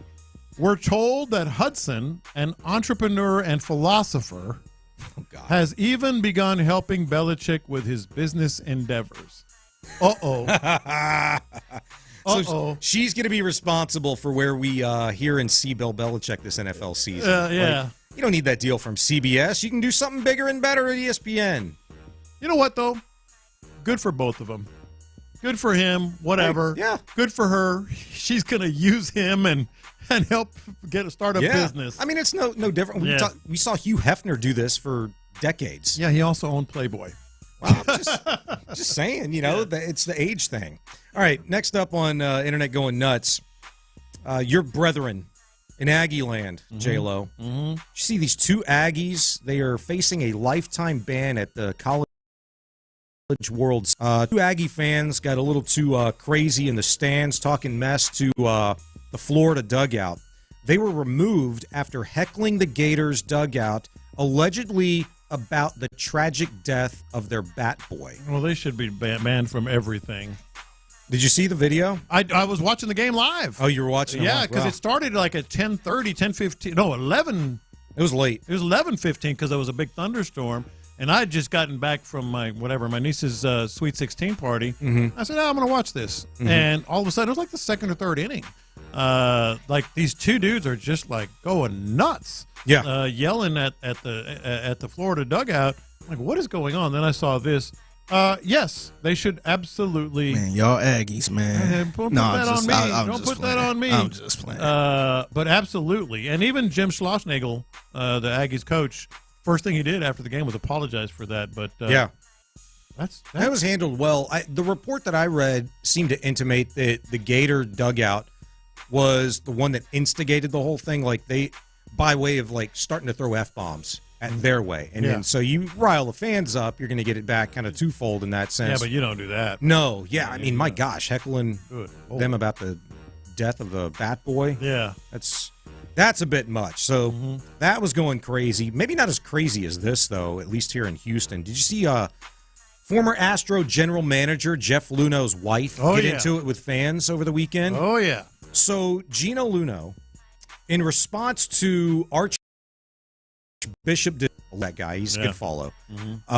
He had this on Twitter. Asked the question, how did the Astros go from 7 consecutive ALCS appearances to complete dog bleep in the matter of one offseason? Simple response from Gino Luno. She said, simple answer. Jim Crane fired Jeff Luno. Karma sucks. Firestorm. Yeah. Thousands of responses. She actually doubled down with another one, too. Responding to somebody else. Yeah. The next day. Go ahead. Gino Luno's posted this. Wow. I didn't think my comment would be such a big deal. I do want to clarify that I am not in any way, quote, celebrating the Astros' current struggles. Jeff and I will always root for our boys, our team. All evidence to the contrary.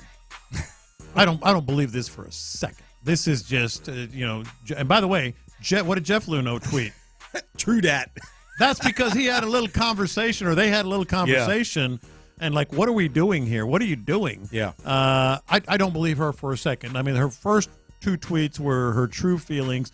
I think she was absolutely reveling in the Astros' success. It took her long enough because they have, by the way, been to more ALCSs and won another World Series since Jeff Luno left.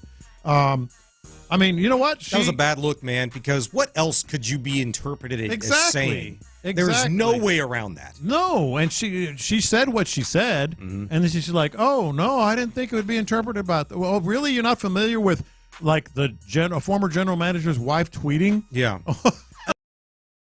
Look here, and that's okay if I am, but I feel like I learned something in that whole exchange on Twitter. How so? In that I at least held out a little belief that Major League Baseball strong-armed Jim Crane into firing Jeff Luhnow and AJ Hinch. Like, you got to make somebody accountable here. Yeah. You have to do that. Like, we did our investigation. We're not taking the trophy away. We're not doing anything, but you got to hold somebody accountable here. This is a horrible look if Somebody's you don't. got to go to jail.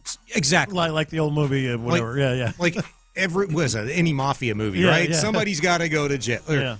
I think I'm remembering that correctly. Is it like Goodfellas or Godfather or something? Anyway. But yeah, that's what I believed. And this Twitter exchange. National Treasure. Is it National? Yeah, that's the one. Yeah. Somebody's got to go to jail. Nick Cage. So you thought it was that? Yeah.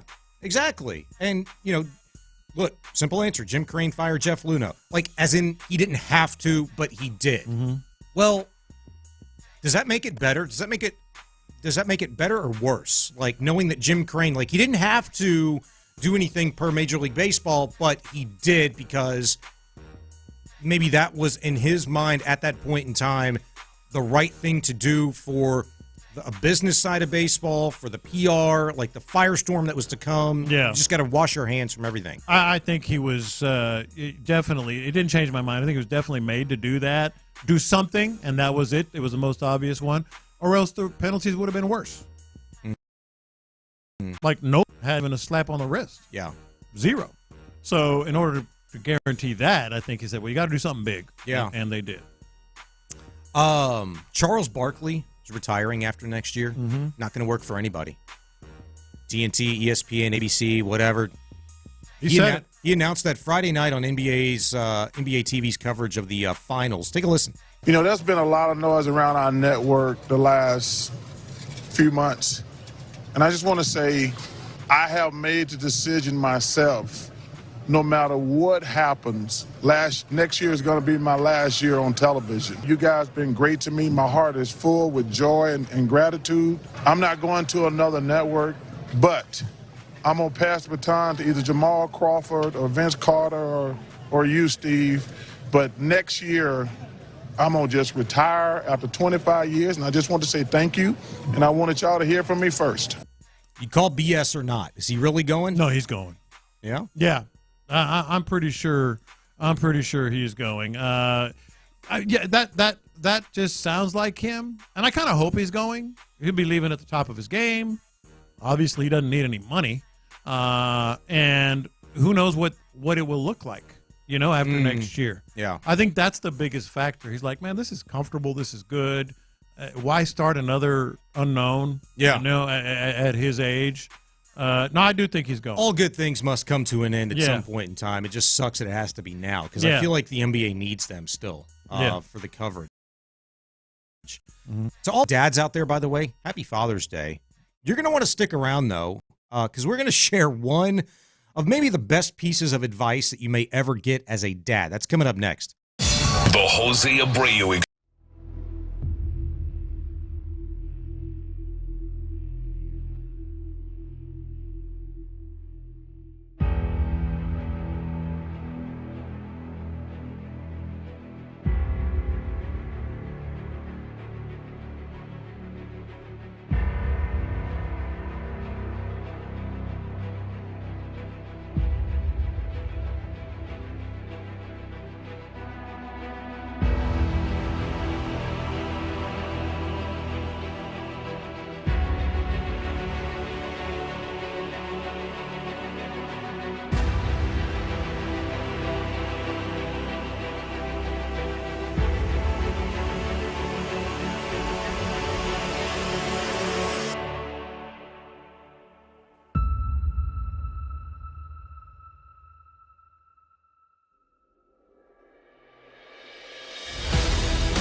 761-761-0000. Live from the Twin Peaks studios, Sports Radio 610 presents In the Loop.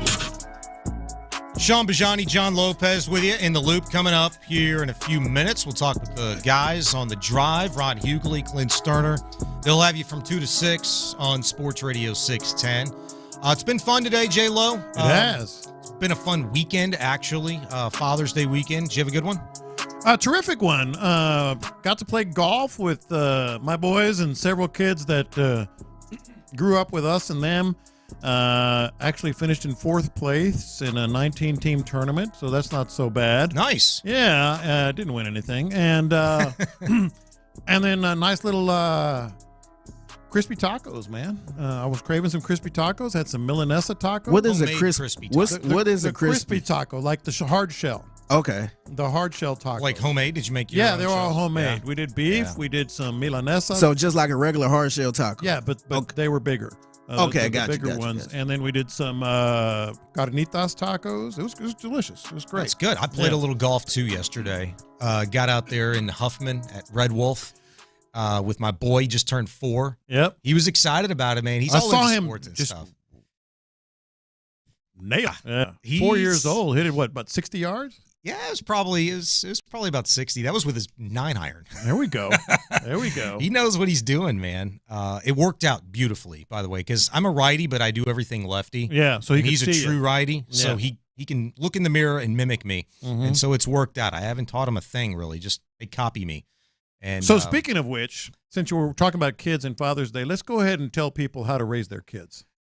I'll give just a pointer, and I was getting to that because, one of the things that, you don't want to be too hands-on with, like, your kids, like, at such a young age. You just let them figure it out, for themselves, get a feel for things. But maybe fast forward a few years, I might find myself in this similar situation. You're going to – okay, good. We'll get to that. We'll get to that. Maybe. You never know. Yeah. Now, I'm not sure why the broadcast on Sunday Night Baseball – a part of ESPN's coverage of Yankees Red Sox, why they were talking to this guy, Tristan Casas, who is a backup first baseman for the Red Sox. He's been there for 3 years, not an everyday player really. Was last year for him, but he's just kind of a journeyman kind of a guy, young, 24, getting his shot at the big leagues. They were interviewing him during the broadcast last night, and even the guys on the broadcast weren't expecting to get this kind of a story from him. Take a look. So I'm in coach pitch, and I'm so young. I don't really know what's going on at this point still. I'm still just playing baseball just to burn calories and get out there and get some sun. Right. And, I get out one day and crying, pissed, and, that's what a 6-year-old does. He sits on the bench and he cries and he doesn't want to go out there when, his team's playing defense. So my dad, being the dad that he is, trying to teach me the lessons that he did in his own special way, came into the dugout. He actually grabbed me by my shirt, dragged me to the line, and Looney Tunes style kicked me out onto the field. And actually had one of my best friends that I went to high school with later. He ended up playing pro ball. His mom actually called child services on my dad, had him arrested at the field. No, for real. This is no joke. At the field, I see my dad go away in the cop car, gets arrested, sent the night to jail. You're kidding. But that day, my dad taught me a super valuable lesson that not a lot of people know, and it's that I had a responsibility to my teammates. I had a responsibility to my coaches, to the parents that showed up that day, all the fans who were at that Little League game, whatever it may be, to go out there and give my best effort no matter how I was feeling on the bench, no matter what I was going through that day, or whatever little hardship that I was feeling when I got out, that I still apply every single time, because sometimes I just want to sit down on this bench after I get out, and I want to weep and I want to cry, but that's not how baseball is. So, I love my dad to death. I wouldn't have this opportunity without him, but funny little excerpt. That's the type of guy my dad is. All right. So happy Father's Day. Yeah. So I know a lot of people have strong feelings about this, and so this is mine. Depending on how hard that kick was, kick him in the ass. I mean, was it that somebody to call child services? Go off of the description. Looney Tune tile kick in the ass. Yes. And he grabbed him by the shirt, put him out there, boom, get your butt Now, out we there, could all get canceled here, but because obviously it's a very serious thing. But my dad would have kicked me in the ass. I mean, not like viciously, you know? Yeah. Figgy? Yeah, I mean, I don't know. Like, my dad is not that type of person that would, hit somebody like that, but he would have definitely got in my face like, get your butt out there on the field. My parents were not real strict as far as the spanking and all that stuff. Yeah. I mean, there were spots, but he would have times. he would have got in my face like, get your butt out there before I make you. How about you? It's all subjective, right? I mean, it depends on the relationship that you have with your kid, but you could obviously hear he was very thankful for it. I co-sign that, by the way, like just the mentality. I mean, this is maybe my PSA here, but if it's not already too late and only you can make that determination, kick your son in the ass today because if he needs to. You might be saving him. If he needs it. To be honest, if he needs it, because it'll pay dividends. It certainly could. And that's kind of the approach, the mindset, the philosophy that I already have, like, innately. And it's not because, like, I was treated that way whenever I was a kid. Like, you know what? I wish I had, somebody to kick me in the ass, like, literally. Yeah. A long time ago. Yeah. Maybe not when I was 6. Didn't feel like I needed it then, but maybe 16. Now, nobody is advocating for anything, all because it's a hot button topic that all of us feel strongly about, where there's a line. Yeah. But, like, certainly, I grew up in a different era. I grew up in an era when a lot of my peers were getting whippings on a regular basis. My parents weren't real into that, but they would pick their spots if they felt it necessary. Yeah, no, it was definitely necessary in my household, but I never really got in that much trouble where. Yeah, me too. I definitely got in trouble for like grades in school and stuff like that, but not to the point where I was getting like beat. Like, what's the? I was a horrible kid. Were you really? Yeah, horrible. I can't even see that. Like, what's 713-572-4610? I know there's going to be some strong feeling about this, but I think this was like, I think he's legitimately feeling that's what I needed. I needed a kick in the pants. Yeah. I needed a good, swift kick in the pants. Where's he at now? Yeah. He's a big. He said it taught him a valuable lesson. Yeah. And look, it's directly attributable to, like, that is a baseball lesson, a sports lesson, but it was also a life lesson for him that he learned on a baseball field. Yeah. That, hey, I don't need to be sitting here feeling sorry for myself. Oh, woe is me. No, there's 9 innings. There's another opportunity. Get your ass back out there and figure it out. And even today, really, that's what we have a lot of the conversations about, really, is what it comes down to throughout the course of a week of NFL football season, throughout the course of an MLB season. That ability by an athlete to rinse, wash, repeat, have the amnesia of the bad plays, but you have to go right back out there and do it again. And I think there's a big lesson learned in sport that is almost like an advantage that people have. If you do play sports, you can directly attribute those types of things to life. Yeah. Let me ask you guys this. Now, once I was in school, I got hit with a board. If you left your equipment out or something, we got private school. No. No. Public school, middle and high school, we would get licks, like hard. Wow. I mean, painful. So it was a different era. But let me ask you both this. If someone were watching from the outside in and saw something that either you experienced or maybe you did with your child, now you have younger ones, what would it be? What comes to mind like, okay, these days they might look at me crosswise if I saw that. I mean, I can't think of anything off the top of my head. Definitely not from my childhood where people would have been like, man, this dude needs some new parents. But for me, like, my kid's 4. Yeah. So I'm not there yet, really, for the discipline issues. Yeah. Let me give you one and then figure out if you have any. So my kid was in middle school. One of my boys, I'm not going to say which one, and had a bad semester of grades or a bad class. I forget exactly what it. No, it wasn't. That narrows it down. That narrows it down. And so I was like, what are you doing? Mm-hmm. Like, what is your goal here? And I said, listen, if you keep doing this in this class, it's going to lead to other classes where you're struggling. It's going to lead to you not getting, the school and the education that you need and going to college and all that. I said, you know what's going to happen? I said, I'm not proud of this. I said, you're going to be on food stamps. So I'm going to tell you what your punishment is. But you're going to sit outside for half an hour like they do at the food stamp line, and then I'm going to tell you your punishment. So it's borderline child services, but they still tell that story. Hey, don't sleep on them food stamps, man. But I never laid a hand on him, but I gave him a picture of what it would be like if he kept shirking in school. I said, you go outside. I put a chair out there. I said, you sit right there, and don't ask when you're next in line. I'll tell you when you're next up, and I'm going to tell you your punishment when I get to you. So I made him wait for half an hour sitting outside, and then I told him, whatever, you're grounded for this or that. I think that's great. You know what my dad did to motivate me to get better grades? What's that? He said, I'll buy you that new Madden.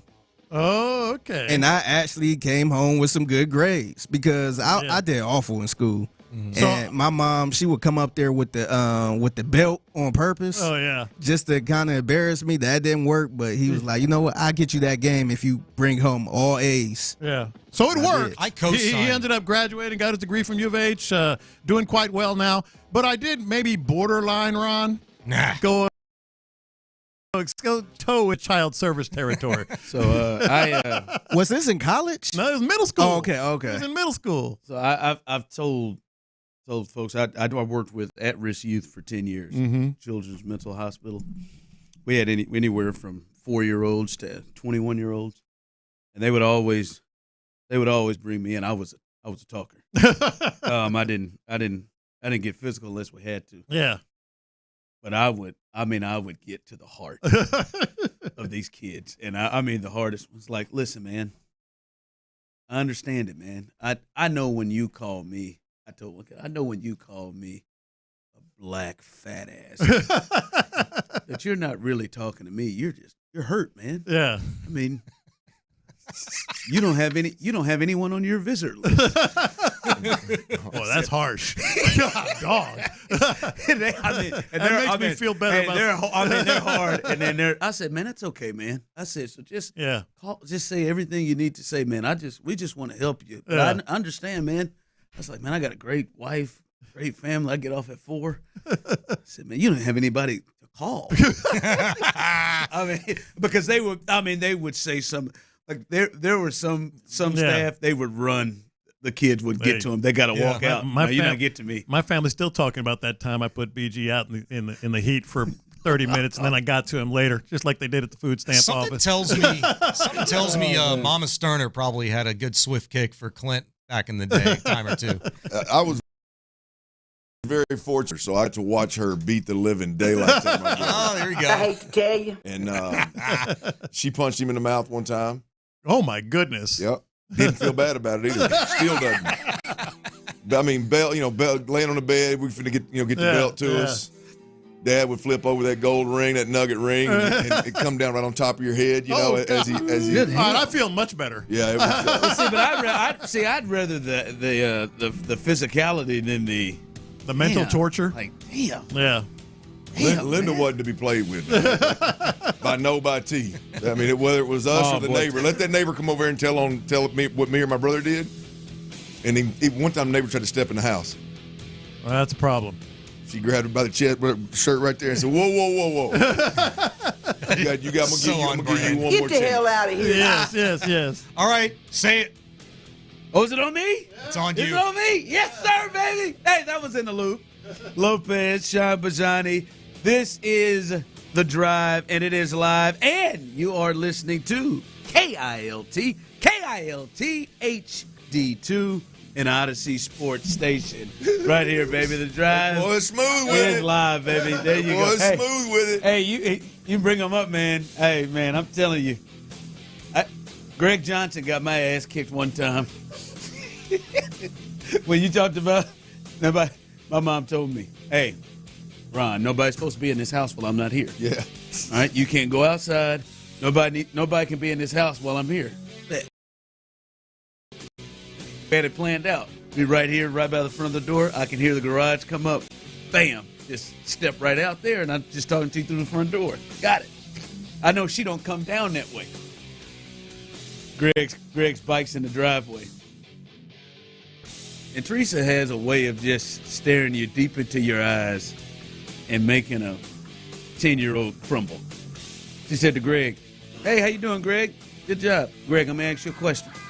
I want you to be honest with me. Greg, have you been in my house?" Tore old Greg down, didn't he? And I looked over at Greg. He said, "Yes, ma'am." Got him. He said, "Thank you for being honest with me, Greg." Now it's time for you to go on. Yep. Hey, I didn't talk to Greg for a month. I was done with Greg. I didn't talk to his ass for a month. Now, Greg, it's time for you to take your honest ass to the house. We are done. Take your ass on. I got go something play. to deal with here. I'm not playing tetherball with your ass. You had a nice Don't even act tetherball like you know me at school. Oh, it was hot. Oh, it was hot, boy. Oh, tetherball. You bring up the day. You remember tetherball when your damn wrist right here, that your hand and your wrist, you'd hit that knob on top?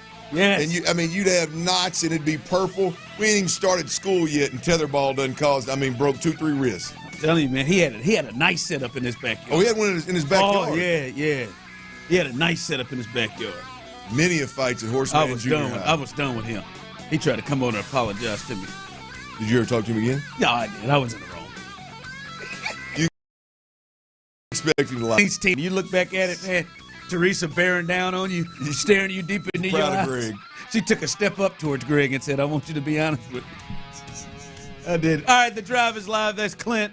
That's Tyler Milner. You hear him in the back. I just want to say, I am a person. Maybe you all don't know this. I'm a person. I'm a FOMO person. Like I get into it. I get the fear of missing out. I'm in it. I am really pissed off, fellas. I missed all of that U.S. Open final round, final 4 or 5 holes where Bryson DeChambeau came back and then Rory just collapsed. All I did was hear about it later on in the day and watch some highlights. I am so pissed off that I missed the end of that. That sounded like a very fun, thrilling, suspenseful, emotional type of way to spend a Sunday and watch a little golf. I'm hot about it. I am really pissed off. And I guess I didn't have my phone because I didn't see nothing on social media yelling out like, hey, get back here. Get up here. Look what's happening at the U.S. Open. Look what's happening at Pinehurst. Yeah. I didn't catch any of that. Oh, it's hot. I missed that. Well, this is where I just must be a better husband than most, Ron, because I missed a good chunk of it too. Because my wife walked in and said, "Hey, we'll go. Her parents are out of town. We'll go check on the dogs, feed the dogs, and pick up some groceries. You want to ride with us?" I mean, I rode with my wife and my kiddos, man. So I flipped it on the phone, and so I realized that Rory choked. I did not realize how bad it was. I didn't. I guess he missed a 30-inch putt and a 45-inch putt, with both in the last 3 holes. I knew he had done that, and I knew that it ended up costing him. I did not realize, Ron, that he bogeyed 3 of the last 4 holes and choked away a 2-score lead, because I did not remember seeing the scoreboard earlier in the day. I just flipped it on late.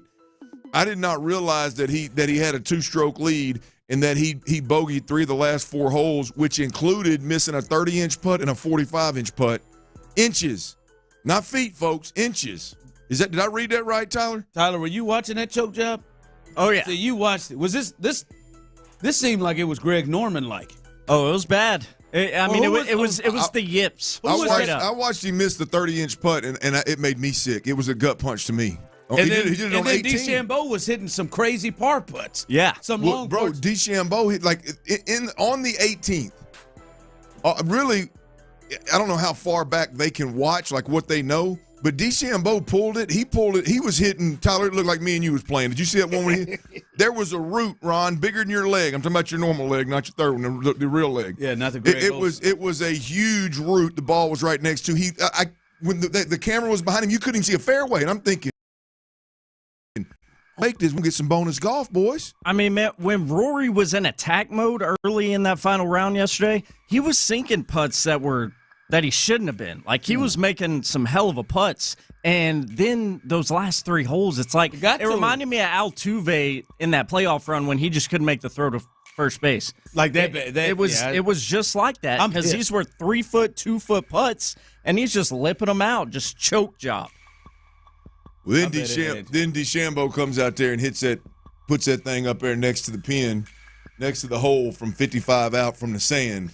Which was absolutely tremendous. They said he should have a statue of that sand shot the way they have the statue of Payne Stewart.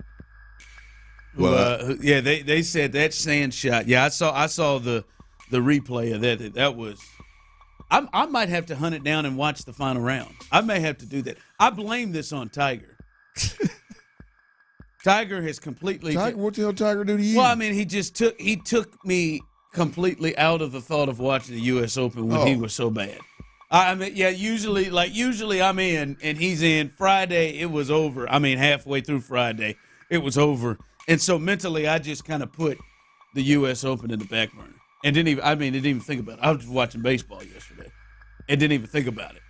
Yeah, we were kind of flipping back and forth during the Astros game between that and the Open, but once the Astros ended, there was still a good amount of that Open left, so we just watched that show crumble for Rory. I am a Tiger influenced golf watcher. A lot of people are. Yeah, a lot of people are. That's okay. I didn't think it was but I've watched some tournaments and some where he's not in. I've watched Phil come through and win one of those Masters where Tiger wasn't involved at all. But I mean, I didn't even think about it. I didn't even think about the U.S. Open yesterday until I heard. Then afterwards, I'm seeing everybody talking about it last night. I was hot. I was pissed off. I'll be honest with you. I want. I missed. Like I'm a Rory fan.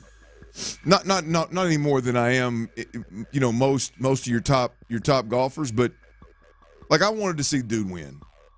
I wanted to see the dude pull. I don't want to see nobody lose it like that. Right. I mean, he's been. What was the dude that choked that? I think it was the British, and he was out there with his shoes off in the water, standing in the water. Which one was that? It's not Vander. It starts with a V. Vander talking about Xander Schauffele? No. This is old. This is older than that. I remember what you're talking about. He choked so bad he had ended up taking his shoes off, and he was barefooted in the water. I believe it was the British Open. He was, Golfers Open Championship. He was. I mean, it was embarrassing. It just couldn't get it. Oh, I cannot remember that guy's name. But no, I'm with you like that, man. Like especially a sport like that, like. You don't want nobody just to choke it away like that. I mean, where is his mind got to be? He's just got through that. They got over it. He pulled back, returned to sender. There's only a handful of like those young phenoms like that. You know what I mean? That were just like Jordan Spieth is one of them. Like those guys, happened to Jordan. Right. Like when they came up, it was like the expectations for these guys to just win consistently, and the hopes were that they would, obviously not be Tiger because that's impossible, but just consistently win. They had, man. I feel bad for Roy. I don't know. Like I want Roy to at least win a couple of tournaments here, man. Not just. When was the last time Roy won? Yeah, Tyler told us he hadn't won a major. It's been like 10 years. It's been a very long time. Yeah. Yeah, I'm. He had his chance yesterday. God. But DeChambeau making a bunch of money and going to live all of a sudden turned him into the fan favorite, by the way. That's what I was about to say. I did not have that on my bingo card. DeChambeau becoming favorited by the fans, liked by the fans. This guy has completely redone his image. He just hit some shots that were just you couldn't help but to, like as a golf fan, you could help but to get into it. His YouTube channel and stuff, though, I mean, he's completely repurposed like his image with the fans. He's gone from most hated easily to a guy that you hear him cheering for, and I didn't see that coming. It was in the after the tournament last night. The one of the guys, I can't remember which interview it was. One of them was asking him about it, and you could tell how uncomfortable the reporter was asking him. He wouldn't just say, "Hey man, you weren't very well liked," and now all of a sudden you're a fan favorite. He was very uncomfortable. How does that make you feel? You weren't very well liked, but now all of a sudden, I thought he did a tremendous job afterwards too. Ron, I was telling Tyler before. and listeners, I don't know if you're a golf fan, but go search this. There was a reporter doing a report, obviously from the golf course. The sun had already gone down. It was nighttime at this point. He's in the sand where DeChambeau hit that shot, and he's going to hit the shot, right? You can tell somebody walks up at the time because you can tell he kind of gets disheveled. Well, he hits one, and he hits it over the green from the same side. Yeah, same. Well, all of a sudden, the camera pans.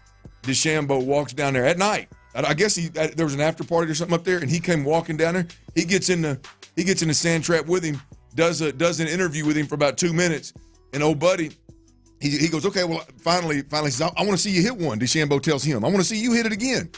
And so old boy got on there. Ronnie hit it within 2 foot of the damn hole with DeChambeau standing there. With DeChambeau standing right there. He was touched by Bryce? It was unbelievable, man. He was touched by Bryce. But doing stuff like that, I mean, it's that stuff goes a long way, especially for a guy that's not very well liked. Because wasn't he? Yeah, he was hated during that. Didn't he? Wasn't he a part of one of those matches? I'm sure he was. I think. Yeah, well, his deal was with Brooks. With Brooks Koepka. Yeah, so it was Koepka and him. Wasn't it? Yeah. Again with Aaron Rodgers and somebody else. Brady was one of them. I think so. And I remember. Yeah, there was some hate there going on with Bryson. People talking about his hat and stuff. Yeah, so damn it, I missed that. Damn it, Tiger. Why did you blame that on Tiger? I just had to admit to myself, like, I'm a golf watcher. I thought I was better than that. So, Tiger would never quit. Clearly, Ron. He needs to. I don't think you should. He might want to quit. All right. You working on your golf game, by the way? Probably should. Hey, get us some lessons, man. I'm telling you, man. I definitely got some big trips coming up. It'd be nice to get a round of golf in with you when we go on our trips, man. It'd be nice to just not look embarrassed out there. So it's always it's my lifelong goal in golf. Just don't embarrass yourself. And I know I will right now if I had to walk out there. All right, hey, Astros, big weekend. Won 2 of 3. Handled the Tigers, did what they need to do at home, and somehow they find themselves 9 games back. I do not think that they were not. They were not 9 games back when we left Friday. They were not. They were not. I don't get it. I do. Seattle. Yeah, I do, unfortunately. Who are they playing? Who are they beating? Oh, the Rangers. Yeah. That's what the Rangers have just. Thanks for nothing, Arlington. Yeah, I mean, asshats. We knew somebody was going to take off, and Seattle has kind of been the team, obviously, that took off, especially since they took 3 or 4 from the Astros. But you look up, good weekend. That's the problem, Clint. You look up, pretty good weekend, did what you needed to do, a team that's, a few games in front of you, if you're looking at the AL standings, and you losing ground. You're losing ground on the damn Mariners, and now you are 9 back. You're a bad week away from being double digits behind the Mariners before you hit July. So well, you're 9 back. Seattle AL wild card, the final AL wild card slot. And there's about 4 or 5 teams in front of you. To get to that. Boston, Toronto, Detroit, Tampa Bay, and the Rangers. Obviously, I mean you got, and I think Boston's getting hot. So luckily, there's there's a couple of things you can chase in the division or the wild card right there, and both of them are a good bit of a ways away. The good thing about the Astros, you knew at some point in time everybody in the division was going to quit doing them a favor. Somebody was going to quit doing them a favor. Clearly, the Mariners have done that, so the handouts are over. You got lucky that they piddled around the first third of the season at least, if not longer. That they piddled around and gave you a chance, and you're not further back than 9 games. The Astros just have to go on one hell of a run to get to tighten this thing up before you get to the All-Star break. Yeah, they're going to need Seattle to slow it up too. And we've been talking about this stretch, and they're already in the midst of it. Like they have the White Sox coming up. I mean, we'll talk about this later on, I'm sure, today and tomorrow, leading up into the start of that series. I mean, I think they need to sweep the White Sox. I don't think taking 2 of 3 is enough. Taking 2 or 3 is not going to be enough move. We said this 2 weeks ago, Ron, when we talked about it. Especially against the 19-54 Chicago White Sox. Come on, man. Like you got to handle them like that. They're in a spot where they put themselves in a position where they're 9 games back. You got to handle teams like this 3 in a row, especially when you're putting out Framber, Hunter Brown the way he is pitching and possibly Justin Verlander. Well, there's no question about it. You got to handle the White Sox, Ron. If you look at the rest of the way until you get to the All-Star break, 18 of the next 24 games are versus teams with a losing record. You got the Orioles, who are 47-24. You got them not this series, but the next. And then down the stretch here, you got the Twins, who are 40-32. Every other team you face up to the All-Star break is sub 500, and you just flat out you've got to win a huge chunk of these games, and it starts with you got to sweep the White Sox. You absolutely have to sweep the White Sox. 18 of their next 24 are versus teams with a losing record. Ron, you've got to win in the next 24 games. They got to win 18. They got to win 18. To feel 18 to 20 games. To feel serious about. I'm throwing in the damn towel. I'm throwing in the towel at the All-Star break if they ain't tighten that thing down to less than 6. 6 games. They got it. That's the point for you. 6 games. The All-Star. Yeah, there ain't no. I mean, look, the proof is in the pudding. The sample size is big enough at this point in time. If we got 1, 2, 3, 4, 5, 6, 7, 8 series left before the All-Star break, and you should be the favorite in a huge chunk of those series. You got to make a move. Now's the time. Yeah. And you can't blame it on the pitching now. Well, that's I know Eric Getty struggled a bit, but you can't blame it on the pitching now. Moved up. Remember you said I thought we were past Eric Getty giving up 6-7 runs early. Yeah. I mean, I think he was moved up. I don't think that should count. I thought he wasn't ready. He was a late scratch. They moved him up. Yeah, he gave up a few with Verlander. With Verlander's deep so I don't think that should count. And I did not jinx that. I don't think that should count because he shut up. Well, the same thing we saw happen with Hunter Brown earlier this year. Javier was scratched. He was moved up off his schedule, and he just got lit up. Wasn't ready. And it was last minute. I think your point, your original point, is very valid. I'm not. I still, even with what I watched in Game 2. I still don't look at this starting rotation, and when Spencer Arrighetti gets up, go, oh boy, I hope he can get out of 2 or 3. Yeah, you were in the World Series a couple years ago. Yeah, with several guys. Yeah, I don't get a 3. I don't feel that way about. Now I may be wrong, but I don't feel that way about Arrighetti right now. That game 2 in that series right there didn't push me off the ledge. Yeah, I'm serious. Boy, you got 3 against the White Sox, and then 2 against the Rockies with that crazy ass Orioles team in between it. It feels like you got to go 5-0 in them White Sox and Rockies games. Yeah, that's what it feels like. Absolutely, to me, because the Orioles are one of the best teams. Well, that's the position they put themselves in, Ron. If they want to be taken serious, if they want to have a shot. When you get the Rockies, when you get the White Sox, you got to shut that. You got to go get them all. Lose those, yeah. Especially when you got good pitchers going. All right, coming up, we have to look at what we saw yesterday and the performance of Ronel Blanco, and what does that not just mean from yesterday, but what does that mean for down the line? We'll discuss that.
Would you go to a manscaping place and enjoy a good shave? Yeah, I'd be down with that. Hell yeah. You wouldn't purr like a walrus if you shaved my back for me. Do you have any experience on how walruses purr?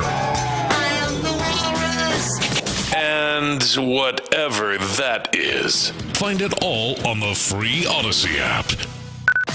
Sports Radio 610 presents The Drive with Stoerner and Hughley.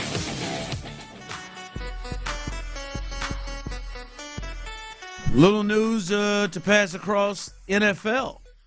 The Bengals, no numbers on this yet, but they have re-signed T. Higgins. T. Higgins had been holding out from all offseason program, and before training camp starts there, they bring him in on a one-year deal. So we don't know what the numbers are. I'm assuming, fellas, that this will be something where he gets a little bit more, and they probably tack on some incentive-laden things to this deal. I think Chris Jones with the Chiefs last year kind of had a thing. He went as far as sitting out the first game of the season, if you remember, and then they got sweet, wasn't he? Yeah, it was. And then they got that deal done on a one-year contract that was really incentive-laden and got him a little bit more. So I mean, this is probably good for T. Higgins, because I think T. Higgins was going to try to push this thing, and he was going to probably set out some training camp practices, and Clint, they can get pricey for a guy like T. Higgins, and so this is a good move for him and the Bengals, and we'll see if Jamar Chase is in camp, because he had also been skipping the offseason program as well. So they're looking to try to get their two big guns in there. But T. Higgins, 1-year deal. Yeah, that's interesting, man. It is. Texans ain't got to deal with that. They ain't dealing with none of that stuff. Well, he must be searching for a monster deal. Oh, absolutely. I mean, that they just can't get down with, knowing they got to pay Jamar Chase. This, as you said, this probably clears the path for Chase to go ahead and get his long-term deal, which probably going to end up piss T. Higgins off more. But yeah, especially T. Higgins over there looking at the Miami Dolphins being able to pay two guys over $30 million. Come on, man. It's going to be interesting to see how that all works. And really, to me, why it piques my interest, why every receiver moving forward, I want to see how it stacks up against what Nico Collins got.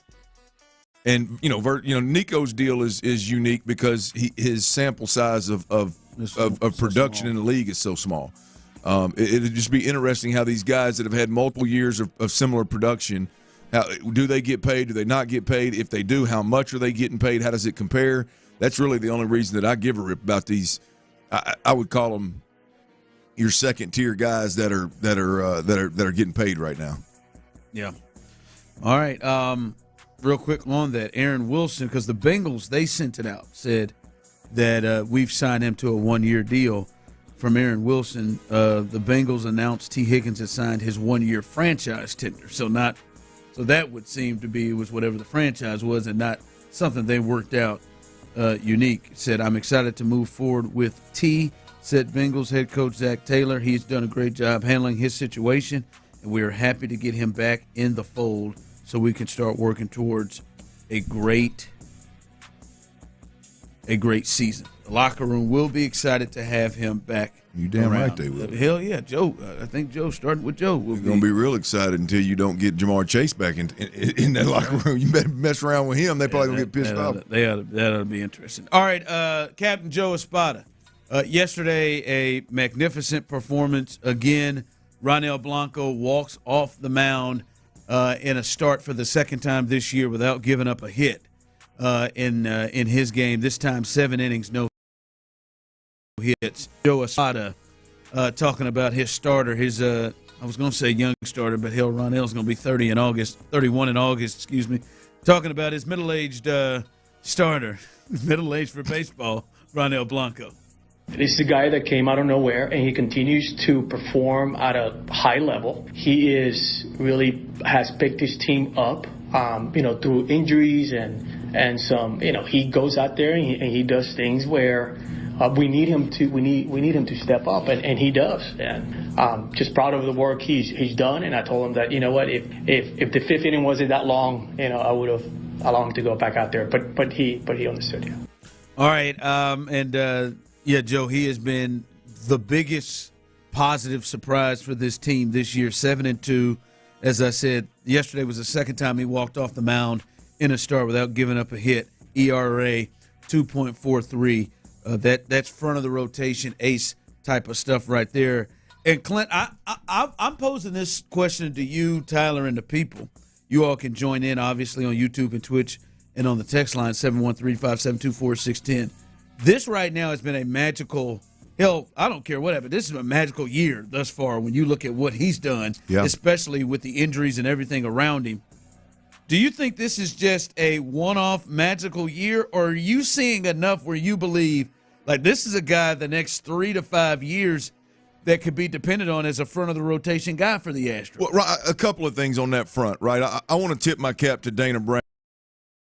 I heard it, and I did remember the comments. Dana Brown mentioning that having seen this guy out of the bullpen and having seen him previously, you know, his eye was this guy was a starter in the league, and so credit Dana Brown. I don't know if he was the messenger or actually the brains behind the eye behind seeing that, making that reality, but it has worked out in a major way. So I'm going to trust Dana's eye on terms of being a talent evaluator.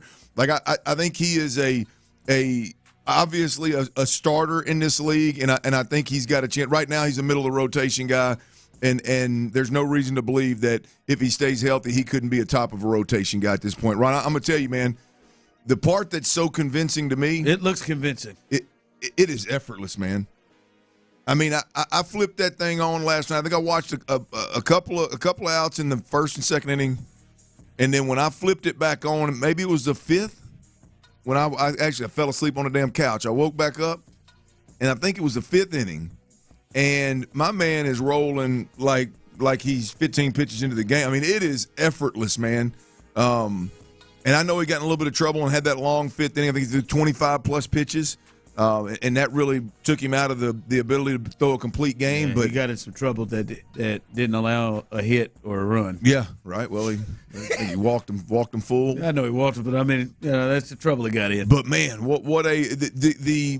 it looks like he is as cool, calm, and collected with pitch number 90 as he is pitch 10. Listen, man, nothing I see at this point in time leads me to believe that the guy can't continue having, maybe not no hit level success, obviously, but that middle to top of a rotation type of starter. I believe that. He has looked like like what you want and what you've hoped Christian Javier would be when you signed to that contract.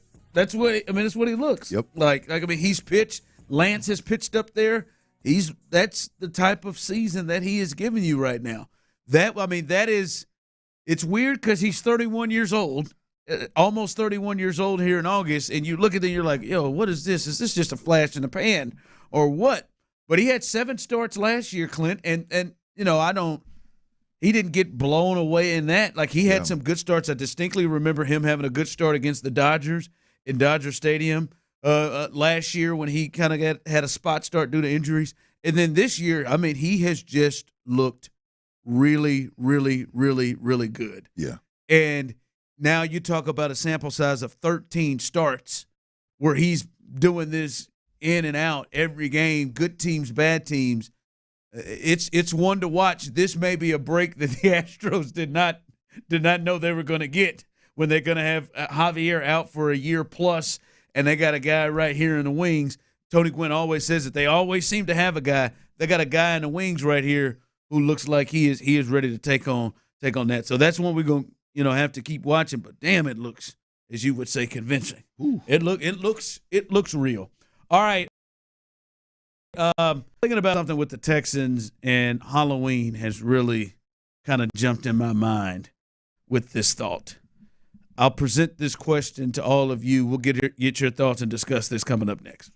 Payne and Pendergast. The thing you and I have been waiting for. Trevor Lawrence, 5 years, $275 million. Bro, he got the Joe Burrow deal. Yeah. The guy that you weren't genuinely excited about or who hadn't shown great promise, when they give him that extension, how often does it actually work out? There's a better chance that this works out in favor of the Texans than the Jaguars. 100%. Wake up with Sean and Seth, 6 to 10 every morning on Sports Radio 610. From the Bell Furniture and Beat-A-Bell Prices Traffic Center, your traffic report is sponsored by Twin Peaks. On the East Loop, northbound at Turning Basin, it's a stall that has a right shoulder blocked. I'm Laura Reynolds, Sports Radio 610. There's nothing like the excitement of college baseball. Catch the final action from Omaha at the #1 sports bar, Twin Peaks, where the bases are loaded and 29-degree drafts are always on deck. I'll see you there. Twin Peaks, eats drinks and scenic views. Beat the heat with ice-cold beer from Circle K, America's Thirst Stop. Grab Michelob Ultra 12-pack cans for $14.99. Only available at Circle K, America's Thirst Stop. Offers valid at participating Houston stores. Must be legal drinking age. Please drink responsibly. See store for details. Summer is a time to feel and look your best, but I'm not talking about your ass.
shows. Sports Radio 610 presents The Drive with Stoerner and Hughley.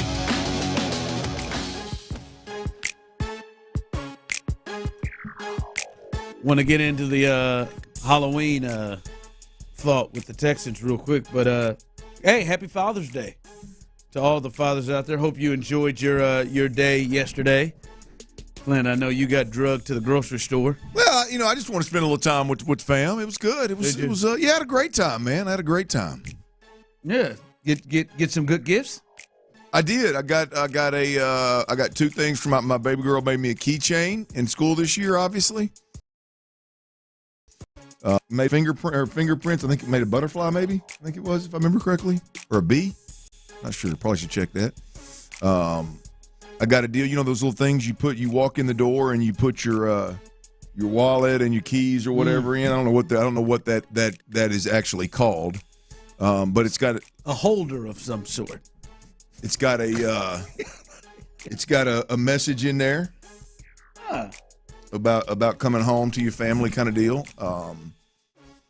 There's a deal that they got me that I can put on my visor in my car that holds a picture of my two little girls.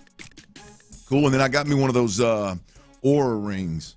My wife's had one for a while, and I'm pretty fascinated with it. The way that thing tracks your health ultimately. Isn't that what Cal said he had? Yeah, on his pinky. Cal put the thing on his pinky ring. That's how old pinky ring Cal got it. That's how it was born right there. But they don't. I think that because Cal got them big sausage and big Oscar Mayer fingers. Oh, fingers, yeah. What do you think I was talking about? Hold on, show. Did I say that he had big ass fingers? Yeah, you told him that when he was in the studio. I thought I did. Yeah. Yeah. I actually got one that fits on my pointer finger. You're supposed to wear them on your pointer finger. I don't know how his vitals are getting read through his pinky, but that's up to Big Cal. But yeah, I got me one of those, man. My wife is really into hers and tracking her sleep and tracking. You need to put it on. Well, you got to charge it. Oh, okay. And so I'll have it in here tomorrow. I have it on. I want to see what it looks like on the pointer finger. Huh? It looks pretty similar. Actually, it's more of a gray than a matte gray than a matte black. But yeah, I see it, man. How about you? Tyler, your babies get you something? Tyler had it. Big Father's Day. Not a damn thing. They can't leave. They didn't even think about you. Not a damn thing.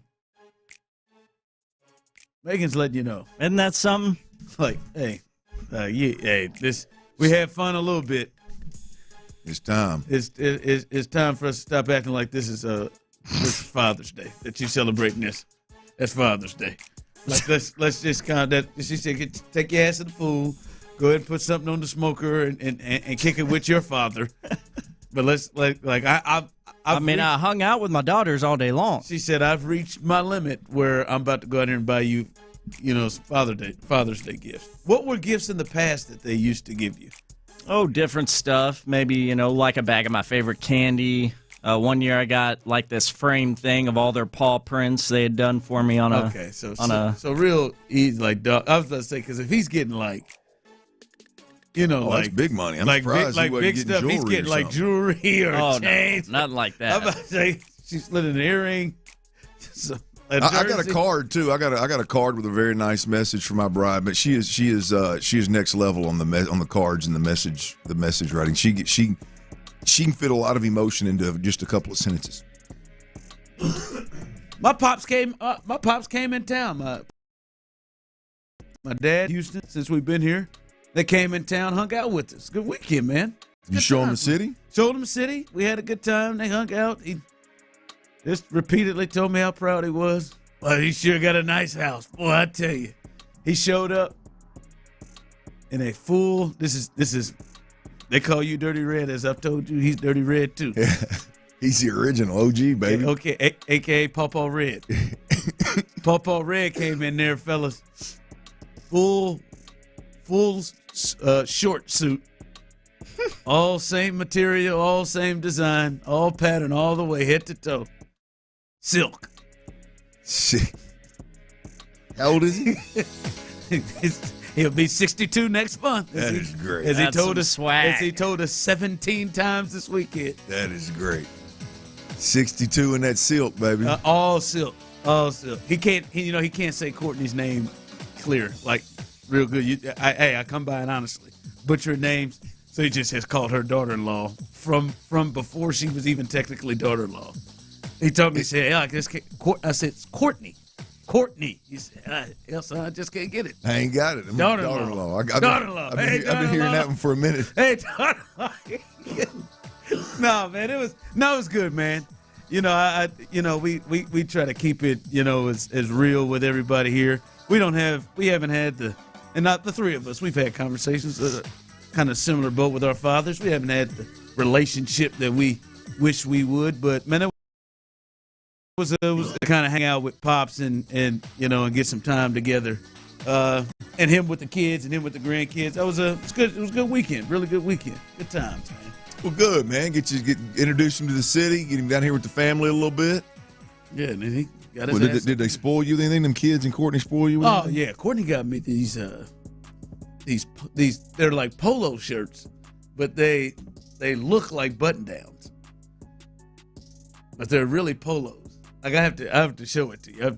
It is like I had never seen it. They look like button downs all the way down, but they're actually just pullover polos. Yeah. That sounds like some real comfortable stuff. Your boy got me a couple of them. Look real nice. So you can wear them under your sport coat? Yes. Oh, really? I had not seen that. And then she got me a little stuff for me to do with the grill outside. By the way, hey, those pellets, my man at Texas Star Grill Shop, Lopez, he told me, said that's the one. Change the whole thing. Change the game. Change the whole thing. So what was the deal? Tell the people again. If you got a pellet cooker out there, like I said, my thing was ignorance with it, and I started to use a different set of pellets. I ain't gonna run nobody else down in the ground because I am open for business. I changed over and used a different pellet. And what's the new pellet? The new pellet is what is that called? Let me get it. It's because it's if you want that good off a pellet grill, you want that good smoke. Yeah, it's done. It's that what the hell is this called? Oh, Hamlin. It comes from Hamlin, Texas. And they got this mesquite post oak pecan mix that red, white, and blue bag. Telling you right there, right in the middle. Say Hamlin, right in the center, right there. That's that one right there. Big state of Texas on that joker. You got it. It is. Go in to Texas Star Grill Shop. It's the one, man. No sawdust, just straight smoked all the way. Well, it sounds like if you just go to Texas Star Grill, that you just tell them, "Hey, I need smoke. I need the pellet. I need smoke." it. That's boy, it. that was. Hey, I got to go up there and give me a couple more bags. What'd you smoke? Just some ribs, just some sausages. And I'm telling you, because I'm telling you, I know you've dabbled in this, Tyler. You smoked this weekend. I guess it didn't even dawn on me the last couple of months when I've been smoking. Man, I went in there about 3 hours into the cook, opened it up. I couldn't even see stuff. That smoke was coming in my eyes. I'm like, but I wasn't having that problem before when I was just cooking it in that oven. Mm-hmm. Basically, what that Traeger turned into was an oven. This time I was like, "Ooh!" I said, "That smoke is hitting. It's in my eyes. You can see it on the meat." You know, it was beautiful. I'm gonna be honest, Ron. When you talk about most of this cooking, I mean, now eating it turns me on. Don't get me wrong. The food, your food. Okay. But like all the cooking that you talk about, I'm like, okay, whatever. I need to, and I would greatly appreciate my rib game. Well, let's be honest. The lack thereof. I'd like to have one.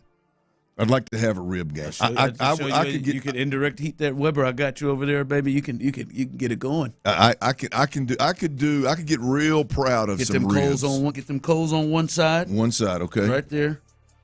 I'll get you can get a little apparatus so you don't have to. You can get it that one side, have it indirect. That thing cooking on the ribs on the other side. Mm-hmm. Boy. I love some good ribs now. I'm telling you. They were good, man. I did some baby backs and some St. Louis spare ribs. I did. If you ever go to Fayetteville, Arkansas, go to Herman's Rib House. My boy Nick Wright, actually, my boy Nick, he owns a place. I had some of them baby backs when I went up there to handle a little business last week. Ooh, Ron, that's what got me. I said, boy, I wish I could do this. Telling you, boy. I can get down on that now. I was so happy. God, I was happy. I was like, I'm telling you, I got to give it to my guy at Texas Star Grill Shop. I'm not just saying this because I've done some business with him, but Clint Tyler, I was prepared to go up there and spend some good money. I was gonna come. I was like, I'm looking at research, and I'm like, all right, I got to get a pellet, holder. I got to get one of them deals that they sell these. They sell like a pellet rack where you could fill it up with wood and I looked up there. I was like, oh, these things are like $40-$50. All right, I'm gonna go ahead and purchase it. He said, won't you try this first? Gave me some money because they had them. I could have bought it up out there. He said, won't you try this first? He said, try this first. I was like, damn, this was it. Nothing like doing business with honest folks, people. Man. Yeah. Yeah. Between Clint and Ron, there are so many pause moments. Grow up. So many what? Pause moments. What does that mean? The sexual innuendos. The pause moments. Like when you said eat, you meant the food. Eat the food. Those potential moments of nasty where we look up and Tyler has that grin. That grin. Grow up. They complaining? No, I mean I'm just saying we gotta get past this. People talking about some ribs and talking about eating food, and they say something like eat something, and people take it to a sexual spot. Now, come on now. Well, I'm gonna be honest with you. That's kind of how I grew up. I mean, we ain't gonna let nothing slip, man. Come on, we can have a conversation without having to turn nasty. Any chance? Well, that's my defense mechanism is to explain myself before you get a chance to catch me. I know it because I do. What you like eating on over here, Clint? Yeah, we're still talking about ribs. And anytime I say something, I look over and I can see him. See Tyler. Yeah, there it is. Got him. Hell out of here. All right, coming up, a lot happening this weekend in the sports world. We'll catch up with the Astros, what they did this weekend, and that amazing performance from Ronel Blanco. And DeChambeau becomes the first person since Tiger to win multiple U.S. Opens and the U.S. Amateur. We'll talk about that collapse. Was it a collapse or was it Bryson taking the championship? And we'll get you ready for the big NBA Finals Game 5 tonight. All of that coming up next right here live on The Drive. But before we get there, guys out there, hope you are having real conversation.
Texans play here, an Odyssey sports station.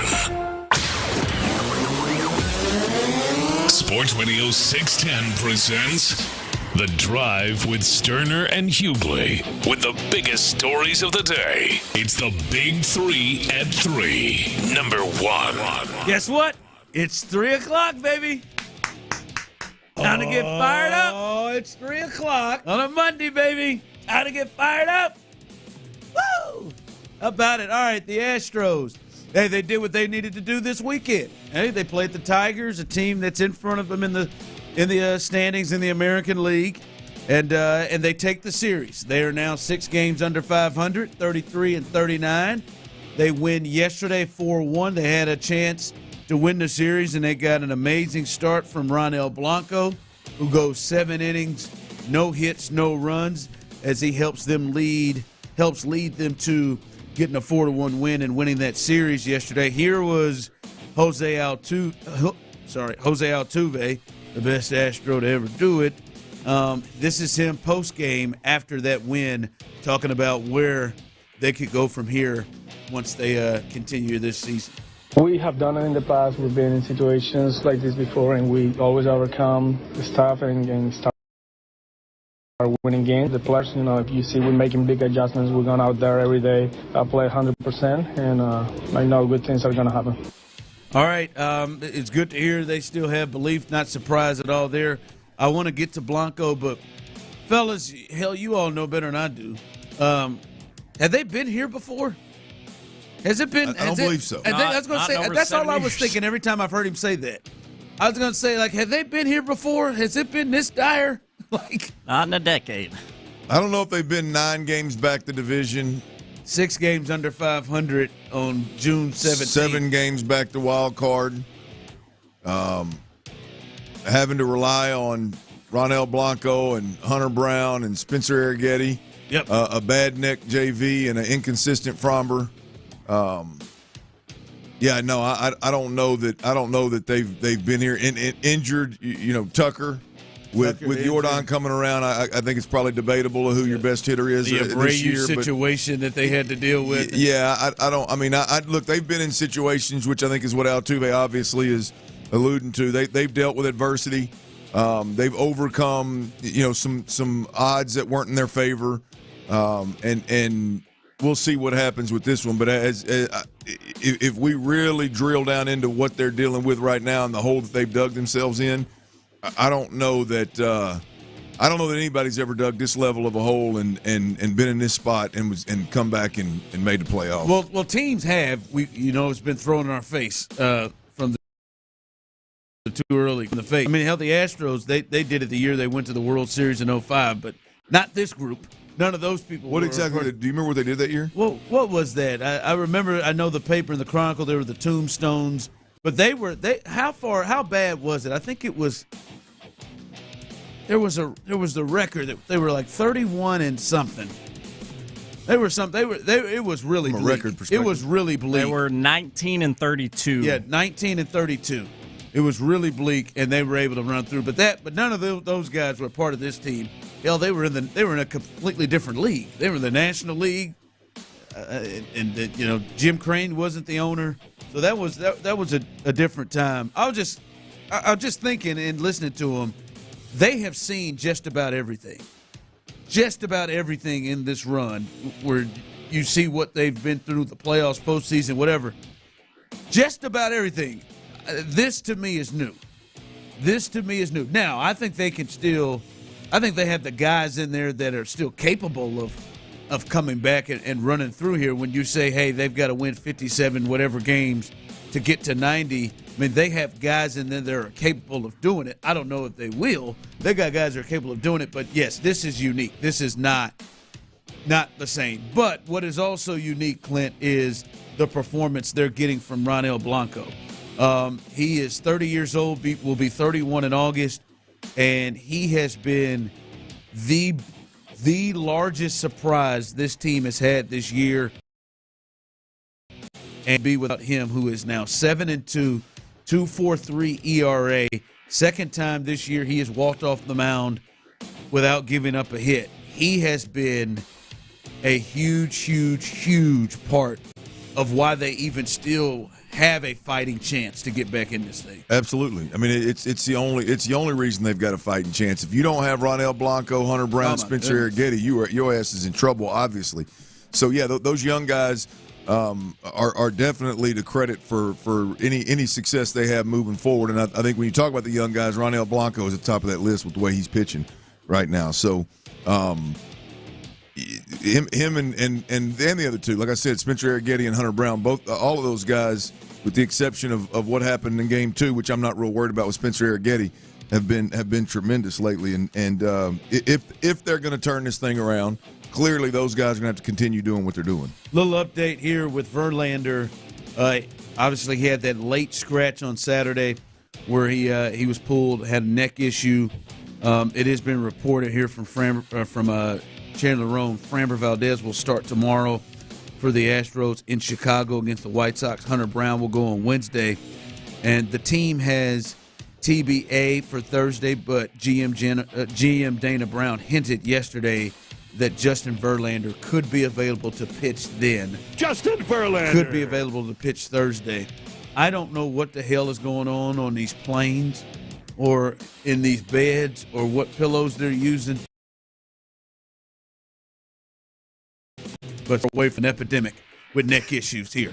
I mean, they got a direct line to Mattress Mac. Like, hit him up. Let him help you. What's going on? This is not serious. We got a serious case of the cricks. Because I'm telling you, you ain't lying, because I'm telling you what I'm nervous about. Last time somebody went down with a neck injury, it became more than the neck. He went at old Tommy John, didn't he? Yeah, let's hope that's not the thing. But obviously, with the way they're talking, they didn't put him on the IL. Remember, they put Christian Javier immediately on the IL when he went down with this neck thing. The one person, whether like in terms of the report and in terms of his ability to rebound and be in the best shape to where he can rebound, like the one person that I do trust the most in all of that is Justin Verlander. So for what it's worth, which isn't much, I mean, he's just one of the guys that I feel like he probably wasn't doing something stupid to hurt his neck. Right, and so it's I mean, Tyler. I mean, yeah, there's Shut Tyler. up, Tyler. Just saying, man. Maybe Kate went a little too hard the night before that. I mean, I would have possible. Yeah, I mean, there's one thing that could make There's one thing that could make a guy like Verlander do something a little crazy. Stop. It's a lot of women. He's got access to it. He would clearly be the one that was over aggressive in the situation. I mean, I think it would be him, not her. Well, if he was over aggressive, it's only because she wanted it. And this he wasn't going to do it against her will. Gotta take it easy the night before. I'm just saying about his approach. I know his approach would tie a little hard. I think he would be the one in this made-up scenario. That's also he would possible. be the one that would be aggressive. I think he probably listened to a little sexy traffic. Yeah. On the drive last week. This is alleged here. Yeah. Got all worked up. Or maybe she listened to it. Then she went in there and Kate just threw it back at him a little too hard. You know? We've all been there. But I'm serious. When we hear from JV, if this is anything about his, he didn't. Well done. He just came out of the pause. But if he comes out and says, "Yeah, man, I just slept on it wrong," like, man, what is going on? Like, they need to get a sleep coach in there. Here, this is how we sleep, fellas. Because I just don't know why they can't get Mattress Mac to hook them up with these, badass Tempur-Pedics or whatever. Y'all ever had a crick that they're gonna keep you from rolling out there and performing? In what way? In the bedroom? In any way, Tyler. I'm always ready to perform. I don't know.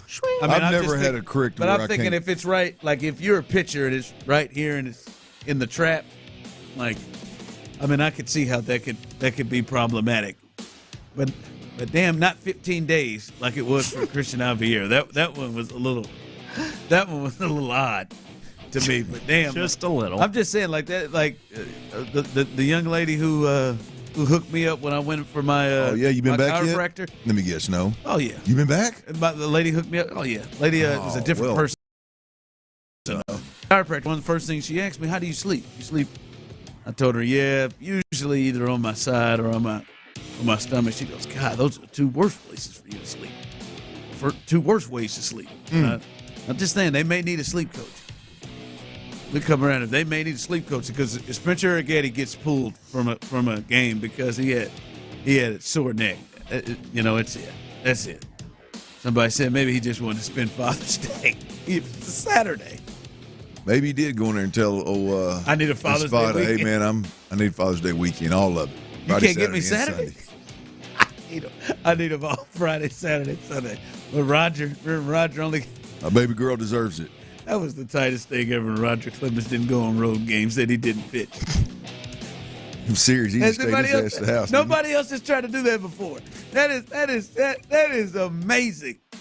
That's what Jose Abreu should have tried to do. Big 3 at 3. Number 2. All right. Bryson DeChambeau.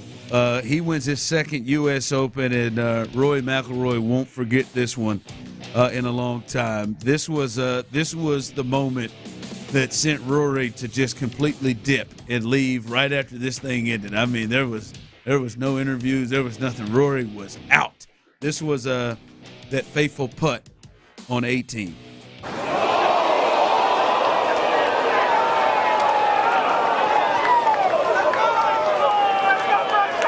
Excruciating decade-long wait.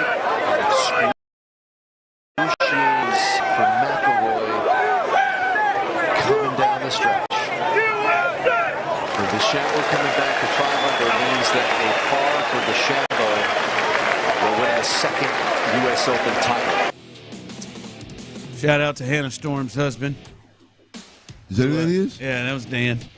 Shout out to him who knocked that out. One thing I was very happy about is that it was the U.S. Open, and it was not the Masters or the PGA. Yeah, which, you wouldn't want old boy to get no run. Which falls to Jim Nantz. That's so right. Thank goodness that didn't happen where Jim had that call, because he would have milked the hell out of it. But, yeah, Clint, I think this one is going to, we understand, this one's going to wear on Rory. He dipped. He had nothing. Like, I can't wait to see what he looks like the next tournament he plays. Yeah. Let alone the Open Championship. This one got to him. Oh, you don't know. I mean, you got to wonder how it couldn't get to him at this point in time. And if you look at it, Rory McIlroy had a 2-stroke lead down the stretch. He bogeyed 3 of the last 4 holes. He missed within the last 3 holes. He missed 2 putts, one of 30 inches and one of 45 inches. I said 30 inches and 45 inches, y'all. I mean, and he had been nails with his putter all day long. So, yeah, he is. And then he had to sit there and watch when he fell from 6 under to 5 under. He had to sit there and watch DeChambeau save. Save his par multiple times. He was hitting off a damn root. Then he's 55 yards from the pin out of a bunker. And he just, hits 2 unbelievable shots back to back in order to par that thing. And so it was either, it couldn't, I don't know that it could have, the last 3 to 4 holes could have shaped up any worse for Rory McIlroy. So yeah, look, people are going to talk about how dipping and not talking to the media like that's weak. If I had the option, if I had the ability, whether that's because he's got enough money or he's powerful enough or whatever, I'd have dipped too. At that point in time, that's tough to swallow right there, boy. I don't. Like Tyler, after he hit that bunker shot. Who, Bryson? I think if I'm Rory, I'm great. That's like being at the game, and it's the 7th or the 8th, and somebody just hits a grand slam, and the game is tied. Beat the traffic. Courtney, get them kids. Let's go. Grab the keys. Or if it's Saturday and you watch that first and second inning, it's time to go. Yeah, Saturday, yes. But I got to stay to the 5th. I paid for them tickets, them Saturday tickets. I got to at least stay to the 5th. But at some point, you got to go. He hit that, for real, he's going to hit that shot? Oh, I'm out. I'm not about to sit here and watch. I'm not sitting here and watch him make this par putt. No, I'm out. Yeah. I think I'm with you. You're just the golf guys. Hell, I can't kick one in. It was hard to watch. He should have been able to use a pool stick to hit a couple of those in, and he should have been able to pull out a driver to put a couple of those in, and he can't. And then this dude go hit this. I'm out. Hell I'm of a not shot. watching this. I'm not watching this. I'll do an interview myself on Twitter. Ron, Y'all can run that one. I'll do mine on Twitter. I had a chance in the best golf. Told y'all multiple times. Best golf tournament I've ever played in is at the end of it they do a 2-man shootout, and me and my partner, we were lower flight, right? Everybody's in it, lower flight. We're rolling. We're down to the next to last hole. There's 3 teams left. Top 2 teams on this hole go to the final. Go to the final hole. People everywhere. My partner hits one to about 30 inches. I got to make the putt. It was a bender like Rory's, and I did I sissied that thing and just let it fall short of the hole. We end up losing. The other 2 teams go to the 18th, and we got to watch the playoff, man. You don't have to watch anything. Oh, it made me sick. I'm out. I did not talk to the media after that, Ron. Or were you supposed to? No, it was not really. No. I was about to say, were you supposed to? I did not talk to the media. You know how many fumble jokes were in that crowd? In that. Oh God, I can't imagine. That just ain't right. I can't imagine. Man. It was great. I mean, when I missed it, I deserved it. I mean, it was 30. It may not have been 30 inches, Tyler. You'd be even more confident than you already are about our golf game if you could watch this. It was a bender, though. It was a bender. Oh, it was a big bender. It was like Roy's. Damn near identical to Roy's, to be honest with you. A sissy, instead of hitting right now, I'd hit that thing firm into the back. I'd hit the back edge, right? Back lip. God, I'm so glad Jim didn't get that call. None of those calls. I'm so glad. I dislike Jim now just for you. You just shut up and let me do my job. I'll be honest with you. I thought I got over it. I didn't. I haven't. Oh, I know. I'm not even over. I know you're not. I thought I gotten over it. I did. I tried to bury the hatchet when we had the Final Four here and we were doing it there. I tried to. That was one of the first things I thought about. Oh, yes, that's on NBC. No Jimmy. No Jimmy. Because Jimmy with oh, my God. What is Rory thinking? Oh, no. Oh, God, look at him. Oh, my God. He had it right there. Right there. See, just recently on Father's Day, it just turns like, Jim reaches in for he had to sit home. I believe Jim sits on his couch wherever he watches it with a microphone and calls it. Just recently called off the divorce with his wife. Yeah, I think he gets a rep in. I think he calls it. Staying together with her. Now this. I don't think Jim. It's been a weekend of ups and downs for the Irishman. And it started with an up, and now it drives right down. Damn. He tried to sissy it. He did. Rory's turned into a sissy. Backed out on his divorce, leaving putt short. What a sissy this guy is. Rory's mentality, it could be ruined forever. He said sissy 5 times in this thing. Like it now feels like he's on a roll. Like he wants, like he's hunting. The sissy. He leaves 18 quite disappointed, as you could imagine. What a sissy. He didn't want to talk to the media. Coming up next. Besides Clint trying to get that word in repeatedly, I did think there was a really good conversation. And he just dropped it in, but we've got to expound on it. I think it's a really good conversation about the big move with the Astros that they made last week with Abreu.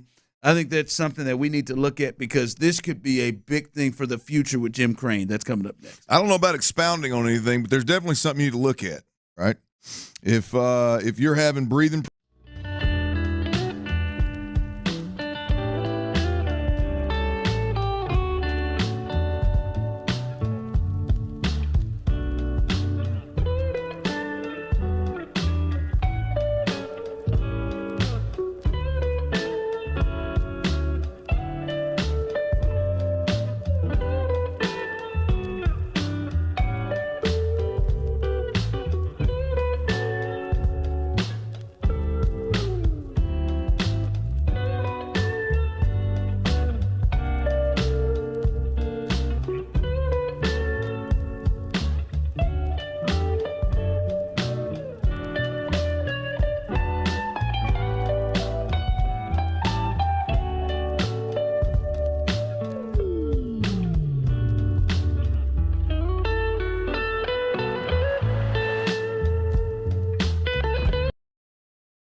Find new episodes every week on the free Odyssey app and wherever you get your podcasts.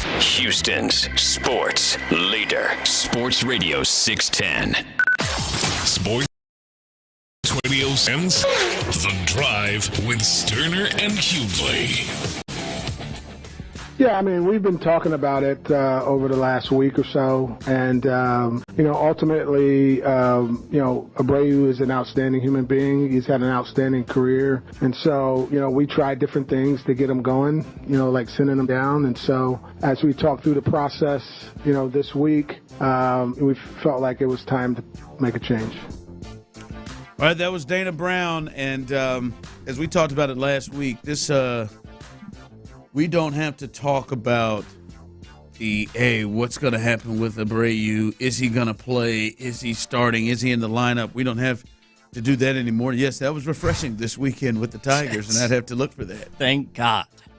But I think one thing that comes from this, and you brought this up in many of the conversations we had on Friday when that news broke through, and that is, Clint, how is this going to factor moving forward with Jim Creighton and how they do business?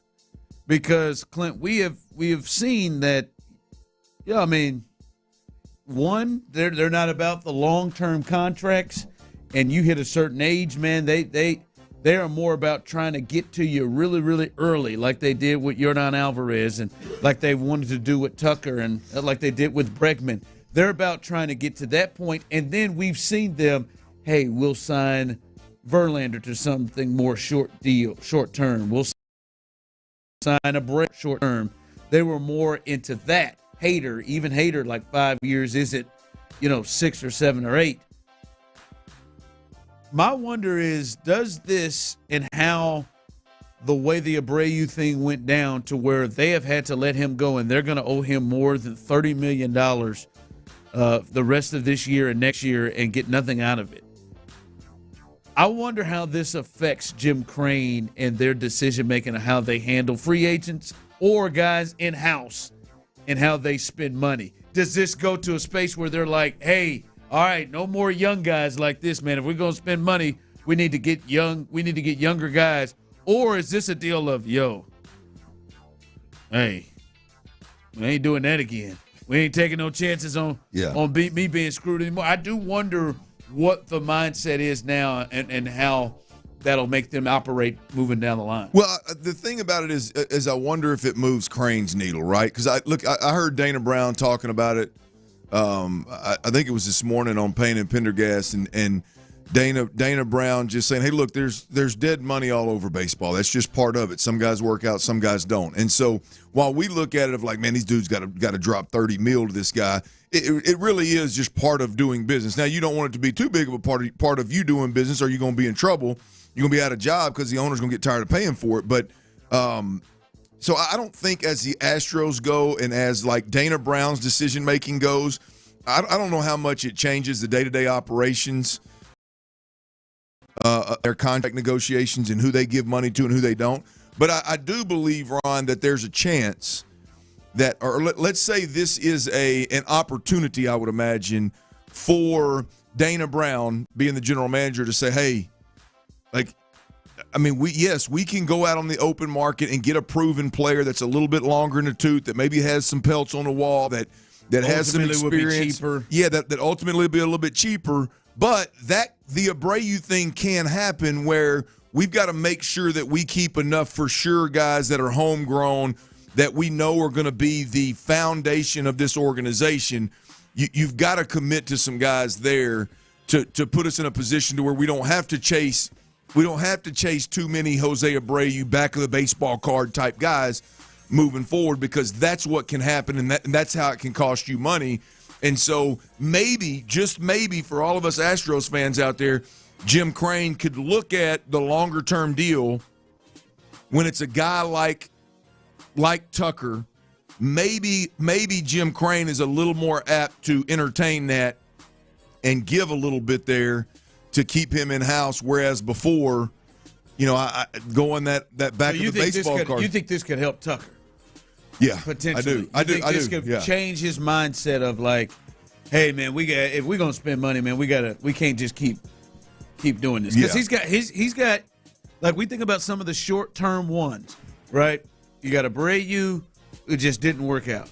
They just signed a little short term here. Now he's gonna have surgery. He's gonna miss some time. Montero. They signed a short term with Montero. That didn't work. They signed a 4-year deal, I believe, with Lance, and that is had a lot of injuries and didn't work. Yeah, I just think there's a chance. For whatever reason, Kyle Tucker, and it may have been that arbitration incident that happened where he sat in and really heard what the Astros brass thought of him. I don't know if that has anything to do with it or not, but he strikes me as a guy that may be out of here anyway. You know what I mean? Like there's a chance his ass is going to be up out of here anyway. But if we're just talking about Crane and his willingness to bend a little bit, the stars are aligning for Kyle Tucker. I mean, look, Ron, there's the back of the baseball card guy just backfired on you, as you outlined. Multiple did.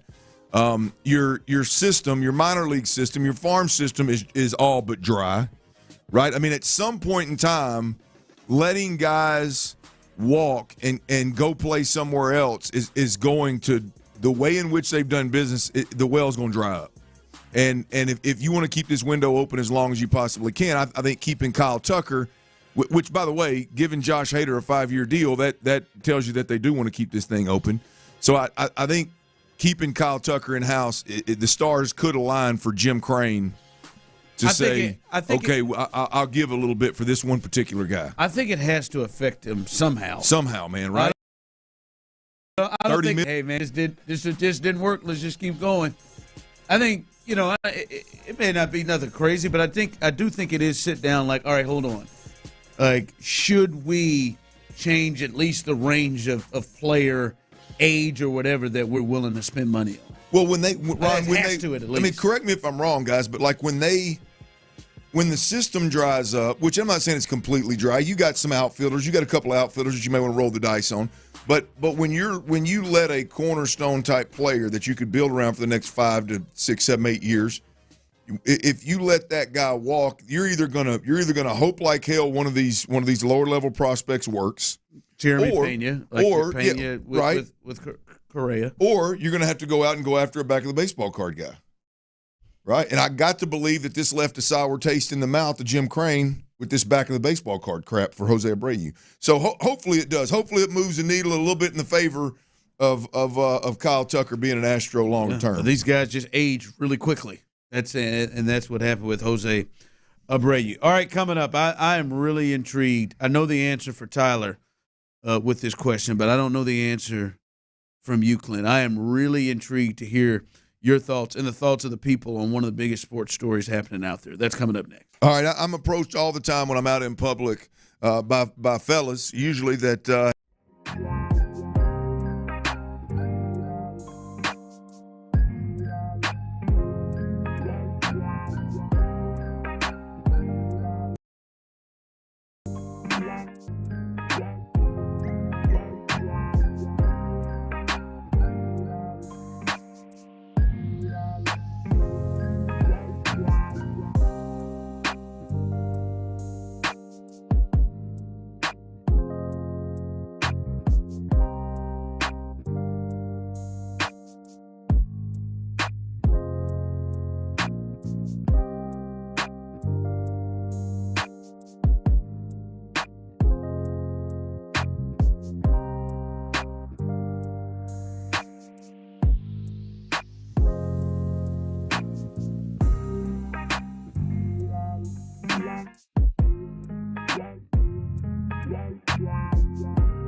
SportsRadio1.com for details. Get a free estimate from Generator Supercenter, the nation's #1 Generac dealer. GeneratorSupercenter.com.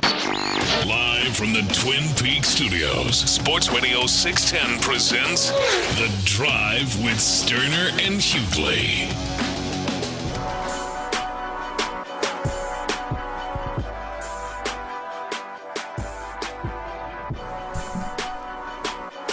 Oh, boy. Tyler, Courtney just texted me. Said Bear has worked himself to eating a brownie and tried to take out the pound cake. Yeah. How much chocolate? In my experience, they're not supposed to have chocolate, right? Right. In my experience, it like for sure varies, like dog to dog almost. You'll be fine. I'm sure it will be. We're going to. I have to wait a little bit before I go take him in. I have to wait a little bit till I see. I'm gonna tell you. I need to see some throwing up. Something, but he got up on that counter. Take him in, they're gonna pump that stomach and they're gonna hand you an invoice for a nice heavy chunk. That's what I said. I don't have to wait a little bit.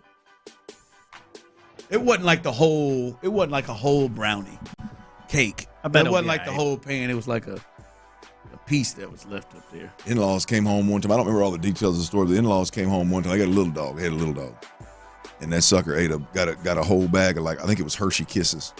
Like a fresh bag, like them bags that you buy around Halloween. Yeah, Max ate a Hershey's bar. They just told him watch him. Yeah, I think they took him and pumped the little sucker's stomach. Got a nice little invoice. Yeah, I'll wait it out. And think about that. Think about that.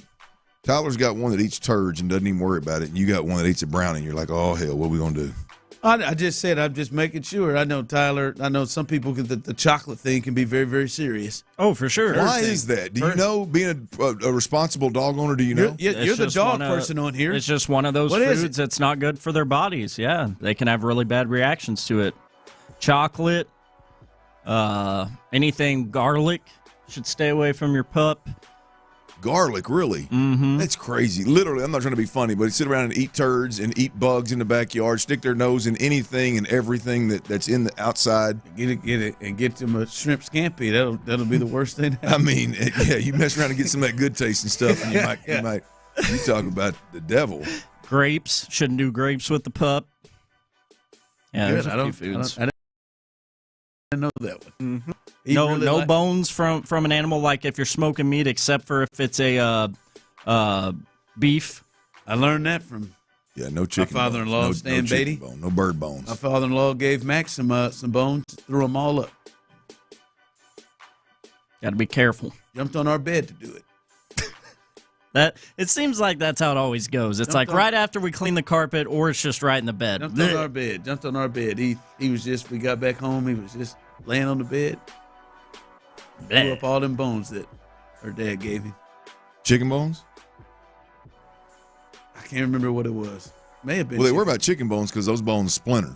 I don't know if it was chicken, man. And they get stuck in their intestines. Rib, maybe. Hopefully, he got lucky. I think it was ribs. The old chicken bone. It was ribs. Yeah, I think it was ribs. Still them rib bones. Yeah, man. Eat them old turds. You stay away from them Hershey Kisses. You hear me? Yeah. I hope Bear's all right. There's a chemical in chocolate that's poisonous to canines. Someone texted in. I knew somebody had it. That's just wild, man. I wonder. I need more. I need more because they could eat anything. They can get bit by a damn poisonous snake on the nose. Face swell up, we're all good. Yeah, but nah, you chocolate. But you get a Snicker.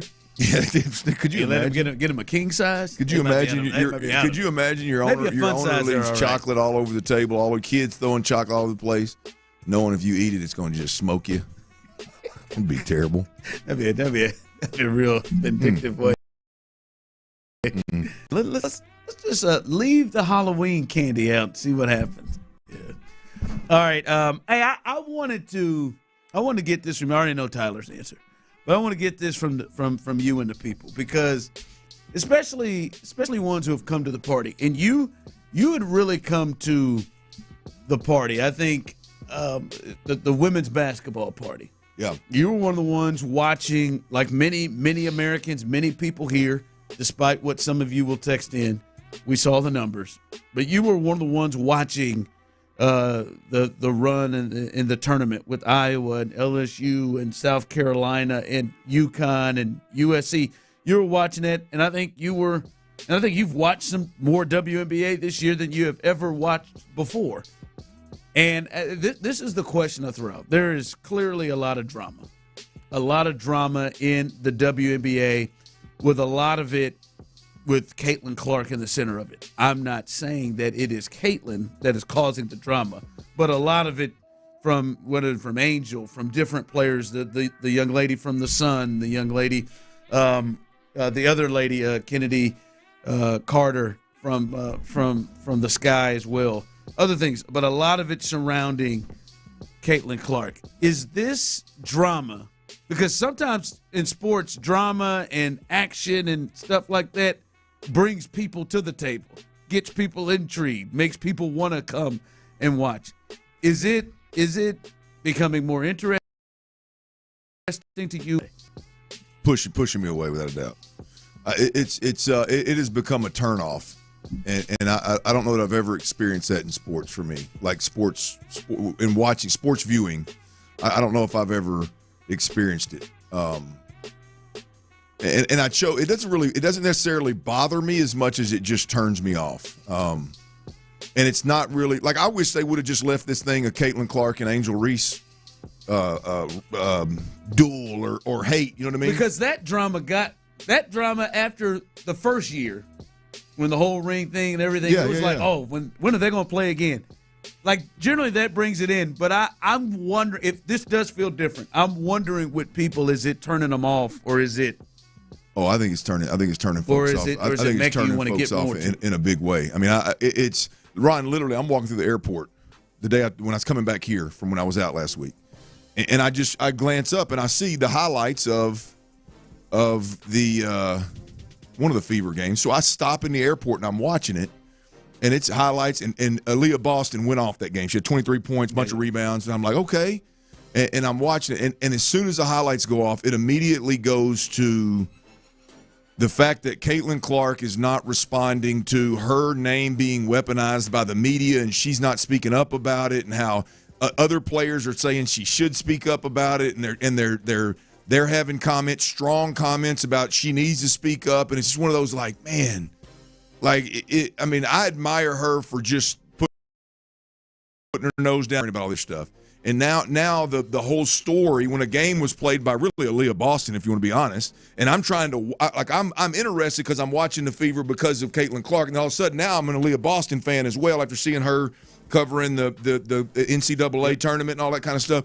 And I'm just trying to kind of grow my knowledge of the team I want to watch, and it's just like, man, here we go. Now, of course, that leads into the racial stuff, and it leads into the women versus, the just, I don't know, that whole dynamic, man, is. And I'll be honest with you, like, I'm turned off, having been in a locker room, and this may be different. It's maybe unfair of me to say this, but like having been in a locker room and understanding how so few guys are actually qualified, I'll say that word, are qualified to speak on a platform or publicly about a handful of topics that I think should be reserved for very serious conversation.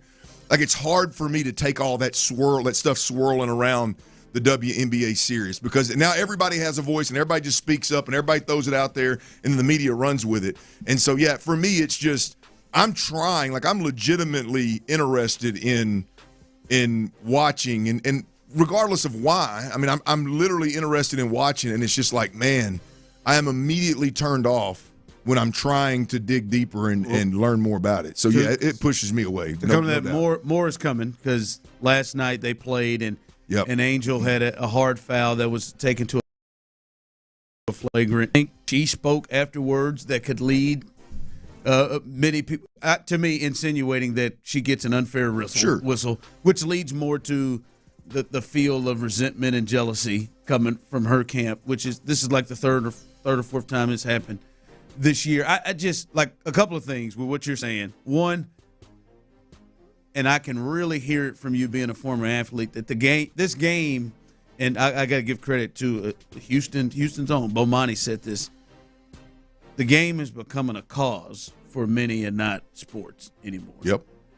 Which kind of changes things a bit to where everything is not just, what happened on the floor, what happened on the court. Normally it is something of a cause, whichever way you're coming from off of it. And then, too, like with that yesterday, I think we just got to be honest. One, I think when you go too far, like Matt Leinart said that Angel should be suspended, I think that's too far. It's her first flagrant foul. Yeah. That was a play on the ball. Hell, what Kennedy Carter did was worse. I think that's too far. But I think it's also really unfair to act like like what we're seeing, it's just basketball. Sure. The people that are just explaining away is that it's just basketball. Like, yeah, I get that the league is physical and it's been physical for years. Just like in the late 80s and early 90s, the NBA was really physical. But everybody knew that deal with the Pistons and Jordan was a little different. They were handling that a little different than everything else. So we gotta start being honest. Like every game, there is something when those two teams play. Yeah. There's something. There's a form that happens every time. So I don't think anybody needs to be suspended. I think that's over the top or anything like the real over the top stuff. I'm not even giving credence to. But like we just got to be honest. Like it's ball, but some of this is more than just. Well, it's just ball. I go back to what I originally said. Like how fun as a viewer. How fun would this be if it were just an Angel Reese? And look, you can even throw Kennedy Carter in there, her teammate. If it were just like Angel Reese and her people versus Caitlin Clark and her people, and when those two teams clash, it's a brawl. Like it's right. Even if it is, because I think it's obvious that Angel Reese has shown her cards a couple of different times where there's a jealousy of like why are people watching the game? Is it me or is it Caitlin? And she's alluded to that. The ref thing last night, clear. But how cool would it be, even with that said, that's what we all tuned into, but it somehow gets turned into, well, now Caitlin Clark isn't answering the questions the right way. It somehow gets turned into this, again, a racial issue, and it somehow gets turned into all – and those are – I'm not saying those aren't very valid points to some degree across women's basketball possibly. I don't know the sport well enough. But how cool would it be to tune in and watch that stuff and not have it taken to the taken? It's just like, golly, man. I just want to tune in and watch the little hoops, man. Well, and I think that's what got the women's game going, which I think it started with the Angel and sure that's what started this hype and USC the Caitlin thing. I think that was a story. Yeah. That had a lot of the racial components and everything. But then the next year, the thing where I thought women's basketball had a real big shot was I think people were starting to be drawn to the game because they were enjoying watching the game. Yeah. And the game and the game was different. Like it was not like I'm coming in here to watch women's basketball. Like you were watching Juju because wow, like she can play. That was where I was like, well, this has staying power. Because it felt like people were watching the game because they were really enjoying the game and not the storyline that I think it was before. But now it's come back to storyline. To your point, though, Ron, you brought up Juju. I don't know. I can't remember the girl's name, but the youngster that's still at South Carolina, right? The guard that can go with it, right? Like I would have never seen them play had I not watched Caitlin Clark and that whole hype around her. But again, so you're trying to grow the game, which I'm naturally like it's growing on me, and then all of a sudden it's just like now every time you look up, it's beyond the court, and I just to your point, your first question, it pushes me away, no question about it. What you got coming up for? The best gambling story I've ever heard. The best gambling story I've ever heard, Tyler. If you ever heard this is the one. This is a phenomenal gambling story. It has to do with the College World Series and the U.S. Open. I'll tell you about that next and see if Tyler's got a story he can one-up it. Before we do that, though, I got to tell you about Orchard, man. The biggest mistake you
exactly how gold can safeguard your wealth. Again, call Advantage Gold today at 800-900-GOLD. Paid for by Advantage Gold. Performance may vary. Past performance does not indicate financial ex professional. KILT FM HD2 Houston. Insider access, exclusive content. Sports Radio 610. The Texans play here. An Odyssey sports station.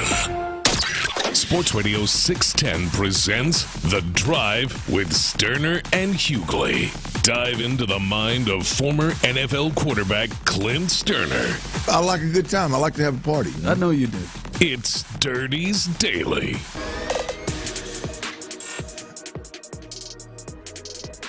Fellas, I've never heard anything like it. Tyler, I know I piqued your I know I piqued your interest right there, bud. Oh, that was a hell of a tease. I am ready. Tyler, this is unbelievable. This kid, Hunter Daniel, all right, he, first of all, he played baseball at the one school I can't stand. They orange. They are orange, Bubba. He is he's a volunteer. Oh.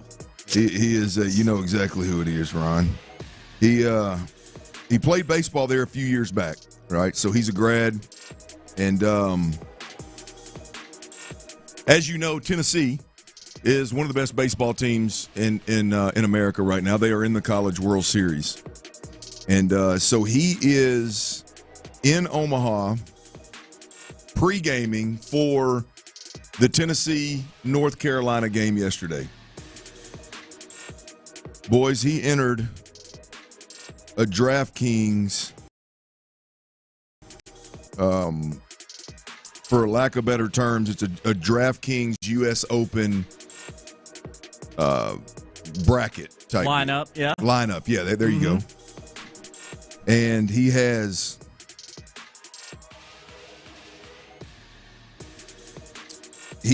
about 6 golfers, I think, is who he selected. And I'll give them to you. They obviously all did pretty well. Tony Finau, who was 3rd or 4th. Corey Connors, Hideki Matsuyama, Ludwig Eiberg, Russell Henley, and obviously Bryson DeChambeau. Boys. About to say that name better come out. He's pre-gaming before Tennessee, North Carolina. Folks are wondering why he's not smashing Jello shots. And it quickly spreads throughout the bar that my man has got $1 million riding on Bryson DeChambeau. Oh my God. And he watches Rory start to hard to putt when you got your hands around your neck. He just starts to choke.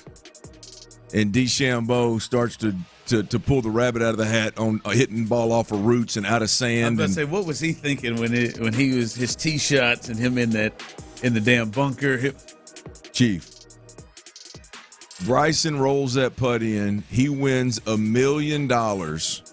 He walks across the street and watches his beat North Carolina in the College World Series in the first round. I believe I think they won 6-1. Could you imagine? I mean, he's a couple years out of college. Just imagine, like, think you guys go back to Kansas and you're hyped up. Just put yourself, like, I don't know about y'all, but like when I go to an Arkansas game, particularly when I was his age, like it's a different level of like excitement. Like I get giddy, like I'm going to win $1 million. Like we're just wait. Me and the fellas are finna go back to Fayetteville on big game weekend, especially the College World Series. Like we're gonna go back and we're gonna be in the city for a couple nights chasing. You know, got some connections around the city. Could you imagine being that level of hype? Like the excitement is there, and all of a sudden you look up at the screen and the old boy that could win you $1 million is making a push, and the one that was going to keep you from making $1 million is tinkling down his leg. Could you imagine? And then you go on and watch your squad win the game. Clint, I'm gonna tell you what. If the first outcome worked out like it did, Kansas could have lost 35-0. Didn't matter. And I wouldn't. I'm talking at that age, I would at any age. Right now, let me come up with $10,000. Kansas could lose 42 to nothing in baseball, I would be through. That game didn't matter, huh? The roof. My level of excitement would not have shifted at all. Oh, I would have been crying. I would have been. Tyler, Northgate. Oh God, I would have. A&M game day, Saturday. Let's say you got a 7 p.m. kickoff, so it's a night game, big game. Mm-hmm. And you're at Northgate, and you look back up there now, and some parlay or some bet you got is gonna bank you $1 million. What are you doing the rest of the night? Are you going to the game? I mean, I'm probably going to the game, but I'm going in a state that I have never been to a game of Kyle Field in. Tyler, I'm going to the game, and I'm going to try to get. I'm telling somebody involved in the program, hey, I need to get it on midfield at halftime and let y'all know I just won $1 million. I don't want nobody to know I want it, but I'm telling you, I'm throwing out, and I'm not would not be proud of this. I'm throwing out major league haymakers to ladies out wherever I am. I'm the level of haymaker. You ever been with a millionaire? The level of haymaker of somebody who just won $1 million. That level of confidence, I'm throwing them out. Yeah, I'm throwing them out.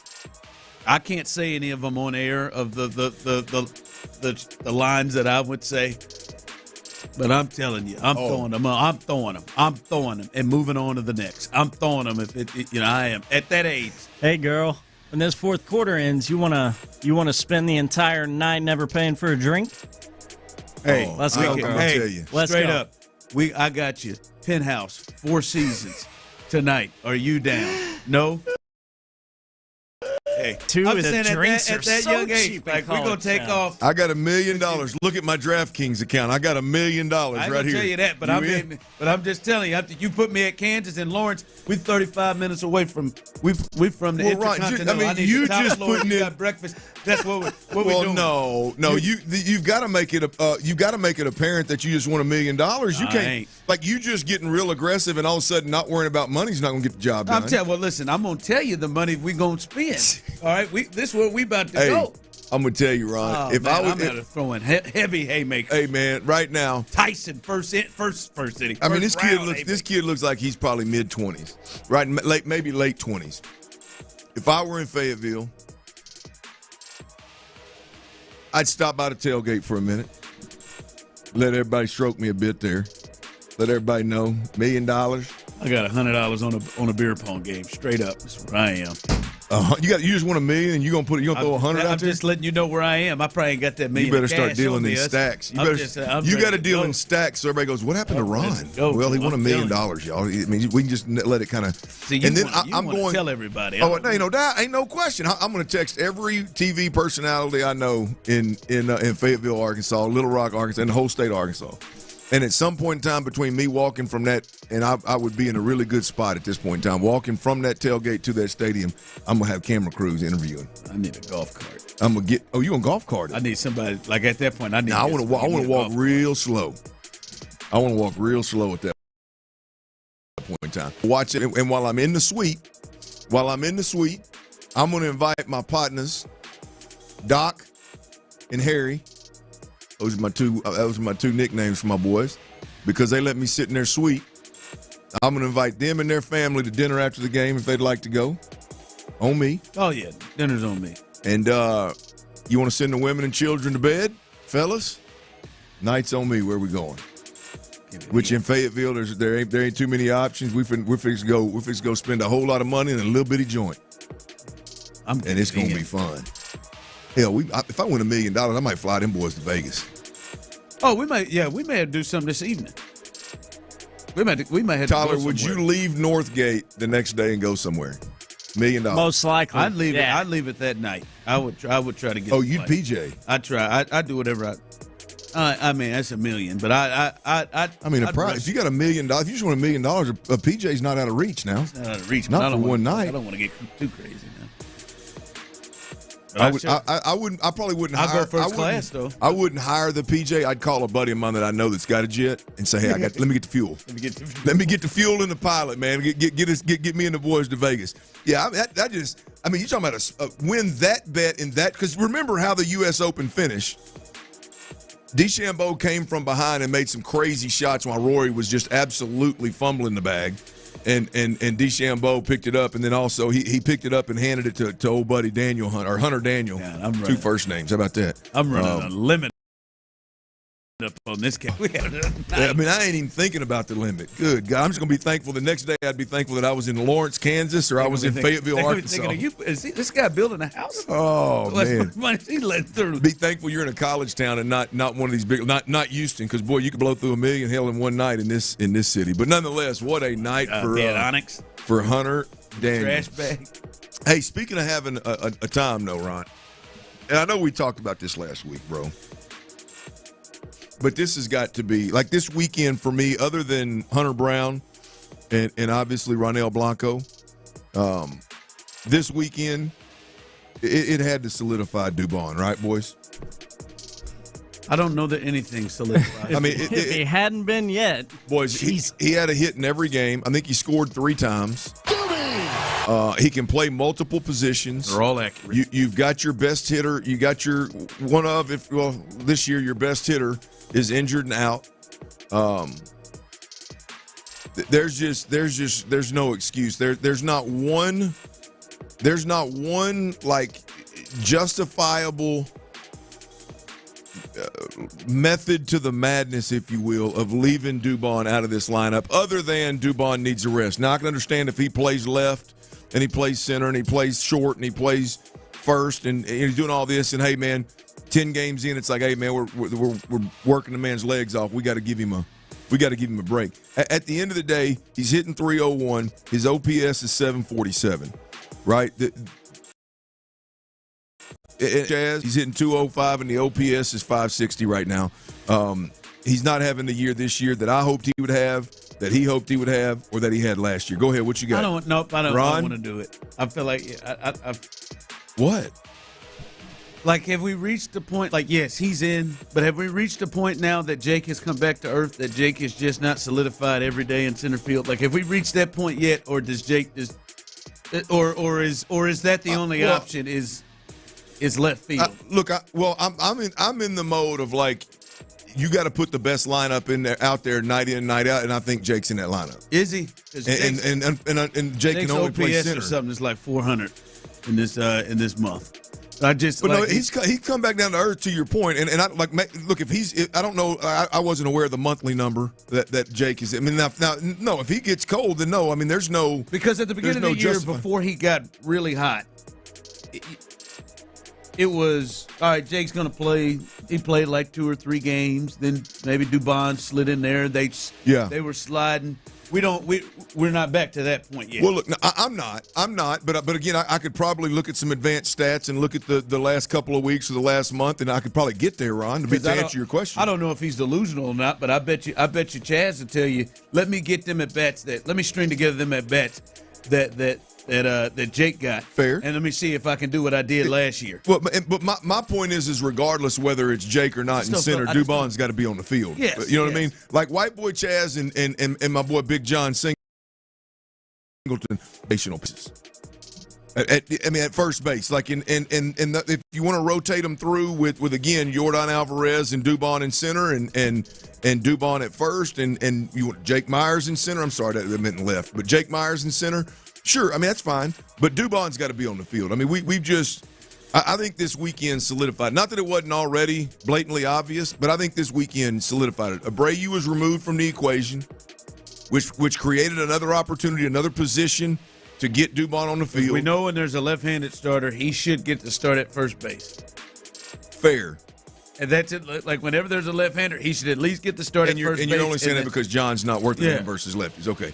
But, like, where I was going with that was, like, to me, Dubon at this – and I don't even know the splits. I don't know what his splits are.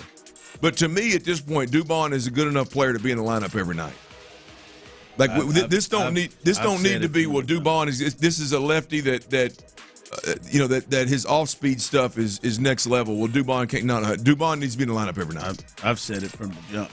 I just don't know what he did last year in the playoffs to not allow that to happen off the jump. Yeah. Well, I mean, they had different priorities about a week ago, but it looks like things are shaping up. The Astros right now are 9 back in the division. of Seattle. They're a half game back of the Rangers. Clearly, the Seattle Mariners just put a whooping on the Rangers, and the Astros were able to close the gap on the Rangers. Unfortunately, when that was going on, the Seattle Mariners were extended there, at least by one game. They're 7 back in the AL wild card race. 7 back in the wild card race. The teams that are ahead of the Astros right now: Boston, Toronto, Detroit, Tampa Bay, and Texas. 18 of the next 24 games, boys and girls, are versus teams with losing records. Now is the time for the Astros. How do we keep saying that? I mean, it seems like every time we turn around, you're in a hole, but boy, you got a stretch of 24 games here that your ass ought to be able to dig a little bit. I just say it for you all. Or quit digging, I guess I should say. I just say it for you all. Now's the time. We've been now's the time for a minute. Yes, we have. Remember that this month right here, boy, you got to hit it. You got these teams with these soft records, and they find that they take 2 or 3 and they are 9 games back. They drop ground on these damn Mariners. All right, coming up, I just want to address something with the text line. I don't even from fans. I don't even know how you get here. I'm not even trying to bash this person or people who feel this way, because I believe Clint used to be one of them. Close. But how do you even get here? We'll discuss that coming up next. All right. If you're looking for a brand new Silverado, look no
favorite workout mix thanks to Planet Fitness. There's plenty of options to help you find your groove. Find them all on the free Odyssey app thanks to Planet Fitness, home of the judgment-free zone. Sports Radio 610 presents The Drive with Stoerner and Hughley.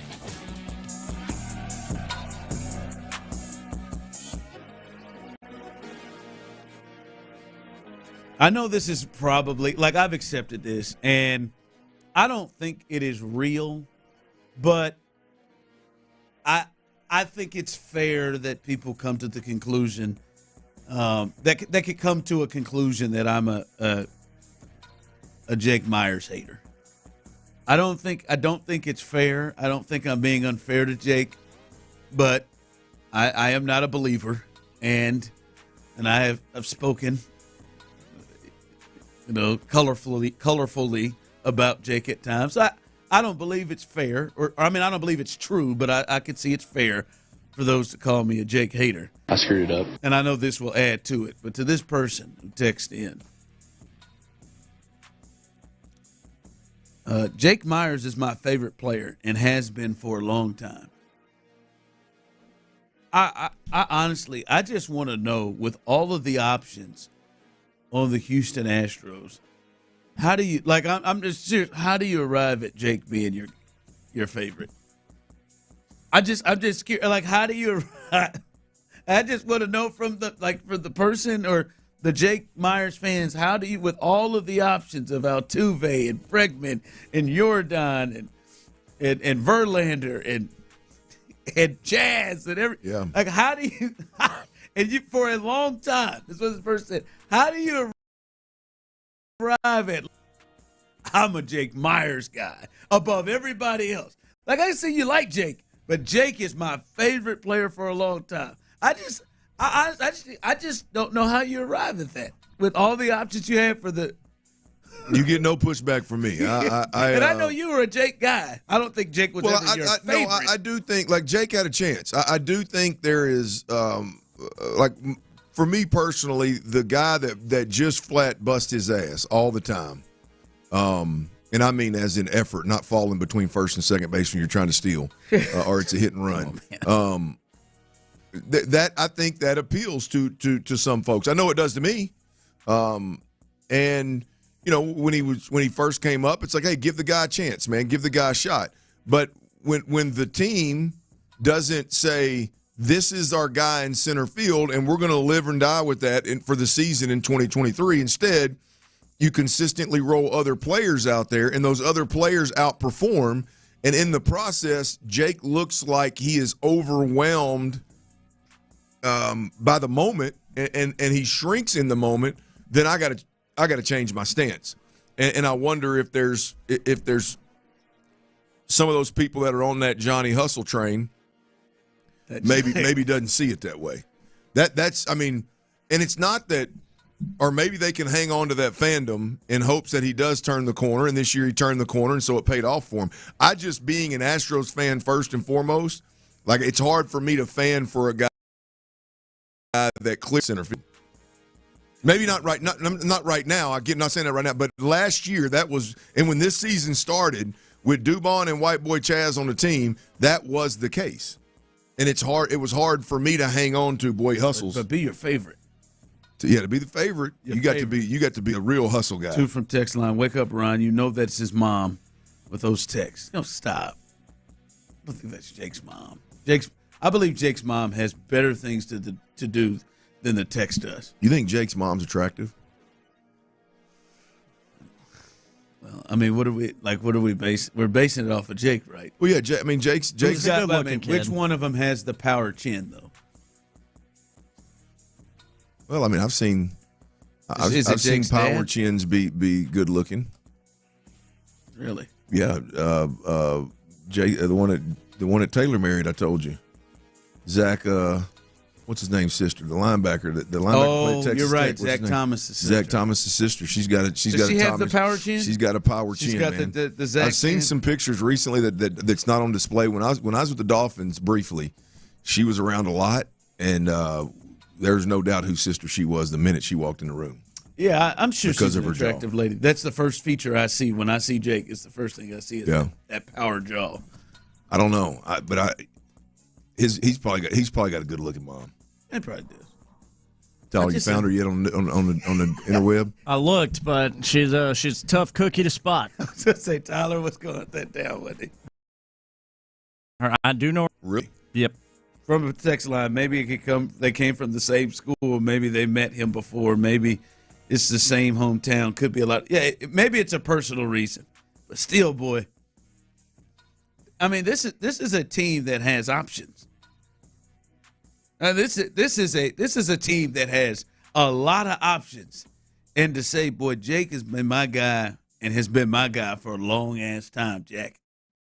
That's just one I hadn't seen a lot of. Good for him.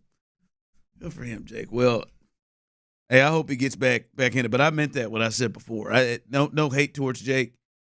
I think we have reached a point where, hey, Jake, we rode that hot streak, and now I think it should be more back to kind of where it was before. Of like, hey, we don't really have somebody who just is forcing themselves to have to be the everyday guy.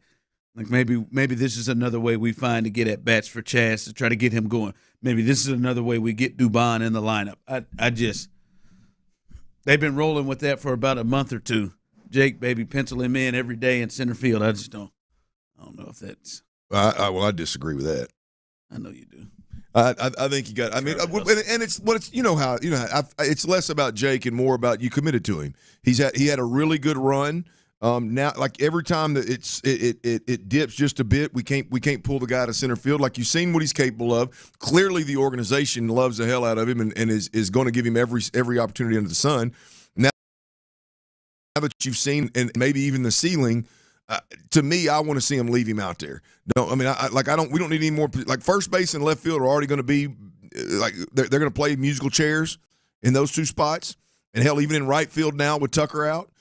So I would rather them. I think they should just leave him in center field and let it be. Now, I mean, if we get into that 200 range and sub 200 range and some Abreu type stuff, then that's a different animal. When we start seeing the guy that's intimidated or overwhelmed at the plate, then that's a different animal. But right now.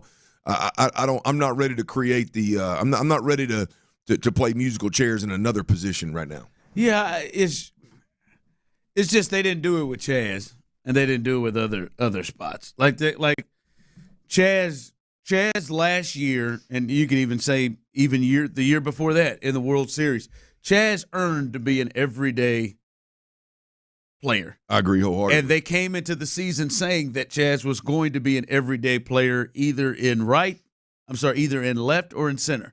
Chaz then got injured. And now Chaz lost his spot that they said before. I screwed it up. And he lost it over injury. So I feel like if the play dips like it is with Jake, maybe he can lose it there. But I mean, we'll see. I'm sure he's in the lineup. Jake hater, man. Listen, I don't believe it is true, but I can see how people can get to a place where they put me in the Jake hater thing. Just like with Dave was speaking honestly. But I can see how people could form that opinion. All right, coming up, Rory may have dipped out, but he put a statement out. Fellas. Oh hell. He put a statement. Roy's been through it now. That started out with, yesterday was a tough day. Ooh. Probably the toughest I've ever had in nearly 17 years. I don't know. You don't say. I don't know. I'm not, hey, that's the start. The moment he found out that the PGA president or whatever the hell the leader is was meeting with Liv and trying to squash the old stuff after being the face of the stance that they took and turning down that huge money, had to rank up there on his days. He's got I'll rue in this statement. I'll rue. What does that mean? Like he'll rue the day. Does rue mean you marinate? Like think about it. I'll read the whole thing for you when we come back on the other side. I'll have to look up my Irish. Isn't he from Ireland? Yes. Yeah. I'll just look up my Irish. Well, he did finish it off by saying "see you in Scotland." So there you go. We'll get it. You got any problems with my man skipping out? Because this is the first time we've heard from him. We'll read what he had to say and discuss that coming up.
Learn more. Live from the Twin Peaks studios, Sports Radio 610 presents The Drive with Stoerner and Hughley.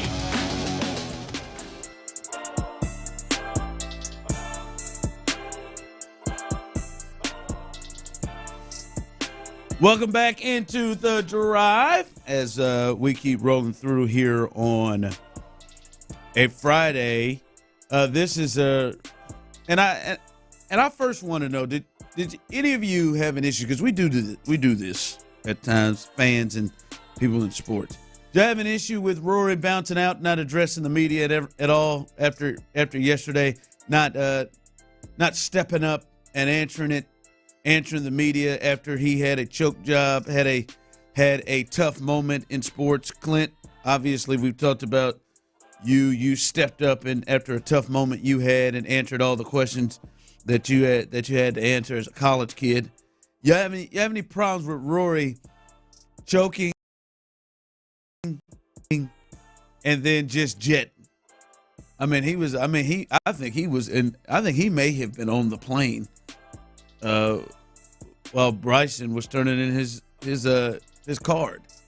You have any problem in this situation with Rory bouncing without talking to nobody? No, I don't have any. I don't have a problem with it. I think you should have done it. You and I would have done it. I think those moments actually define you. But I don't have a problem with fresh off the course. You don't think it's weak? No. I don't. For me, you and I've talked about this a million times, man. When you and golf is obviously more of a mental game than it is a physical game as you compare it to football, definitely, and basketball and even baseball and some of the others. But you're just in such a mental state, man. And then when something like that negative happens, it's like to be thrown and to be required is my point. To be just thrown to the wolves of the media for them to ask you whatever they wanted and you be expected to answer correctly. I just think I don't think it should be a requirement. So no, I don't have a problem with it. I don't think it's weak. I think it's a missed opportunity again because I think those adverse moments like that are ultimately what defines you, and people end up having more respect for you when you handle it the right way. But no, I don't think less of anybody that in that situation. I'm out. See, fellas, Tyler, I didn't think it was a deal of he doesn't want to answer the music. I think it was just like I just can't even be around it. I'm sure he was sick. Like it's like I just can't. Like it was like sometimes like you feel like, all right, man, that dude just didn't want to. That dude or that athlete didn't want to have to answer the tough questions about something that they did. It felt like he was, like you said, he was sick, and he's just like I can't be around it. And almost like for me, I know I've been like I can't be around it because I'm about to show my complete ass if somebody puts a mic in front of me. Yeah, I know my stomach would be hurting. Oh, I mean, I can tell you with my the adversity that I dealt with, it's a much different situation because obviously before I could even get my damn helmet off, they were there, and you don't like they had like this wasn't like if somebody came to me and said, "Hey Clint, man, the locker room's closed. Obviously they ain't in here. You got two choices. You can go get on that bus and you got to answer nothing, or you can go to we can throw you to those wolves right there." I probably would have got on the bus. Yeah. But when they just right there, they're in your face. Boom, they put you on. Yeah, it's like you don't have a choice. And I'm not familiar with like what's required of the PGA guys in those particular situations. Are they just doing a solid, or is that part of their I don't know. Contract? Part of their obligation is to the media as well. I feel like everybody usually meets with the media afterwards. Yeah. I don't know. It almost feels like it is. When was the last time we've seen that? That's been said. I don't like Rory, but if he would have publicly congratulated Bryson, that would have made up for it all. I don't know.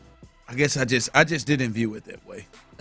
I didn't view it like even that point where I could see like, hey man, that guy won. He at least should shake his hand or whatever, acknowledge. I didn't even think about it in that point. Yeah, I didn't think. Well, I tell you, it ended up. If you look at how it all ended up working out, I think Rory ultimately, I know people want the stories and people want the drama and people want to see somebody in that level of adversity. That's what gets all the clicks. But ultimately, he did Bryce a solid because the story and every bit of the coverage in the moment was about Bryce, was about him winning. It was about him now being a fan favorite. It was all positive about him. And he actually did probably golf and Bryson DeChambeau a huge solid by not being there. I know now he can't say that because then that'll look super weak. But ultimately, because they would have been talking about him. Oh, it would have been a story. They were doing it a little bit, but even how he responded, it would have been a story, right? I mean, because clearly, as you can only imagine, I mean, we didn't need him to tell us it was the worst day of his career. I mean, have we seen a golfer of that ilk collapse like that in the last 4 holes of a tournament? I mean, Greg Norman. That's just, and Greg was a real deal. They made a 30 for 30 on that thing. Yeah. A couple of them. What Rory had to say. Yesterday was a tough day. Probably the toughest I've had in my nearly 17 years as a professional golfer. Firstly, I'd like to congratulate Bryson. He is a worthy champion and exactly what professional golf needs right now. I think we can all agree. We can all agree on that. Hate you, Tyler.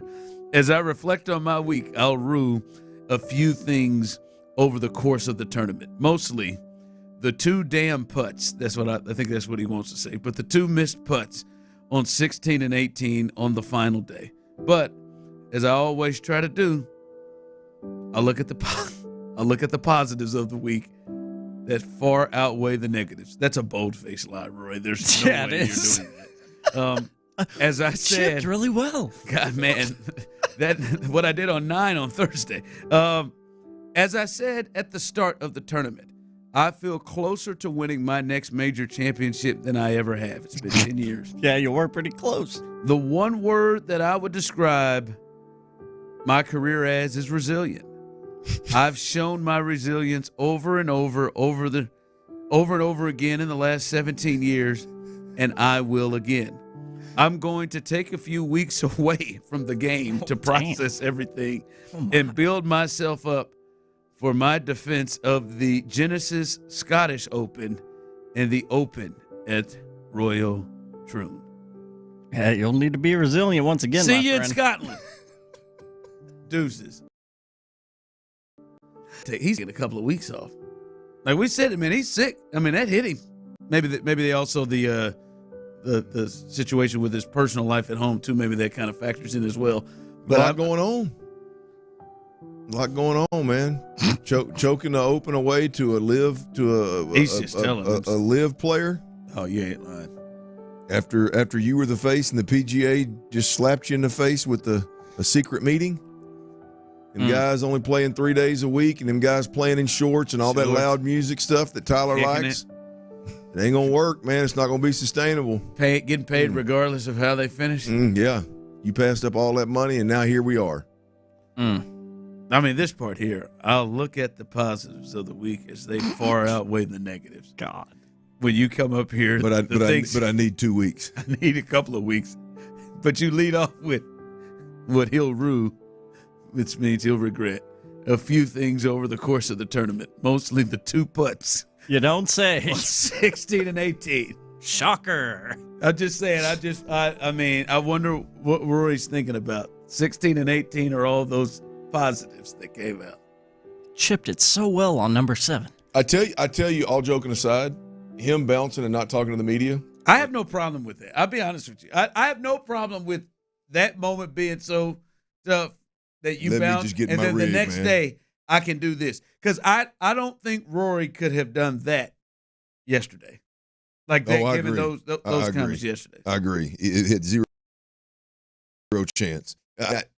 The way in which he handled it, Ron, because to y'all's point, at someday there's going to be several documentaries about Roy's career, right? There might be one on that. Right. Well, I mean, you just, on that U.S. Well, you just look at like the route we're going. I mean, nowadays, if a guy is interesting enough, they're gonna make some damn documentaries around him. Not just one; they're gonna make several. And him not speaking to the media and him posting just that right there is gonna make that snippet of that documentary of this collapse. I mean, and the first time he sits down and literally speaks about it is going to be must see TV. Surely he's not going to do it in Scotland. No. Before he plays in a different tournament. But, when he sits down and really goes through it and tells us did you just get mess in your neck? I mean, you sissy them balls up there instead of putting them? Do you think he's moved on with anything else? Do you think he's still just sitting and thinking about it? I think he's just he's sitting. Beating himself up. Just thinking about it. Like, I don't think he's moved. Like, it's moved. Like, I think he's sitting there. I think Scotty Scheffler moved on past that awful performance these past 4 days. But I think he is just like, I picture him right now, and I think it's probably the music that Tyler was playing in the background. But I picture him at a window in his house, like in his office, just staring out the window, replaying the Final Four. Well, he really needs that wife that he was trying to divorce and he's trying to reconcile with. He needs her more right now than he's ever needed her. But what he needs is for her to probably give him some time. But I bet trying to figure out and work on some of the issues that they've had. Oh, could you imagine? Could you imagine? Get back. Oh, we played the Could You Imagine winning $1 million. Could you imagine being Rory and that happened? And they had the therapy session scheduled for Monday. Ron, you just said, all I want to do is sit at my back window with a glass of something really stiff in it, and I want to stare. I don't want to talk to nobody. And she's nagging about working things out, going to some counseling or something. Could you imagine? Well, she's already set it up. It might be back on. It will not be a good night. Divorce may be back in action, boys. She's got to be there. I believe in her. He needs, I believe Denise is going to be there. He needs 2 or 3 days. He's probably got multiple homes. He just needs to go to a home where the daughter and the mama are not. Get him alone. Get you a good couple of bottles and just because he thought this was going to be a big Father's Day championship, everything. Yeah, he's never going to be able to get his mind off of it unless he just puts a little something in his system. Rory's a guy that probably has a putting green in his house, right? At his house, in his backyard. I would imagine right? so. Yeah, he's probably been on it all night, all day. Since he's arrived, just reenacting those 2 practicing putts. those putts. He don't see a putter. He's probably the odds of him having bent every putter in his house is better than him being on that short grass. I feel like he's out there with some tequila, just a bottle on the ground, redoing those. Just 100 balls right at that mark, and just drinking out the bottle and playing. He needs to call. What's the old buddy that just canceled his fight? The Irish dude. Oh, Conor McGregor. He needs to call Conor McGregor and say, "Hey, man, can I get some Proper 12? Yeah, bring a couple bottles of that Proper 12, man. I need to really get just hammered with you." I think he said, "No, man, I just want you to kick my ass, to whoop my ass. Yeah, get me good and drunk. Take me out on that green and just kick the hell out of me. Kick my ass, beat my ass. I want 2 minutes. My hands tied behind my back. I want you to just light my ass. Hey, land one right between the eyes. Hey, how would it be if him and O'Connor were boozing and Connor said, "Hey, man, be honest, man, how'd it feel?" And O'Roy, how'd it feel missing them 2 putts, man, giving away that open? O'Roy said, "I tell you what, Connor, meet me on that green right out there." Hey, now, Connor, you just kicked the hell out of me. Just beat the hell out of me all over this green. That's exactly how it felt. Or maybe he talked trash because he's drunk, the same way it did when Nate Diaz knocked your ass out. All right, coming up, NBA Finals. Will it end tonight? Game 5, a big one as the Mavericks try to stay on. And Astros are off today, but we have at least most of the pitching matchups coming up for that series. We'll discuss all of that coming up next. All right, if you're anything like I am, when every time bad weather rolls in, you wonder, man, we going to lose power again? Or are we?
Squibb, and Pfizer. KILT FM HD2 Houston. Insider 10, Sports Radio 610. The Texans play here. An Odyssey sports station. Sports Radio 610 presents The Drive with Stoerner and Hughley. It's the 5 o'clock fire. It is 5 o'clock. Congratulations. Hopefully you're off work. Luckily for you, old Dirty and, the Dilf. The big Dilf. Psycho T, a.k.a. T-Mill, a.k.a. Moneybags. How was the weekend? Very nice for your boy. I hadn't heard from him. Very, very green. Very nice for your boy. Good. The Astros took 2 of 3, so feels pretty good. Probably didn't put much money on Spencer short notice. He was going to start. So I can see he had a pretty good weekend. Yeah, yesterday alone, I think I won around $350, and that was just on 2 bets. It was on Jordan over bases, 1.5, and the Astros -1. Go. Good for you. What are you on tonight? What are you on tonight? Said, what are you I on got tonight? a full slate for this NBA game. And I've been nailing my NBA bets lately. Well, let's get to that, and I want to hear your bets coming up. Remember, 5 o'clock Fire is brought to you by 5 o'clock Fire is brought to you by Kirk Holmes. There you go. Nailed it. Where I was going Clark from. But brought to you by Kirk Holmes. I want to hear your bets as we talk through this. By the way, Celtics, they still lead 3-1, commanding lead. The Mavericks were able to hold off from on Friday. You said you thought they would. I thought the series would be over. But the Celtics just got blasted. I mean, they got their asses kicked. I mean, I know we don't talk a lot of Stanley Cup, but both of those were elimination games, and both were blowouts in this thing as Edmonton won 8-1. But they blew them out. They didn't play the fourth quarter. But they head back to Boston, and the Celtics need to and have a chance to close it out here in 5, because if they aren't able to close it out here, now things kind of get funky. You get interested. As I would hear Kenny Smith say a lot, well, I know we're going to win at home. If we can win at home, I know we're going to win at home. It's just this Game 5. Can we get it on the road? And then anything can happen in Game 7. So this is a big one tonight for Tatum, Brown, and the rest of the Celtics. By the way, Porzingis is listed as questionable. He has been listed as questionable going into the last 2 games and has not played. And they've looked a bit different, obviously, without him in there. But this is big for the Mavs. The Mavs can really make this thing interesting if they come out and get a win tonight. Yeah, well, absolutely. Look, I know it didn't work out in Game 3 after we had the conversation about no Porzingis in the middle.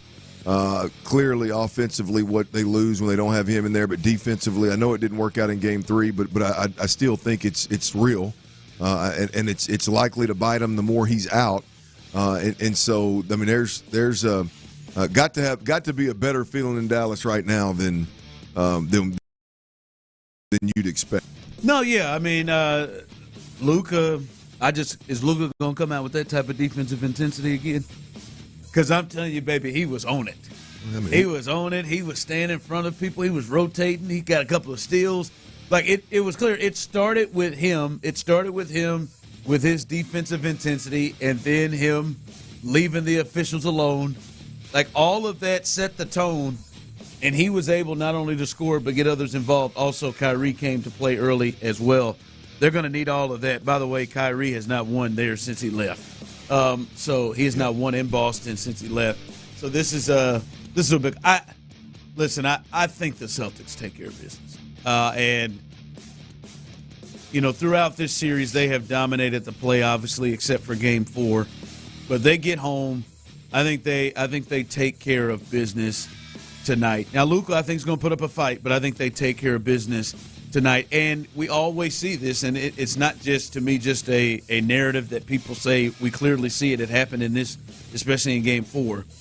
The role players tend to play better at home. And I think we even with the Celtics, their role players are a little bit better, but like I think Drew Holiday played worse in Dallas. He struggled worse in Dallas. The other guys off the bench struggled. Al Horford didn't really do much of anything when he was in Dallas. I think those guys play better, and maybe the Dallas role players take a step back. This thing off in 5. Tyler, what you got betting? You said you loaded up in these bets tonight. Yes, so I'll give you my 5 bets that I'm rolling with tonight. Hear the 5 bets. All right, I got Mavericks plus 6.5. You don't like that?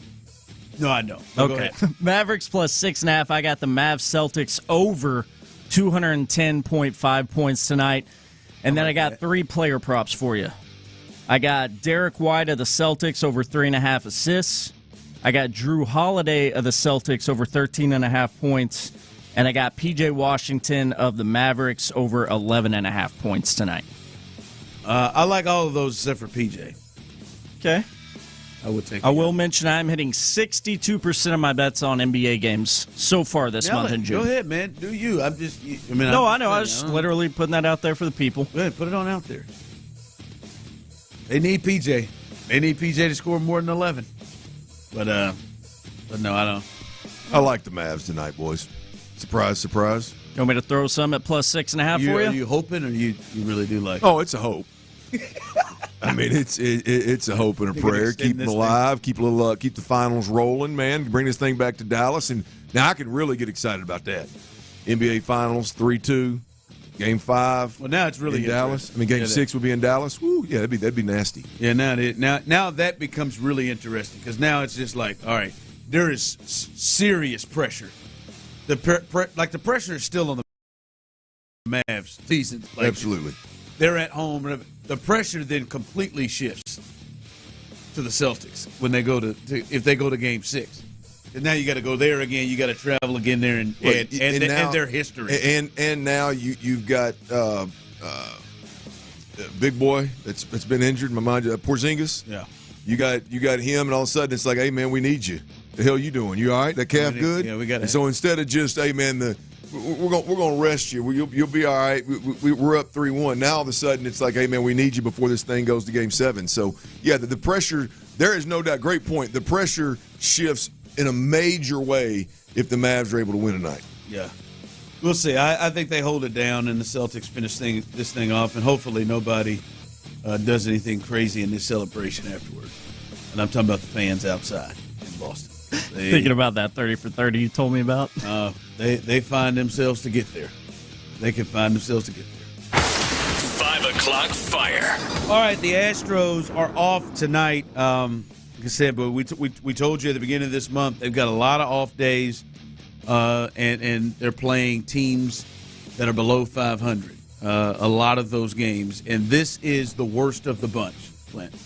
The Chicago White Sox, they have had to go on a run to get to 19-54. They stink. They're awful, and they're the worst team in baseball. And Clint, when you are now 9 games back, when you are struggling, and when I say struggling, more or less struggling to battle and to move up in the standings, Clint, I think this calls for them to sweep. I think they need to sweep the Chicago White Sox, especially, Clint, when they've got Framber Valdez going. They've got Hunter Brown, who has pitched a lot better than his 5 ERA says the last month plus. And then it says to be determined, but the feel and the hope is that is a Verlander spot there. So the potential of them having Framber, Hunter Brown, and Verlander against the lowly Chicago White Sox, Clint, for them to gain ground, they've got, I think they've got a sweep. I was wondering how long it was going to take you to get there. It ain't, Ron, you're dead ass right. I mean, they've got to sweep. We've gone from must-win games and people being like, what are you talking about? This is a must-sweep situation. 18 of your next 24 games are against teams with sub-500 records. None worse than this team right here in the Colorado Rockies. When you got the Baltimore Orioles sandwiched in between there, you've got to win those 5 games. You got to win 3 versus Chicago. You've got to win 2 against the Rockies, and you got to play some of your best ball against Baltimore to keep pace. You are 9 games back the division. You're 7 games back the wild card, and you just absolutely cannot afford to drop games to teams that have no business being on the field with you, Ron. I mean, the Seattle Mariners have decided to flip the switch. The Seattle Mariners are rocking and rolling right now. Your ass bidets like this is a long season and like everybody's going to continue to play 500 baseball and wait on you. Not the daisies. And what is it, tulips? I like tiptoe through the daisies. Yeah, either or. Flowers, tulips, daisies, bluebonnets. Whatever you want to tiptoe your ass through. You've been on several road trips, so you can have multiple flowers as the Astros go. They've been sitting around talking about they got time and they got patience. Bluebonnets too on the Texas highways, baby. I love it. It's beautiful. In fact, I think I'm gonna stop next time I see a patch and take a lay in and ask my wife to take a picture of them. But hey, look, seriously, the Astros been walking around like it's a long enough season. We got patience and all that kind of stuff, and now here the Mariners have taken off. And you've got fewer games. see what you can do now. I mean, I think it's a must sweep, Ron. That's crazy to think, but I think it's a must sweep. Yeah, I know it. It's crazy before the All-Star break. But all our baseball heads are out there. What are these guys talking about? Must sweep. Okay. No, I just when you talk, I mean, a team like for me, it's the combination of the team being so bad and who you have pitching. And the way they've been pitching. Ron, there's no other way to slice it. The pitchers that you have going, how bad that baseball team is, the hole that you've dug, the fact that the Mariners have taken off. I mean, you can't afford to drop one of these games. You just won a series over the weekend, and you drop ground. You drop ground. You're 9 games back. Yeah, they got. That's tough. I mean, it's tough. That's the deal. We are, guys. If they mess around and don't sweep this series, we are going to be ever so close to just hoping we can catch the Rangers, who were a half game back now, so that all the fans that hate everything Dallas can say we at least finished better than them. Because the Astros are already in a situation where they're going to have to perform, over the head of what they've done. Like they're going to have to win a series against the Orioles. They're going to have to win a series against the Guardians to where it's not like, oh, we got a 4-game series with somebody and we can split. No, they're going to. And not only that, they're going to have to sweep teams. They got 5 games in the next 8 against the White Sox and Rockies, the point you made. I think it almost feels like 4-1's not good enough in that.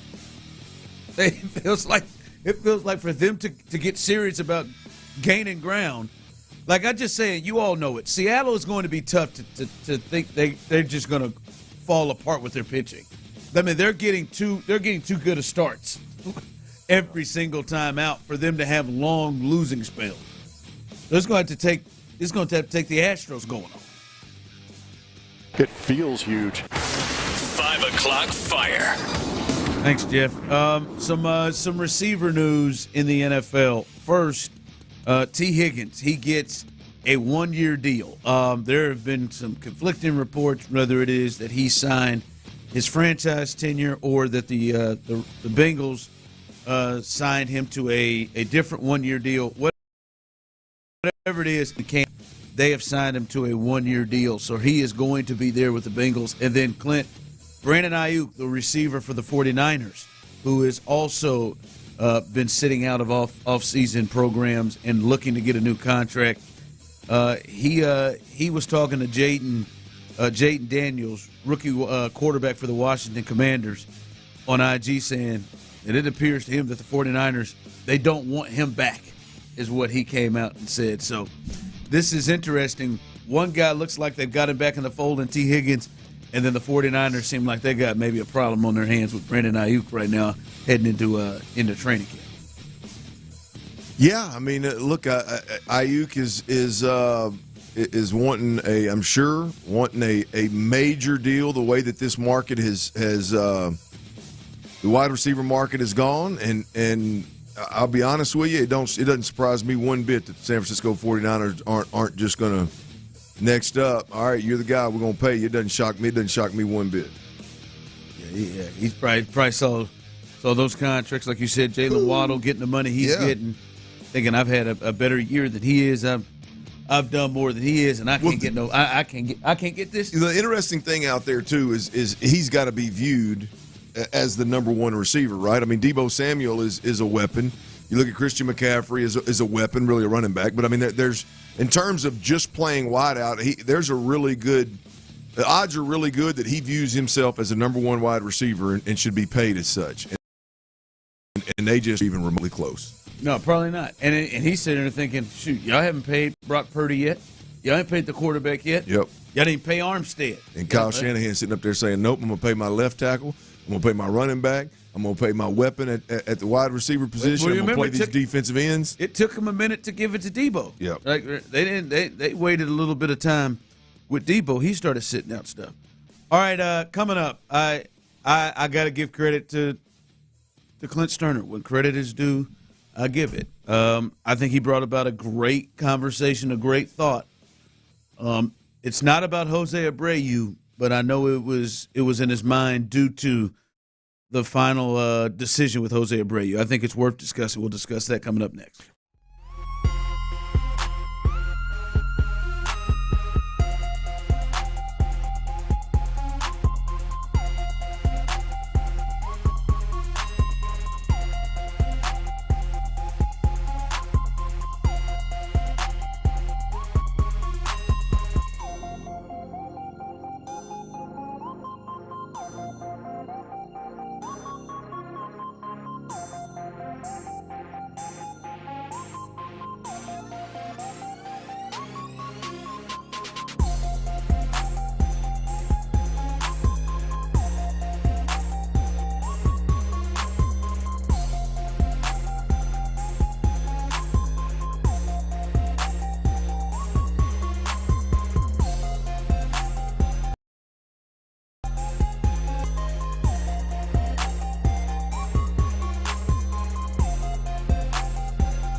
At the office or inside your man cave, we've got you covered 24/7 on the free Odyssey app. Sports Radio 610 presents The Drive with Stoerner and Hughley.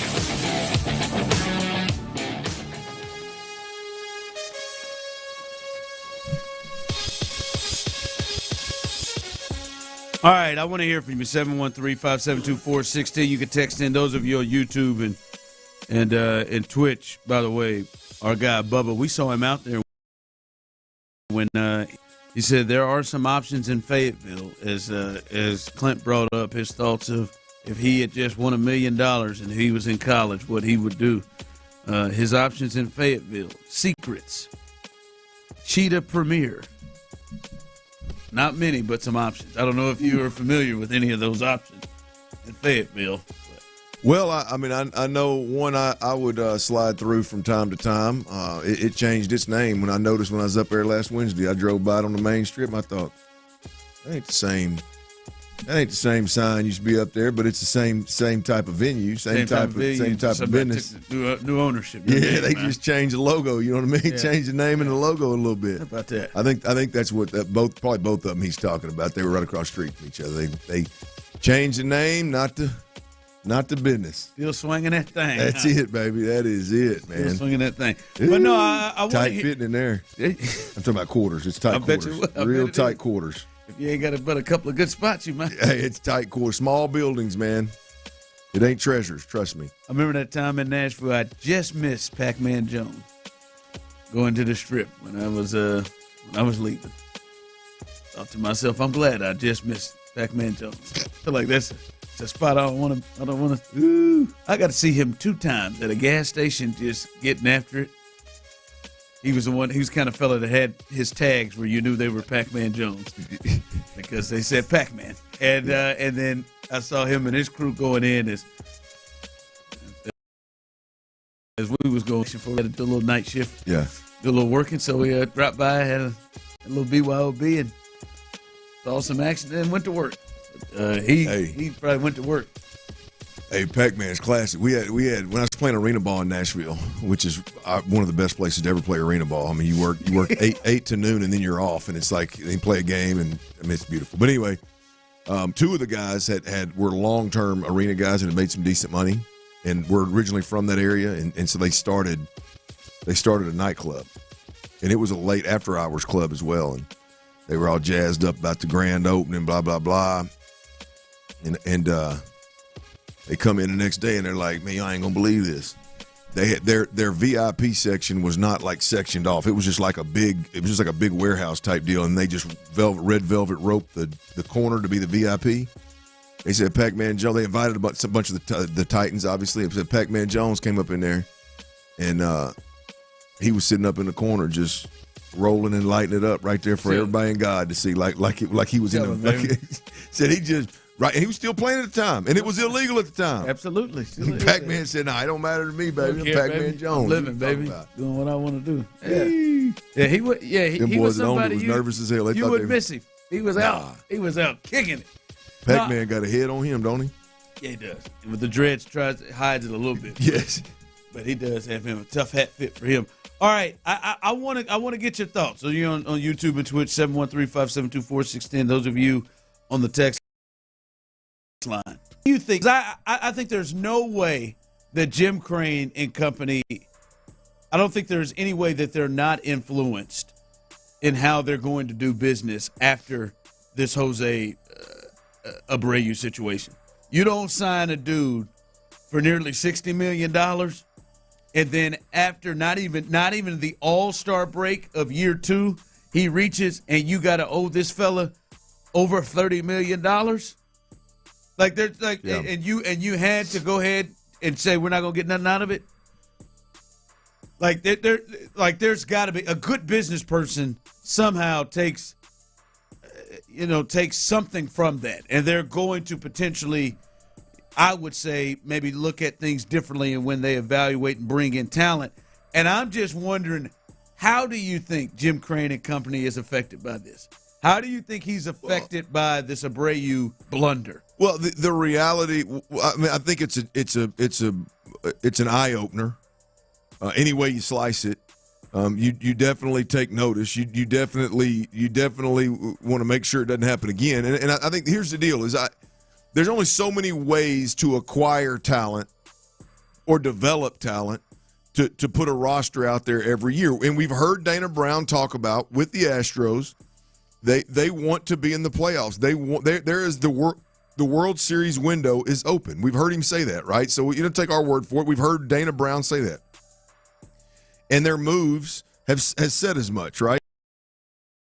With Josh Hale, I'll see you in October. Dang man, I wish I could. The window's open, and there's only so many ways that you can build a roster that's good enough to be a playoff roster and an ALCS roster and hopefully a World Series roster.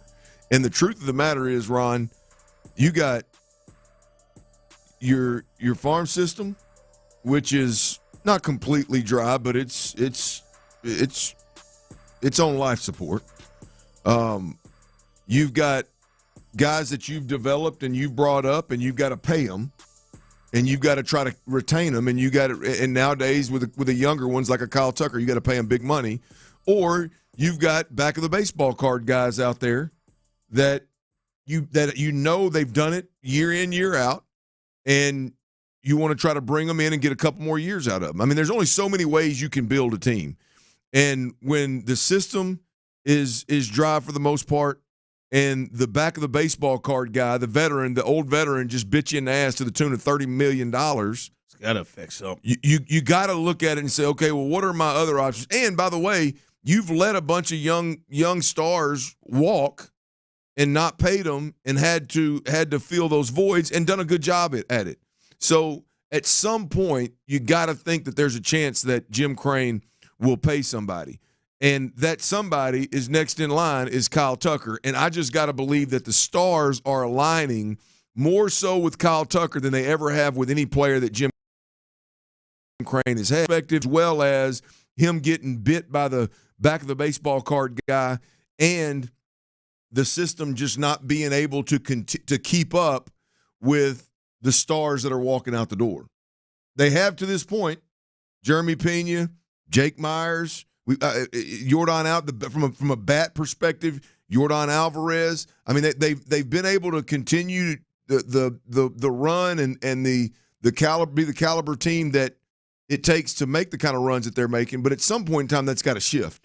I've got to believe that Jim Creighton is seeing that. Because, sometimes you got to look at the value. All right.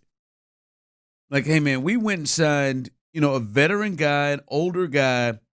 We got it for shorter years, right? And that's that, when you look at it, boy, that makes sense if you could do that. But, man, he didn't make it to a year and a half. And then there's got to be a thought of, all right, am I scared or more concerned about the thought of how quickly Father Time may grab a player? Or am I, concerned to think of, all right, boy, what is year 6, 7, and 8 going to look like in a contract? Because, he's got to have pure confidence that Kyle Tucker over the next 5 years is going to be Kyle Tucker. Probably 6 or 7. The fear is, all right, man, if I give this guy, 8, 9, 10-year deal, am I going to be wasting a lot of money towards the end? But hell, man, shoot, that's that. I mean, you got to look at that. How much better that feels than this? Yeah. And I'm not saying it's going to work. Verlander worked out on short deals, but I mean, that feels less likely than a guy. I know what he's going to be over the next at least first 6 years of a deal. It was a little easier to pay Verlander while he was rehabbing like Tommy John, knowing that he'd already helped you win the big one. Yeah. It's a little easier. It's a little easier, not that it's happened, but if and when Altuve, if he plays long enough to fall off, it's going to be a little easier to stomach whatever that looks like because of what Altuve's done for you. You take a guy like Kyle Tucker, he's already won one. He won 1 or 2 with him. Tyler, does Tucker have 2 or 1? He's won one. Right? So you look at Tucker and you say, okay, well, if he gives you 5 more years and you're competing for World Series at that point in time, okay, if he slips a little bit towards the last year, the next to last year and the last year, it's a little easier to eat whatever that is than some guy off the street that just never had a puncher's chance. Yeah, because Kyle Tucker, if you sign Kyle Tucker to an 8-year deal right now, I'd do it right now. Kyle, the first 5, I believe I would be blown away the first 5 or 6 years Kyle Tucker didn't some way resemble what Kyle Tucker has been the last 2 years. I agree. I'd be blown away. Now, if they went out and signed another player that's in his mid-30s, for shorter deal, that even no matter what kind of veteran it was, Abreu is a guy who won the MVP 3 years before they brought him in. That's more Father Time might grab him. It might jump up and grab him. All right, coming up as we continue here, rolling through the Astros big series coming up. But we've got to look at what we saw yesterday. What a special performance from Ronel Blanco. But what does it mean? What does it mean, not just from yesterday, but down the line as well? We'll discuss that coming up next. All right, every day I got to take a minute now. I got to take a minute and tip my cap to all my fellow Coors Light drinkers out there. You're drinking the world's most refreshing beer, and you look damn good while you're doing it. I'll be honest with you, I just love thumbing on social media, and I come across a good buddy of mine.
If you have symptoms, tell a doctor. Visit notimetowait.com. Sponsored by Bristol-Myers Squibb and Pfizer.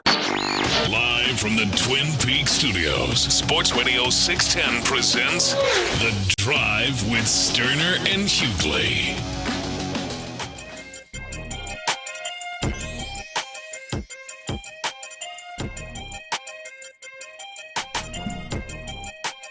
You know, today's the 30th anniversary when OJ and Al Callens was in that white Bronco, ruining the well, not just ruining the lives, but ruining the NBA Finals. That has to be one, especially in this city, where I think a lot of people know exactly where they were. I think, well, Tyler, I don't know. Were you born? I think I was born, but I was probably in diapers. Yeah, I was going to say. Tyler, 94, yeah. Well, I guess if it was 30 years ago, that means I was 3 years old. You're 3 years old. I was 10. I was in Mobile, Alabama on a church trip. I remember trying to watch the game in the hotel room with some of the older kids, trying to hang out with the older kids. Let's go, Rockets. I was like, what the hell is going on? What is this thing? Boy, that boy was, I mean, that was crazy as hell. Him just riding on that damn Bronco. That damn. I mean, like I said, I bet a lot of people everywhere knows where they were, but people here in Houston watching the Rockets in the final. You don't remember that? I think I was at the house, Park Street, baby, Baytown, Texas. Just watching the game? Not real sure, though. But, I mean, that would have been my teen years. That would have been good, right? Smooth, sophomore, junior year. That was the first one. Didn't you say when they won the first one, did you say you was down here? Down here, yep. Yeah. You said down here, walk around with no shirt on. Bennigan's? Is that what you said? No, that's where that's where Bun B was. Bun B was.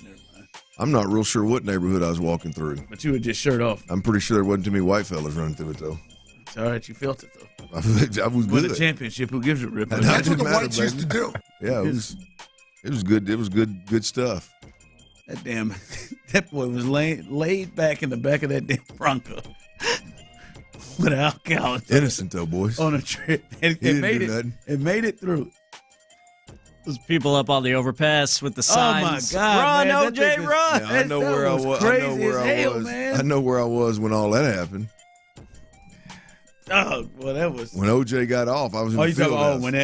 You was where? I was in the field house. We were all watching it in the field house and going back across there. Man, half the people celebrating. OJ got off. Yeah, the people what? The high school, man. Starting looking like these days.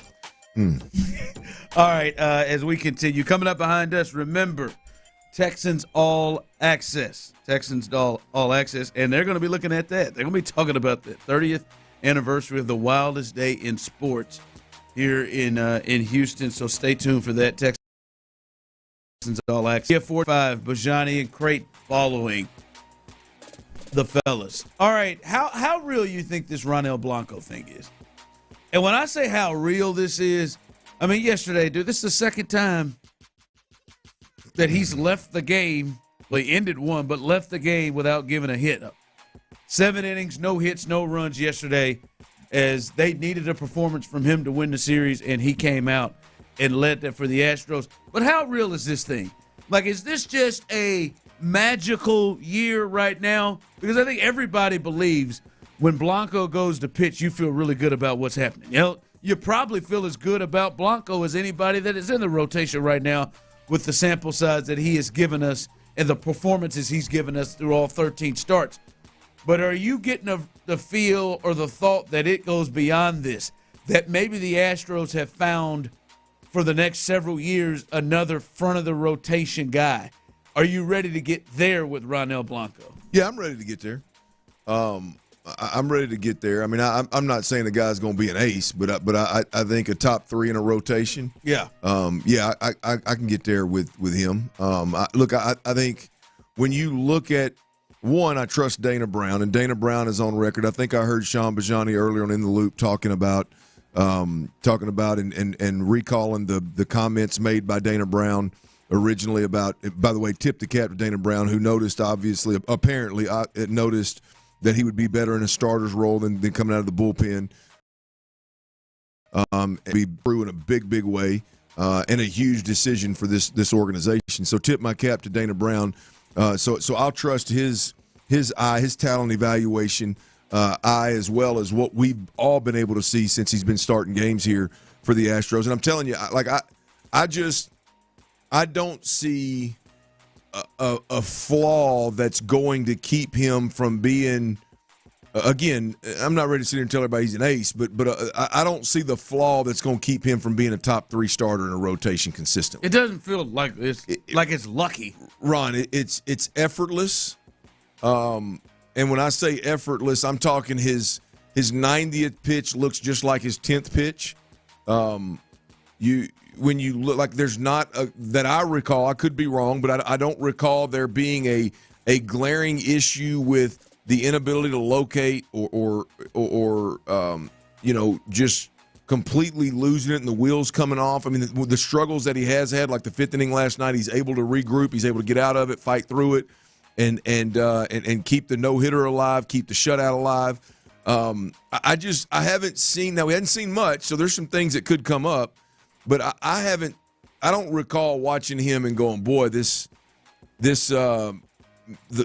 lack of the ability to locate, or boy, he just doesn't have the ability to control enough different pitches to be a starter and to get through a lineup 3 times. And man, this is going to be a major problem that we just effortlessly gets up there and deals. And so at this point in time, I think it's safe to say that it's very fair to think that he could be a top 3 starter in a rotation for a long time. Text line, Ron, I'm 100% behind Blanco. He's already willing to cheat to win, and that's got to make him Good call. make him a starter. No, like, when you watch, I don't know, I'll speak for myself. When I watch, let's say, Jose Urquidy, and he gets those performances, and I'm like, whew, man, he does his thing, but boy, damn, I don't know how he slid out. Yeah. I don't know how he slid out of that. Like, boy, I mean, all right, I didn't. Whew, how he get that 91 past them? Yep, he is really tricking them. When I watch Blanco, I don't get the feel of, boy, he snuck out of that. I get the feel of, like, damn, yeah, like they can't touch him. They can't touch. It's not like he has overpowering stuff or anything, but it does. I do get the same feeling from him when Christian Javier is on. Yeah, but there's such swings with Javier that yeah, but when he's on, it's like, yo, it feels good. There are moments where it's just like, yeah, they're not going to be able to really do much with him tonight. Yeah, and so that feels more real to where you're saying it's just other things like he'll be 31 in August, that throws you off.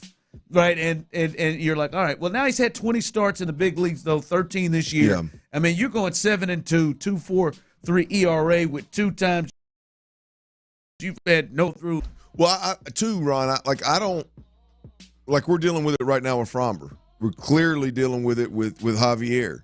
I don't recall a moment, and I haven't seen every inning, so there could be one, but I don't recall a moment where I was like, man, Blanco done lost it. Yeah. You know what I mean? Like there's times in the first inning when Framber Valdez is like clearly upstairs. He is clear something's not right. Like he doesn't give those vibes either. Right. It's just he just always seems to be in control. And for me, that's a trust issue. Like, you just trust that whatever happens, he's going to be in a good mental space to get through it. He's got the stuff to get through it. It's effortless, so he can pitch deep into ball games. So I don't know, man. For me, it's I would be comfortable with it. Like his worst, his I'm bad. It was back-to-back starts. Yeah, after he got caught coming off of the suspension. I mean, it's 4 2/3, 4 hits, 4 earned, and then the next game he gets almost through 6, 5 2/3, 4 earned. That's his. Yeah. This is through 13 starts. That's been his low points.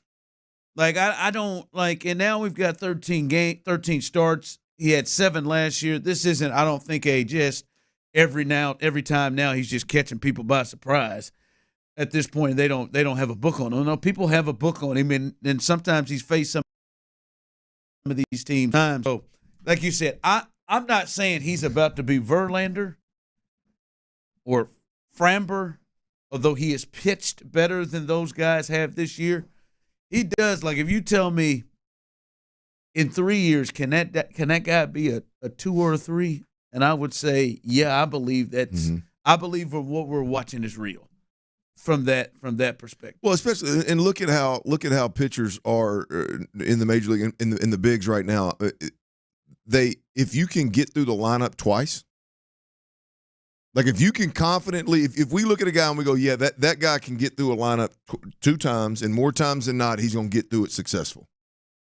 Now, with third time, and I'm not saying that's the case with him. I'm just saying what separates ones from threes. Yeah, ultimately, or 4s, 5s, right. I mean, it's just like and I think he's better than that. But in today's game, if you can get through the lineup twice, I mean, these pitchers are done in 5. I mean, guys are getting paid a lot of money to give you 5 innings. Yeah. I mean, if you can get through the lineup twice and keep the game in check, you can get paid a whole lot of money and be a number 3 starter very easily. Yeah, I just his performance this year has caught you off guard out of nowhere with so many negative things that have occurred this season, injuries and everything, and poor play. This find here was a blessing in disguise. 30 years old, be 31 in August. Let's see how this thing finishes. He's an all-star right now, and that moving forward. All right, Clint, great job today as always. Tyler, great job. Remember, coming behind us, Texans All Access, and then Area 45 with Bijani and Creighton. I am Ron Hughley, and as always, Houston, we love you, baby. And